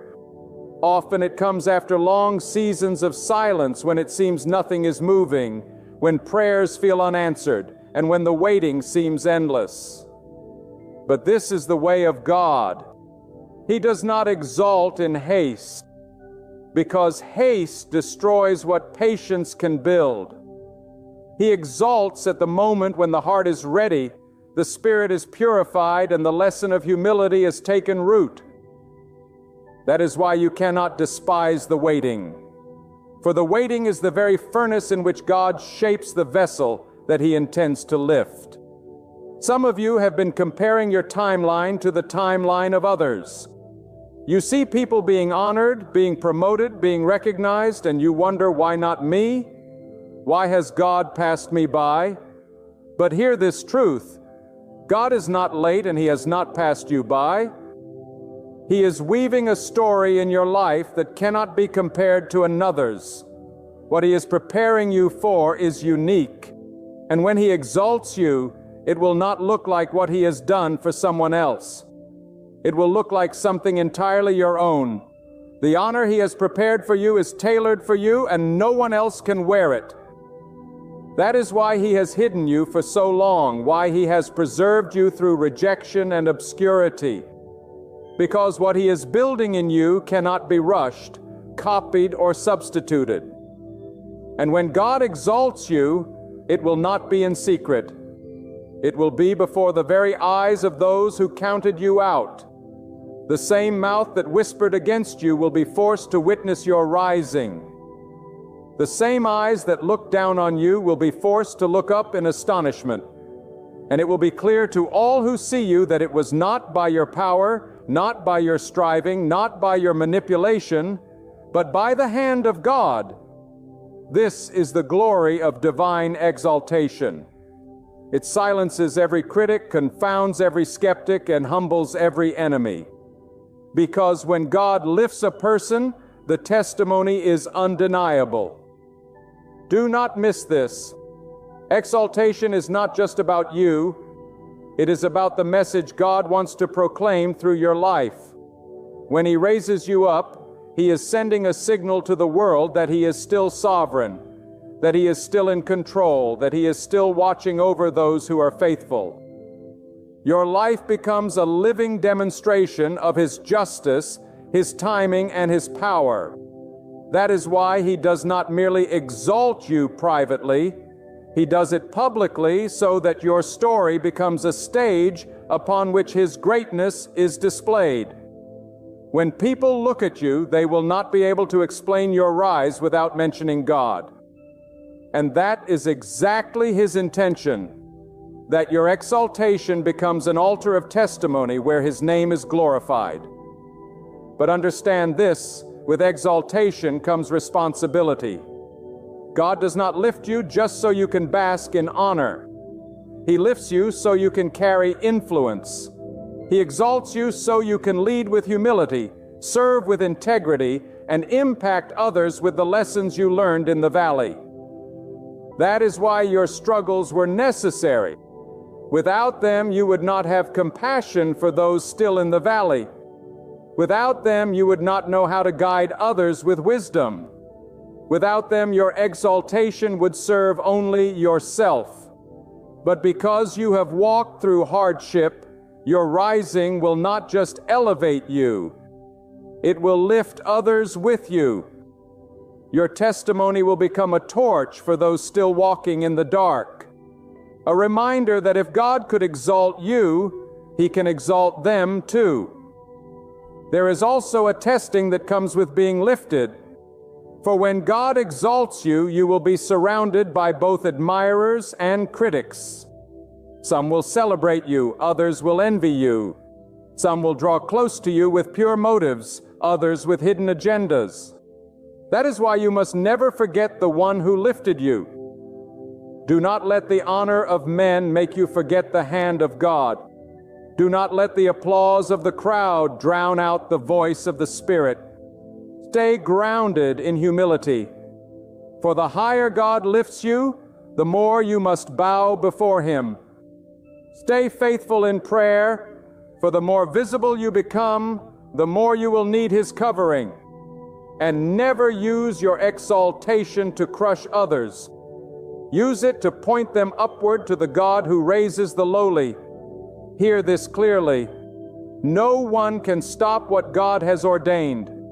No betrayal, no rejection, no closed door can cancel the decree of the Almighty. People may delay you, but they cannot deny you. Circumstances may frustrate you, but they cannot destroy you. For when God has spoken honor over your life, His word overrides every obstacle. And when the time comes, nothing can prevent Him from lifting you. The exaltation of God is not a possibility. It is a certainty. If He has promised to exalt you, it will happen. Not one force in the heavens or the earth can stand against the word of the Almighty. And when it happens, you will understand why the waiting was so long, why the rejection was so sharp, why the valley was so deep, because all of it was necessary. Every tear, every disappointment, every lonely night, it was shaping you, humbling you, strengthening you, preparing you for the place God has reserved for you. And when He exalts you, you will not only rise higher than you imagined, but you will rise stronger, wiser, and more dependent on Him than ever before. So, let your heart be steady. Let your faith be strong. Let your hope be unshaken. For God is faithful, and He will exalt you in front of everyone. The story is not over. The page is not finished. And the best chapter has yet to be written. Soon you will stand in a place you once only dreamed of. Soon you will see the fulfillment of what you prayed for. Soon the world will witness what God has been preparing all along. And when that moment comes, may every eye see and every heart know it was God and God alone. There comes a time when the hidden work of God in your life must be revealed, when the quiet preparation of the valley gives way to the public display of His glory. Some of you have been asking, why has God kept me low? Why has He not lifted me yet? And the answer is this: God is not only concerned with lifting you up, He is concerned with what you will carry when you are lifted. If He raised you too soon, you might lose sight of Him in the noise of applause. If He placed you on the mountain before you learned how to stand in the valley, the winds of pride might sweep you away. But when God decides that your season of preparation is complete, His exaltation will not only lift you, it will anchor you. He will raise you in such a way that no one can deny it and no one can undo it. Consider how God works in patterns that confound human logic. He takes the least likely and makes them the most honored. He takes those who have been pushed aside and places them at the center.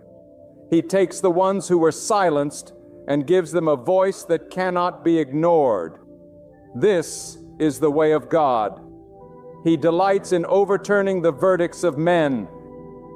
When people think they have written the final word about you, when they have decided who you will be and how far you will go, God steps and writes His own decree.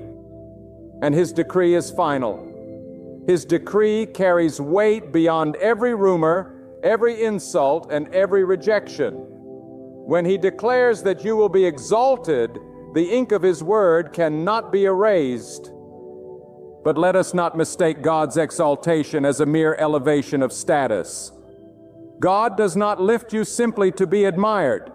He lifts you so His power can be revealed through you. The place He sets you in is not for you to boast, but for you to shine with His light. When people see you exalted, they must be compelled to see God in you. That is why your exaltation will carry a fragrance of humility. Others rise and boast of their own hand. But when God lifts you, you will know it was not your doing. You will know it was not your cleverness or your strength. It was His grace, His hand, His purpose. And because you know it, you will not rise with arrogance, but with awe. Now hear this truth. God's exaltation is often preceded by testing. Just before the dawn breaks, the night is at its darkest. Just before honor comes, humiliation often presses hard. Just before you are lifted, life may push you lower than you thought you could go. But that is the sign that exaltation is near. Do not despise the depth of your current struggle, for it is often the prelude to the height of your coming honor. God tests you with lack before He trusts you with abundance. He tests you with obscurity before He trusts you with influence. He tests you with rejection before He trusts you with recognition. Every test is not to destroy you, but to prove you. And when you pass through those fires with your faith intact, God Himself will declare, "Now it is time. Now I will exalt my servant before all." There is also a mystery in the way God uses your enemies as instruments of your exaltation. Sometimes the very ones who plot against you become the stage upon which your honor is displayed. They may gather to bring you down, but God uses their schemes to set the backdrop for His lifting. Their betrayal becomes the soil from which your promotion grows. Their words of mockery become the silence that follows your vindication. Do not be troubled by opposition. It is often the confirmation that God is preparing to exalt you. If there were nothing in you worth lifting, there would be no resistance trying to keep you down. The presence of opposition is proof that exaltation is near. And let me remind you, when God exalts, it is never small. He does not lift you halfway. He does not raise you to a place where the world can doubt whether it was Him. When God exalts, it is undeniable. It is evident. It is beyond dispute. He lifts you to a place where even those far off must acknowledge that something greater than human effort has taken place. He opens doors that no one thought possible. And He sets you on paths no one could have designed but Him. And when it happens, the only explanation left is God. That is why you must not waste energy trying to force people to recognize you now. Recognition that comes from man is shallow and fleeting. Recognition that comes from God is everlasting and unshakable. So I say to you, keep your heart steady in the waiting. Keep your spirit humble in the hidden place. Keep your faith unshaken in the valley. For the time will come when God Himself will exalt you before everyone. And when that day comes, you will not only be lifted, you will be transformed. You will walk differently, not because of pride, but because of purpose. You will speak differently, not because of arrogance, but because of authority. You will carry yourself differently, not because of ego, but because the weight of God's hand is upon you. And do not forget, your exaltation is not only for you, it is for those watching you. There are people who will find hope in your rising. There are people who will believe again because of what God does in your life. There are people who will come to know the power of God because they witnessed Him lift you. This is the ripple effect of exaltation. It is never contained in one life. When God lifts you, it becomes a testimony that spills into the lives of countless others, igniting their faith, strengthening their hope. So, and anchoring their trust in Him. So do not be disheartened by how long the process feels. Do not be discouraged by how hidden you seem. Do not be dismayed by how strong the opposition appears. For all of it is under the sovereign hand of God, and none of it can cancel what He has ordained. When the hour of exaltation arrives, nothing in heaven or earth will stop it. And when it does, may the world see not just you standing higher, but God standing taller through you. When the hand of God moves to exalt you, no force in this world can keep you low. What He has spoken over your life will come to pass. And no voice of doubt, no whisper of envy, no scheme of man can silence the decree of God. You may have been overlooked, but you were not forgotten. You may have been pressed down, but you were not abandoned. You may have been hidden in the shadows, but all along God was preparing the stage where He Himself would lift you before every eye. And when that moment comes, let it be clear to all that it was God who raised you. Walk in humility, for arrogance speaks the tongue of man, but exaltation speaks the language of God. Stand unwavering, for what God exalts cannot be broken. It stands secure in the strength of His will. Shine without fear, for divine exaltation is never about your fame, but about reflecting the majesty of the one who called you. Lift your gaze, beloved of God.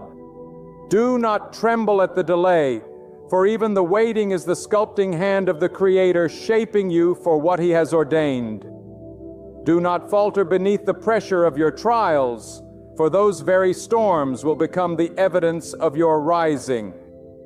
And when that appointed hour dawns, the world will behold what happens when God raises a soul that trusted Him through the shadows, held faith in the quiet, and yielded fully to His design. Cling to this promise. It is God Himself who will lift you up, and when He does, it will silence every doubt and surpass every expectation. Be prepared, for your appointed time is closer than you imagine. And when it arrives, His radiance will shine through you, and His strength will resound in you for generations to come. Of all the truths I could speak over you today, let me start with this. God is getting ready to lead you into the breakthrough you have been praying for. I don't care how long your night has stretched on. I don't care how heavy the weight has felt on your shoulders. I don't care how many tears have fallen from your eyes. You may think your prayers have been lost in silence. But hear me, God's silence is not His absence. His silence is often the stage being set for His power to be revealed. And when God moves, He does not move slowly. He does not move timidly. He moves with a power that no man, no system, and no enemy can withstand. And some of you listening right now have carried a weight for years. You've cried out again and again, "When, God? How long?" You've wondered if He's forgotten you, if you've been passed by. But let me declare with every fiber of faith in me, God has not forgotten you. He has seen every moment you bowed your head in desperation. He has counted every sleepless night. He has recorded every whisper of prayer that has risen from your heart. And though the waiting has been long, the waiting has not been wasted, because God has been aligning things in your favor. You are closer than you think, nearer than you know, and the breakthrough you have been longing for is already in motion. You see, when God prepares a breakthrough, He does not just give you a small answer. He does not just give you a token to pacify your faith. No, God brings you to a place where the breakthrough will not only answer your prayer, but exceed it. God delights in doing abundantly more than we can ask or imagine. And the very thing you thought was going to break you down, God will use to lift you up. The stone that was meant to crush, you will become the foundation on which you will stand. The valley that threatened to swallow you will become the place where you see His glory revealed. Some of you are standing in front of walls that look impossible. The walls are high. The gates are locked. The doors are closed, and everything in the natural tells you it cannot be done. But God specializes in the impossible. What is impossible for man is never impossible. God, those walls you see, they are not your prison. They are the evidence of the miracle that is about to take place. Because when God decides to bring a breakthrough, He does not ask for permission. He does not consult with the opposition. He does not seek the approval of your enemies. He declares it. And when He declares it, it must come to pass. Hear me today. The breakthrough you have been waiting for is not dependent on your strength. It is not dependent on your resources. It is not dependent on who you know or what you can do. The breakthrough belongs to God and God alone. And when He brings it, He will bring it in such a way that you will know beyond the shadow of a doubt that it was His hand, His mercy, His power, and His glory that carried you through. I know what it feels like to wait. I know what it feels like to wonder if the door will ever open, if the light will ever shine, if the season will ever change. But let me tell you something. Every delay has been divine. Every pause has been purposeful. God does not waste a season of waiting. He uses it to shape you, to refine you, to strengthen you, to prepare you so that when the breakthrough comes, you will be ready to carry the weight of it. If He gave it to you too soon, you might not have been able to hold it.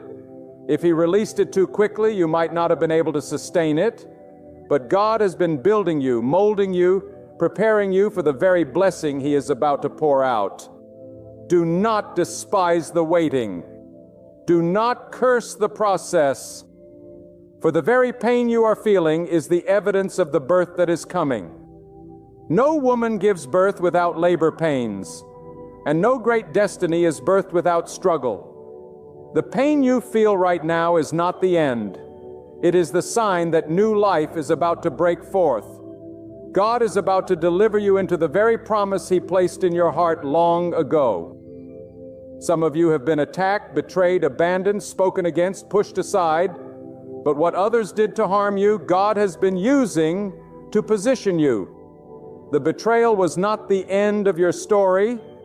It was the turning point. The rejection was not the final chapter. It was the redirection. The loss you suffered was not meant to leave you empty. It was meant to clear the space for something greater. When God allows something to be taken, it is because He has something better prepared. You may not see it now, but when He reveals it, you will understand why the old had to go to make way for the new. And I tell you today, God does not bring you this far to leave you. He does not let you walk through the fire only to abandon you in the smoke. He does not allow you to climb the mountain only to leave you stranded at the cliff. No, God finishes what He starts. If He has brought you into the wilderness, it is only because He intends to bring you out. If He has led you into the battle, it is only because He intends to give you the victory. And if He has allowed you to sit in the waiting room, it is only because the door that is about to open is greater than anything you could have imagined. Lift up your head, my friend, because the breakthrough you have been waiting for is already closer than you think. God is not limited by the calendar. He is not restricted by the clock. He does not measure your destiny according to man's deadlines. You may have thought it should have happened last year or 5 years ago or 10 years ago, but God's timing is perfect. He knows when you are ready. He knows when the season is ripe. He knows when the stage has been set. And when the appointed time comes, nothing and no one can delay it. There will be people who doubt you. There will be voices that say it cannot happen. There will be forces that try to hold you back. But God does not need their agreement to bless you. God does not need their cooperation to raise you up. When God says breakthrough, it will break through. When God says enough, the storm must cease. When God says rise, you will rise. And I tell you, when that breakthrough comes, it will not just be for you. God will use your breakthrough as a testimony for others. The ones who doubted you will see the hand of God upon you. The ones who mocked you will witness your elevation. The ones who tried to bury you will watch as God raises you higher than they could ever reach. Because your breakthrough will not only lift you, it will glorify God. And let me remind you, the greatest breakthroughs always come at the very moment when it looks like nothing is moving, nothing is changing, nothing is happening. That is the moment when you must hold your ground in faith, because God often works behind the veil of silence. He does not always reveal His hand immediately, but when He chooses to unveil it, His plan always arrives in perfect order. You see, while you were pacing the floor, thinking the answer was delayed, God was orchestrating details in places you could not see. While you were crying out, thinking your voice was falling into the void, God was setting divine connections, moving hearts, shifting circumstances, and preparing a door that no man could shut. And when that moment arrives, you will stand in awe, because you will see that the very things you thought were obstacles were actually part of the construction of your miracle. Some of you feel as though life has been pressing you into the ground. You feel crushed, worn down, weary beyond words. But do not mistake your crushing for defeat. God allows the pressing because it produces something new inside of you. Just as oil is pressed from the olive, so too does God draw out of you strength, perseverance, and faith that cannot be shaken. The pressure you are under has been permitted not to destroy you, but to prepare you for the greater measure of glory He intends to reveal through you. What you thought was the end is actually the preparation for a new beginning. There are those who have been surrounded by voices of negativity. The people around you may not understand your journey. They may not see the vision God has placed in your heart. But hear this, your breakthrough is not dependent on the understanding of others. God does not need everyone to believe in you. He only requires that you believe in Him. When God gives you a promise, it is settled in heaven. Men may laugh, they may doubt, they may scoff, but God's word is not bound by human opinion. If He has spoken it over your life, it shall come to pass. And I want you to understand this truth. Sometimes God delays the breakthrough, not because He is withholding it from you, but because He is building it for you. A structure that is meant to last cannot be built overnight. If you want something shallow, you can get it quickly. But if you want something that will endure, it requires time, preparation, and a firm foundation. God is not giving you something fragile. He is preparing a breakthrough so solid, so complete, that when it arrives, no storm will be able to uproot it. Your breakthrough may not look like what you imagined. You may have asked God to open one door, but instead He closes it and opens another. Do not despair when your plan falls apart. For what you thought was your path may have been too small for the destiny He has prepared. God does not just meet needs, He exceeds them. He does not simply open doors, He creates new ones. He does not only restore what was lost, He multiplies it. And when He brings the breakthrough, you will realize that His plan was always greater than yours. Now, some of you are at the edge of surrender. You've said in your heart, I don't know if I can hold on any longer. I don't know if I have the strength to keep waiting. But let me tell you this, the breakthrough often comes at the moment just before you are ready to quit. That is why you cannot give up. You cannot let go. You cannot stop believing. God did not bring you this far to leave you stranded on the shore. He brought you here because you are closer than ever before to stepping in the promise you have prayed for. Hold your ground. Lift your head. The night is about to give way to morning. And let us speak of timing. For God's timing is unlike ours. We measure life in minutes and hours, but God measures in seasons and purposes. You may think you are behind, that life has passed you by, but God says you are right on schedule. The years you think were wasted were not wasted in His plan. He knows how to redeem time, how to restore opportunities, how to accelerate blessings, so that what should have taken decades can be fulfilled in a moment. When God brings the breakthrough, He makes up for the years the locusts have eaten. He restores what was lost, and He causes your latter days to be greater than your former days. Breakthrough is not just about doors opening, it is about chains breaking. Some of you have been bound by fear, paralyzed by doubt, weighed down by shame. But God is about to break the chains that have held you captive. You will not only see circumstances change around you, you will see a freedom rise within you. The things that once intimidated you will no longer have power over you. The doubts that once whispered defeat will no longer control your decisions. The shame that once kept you silent will no longer hold you back. When God gives you a breakthrough, He doesn't just change your situation, He transforms your spirit. And I tell you, breakthrough comes with responsibility. When God blesses you, He does not bless you to remain idle. He blesses you to carry His light into the world. Your testimony will become someone else's hope. Your victory will inspire someone else's faith.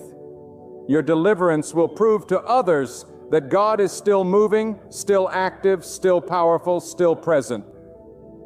That is why your breakthrough matters not just for you, but for the lives you will touch because of it. The enemy wants you to believe you are forgotten. He wants you to think that the silence of God means abandonment. But the enemy is a liar.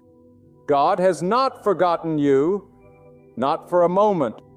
He engraved your name in His book before you were even born. He counted the hairs on your head, and He knows your rising and your lying down. He has walked with you in the valley and watched over you in the storm. Do not let the lies of the enemy rob you of your faith. Lift your eyes to God and remember, He who has begun a good work in you will bring it to completion. Some of you are afraid of stepping forward because the unknown terrifies you. You wonder what will happen if you take the leap, if you move in faith, if you believe again. But hear me clearly, the unknown is not unknown to God. What you cannot see, He already holds. What you do not understand, He already commands. And if He has called you forward, it is because He has already prepared the way. Do not let fear rob you of your future. Take step, believe again, hope again, and watch as God unfolds the breakthrough before your very eyes. And let me tell you, your breakthrough is not coming through natural means alone. It is not just about money or influence or connections. It is about the favor of God resting upon your life. Favor can open doors no man can open. Favor can put you in rooms you do not belong in. Favor can elevate you above opposition, protect you in the storm, and carry you into opportunities that others cannot explain. When God's favor is upon you, what was impossible yesterday becomes possible today. Hold fast, my friend, because you are on the edge of something remarkable. God has been working in the shadows, preparing you, shaping you, building you, and the time is drawing near when the breakthrough will be revealed. It may not come the way you expect. It may not look like the picture you painted. But when it arrives, it will be undeniable that the hand of God has moved in your life. When God prepares to bring you into breakthrough, He often strips away the things you thought you needed most. You may look around and wonder why certain people left, why certain doors closed, why certain resources dried up. But let me tell you, God does not remove anything from your life unless it has fulfilled its purpose. What you lost was never meant to carry you into the future He has designed. If it had stayed, it would have weighed you down. If it remained, it would have limited the space for what he is about to release. So do not mourn what is gone, because God's hand has been at work, pruning away the unnecessary to make room for the extraordinary. There is something you must understand. God is not just interested in giving you a temporary breakthrough. He is interested in establishing something permanent, something eternal, something that shifts the direction of your life forever. That is why He will sometimes let the pressure intensify. That is why He will let the fire burn hotter, because in the heat of trial, impurities rise to the surface. Listen, in the refining fire, your faith is purified like gold. When you come out of this season, you will not just come out with an answer. You will come out with a testimony, with strength, with wisdom, with endurance that can never be taken from you. And hear me clearly. The breakthrough God has for you is not a small adjustment. It is not a minor improvement. It is a complete shift, a divine turning point, a transformation that cannot be denied. You may have been crawling, but you will rise to run. You may have been overlooked, but you will be lifted. You may have been silenced, but your voice will echo with authority. The God who split the sea, the God who brought water from the rock, the God who makes a way in the wilderness, that same God is working in your life right now. Do not underestimate what He can do. Some of you are still bound because you've been trying to fight battles in your own strength. You've been striving, pushing, pulling, trying to make things happen in your own power. But the breakthrough you are waiting for will not come from human effort. It will come when you release control and trust God to do what only He can do. There is power in surrender. For surrender does not mean defeat. It means alignment with the one who cannot be defeated. When you stop trying to carry the weight alone, you will discover the supernatural strength of God lifting you higher than you could ever lift yourself. And I tell you this truth, the breakthrough you are about to step into will not just be for you, it will be generational. God's blessing does not stop with one person. When He moves in such a way that your children and your children's children will be touched by it. The door He opens for you will pave a road for those who come after you. The chains He breaks in your life will shatter generational cycles of fear, addiction, and lack. Do not think small. God's vision for you is always larger than your own. When He releases a breakthrough, He releases it in abundance. But let me warn you, when the breakthrough begins to unfold, it will not always be welcomed by everyone around you. Some will question it. Some will resist it. Some will even be angered by it. But never forget, God's blessing on your life is not subject to the approval of man. What He ordains, He sustains. What He commands, He completes. No voice of opposition, no word of doubt, no plan of the enemy can stand against what God has declared over your life. The proof of His power will silence every critic. You may be asking, how will I know when my breakthrough has come? You will know because the weight will lift. The walls that seem immovable will fall suddenly. The chains that bound you will break in an instant, and the peace of God will rest upon you like a flood. The same circumstances that once terrified you will lose their grip, and you will stand tall with a confidence you did not have before. Breakthrough is not simply about what changes around you. It is about what God changes within you. And here is a mystery. Sometimes God will allow you to reach the end of your own ability, the end of your own wisdom, the end of your own strength, so that when He brings the breakthrough, you will know without a shadow of a doubt that it was His hand that delivered it. That way, no one can steal the credit, no situation can claim the glory, and no enemy can boast over your fall. It will stand as a testimony that belongs solely to God. Consider this. A seed cannot bloom until it is hidden in the darkness of the soil. A caterpillar cannot transform into a butterfly until it yields to the stillness of the cocoon.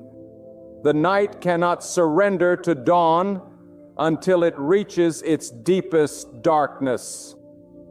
So it is with you. The breakthrough you've prayed for is emerging from the very darkness you thought would break you. Every pain you've endured, every silence you've borne, every night you've walked through, it has all been the birthplace of your breakthrough.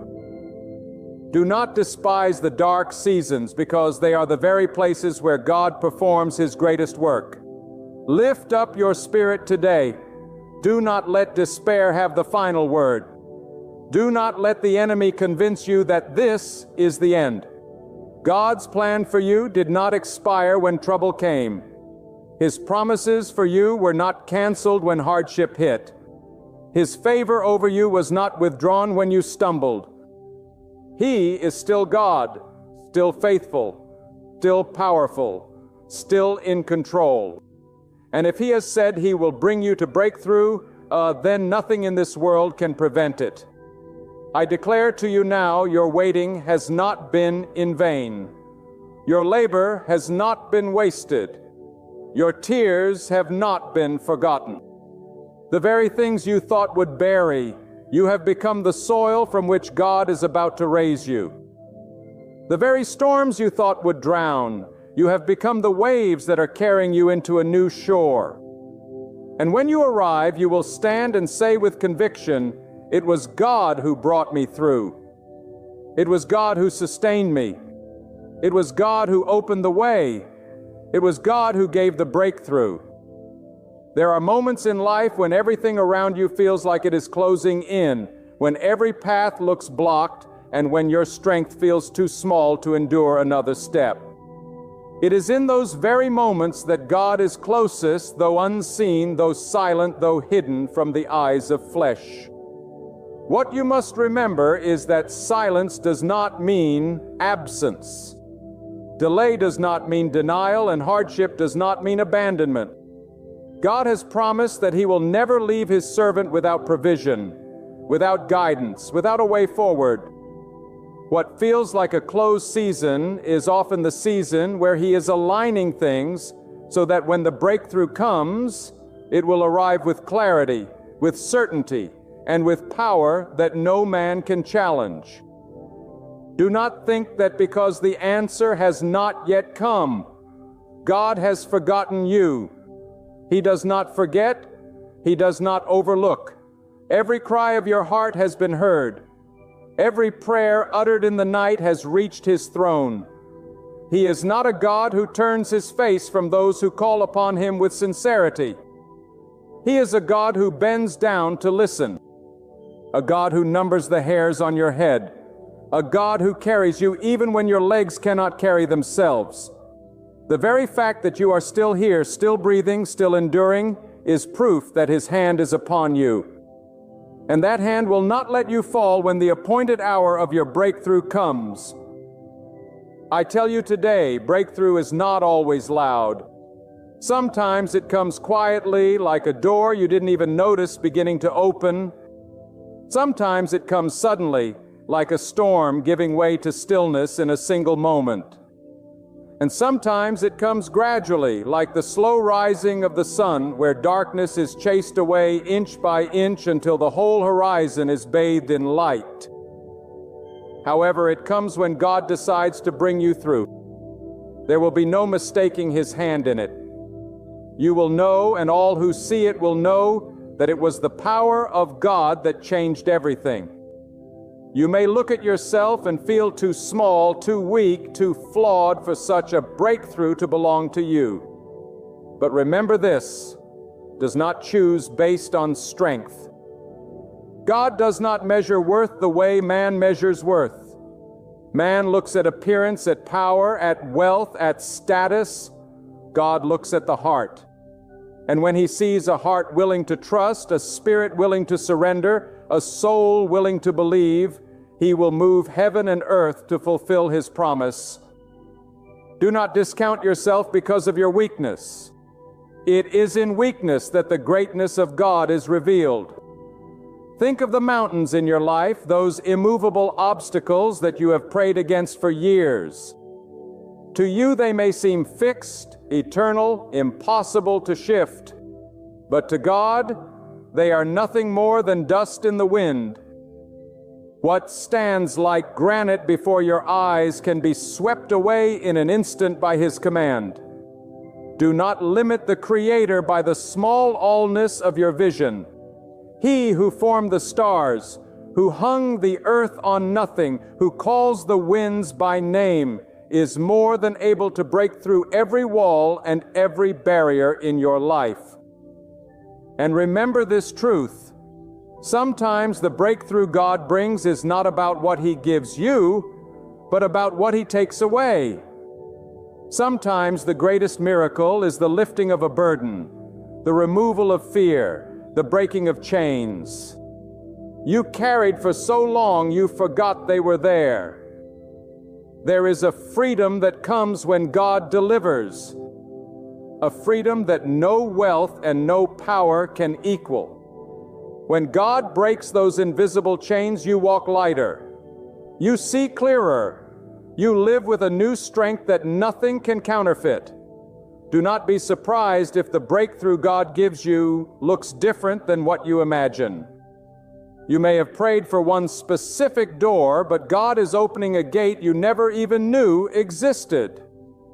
You may have asked for restoration in one place, but God is building a new place altogether.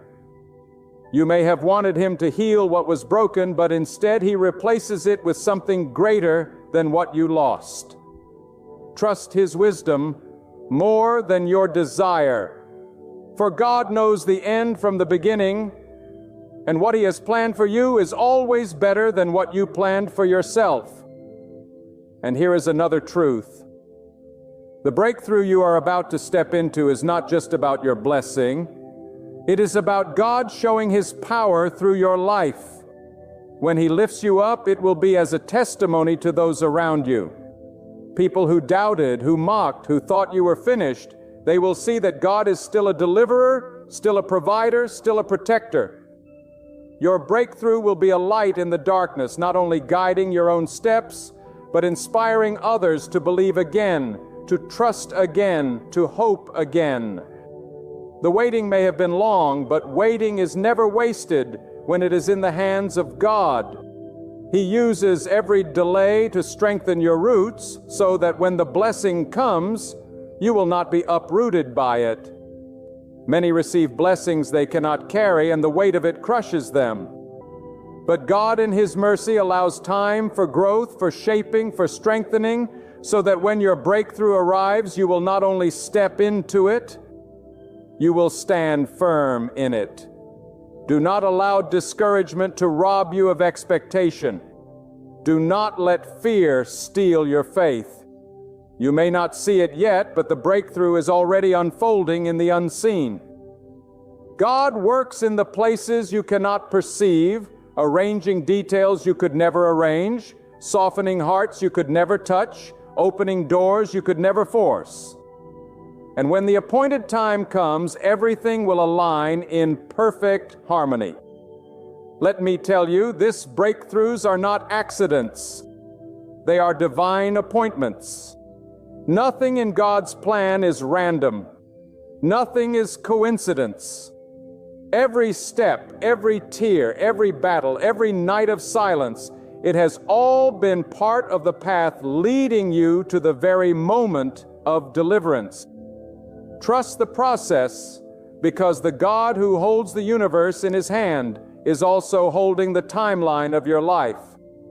And when that moment comes, when you finally step into the breakthrough you have been waiting for, you will not only rejoice, you will be transformed. You will carry a new authority, a deeper wisdom, a stronger faith. The same trials that once made you tremble will become the stories that make others believe. The same wounds that once caused you pain will become scars of honor, reminders of what God has brought you through. And the same valleys that once seemed endless will become the testimony that the God who led you in is the same God who led you out. Breakthrough does not begin on the outside, when it begins in the heart. Before the walls fall, before the doors open, before the chains break, something must shift inside of you. God does not simply change circumstances. He changes the person standing in them. That is why so many of you have felt pressure in your spirit, a stirring, a restlessness. It is the signal that God is preparing you for the very thing you prayed for. He does not pour new wine into old vessels, and He will not release a fresh blessing into a heart that is still bound by old fears. That is why He is stretching you, reshaping you, teaching you to lean not on your own understanding, but to place your trust fully in Him. Consider this. A seed must die before it can live. When it is buried in the ground, it looks forgotten. It looks abandoned. It looks finished. Yet in that hidden place, transformation begins. Roots spread downward. Strength grows in the dark. And in time, what was once unseen bursts through the soil into the light. Your life may feel buried right now, but do not mistake buried for finished. Buried is often the beginning of breakthrough. God has planted you, and at the appointed time He will cause you to rise. Do not underestimate the power of God's timing. We are impatient people, always wanting things instantly. But God works in seasons. He knows when the soil of your life is ready, when the conditions are set, when the fruit will not only appear but endure. If He gives it too early, it may spoil. If He gives it too late, it may be missed. But when God moves, He moves in perfect alignment. That is why you must not grow weary in waiting. For in due season you shall reap if you do not faint. Breakthrough also comes when you shift your vision. Too often we focus on what we lack, on what has been lost, on what has not yet happened. But God calls you to lift your eyes higher. Look not at what is gone, but at what is coming. Look not at what was taken, but at what is being prepared. Faith is not the denial of reality. It is the conviction that God is greater than reality. You may see obstacles, but God sees opportunities. You may see scarcity, but God sees abundance. You may see defeat, but God sees victory. If you would only align your vision with His, you would recognize that the breakthrough is already closer than your doubts want you to believe. Let me speak to the battles within. Some of you have been carrying silent wars in your heart, fears no one knows about, doubts you have never spoken aloud, wounds you have never shared, and you think that because no one sees them, they cannot be healed. But God sees them. God knows the hidden struggles, the silent tears, the quiet despair. And the breakthrough He is bringing is not only for what people can see, but for what only He has witnessed. He will mend the parts of you that you thought were too broken to restore. He will speak peace into the storms raging inside your soul. He will lift the weight you thought you would carry to your grave. That is the kind of breakthrough that only God can bring. An inner deliverance that no one else could ever touch. Understand this. God does not only deliver from, He delivers into. When He brings you out of a season of hardship, He brings you into a season of promise. When He takes you out of bondage, He leads you into freedom. When He removes the ashes of sorrow, He replaces them with the beauty of joy. Breakthrough is not only about leaving something behind, it is about stepping into something greater. You are not just escaping pain, you are being positioned for purpose. And let me tell you, the weight of waiting is not wasted. Every tear has watered the soil of your destiny. Every prayer has been a seed planted in the unseen. Every act of faith has been a step closer to the door that is about to open. God does not forget. He is a keeper of promises, a fulfiller of destinies, a restorer of what was lost. His word does not return void. It accomplishes the purpose for which it was sent. And if He has spoken breakthrough over your life, it is not a matter of if, it is only a matter of when. You may be surrounded by people who doubt you, people who mock you, people who tell you it cannot be done. Do not let their unbelief drown your faith. They are not your source. God is. They are not the author of your story. God is. And when the breakthrough comes, it will silence every critic. It will confound every skeptic. It will overwhelm every doubter, because what God does in your life will be undeniable, unexplainable, unstoppable. There are those who feel weary, who feel as though they have thought too long, prayed too much, waited too patiently. But I say to you, do not give up. You may be in the midnight hour, but midnight is the turning point. Midnight is the beginning of a new day, even if the sun has not yet risen. And just as sure as the dawn follows the night, your breakthrough is coming. The darkest moment often comes just before the light bursts forth. Hold fast, because your morning is nearer than you know. And when God gives you that breakthrough, walk in it with humility. Do not forget the valleys He carried you through. Do not forget the nights He sustained you. Do not forget the prayers that brought you here. For the breakthrough is not just for your comfort, it is for your calling. God blesses you so you can be a blessing. He delivers you so you can declare His greatness. He lifts you so you can lift others. Your breakthrough is a testimony, a torch, a light that will guide others out of their darkness. I say again with all the weight of conviction in my heart, God is bringing you to the breakthrough you have been waiting for. Not by chance, not by accident, not by luck, but by divine design. And when it comes, it will be greater than you asked for, greater than you imagined, greater than you dared to believe. So I say to you now, stand firm in the place where God has planted you. Do not let fear steal your confidence. Do not let doubt silence your prayer. And do not let delay weaken your faith. The hand of God is not short that it cannot save, nor is His promise fragile that it can be broken.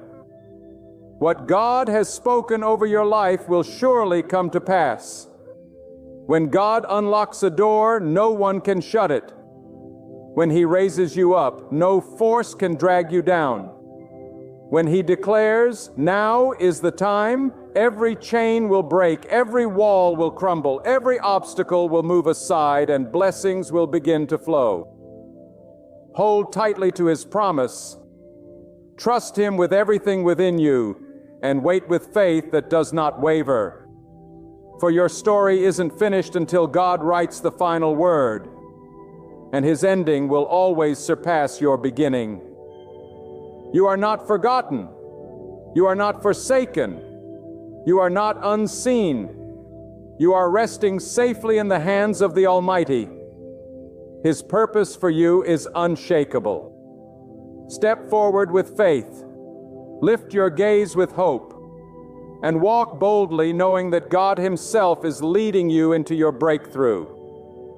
And when that moment arrives, give Him all the glory, for it is His strength, His grace, and His unfailing faithfulness that will carry you into victory.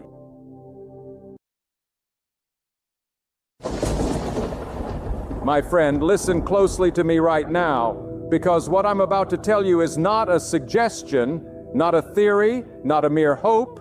It is a declaration backed by the full authority of God's Word. You may be surrounded by challenges. You may feel trapped by your situation.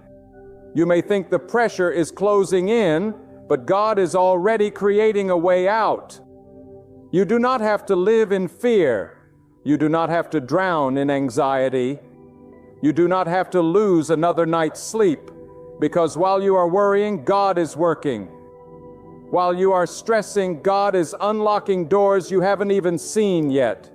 While you are weeping, God is setting the stage for a breakthrough no one can hinder. So stop stressing, because the hand of God is already in motion over your life. I know how heavy life can feel. I know the weight of burdens that press down so hard it feels like your very chest cannot rise. You may be asking, when will this end? How will I get out? Where is the answer? And yet, the truth you must cling to is this: God never leaves His people without a way of escape. God is not blind to your pain nor deaf to your cries. He is not distant, not uncaring, not idle. Even when you cannot trace His steps, you can trust His heart. God is ahead of you, making crooked places straight, preparing rivers in the desert, and carving highways through the wilderness. You see only the problem before your eyes, but God sees the outcome. You see the storm, but God sees the rainbow. You see the prison, but God has already planned the release. Stress comes from the illusion that you must solve everything yourself, that you must carry it all on your shoulders, that the outcome depends on your effort alone. But God says, "Cast your burdens on me, for I will still sustain you." Do you hear that? God is saying, "I am enough. I am your deliverer. I am your strength. I am your way out." Worry does not open doors. Prayer does. Anxiety does not solve problems. Surrender does. Fear does not change outcomes. Faith does. So stop tormenting yourself with the endless what-ifs. Stop rehearsing in your mind every possible disaster. Stop living as though God has abandoned you. God has not abandoned you. He is already making a way. Think of how many times in your past you thought it was over and thought you would not make it. Thought there was no solution, but you are still here. Why? Because God made a way then, and God is making a way now. He did not bring you this far to leave you stranded. He did not allow you to endure this long just to watch you collapse. He has been faithful yesterday. He is faithful today, and He will be faithful tomorrow.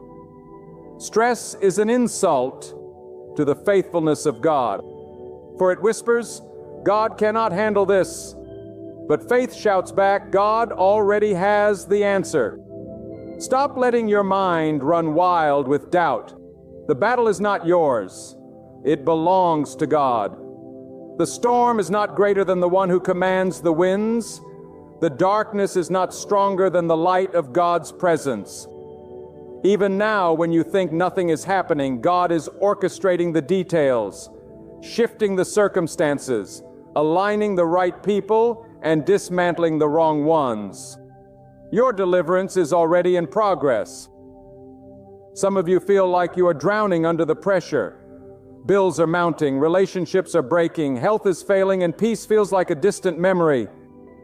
You wake up tired, you go to bed restless, and the weight never seems to lift.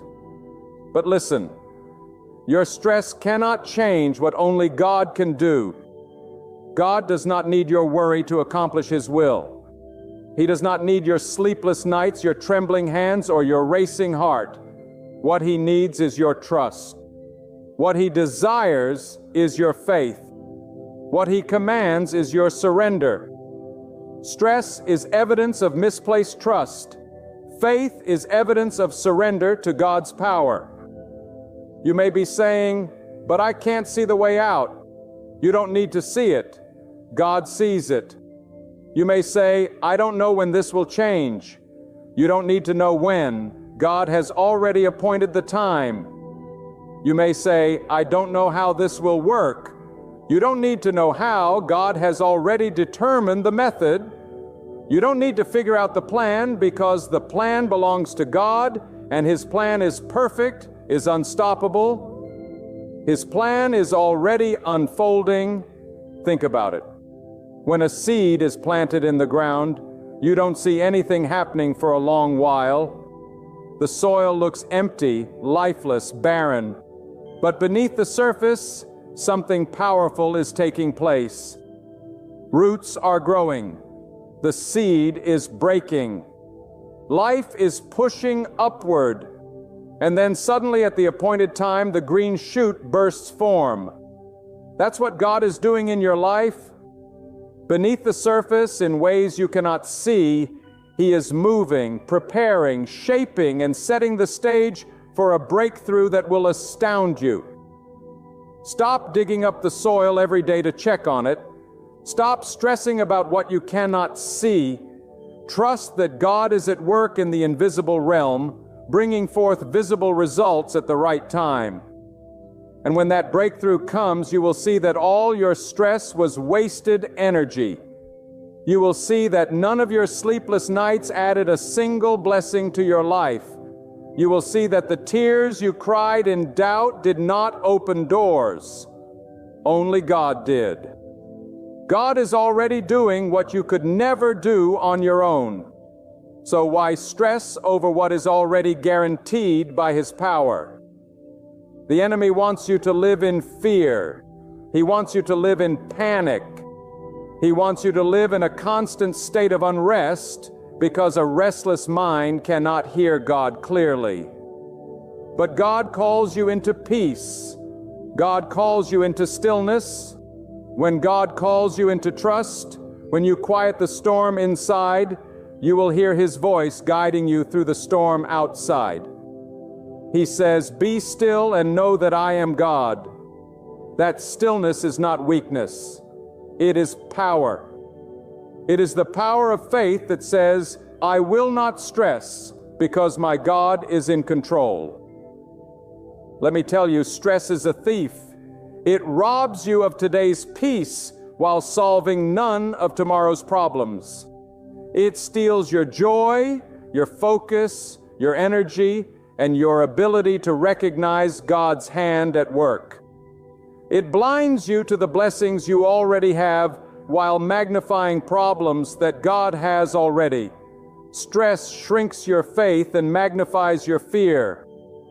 But when you stop stressing, when you choose trust instead, you magnify God above your problems. And when God is magnified, problems lose their power. There is no chain so strong that God cannot break it. There is no wall so high that God cannot bring it down. There is no situation so complex that God cannot untangle it.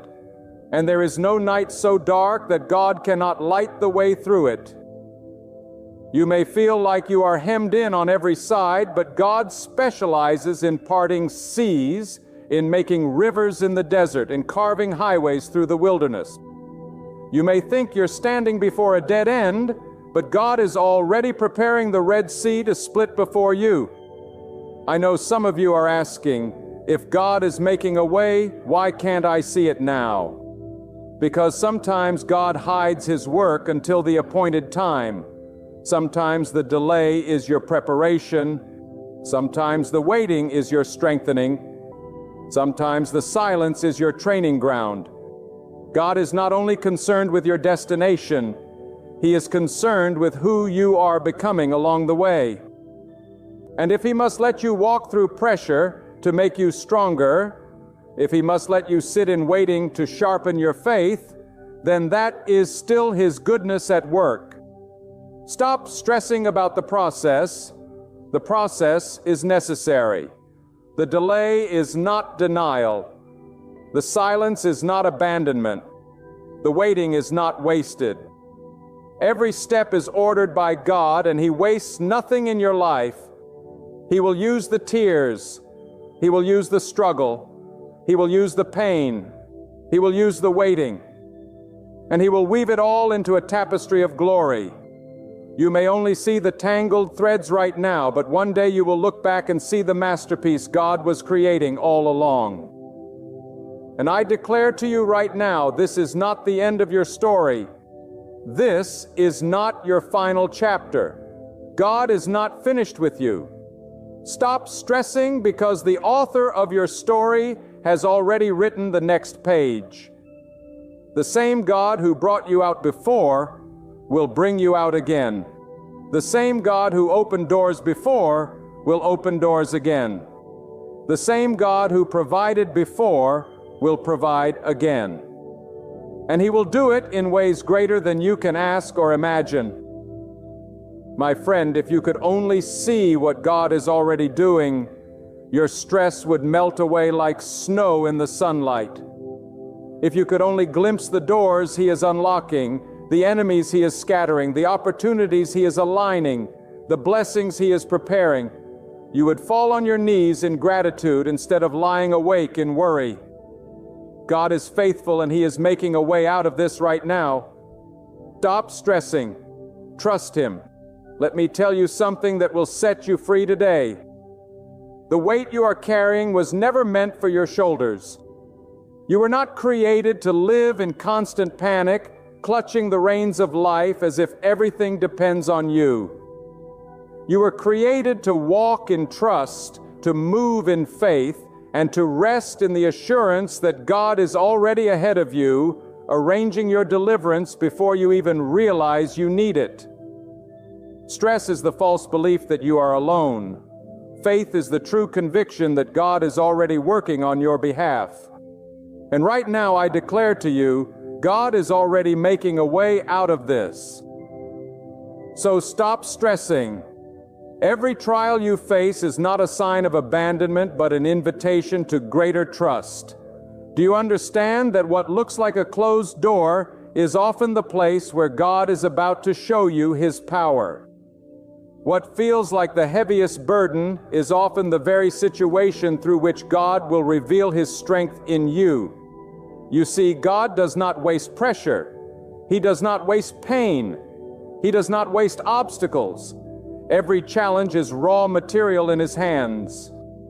Stress only blinds you to the truth that even in the fire you are being refined. Even in the wilderness you are being shaped. Even in the storm, you are being strengthened. God is not preparing your destruction. He is preparing your elevation. You think this difficulty is to harm you, but God intends to use it to build you. That setback you are crying over may be the very thing that launches you into your destiny. That rejection you are mourning may be the very redirection toward God's perfect plan. And that delay you are questioning may be the divine timing that prevents you from walking into something that would have destroyed you. Do not stress over what God is using to protect you. Do not panic over what God is using to position you. If only you could see behind the curtain of the visible, you would realize that this situation is not breaking you. It is making you. Stress thrives in the absence of perspective. It magnifies the temporary and blinds you to the eternal. But when you shift your vision from the problem to the one who rules over all problems, your heart begins to settle. Stress says this is impossible. Faith says with God all things are possible. Stress says I don't see a way. God is the way. Stress says I can't take this anymore. Faith says God will carry me through. Do you see the difference? Stress pulls you down, but faith lifts you up. Stress drains your life, but faith revives your soul. Stress makes you see only the storm, but faith makes you see the hand of God above the storm. And here is the truth many forget. God's way is often hidden until the very moment you need it. He does not show you every step in advance. He does not reveal every detail of the plan. Why? Because if He showed you the whole path, you would not need faith. God wants you to lean not on your own understanding, but to trust in Him with all your heart. He wants you to walk step by step, moment by moment, relying not on your sight, but on His promise. The fact that you cannot see the way does not mean there is no way. It means God is teaching you to trust Him. So stop stressing about tomorrow. God is already in tomorrow. Stop stressing about the outcome. God has already secured the outcome. Stop stressing about the how. God is the how. Your part is not to worry. Your part is to believe. Your part is not to panic. Your part is to pray. Your part is not to collapse in fear. Your part is to stand firm in faith. Let God be God, and you will see doors open that no man can shut. Some of you have been living in cycles of worry for so long that you don't even know how to live without it. You wake up with worry.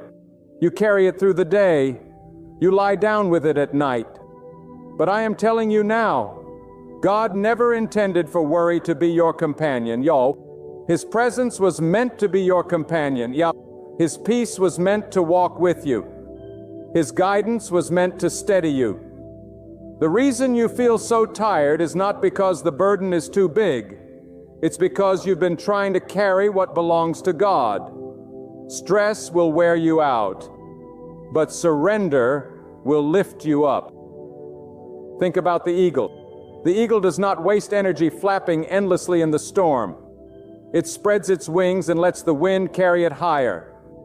In the same way, you must learn to spread the wings of faith and let the winds of God's Spirit lift you above the storm.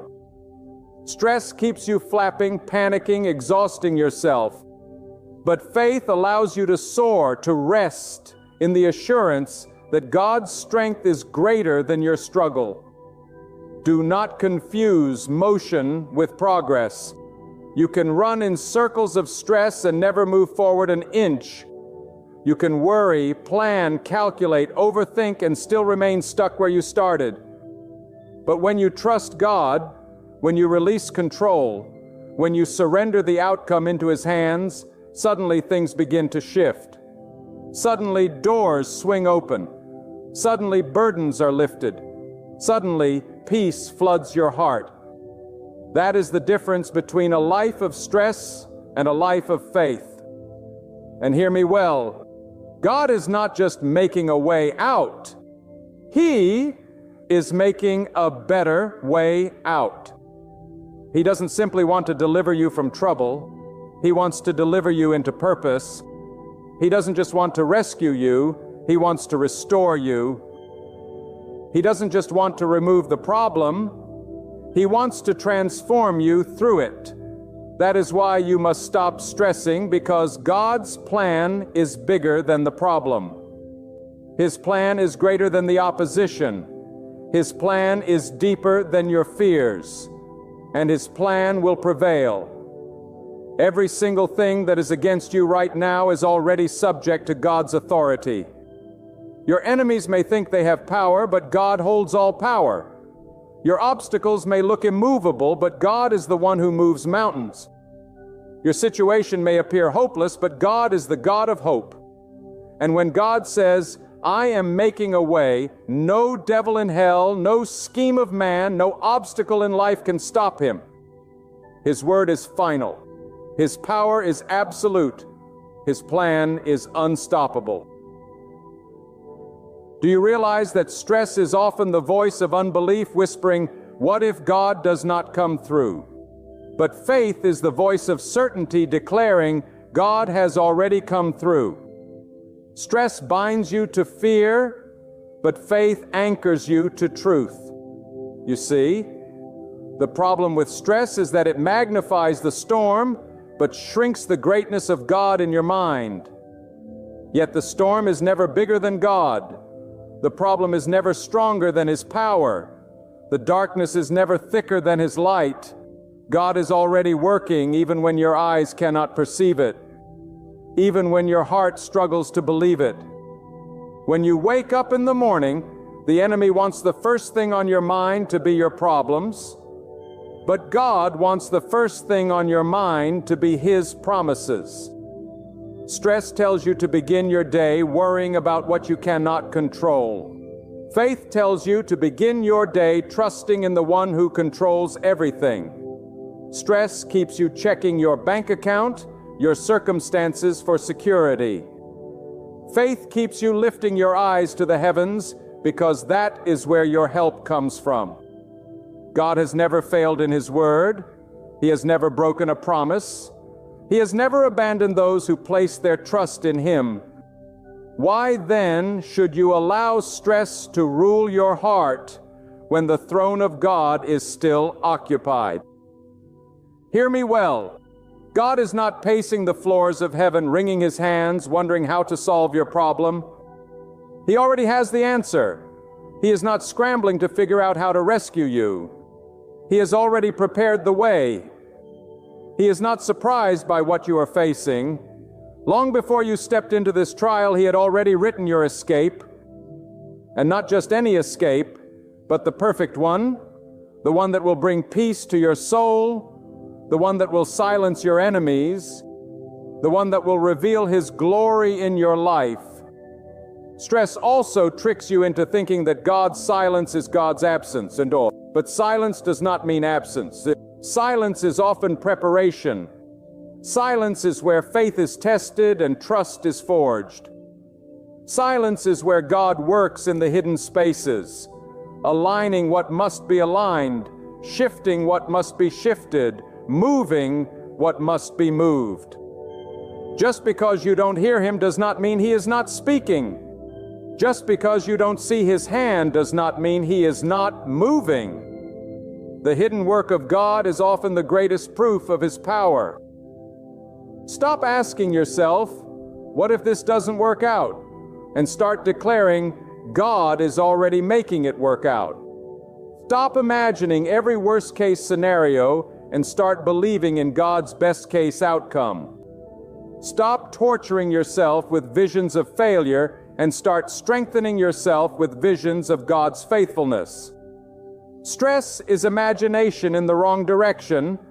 Faith is imagination aligned with the promises of God. You get to choose which one you feed. If you keep feeding your stress, it will grow and consume you. But if you feed your faith, it will silence every fear, every doubt, every worry, and you will begin to walk in the peace that surpasses understanding. Sometimes God allows you to face circumstances beyond your strength, so you will finally realize your strength was never enough. Stress convinces you that you must carry everything alone, but God reminds you that you were never meant to. You are not abandoned in the struggle. You are being invited into deeper trust. You are not forgotten in the storm. You are being taught to hear God's voice in the thunder. You are not lost in the wilderness. You are being guided by a pillar of God's presence, even when you cannot see the path clearly. Do not mistake stress for responsibility. Responsibility means doing what is yours to do. Stress happens when you start trying to do what only God can do. Your part is to pray, to act with wisdom, to trust, and to wait. God's part is to open the doors, to bring the breakthrough, to provide, and to part the seas. When you try to carry both your load and God's, the weight will crush you. But when you place His part back into His hands, strength, peace, and clarity return. Remember this, God's way out doesn't just pull you through. It lifts you higher. His goal is not simply to end the trial. His goal is to transform you within it. When God brings you out, you will not be the same. You will emerge wiser, stronger, purer, and more rooted in His presence. Stress focuses on survival, but God focuses on your revival. Stress says, I just want to get out. God says, I am bringing you out greater than you went in. Think about the river. When obstacles are placed in its path, the river does not stop flowing. It bends, it carves, it finds a way around. It keeps moving until it reaches its destination. That is what God is doing in your life. He is the living stream that will never be stopped. The obstacles in your path may seem immovable, but God will carve a way through. Stress looks at the rock and says, I cannot get past this. Faith looks at the same rock and says, God will make a passage through this. Let me remind you, God is not intimidated by deadlines, by reports, by threats, by diagnosis, by shortages, by enemies. He holds time in His hand. He holds provision in His hand. He holds healing in His hand. He holds victory in His hand. Nothing is outside His authority, and if He has already declared that He is making a way, then no force on earth or in the unseen can stand against it. Stress says, look at what's against me. Faith says, look at who is for me. And sometimes, my friend, the greatest act of faith is to rest. Rest is not laziness. Rest is trust. Rest says, I refuse to let stress dictate my life because I know God is in control.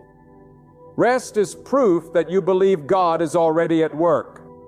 Rest is the silence that declares louder than words, my God will make a way.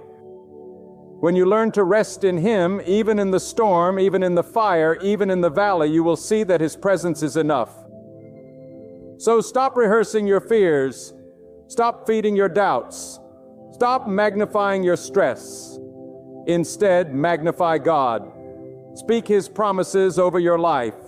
Remind yourself of His faithfulness in the past. Declare His power in the present. Proclaim His victory over your future. Stress cannot remain where faith is alive, and faith cannot die where God is trusted.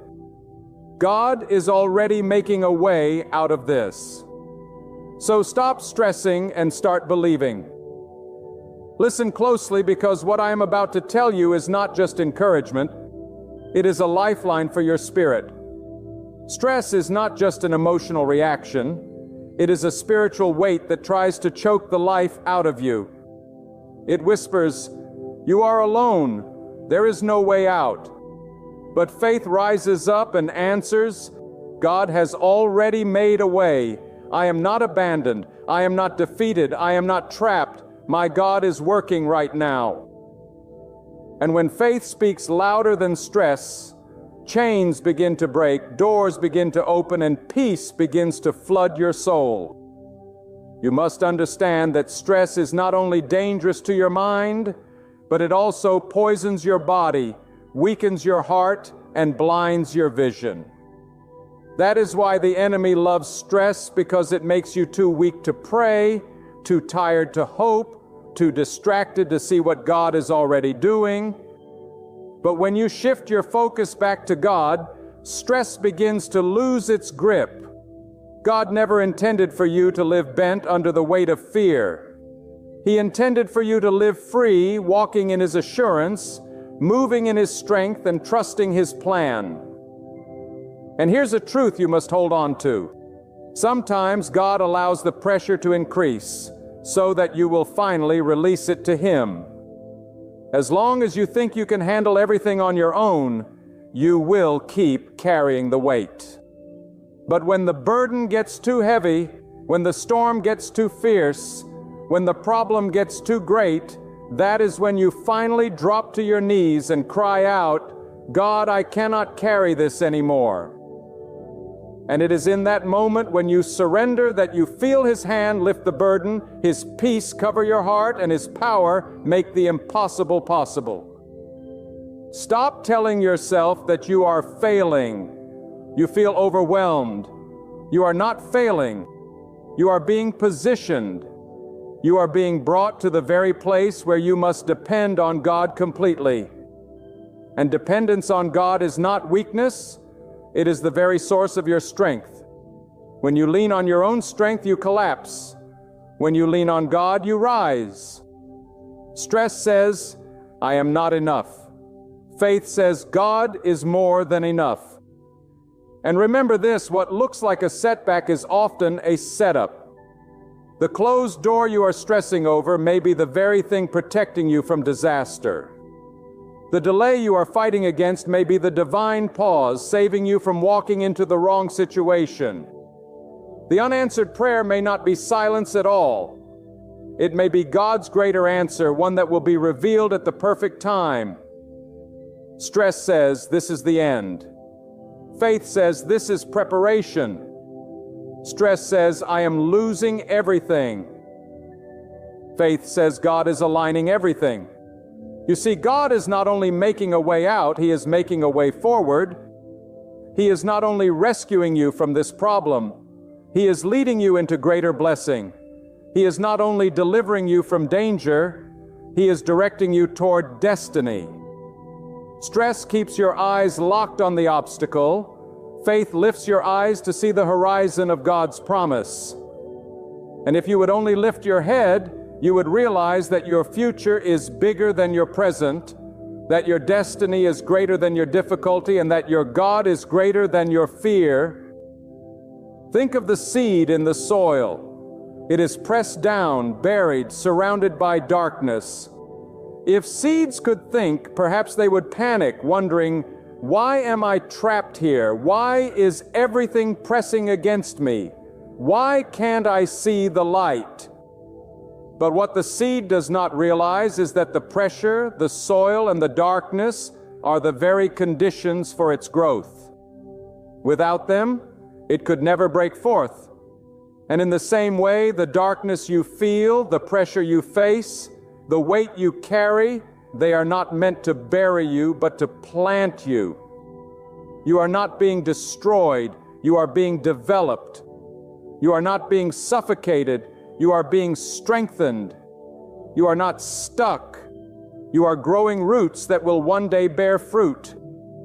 Stop stressing about the darkness. Stop worrying about the pressure. Stop panicking about the soil. Trust the God who planted you, because the same God who planted you will bring you forth in His time. He did not bury you to kill you. He planted you to raise you. The way out is already being formed beneath the surface. And let me tell you something powerful. God's deliverance is never late. It may not come according to your timetable, but it will come at the exact moment it is meant to. Stress says, it is too late for me. Faith says, God holds time in His hand. Stress says, it is over. Faith says, God is never late and His timing is always perfect. The very moment you think you cannot take another step is often the very moment God steps in and makes the way clear. Some of you are so used to fighting, struggling, and stressing that you don't even realize God is calling you to rest. Rest is not the absence of problems. Rest is the presence of trust.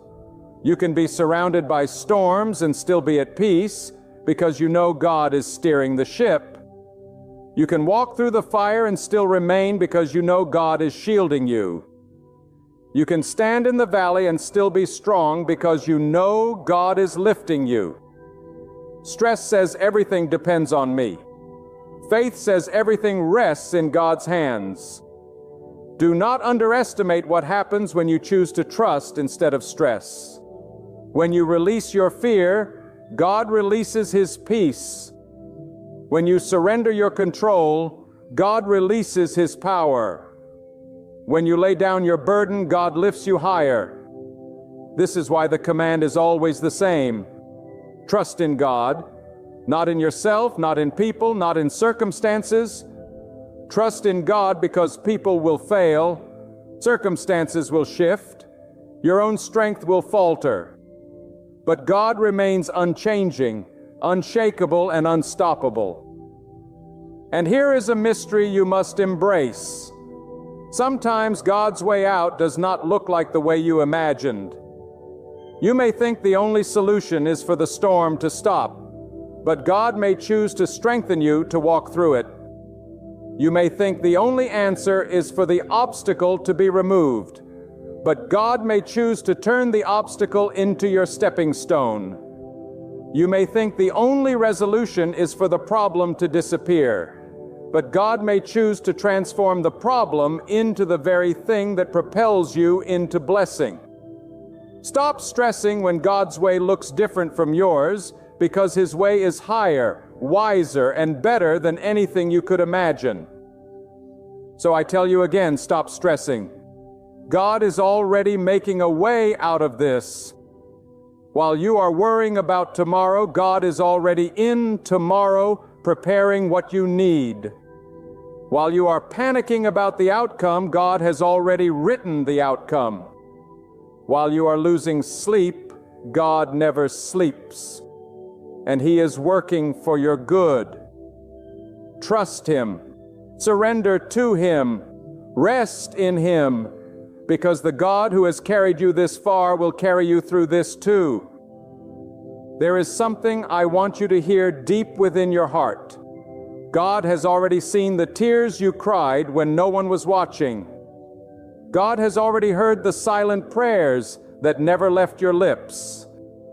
And God has already measured the weight of the burden you carry. And let me tell you with every ounce of boldness within me, God has not forgotten you. He is not blind to your struggle. He is not deaf to your cry. And He is not powerless to act. Even now, God is making a way out. Even when your eyes cannot see it, even when your heart feels faint, even when your strength is nearly gone, the hand of God is moving behind the scenes of your life. That is why you must stop stressing. Stress will not change your situation, but trusting God will. Worry will not open a door, but faith will. Fear will not lift your soul, but the assurance of God's power will carry you higher than your circumstances. When you worry, you are giving more attention to the problem than the one who has the power to solve it. When you stress, you are putting faith in the storm instead of the one who commands the storm to be still. And I declare to you, God is not intimidated by the weight of your burden. God is not overwhelmed by the size of your enemy. God is not shaken by the obstacles standing in your way. If He could part the sea for His people when there was no bridge, if He could bring water from a rock in the middle of a desert, if He could bring light into the darkest corners of existence, then He can bring you out of this season you are in. He does not need your help to perform a miracle. He does not require your wisdom to make a way. All He asks of you is to trust Him, to rest in His power, and to release your grip on fear. The truth is, many of us are imprisoned not by the chains of our circumstances, but by the chains of our thoughts. It is the prison of worry, the cage of fear, the chains of stress that hold us back more than the reality of the problem itself. But God is the one who breaks chains. God is the one who opens prison doors. God is the one who brings freedom where there was bondage. And if you will allow Him, He will lift that weight off your shoulders. He will release you from that fear, and He will open a path you did not even know existed. That is why you must stop stressing, because your stress is an insult to the power of God. Your stress is declaring that the problem is bigger than the one who governs the universe. And I tell you now with fire in my soul, nothing is greater than God. No mountain is higher, no valley deeper, no giant stronger, no darkness thicker. God stands above it all. And when He speaks, creation bends to His will. Listen to me. Stress robs you of today by borrowing from a tomorrow that God already holds in His hands. Why would you let your peace be stolen by something that God has already settled in His plan? The birds of the air are not stressing about their food, yet God feeds them. The flowers of the field do not toil or spin in worry, yet God clothes them in beauty. And if God cares for the smallest details of creation, how much more does He care for you? You who are created in His image, you who are carried in His hand, you who are watched by His eye every moment of your life, God has already made provision for you. He has already mapped out your escape, already planned your breakthrough, already written the ending to this trial. You are simply walking through the pages of His divine story. You may think the walls around you are too strong, but God is already shaking them. You may believe the chains are too heavy, but God is already breaking them. You may feel the night is too long, but God is already sending the dawn. Do not measure your life by what your eyes see in this moment. Look with the eyes of faith and see the hand of God moving. Look with the vision of the Spirit and recognize that God is not waiting until tomorrow to act. He is working right now. That is why you can stop stressing. Stress makes you restless, but God brings rest. Stress weakens your heart, but God strengthens your soul. Stress blinds your vision, but God opens your eyes to possibilities you never considered. Some of you are living as though the weight of the world is on your shoulders, but it was never meant to be. You are not God. You are not the one holding the universe together. You are not the one who commands the stars to shine or the oceans to stay within their boundaries. That is the work of God, and He does it perfectly without your stress. The same God who holds galaxies in place is the same God who holds you in His hand. Do you think He will drop you? Do you think He will forget you? Do you think He will fail you? No, my friend, God is faithful. He cannot deny His nature, and His nature is to be your refuge, your provider, your deliverer. This is the truth you must hold until the end. God is already ahead of you. Before you walked into this season, He had already prepared the way out. Before the problem arose, He already had the solution. Before the storm began, He had already determined its end. You are walking through what God has already conquered. You are passing through waters that cannot drown you, climbing mountains that cannot defeat you, fighting battles that cannot destroy you. Because God is with you and God is for you. That is why worrying serves no purpose. The struggle was never meant to be yours alone. It belongs to God. The result does not depend on your strength. It rests fully in His power. The road ahead is not blocked. His hand has already made the way. So hear me once more with every fiber of conviction. Let go of the stress. Let not your heart be shaken. Do not allow fear to take control. Do not let the echoes of doubt silence the promises of God. Stand unshaken in faith.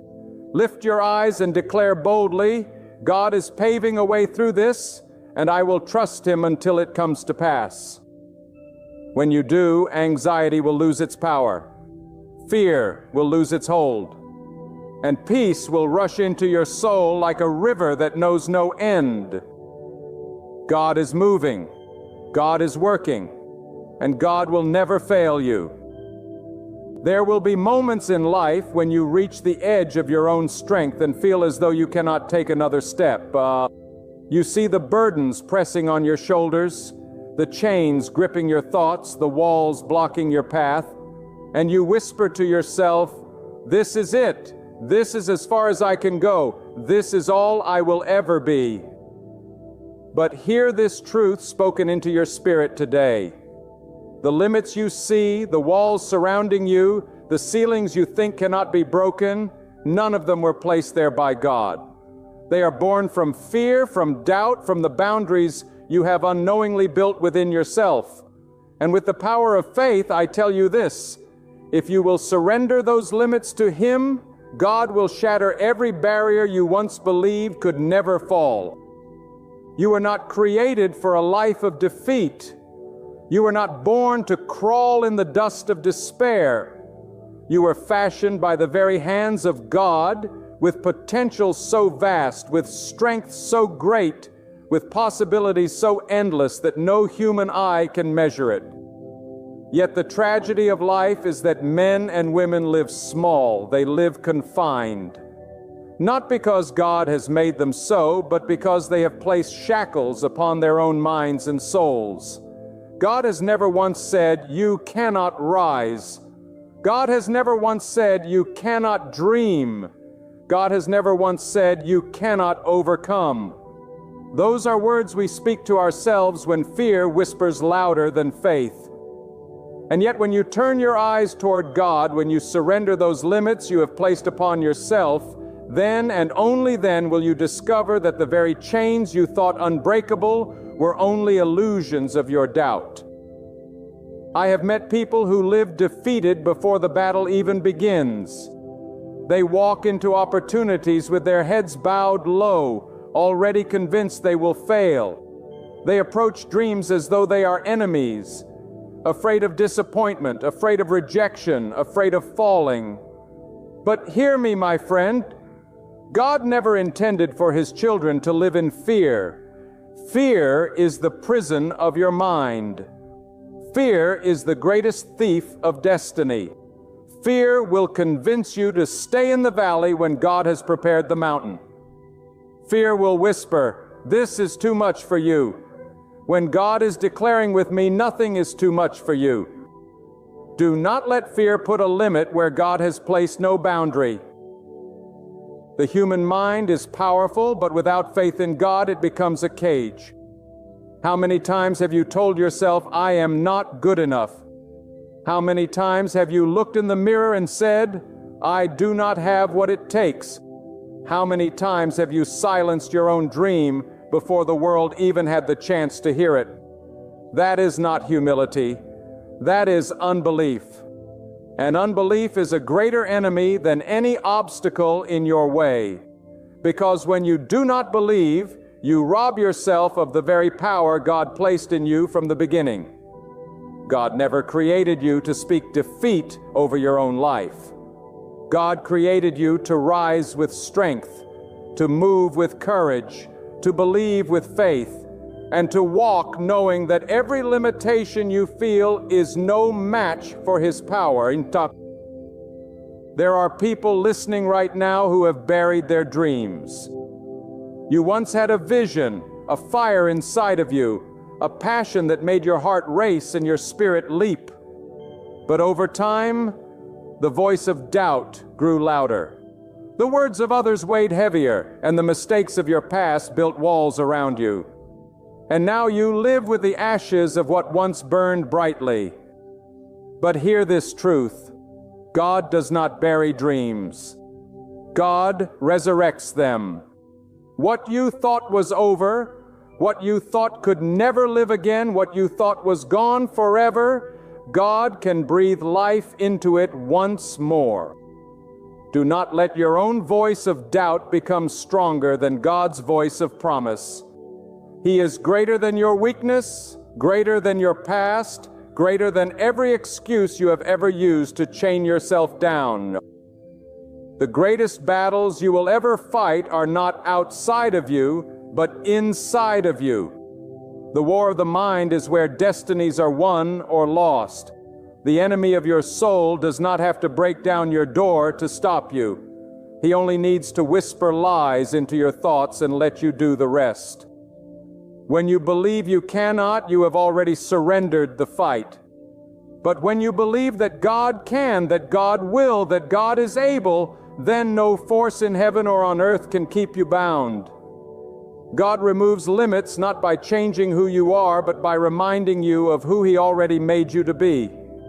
Every time you tell yourself, "I cannot," you are speaking words that chain your spirit.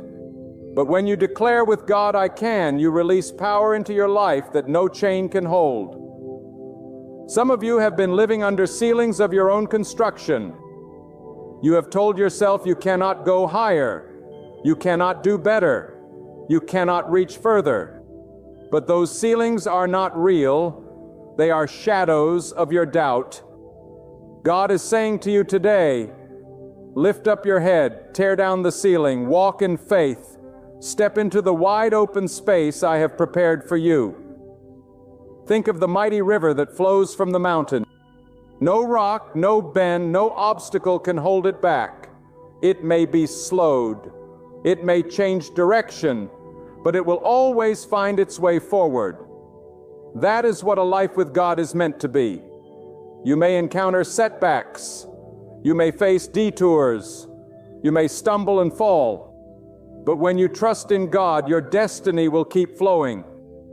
The river does not stop because of a stone, and you must not stop because of a challenge.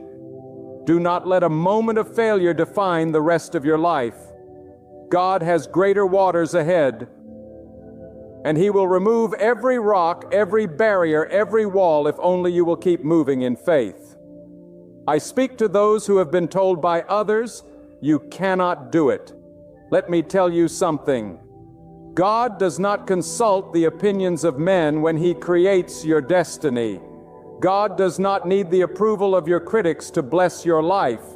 God does not measure your worth by the standards of society. When people say you are not enough, God says, I am enough through you. When people close doors in your face, God says, I will open doors no man can shut. When people place limits upon you, God declares, my power has no limit, and I will work through you if you trust me. Stop allowing the voices of man to set the boundaries of your life when the voice of God is calling you beyond them. Some of you are chained not by what people said, but by what you said to yourself. You look at your failures and you declare, I will never rise again. You look at your weakness and you declare, I am too broken to be whole. You look at your scars and you declare, I am unworthy of the victory. But those are lies born from despair. You are not too broken. You are not too far gone. You are not too weak. You are the very one God desires to lift up, to strengthen, to transform. If you will surrender those self-imposed limits, if you will lay them down before God, He will show you what strength really looks like. Do you not know that God delights in using the ordinary to accomplish the extraordinary? Do you not know that God takes the weakest vessels and fills them with the greatest power?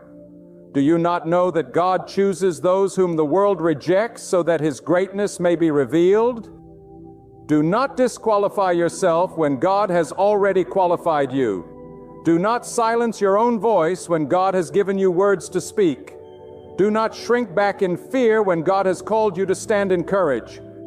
Every time you doubt yourself, you are doubting the God who made you. And I tell you, there is no greater insult to the one who created you than for you to say, I cannot, when He is saying, through me, you can. Your doubt does not make God smaller, but it makes your vision smaller. Oh, your unbelief does not reduce His power, but it reduces your ability to see His power at work. Faith is the key that unlocks the prison of your mind.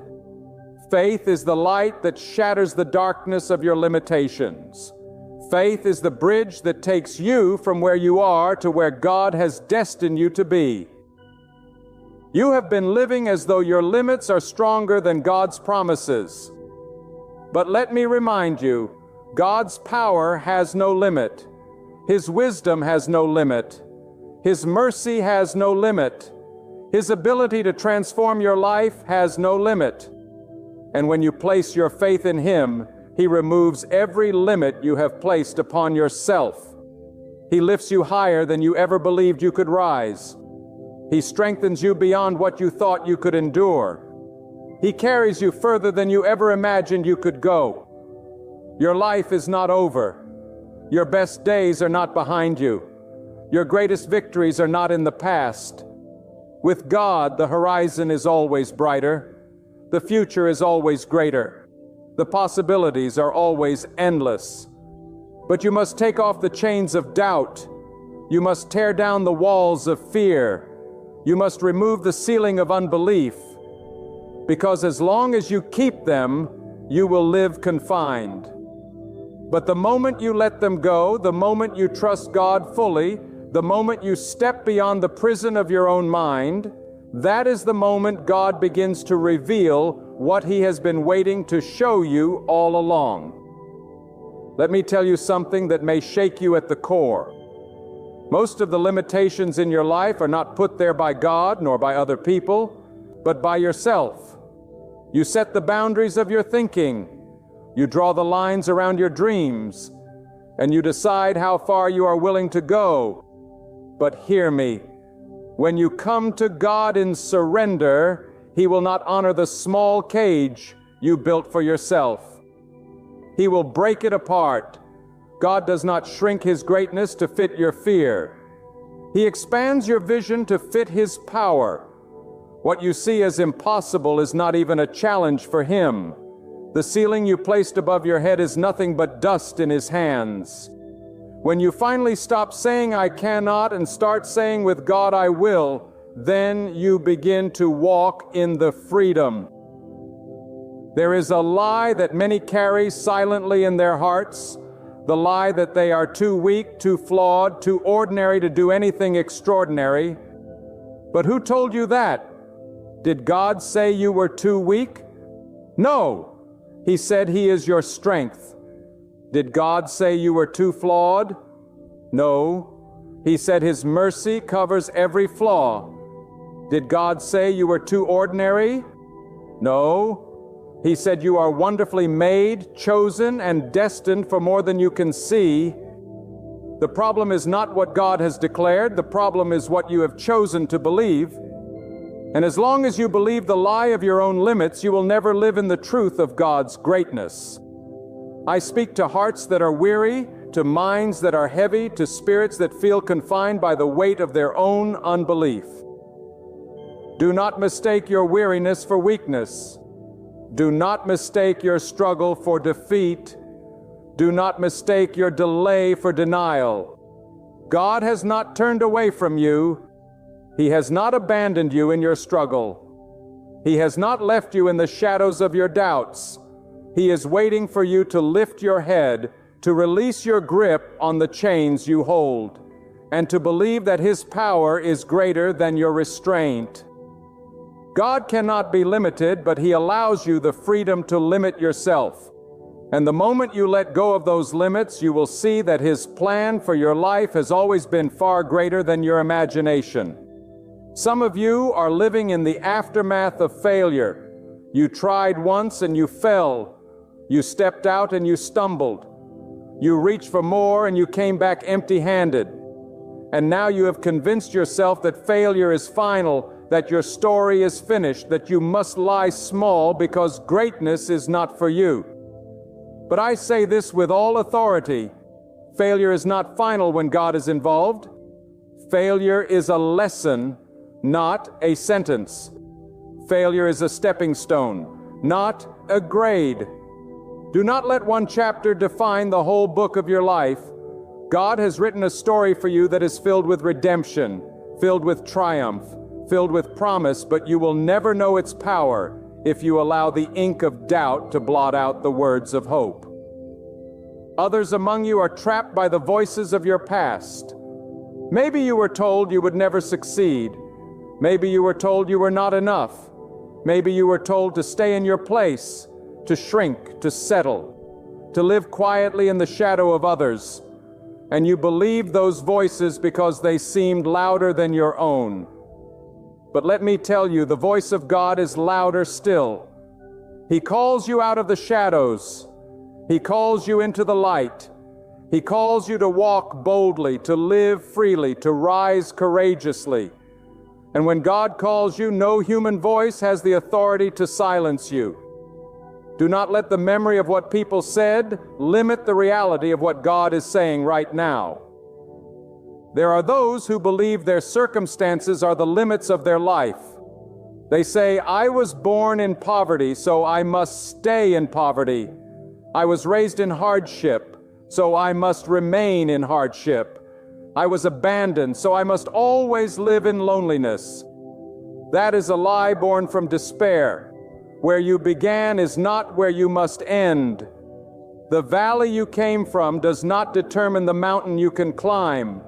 The wounds of your past do not determine the victories of your future. God delights in lifting the lowly, in raising the broken, in strengthening the weary.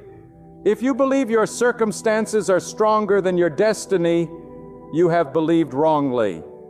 God is greater than your beginnings. He is greater than your pain. He is greater than the chains of your past. and He will remove every limit if you dare to trust Him beyond what your eyes can see. Too often we measure ourselves against others and call it truth. We look at their success and say, I can never be like that. We look at their strength and say, I am too weak. We look at their blessing and say, God has forgotten me. But God never asked you to measure yourself against anyone else. Your journey is your own. Your calling is your own.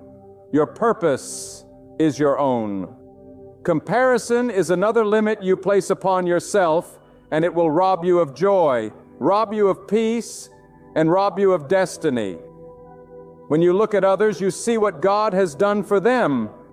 But when you look to God, you will see what He can do for you. Stop comparing. Stop shrinking. Stop doubting. God has given you a life to live, a purpose to fulfill, a destiny to walk in. And when you trust Him, no comparison can diminish it. Hear me when I say you will never outdream God. No matter how great your vision, no matter how vast your hope, no matter how bold your desire, God's plan is always greater. He sees further than you see. He knows more than you know. He is able to do beyond what your mind can comprehend. And so if your dreams are limited, it is not because God gave you small dreams. It is because you stopped yourself from dreaming bigger. Open your heart again. Dare to believe again. Dare to hope again. Dare to step out in faith, not because you are strong enough, but because God is. Every day you wake up, you face a choice. Will you live bound by fear, or will you live free in faith?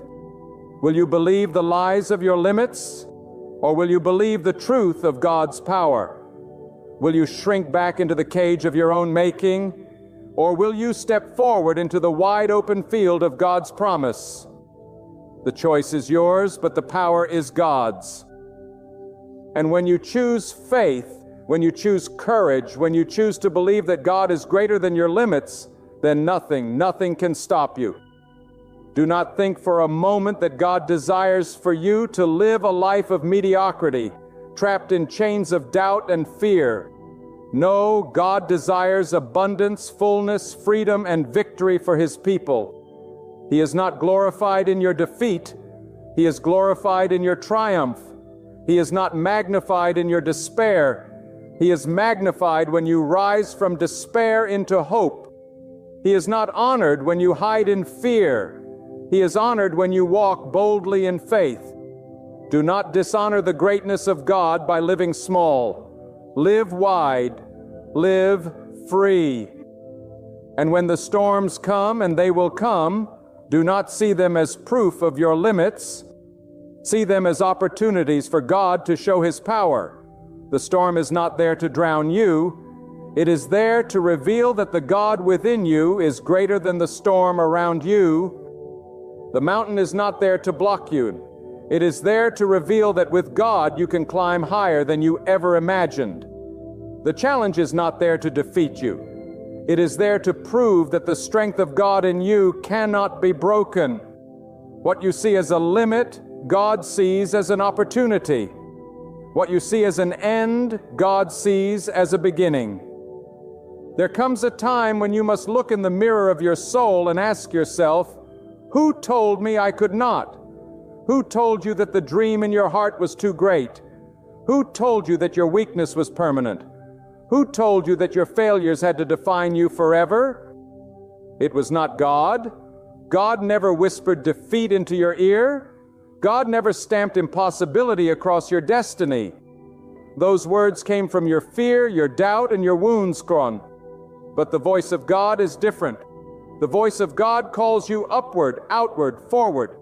The voice of God tells you that there is no chain too strong, no wall too high, no burden too heavy, no obstacle too great. The voice of God says, trust me, and I will remove every limit you placed upon yourself. When you walk with God, you are walking with the author of possibility. What you call the end, He calls the beginning. What you call broken, He calls a masterpiece in progress. What you call weakness, He calls an opportunity for strength to be revealed. God does not look at you through the eyes of man. Man sees your flaws, but God sees your potential. Man sees your limits, but God sees your future. Man sees your failure, but God sees the victory He has already prepared for you.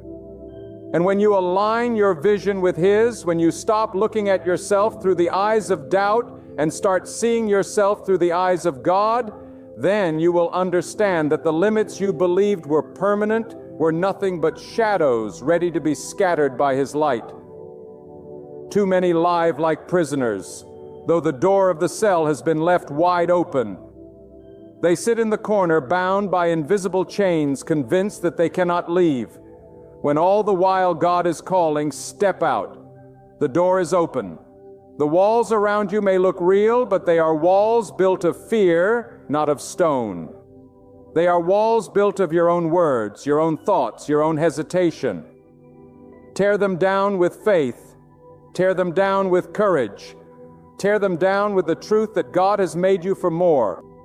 Stop living as though the prison of your mind is stronger than the power of the Almighty.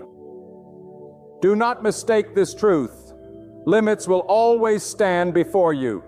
Every dream will be tested. Every step toward growth will meet resistance.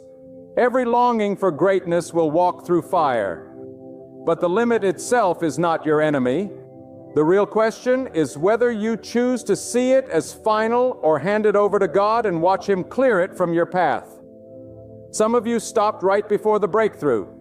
You reached the wall and decided to rest. You stood before the river and turned away. You faced the storm and ran for shelter. But God never told His people to retreat. He calls His people to press on even when their strength feels small. Even when the road is unclear, even when fear is shouting loud, He commands you to trust that He alone will move the wall, divide the waters, and still the raging storm. And hear this clearly. Sometimes the limit you feel is not outside of you, but inside of you. It is the voice in your mind that says, you cannot. It is the whisper in your spirit that says, you are not enough.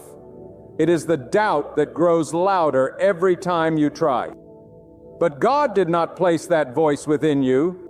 That voice is the echo of fear, not the truth of faith. Replace that voice with the Word of God that says, I am with you. I will strengthen you. I will uphold you. Let His truth silence every lie. Let His power drown out every doubt. Let His presence drive away every shadow. There are some who think if God wanted me to rise higher, He would have made it easy. But my friend, God does not shape greatness through ease. He shapes greatness through resistance. Just as the wind shapes the tree, just as the fire refines the gold, just as the storm strengthens the roots, so too does God allow challenges to shape you. The limit is not meant to break you. It is meant to make you stronger. The wall is not there to end your journey. It is there to prove the strength that God has already placed in you.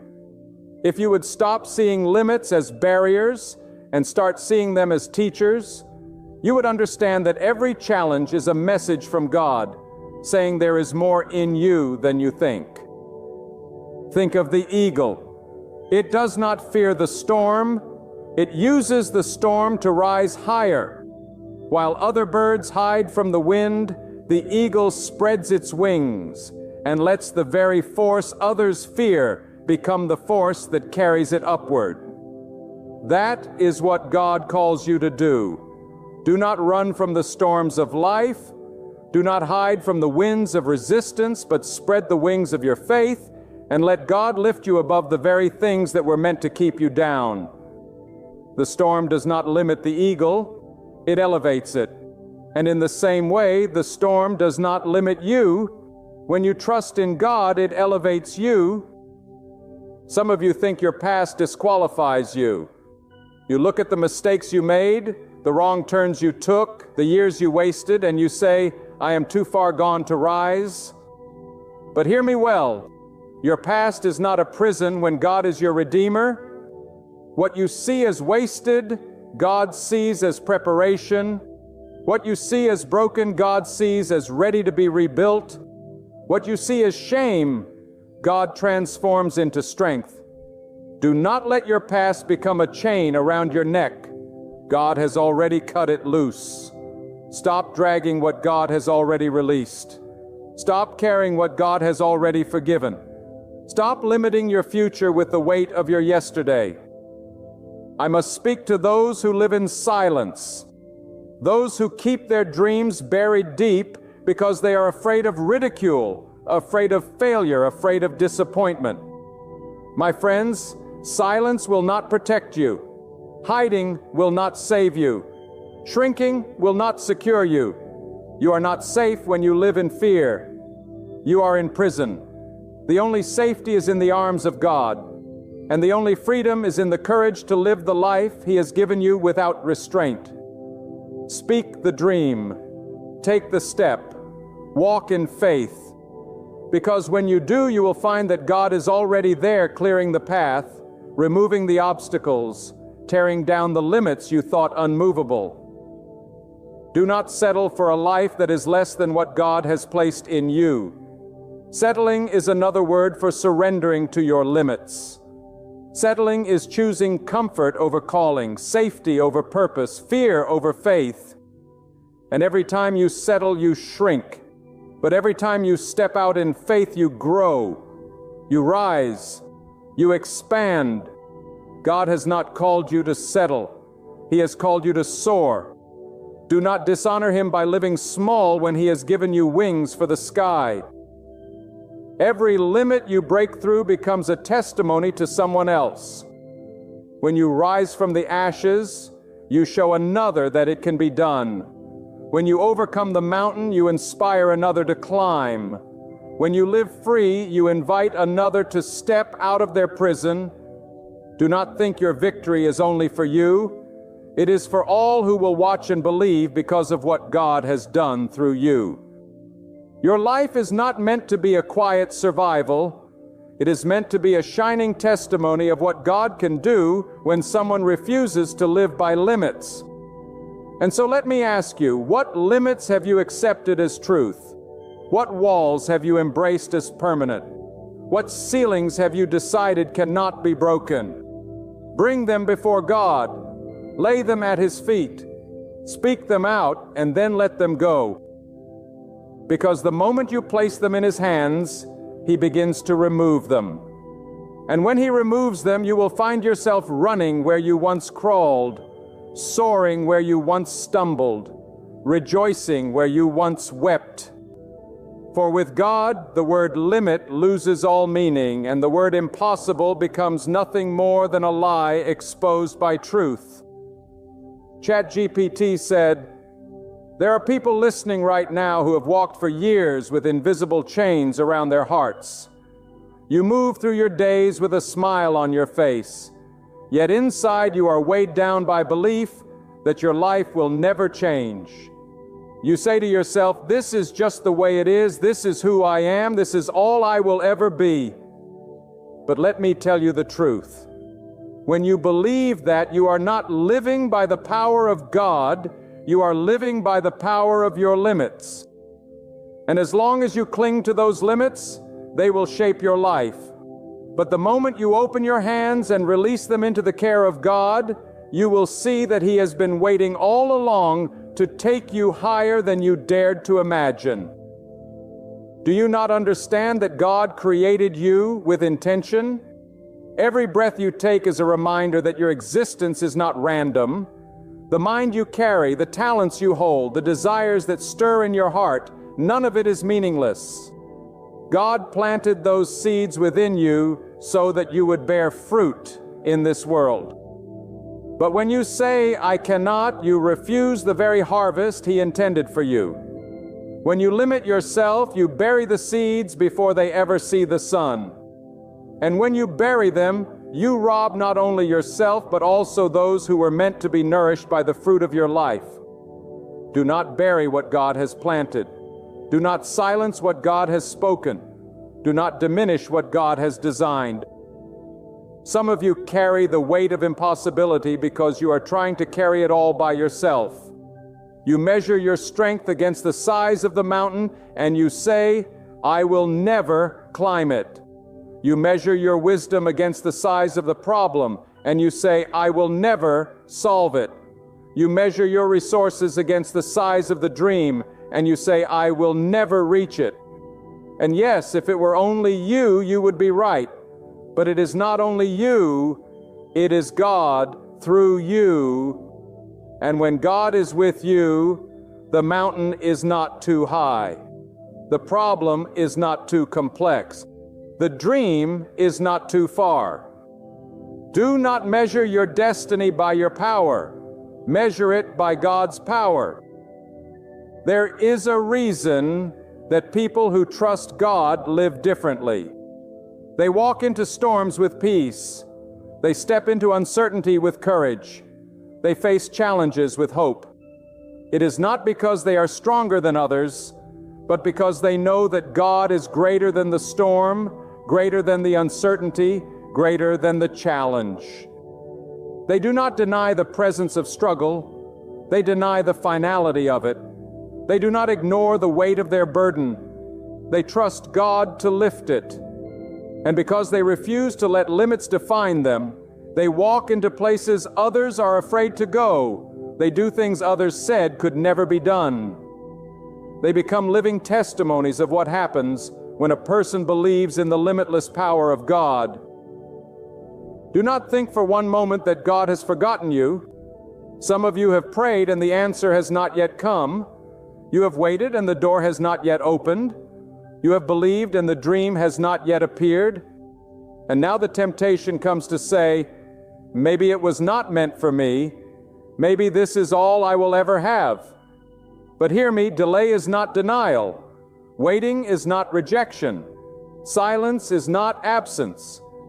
Sometimes God allows the waiting so that your faith may grow stronger, so that your roots may go deeper, so that when the breakthrough comes, you are ready to sustain it. Do not let waiting convince you that you are limited. God has not changed His mind about you. He has not withdrawn His promise. He has not removed His hand. Trust His timing, for when He moves, the limits that held you for years will fall away in a moment. Some of the greatest chains people carry are not seen on their hands or feet, but are wrapped around their minds. Chains of doubt, chains of insecurity, chains of shame, chains of fear. And these chains are heavier than any iron, stronger than any steel, more confining than any prison. Because if your mind is bound, your life will be bound.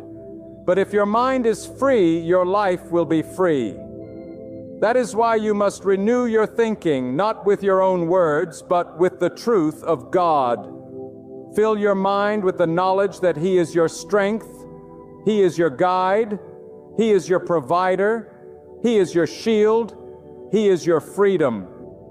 And the more you meditate on His greatness, the weaker your chains become until one day they snap and fall to the ground. Let me tell you, the enemy of your destiny is not the size of your obstacle. It is the size of your unbelief. Because the truth is, the obstacle may look great, but God is greater.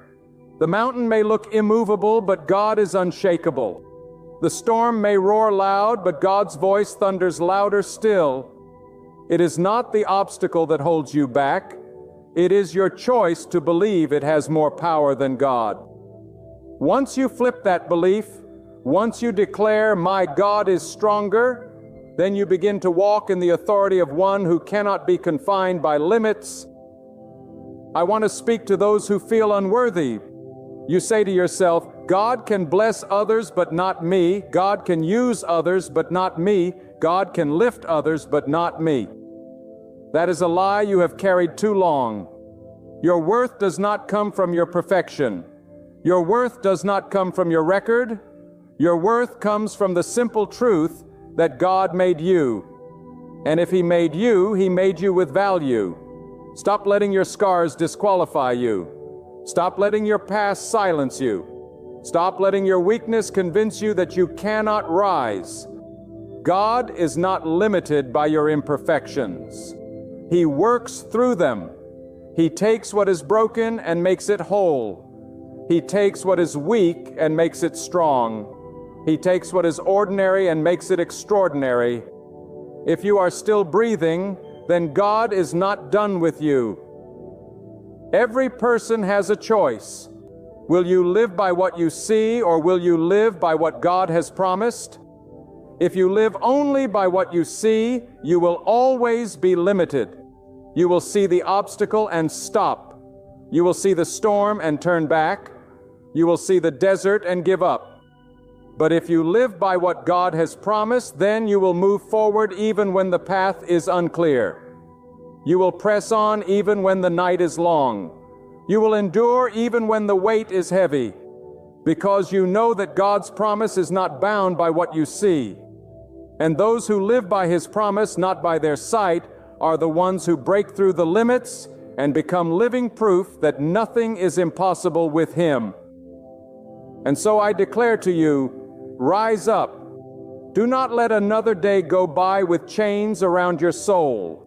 Do not let another sunrise meet you while you are still living small. Do not let another night fall with your dreams buried in the ground. Rise up and believe that God is greater than your limits.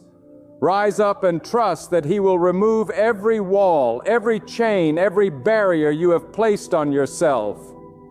Rise up and walk into the wide open freedom He has prepared for you. Because the truth is, the only thing standing between you and the life God intended is the belief that you cannot.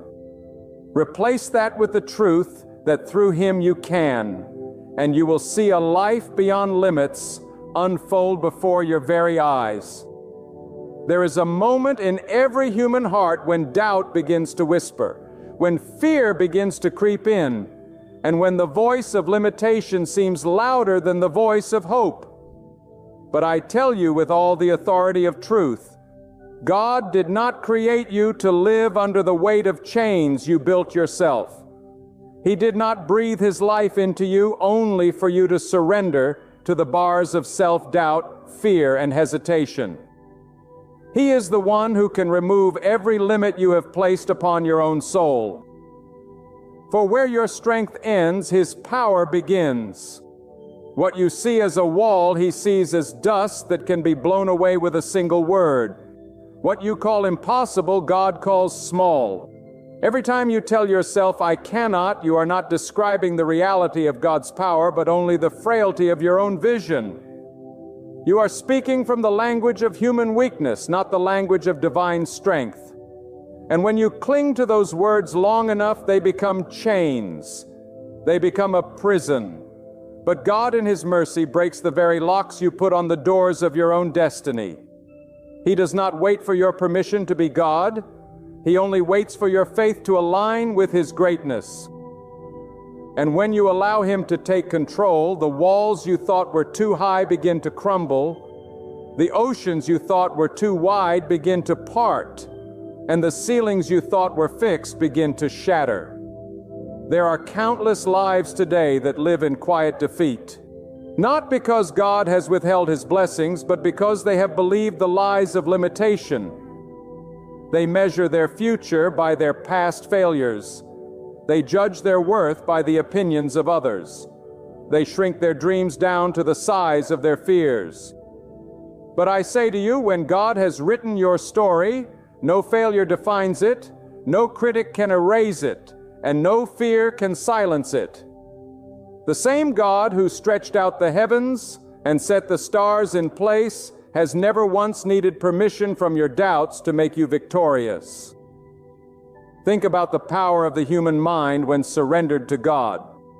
A single idea gifted by Him can build nations, can heal generations, can turn weakness into strength. Yet how often do we bury those God-given ideas beneath the soil of hesitation? How often do we silence the very calling that could change everything because we fear the size of the mountain? But hear me clearly, The mountain was never meant to intimidate you. It was meant to reveal the power of God to move it. The barrier was never meant to end your journey. It was meant to showcase that His hand can lift you above it. When God is for you, even your mistakes cannot keep you down. Even your past cannot chain you.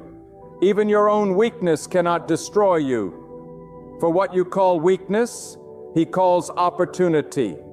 What you call broken, He calls ready for His touch. What you call a limit, He calls a platform for His glory. Every limit you accept is an insult to the one who knows no bounds. Every ceiling you build is a shadow compared to His endless sky. And every excuse you make is powerless against His eternal decree. Do not underestimate what God has put inside you. The very breath you carry is not your own. It is His gift. And if He has given it, then He has also given purpose. That means you are not wandering without direction.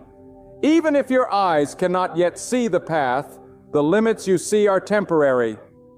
The strength He gives is eternal. The storm you face is passing.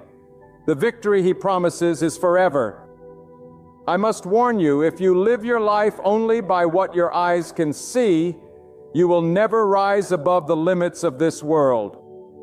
But if you choose to live by what God has spoken, you will walk on waters that others sink in.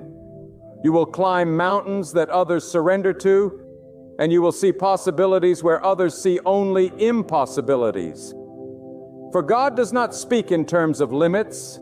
He speaks in terms of abundance, power, and victory. When you walk out of here, I want you to remember this truth with every beat of your heart. God has never designed you to be small, defeated, or chained by the walls you've built for yourself. He has called you higher. He has destined you for more. Every voice of doubt, every whisper of fear, every chain of limitation is nothing in the presence of His power. And when you trust Him, when you step forward in faith, when you refuse to bow to the prison of your own mind, you will see the mighty hand of God tear down those walls and open doors you never thought could open. Do not walk away carrying the same boundaries that held you when you arrived. Leave them behind. Release them. Allow God to reveal what unfolds when faith outweighs fear. When obedience rises above hesitation, when trust stands taller than doubt, He will lift you out of the valley and set your feet upon higher ground. He will take your shattered pieces and shape them into power. He will expand your vision beyond what your mind could ever conceive. The world may label you bound, but God calls you free. The world may see weakness, but God declares strength. The world may assume your story has ended, but God says it has only just begun. Lift your gaze toward Him and see how He breaks every ceiling, tears down every wall, unshackles every chain, and shatters every limit you once believed. For with God there are no boundaries, no barriers, no impossibilities, only victory. There comes a time in every life when the road you're on starts to feel like confinement instead of calling. You wake up each day with a quiet ache in your heart, sensing that something is missing, that the ground beneath you no longer feels like the place God meant for you to stay. You may wear a smile, but deep down you know there's a silent cry within you, a cry for direction, a cry for freedom, a cry for a fresh beginning. And hear me clearly, this cry is not your imagination. It is not weakness, and it is not confusion. That cry is God's whisper in your soul. He is saying, you need a new path, and I am the one who will lead you there. So many of you listening have walked for years down the same road, repeating the same choices, circling the same mountains, never finding peace in your spirit. You've tried to convince yourself that this is the only way life can be, that this is all you deserve. But deep within you, a still small voice keeps saying, this is not where you were meant to stay. God has seen every tear you've shed in silence. He has watched every restless night when sleep would not come, because your soul was unsettled. And He has heard every unspoken question in your heart. Is there more for me? Is there a better way? Can I ever change direction?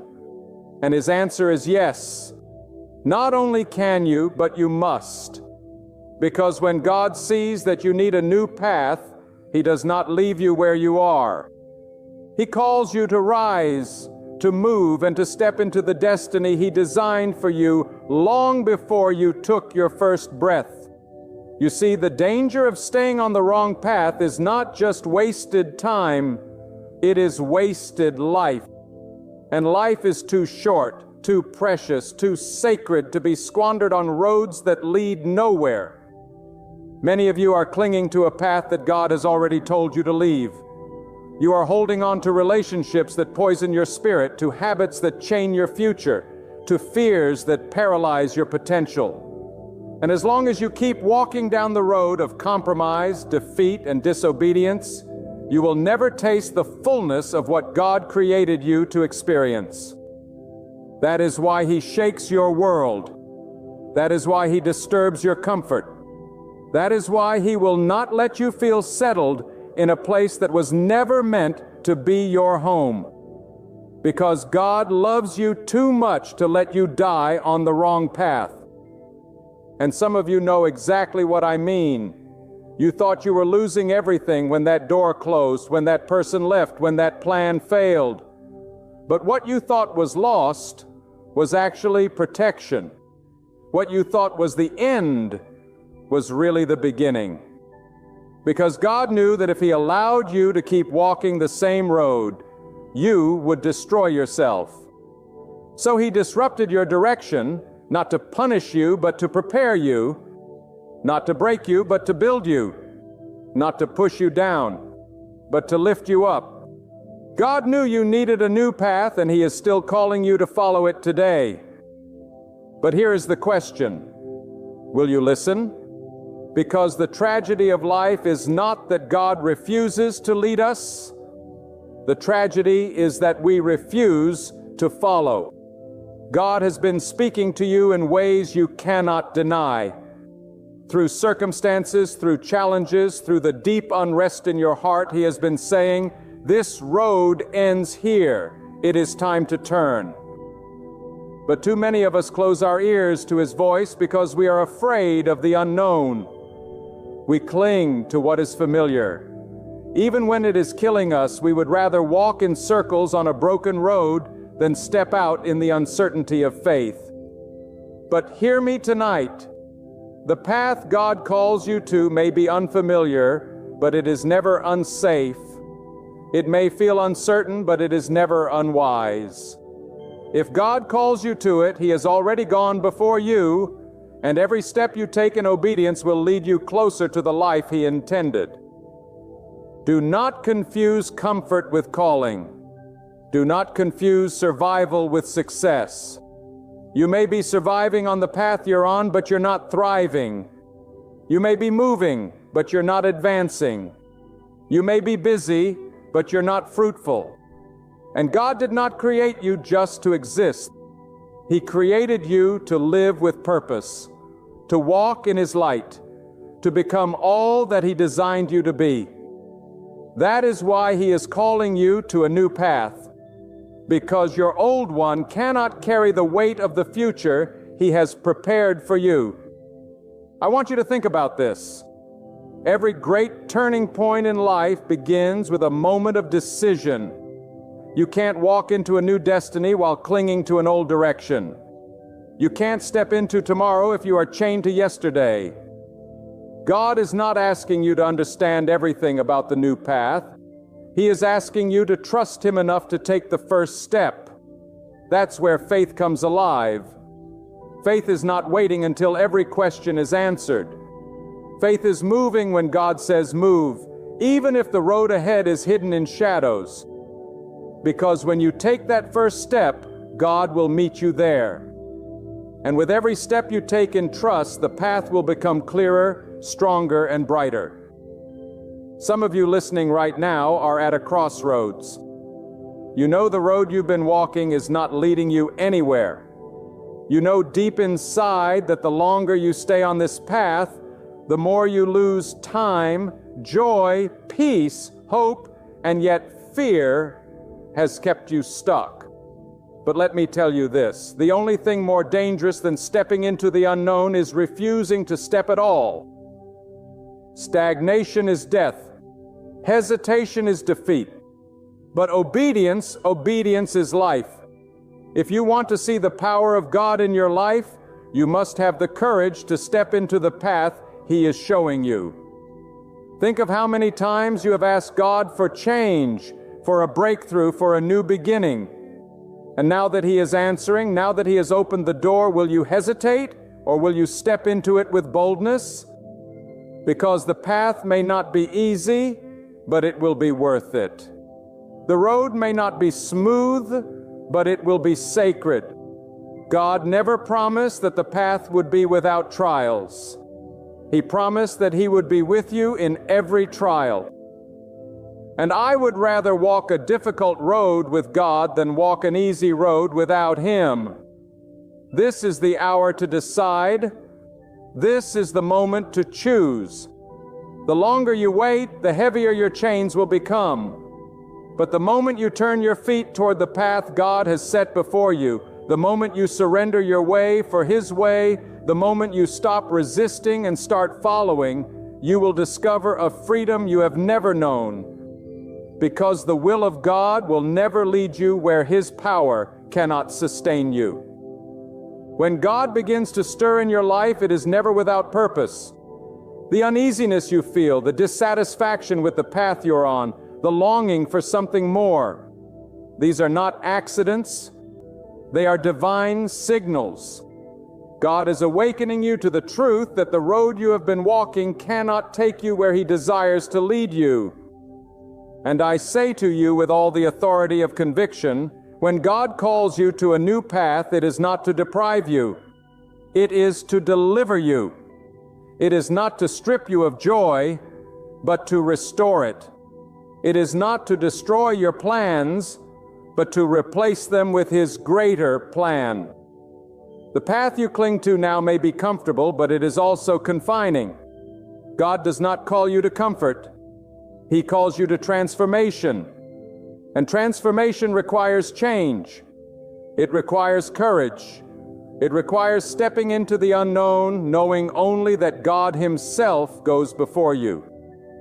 There are some listening right now who have mistaken delay for denial. You thought because God didn't move when you wanted Him to, He would never move at all. You looked at the closed doors and you assumed heaven had turned its back on you. But let me declare to you tonight, God's silence is not His absence. His timing is not your timing. And just because He allowed you to walk a season of wilderness does not mean He has abandoned you. Sometimes God lets you taste emptiness so that you will hunger for the fullness only He can provide. Sometimes He allows your path to dry up so you will stop drinking from broken wells and turn your face toward the living water that never runs out. What you call delay, God calls preparation. What you see as wasted years, God sees as training ground. And the moment He knows you are ready, He will open before you a new path that no force on earth can shut. But do not think for a moment that the new path will be without challenge. Every divine path demands sacrifice. Every step closer to God's plan pulls you farther away from what is familiar, what is easy, what is safe. And many fail to walk the new path because they cannot let go of the old one. They want the blessing without the breaking, the promise without the pruning, the destiny without the discipline. But hear me clearly, God will not build your future on foundations that cannot carry the weight of His glory. If you refuse to release what is killing you, you cannot receive what will heal you. If you cling to the chains of yesterday, you cannot embrace the freedom of tomorrow. A new path requires a new surrender. And when you lay down your will for the will of God, when you release your grip on what you thought you needed, then and only then will you have hands open enough to receive what He has prepared for you. I tell you with passion and certainty, there are blessings God is waiting to give you that cannot come until you move. There are doors He cannot open until you shift your direction. There are answers He will not reveal until you step out of the comfort of the familiar and walk the road of faith. Too many of you are praying for God to change your situation while refusing to change your position. You want Him to bless you while you remain in the same place, making the same decisions, walking the same road. But God does not bless stagnation. He blesses movement. The path of destiny is not walked by the hesitant. It is walked by the obedient. And the longer you delay, the more you forfeit. But the moment you obey, the moment you turn your feet toward His way, you unleash favor and provision that will follow you all the days of your life. And let me remind you, the path God calls you to is not just about you. It is bigger than your comfort, bigger than your convenience, bigger than your personal dreams. When God redirects your life, He does so because your story is meant to touch others. Your journey is meant to shine light for those still wandering in darkness. If you remain stuck where you are, countless others will remain stuck as well. But when you step into the new path, when you follow the call of God with boldness, your courage becomes a testimony. Your obedience becomes an invitation for others to rise. Your faith becomes a spark that ignites faith in the hearts of those watching you. This is why the path you take matters, because your life is not a private matter. It is a public witness. And when you walk in alignment with God, you become a living example of His power, His wisdom, and His guidance. The world is filled with voices telling you to stay where you are, to accept what is, to settle for less than God's best. Fear tells you, don't move, you might fail. Doubt whispers, stay here, it's safer. The enemy of your soul will always try to convince you that change is costly, that risk is too dangerous, that obedience is too difficult. But I tell you this, the only true danger is ignoring the voice of God. For the moment you silence His leading, you silence your own destiny. The moment you turn your back on His call, you turn your back on the very life you were created to live. When God calls you to a new path, He is not merely changing your scenery, He is reshaping your soul. He is breaking cycles that have held you captive for years. He is pulling you out of the places where your faith has grown stagnant and your heart has grown weary. Too many of you have been walking in circles, repeating the same struggles, carrying the same burdens, believing the lie that this is all there is. But God did not form you from the dust of the earth to live a life of defeat. He did not breathe His Spirit into you so you could settle in mediocrity. He did not design you to be chained to failure, regret, and fear. God placed greatness inside you, and He will not allow you to waste it on a path that leads nowhere. That is why the disruption has come. That is why you feel the stirring in your heart. It is the sign that God is shifting you, pushing you, urging you to step into the road that will unlock what He has always known was inside you. Do not think the path of God is reserved only for the strong, the wealthy, the educated, or the influential. No, His call comes to the weary, the broken, the overlooked, the forgotten. It comes to the man who thinks his failures have disqualified him. It comes to the woman who believes her pain has silenced her potential. It comes to the youth who feels invisible in a world that never seems to notice. God's call is not based on who you are, it is based on who He is. And when He sets a new path before you, He equips you for every step of it. He strengthens the weak, He lifts the fallen, He heals the wounded, He renews the weary. The path may stretch you beyond what you think you can handle, but that is how God proves that His power is greater than your limitations. The danger for many of you is that you keep looking back while God is calling you forward. You keep measuring your future by the failures of your past. But hear me, your past was a lesson, not a sentence. Your mistakes were chapters, not the whole story. And the God who knows the beginning and the end has written more for you than the pain you've endured. Do not chain yourself to what God has already released you from. When He calls you to a new path, He is not asking you to drag your history with you. He is asking you to walk free. If you continue to hold on to what was, you will never step into what can be. The new path requires you to let go of the weight that slows you down and trust that God knows how to carry what you cannot. And let me tell you something, there will be resistance. Not everyone will understand the path God places before you. Some will mock you. Some will doubt. Some will even try to pull you back into the life you are leaving behind. But you must decide whose voice you will follow. Will you listen to the opinions of people who do not hold your destiny? Or will you listen to the voice of God who formed you with purpose? Every time you choose His voice over theirs, every time you walk by conviction instead of fear, you silence the power of those who want to keep you bound. This path is not about pleasing people, it is about obeying God. And when you obey Him, the world may not understand, but heaven will rejoice. The beauty of God's path is that it often begins in the shadows, but ends in the light. At first, you may not see where you are going. The road may feel narrow, the terrain rough, the way unclear. But if you trust God enough to take the first step, He will guide the second.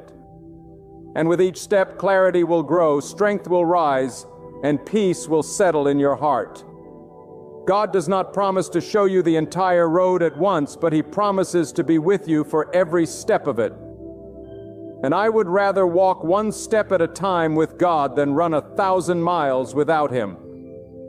There will come a moment when you look back on the path you left behind and realize why God pulled you out. You will see the dangers you escaped, the traps you avoided, the burdens you no longer carry. You will see that the pain of leaving was nothing compared to the joy of arriving. And you will say with certainty, God knew what I could not see. No, He knew I needed this new path. That is the testimony waiting for you if you will only trust Him now. And understand this, God's path is never only about reaching a destination, it is about becoming who He created you to be along the way. The road He sets before you will stretch your faith. It will test your endurance. It will refine your character. But with each trial comes transformation.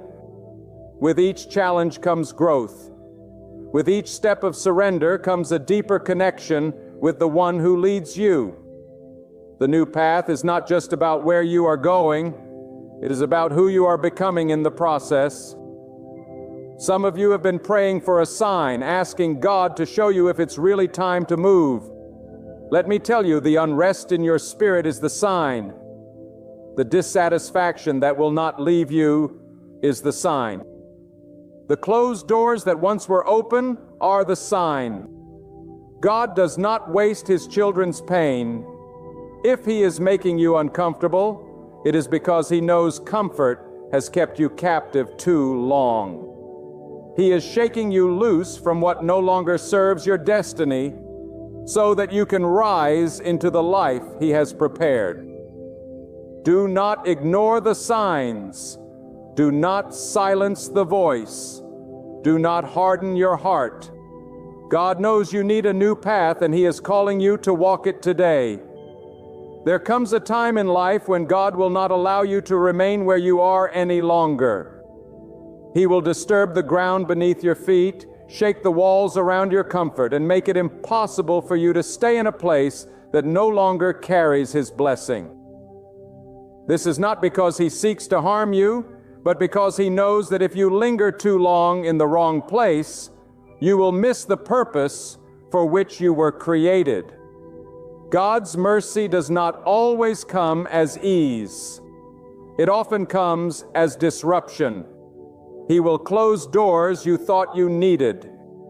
He will remove people you thought would stay forever.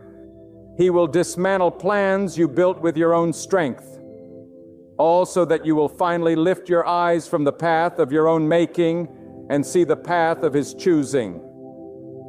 Do not mistake God's redirection for rejection. Too many times we cry over what has ended, not realizing that the end was God's kindness in disguise.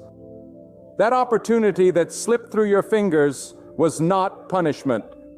It was protection. That relationship that crumbled was not abandonment. It was preparation. That dream that shattered was not defeat. It was redirection.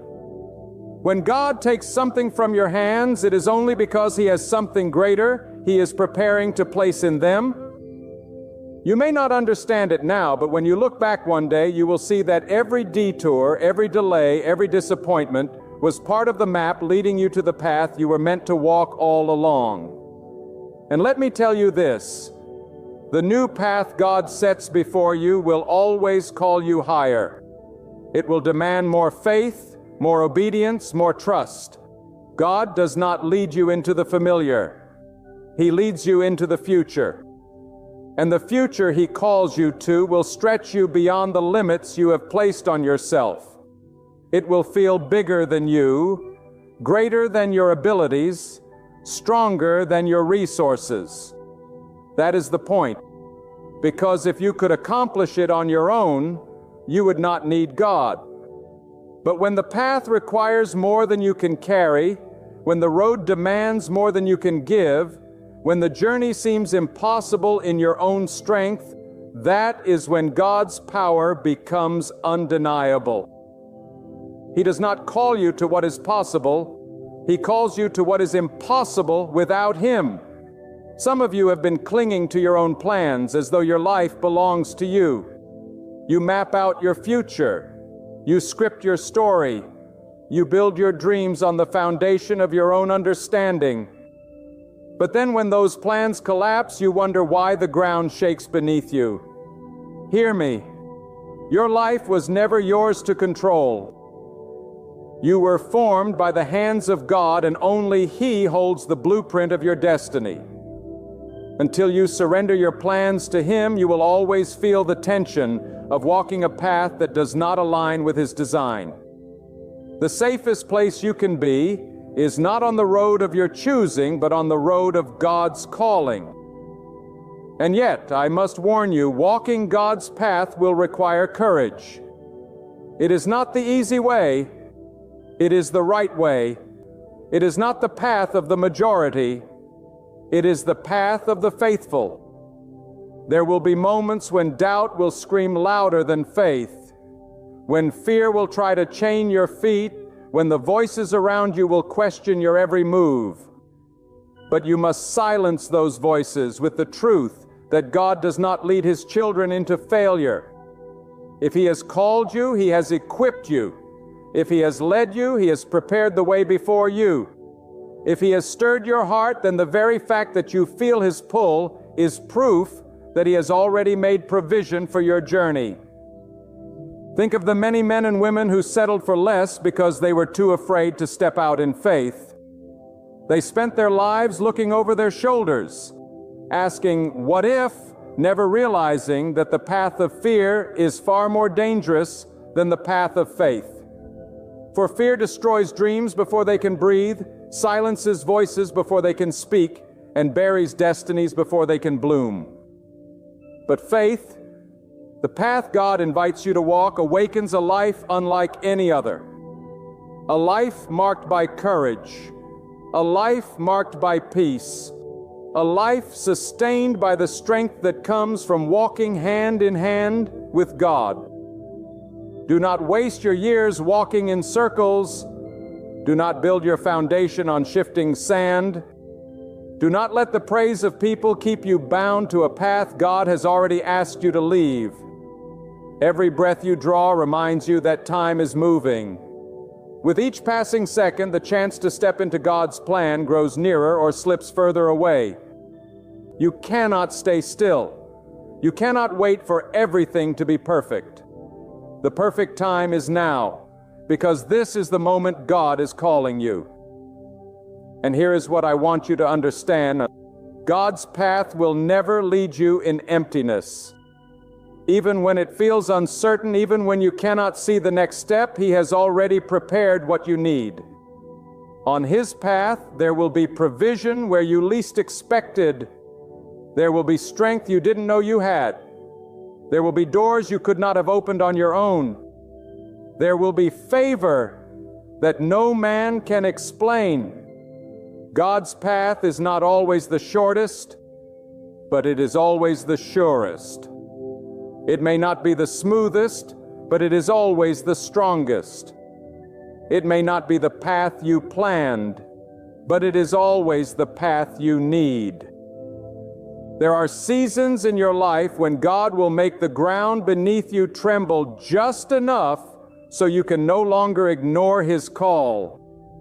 The things that once satisfied you begin to feel empty. The places that once felt secure begin to feel confining. And the dreams you once pursued begin to feel shallow. And that is not coincidence. It is divine awakening. God is telling you where you are is no longer where you belong. He is stirring your heart because He refuses to let you waste the treasure He placed inside of you on a path that does not honor Him. You may not realize it now, but that dissatisfaction you feel is not the end. It is the beginning. It is the voice of God saying, "Rise, because I have more for you." And make no mistake, God will never call you to remain in the valley of small living when He has prepared the mountaintop of purpose. Too often we shrink ourselves to fit into places that cannot contain us. We lower our expectations. We silence our voice. We settle for less, thinking it is humility. But humility is not denying what God has placed within you. Humility is surrendering it to Him so that He may use it fully. And when you surrender, He lifts you from the roads of compromise and sets you upon the path of destiny. That path is not just about what you achieve. It is about who you become. It is about walking in alignment with the One who formed you. Living with a heart that reflects His will and carrying yourself with the confidence that comes not from your strength, but from His presence. Too many people ask, what if I fail if I take this path? But I ask you, what if you succeed? What if the very thing you are afraid to try is the very thing God has been preparing you for all along? What if the path you are avoiding holds the breakthrough you have been praying for? What if the road you fear to take is the road where you finally find peace? Failure is not stepping onto God's path and stumbling. Failure is refusing to walk it at all. Because every step you take in obedience, even if it feels small, is victory in the eyes of God. Some of you are waiting for God to show you every detail before you move. You want the whole map, the full picture, the guarantee of success. But God rarely works that way. He does not give you the entire plan. Because if you saw it all, you would not need faith. Instead, He gives you enough light for the next step. And when you take that step, He gives you the next. This is how He teaches you to trust Him. Not with your eyes, but with your heart. For the path is not meant to be seen all at once. It is meant to be walked with Him day by day. I must speak plainly to you. There will be sacrifices on this path. You cannot walk into the life God has prepared for you while clinging to the habits, the fears, the relationships, or the comforts that belong to your old road. The new path demands release. It demands courage to leave behind what no longer serves you. It demands trust to step away from the approval of people and walk in the approval of God alone. And though it may feel like loss at first, you will soon discover that everything you surrendered was only making space for what God was waiting to give you. And here is a truth you must never forget. God's path is not only about your personal fulfillment, it is about your impact. It is about the lives He intends to touch through your obedience. Your decision to step into the new path may become the reason someone else finds their way. Your courage to rise may become the strength that helps another stand. Your faith to move forward may be the testimony that awakens faith in someone else. You are not walking this road alone, for your life is connected to countless others. And when you obey God, you create ripples that reach farther than you can ever imagine. You may be asking, but how will I know if this is really God's path? Listen closely. You will know by the peace that settles in your heart, even when the road ahead is uncertain. You will know by the way doors begin to align, not by accident, but by divine orchestration. You will know by the way the wrong people drift away and the right people appear at the right time. And most of all, you will know because no matter how fearful your mind feels, your spirit will not let you go back. God will keep stirring you, pressing you, pushing you until you step forward. That is His mercy. That is His love. That is His way of making sure you do not settle in places beneath your calling. The truth is, you already know the answer. Deep inside, you know the road you are walking now is not enough. Deep inside, you know God has been whispering to you, tugging at you, calling you. Do not ignore Him any longer. Do not silence His voice with busyness, with excuses, with fear. This is your moment. This is your crossroads. And God is standing before you saying, choose the path of life. Choose the path of purpose. Choose the path I have prepared. There are moments in life when the ground beneath your feet feels unsteady, when the road you have walked for so long begins to fade into confusion, and when the doors you once thought would open for you remain stubbornly closed. And in those moments you may ask yourself, why is this happening? Why is my way blocked? But let me tell you something with all the strength and conviction of my soul. God is not closing doors to hurt you. He is closing them to lead you. He is not ending seasons to abandon you. He is ending them because He knows the road you are on cannot take you to the destiny He has prepared. God knows you need a new path. And sometimes the hardest thing for us as human beings is to release what we have clung to for years, to let go of the familiar, to leave behind the comfort of routines that no longer serve us. We would rather remain in a place of struggle than step into the unknown. But God calls you beyond your fear. God calls you into a future that your mind cannot yet imagine. He sees the traps you cannot see. He knows the dangers that lie ahead if you continue as you are. He knows the burden of the chains that you pretend don't weigh you down. And because He loves you, He disrupts your plans so He can put you on His path. Do not despise the disruptions of God. They are not punishments. They are redirections. When you feel stripped of what you thought was secure, it is God taking you out of false security and planting your life upon the solid ground of His will. When opportunities vanish, it is because God has greater ones that require you to walk differently, to think differently, to live differently. You cannot live your future on yesterday's habits. You cannot walk into the destiny God has written for you if you insist on holding to the path you carved for yourself. Many of you listening right now have felt the stirring inside your heart. You sense it in the quiet hours when you cannot sleep, when you wonder why nothing feels right anymore, when your spirit aches for something greater than your daily routine. That restlessness is not an accident. That dissatisfaction is not a curse. That inner voice is God whispering, "It is time for something new. It is time for you to rise. It is time for you to walk the path I designed for you before the foundation of the earth." And hear me clearly, God's path is never a path of confusion. It may feel uncertain to you, but it is ordered by His wisdom. It may look narrow to you, but it is wide enough for His blessings to overflow. It may appear steep, but He equips you with the strength to climb. He does not lead you where His presence cannot sustain you.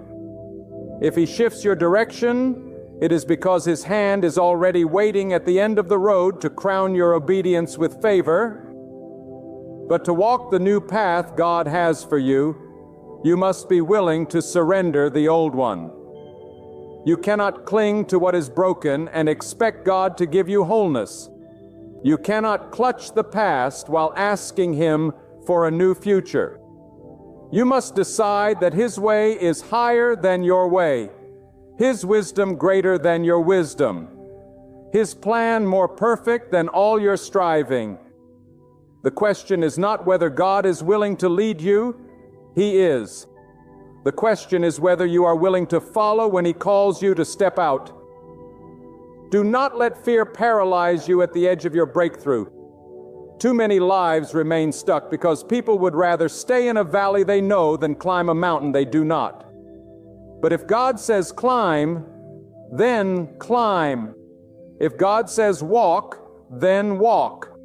If God says let go, then let go. Because the same God who commands you to move will carry you as you go. He will not call you to a new path and abandon you halfway. He is the God who finishes what He begins. Think of the countless stories throughout history of men and women who refused to settle for the familiar when God stirred their hearts. They were not extraordinary because of their own strength. They were extraordinary because they trusted the hand of God enough to step into the unknown. And the same God who ordered their steps is still ordering steps today. The same God who lifted them from obscurity can lift you. The same God who redirected their lives can redirect yours if you will only listen and obey. Let me speak to the heart that feels weary tonight.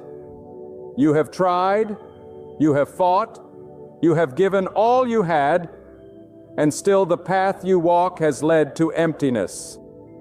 God sees your tears. He has watched your struggle.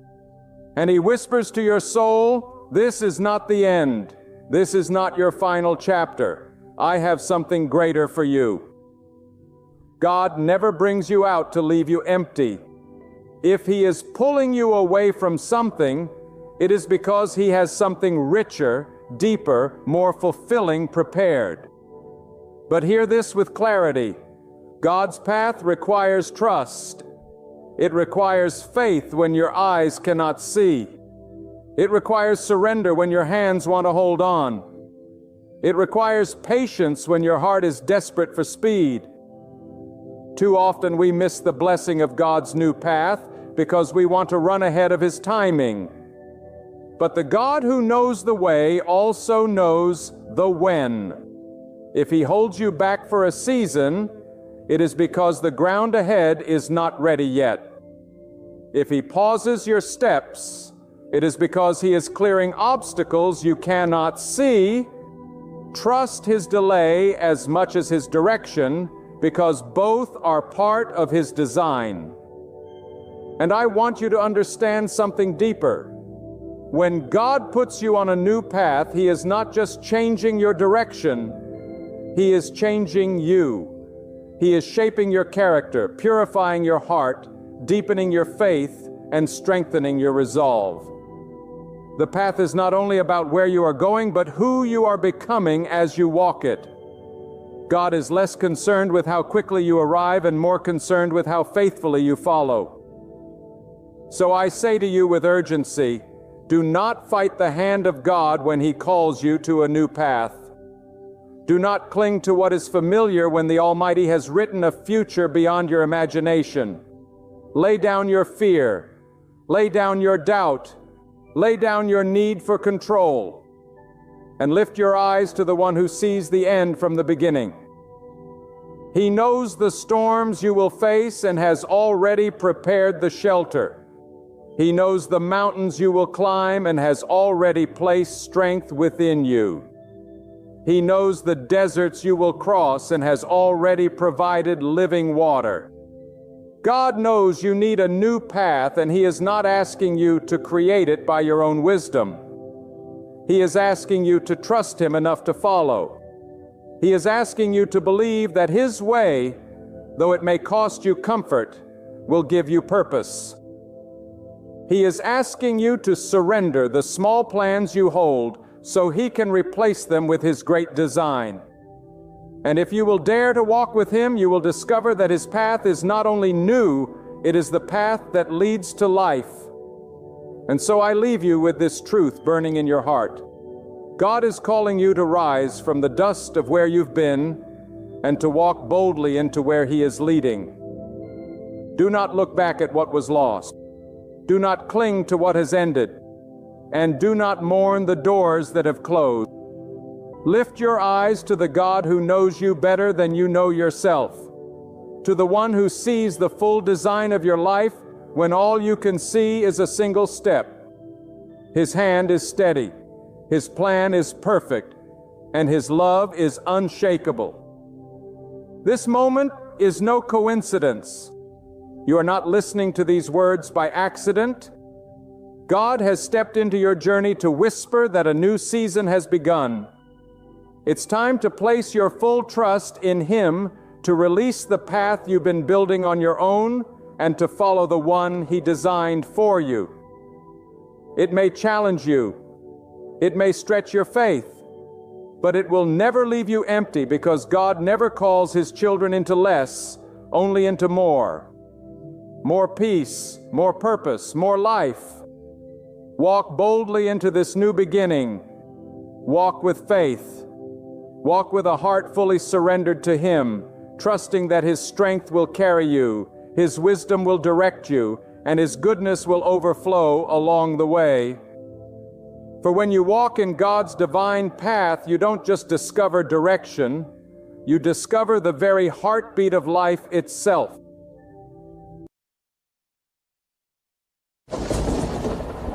My friend, have you ever found yourself lying awake at night, staring into the dark, wondering why your life has unfolded the way it has?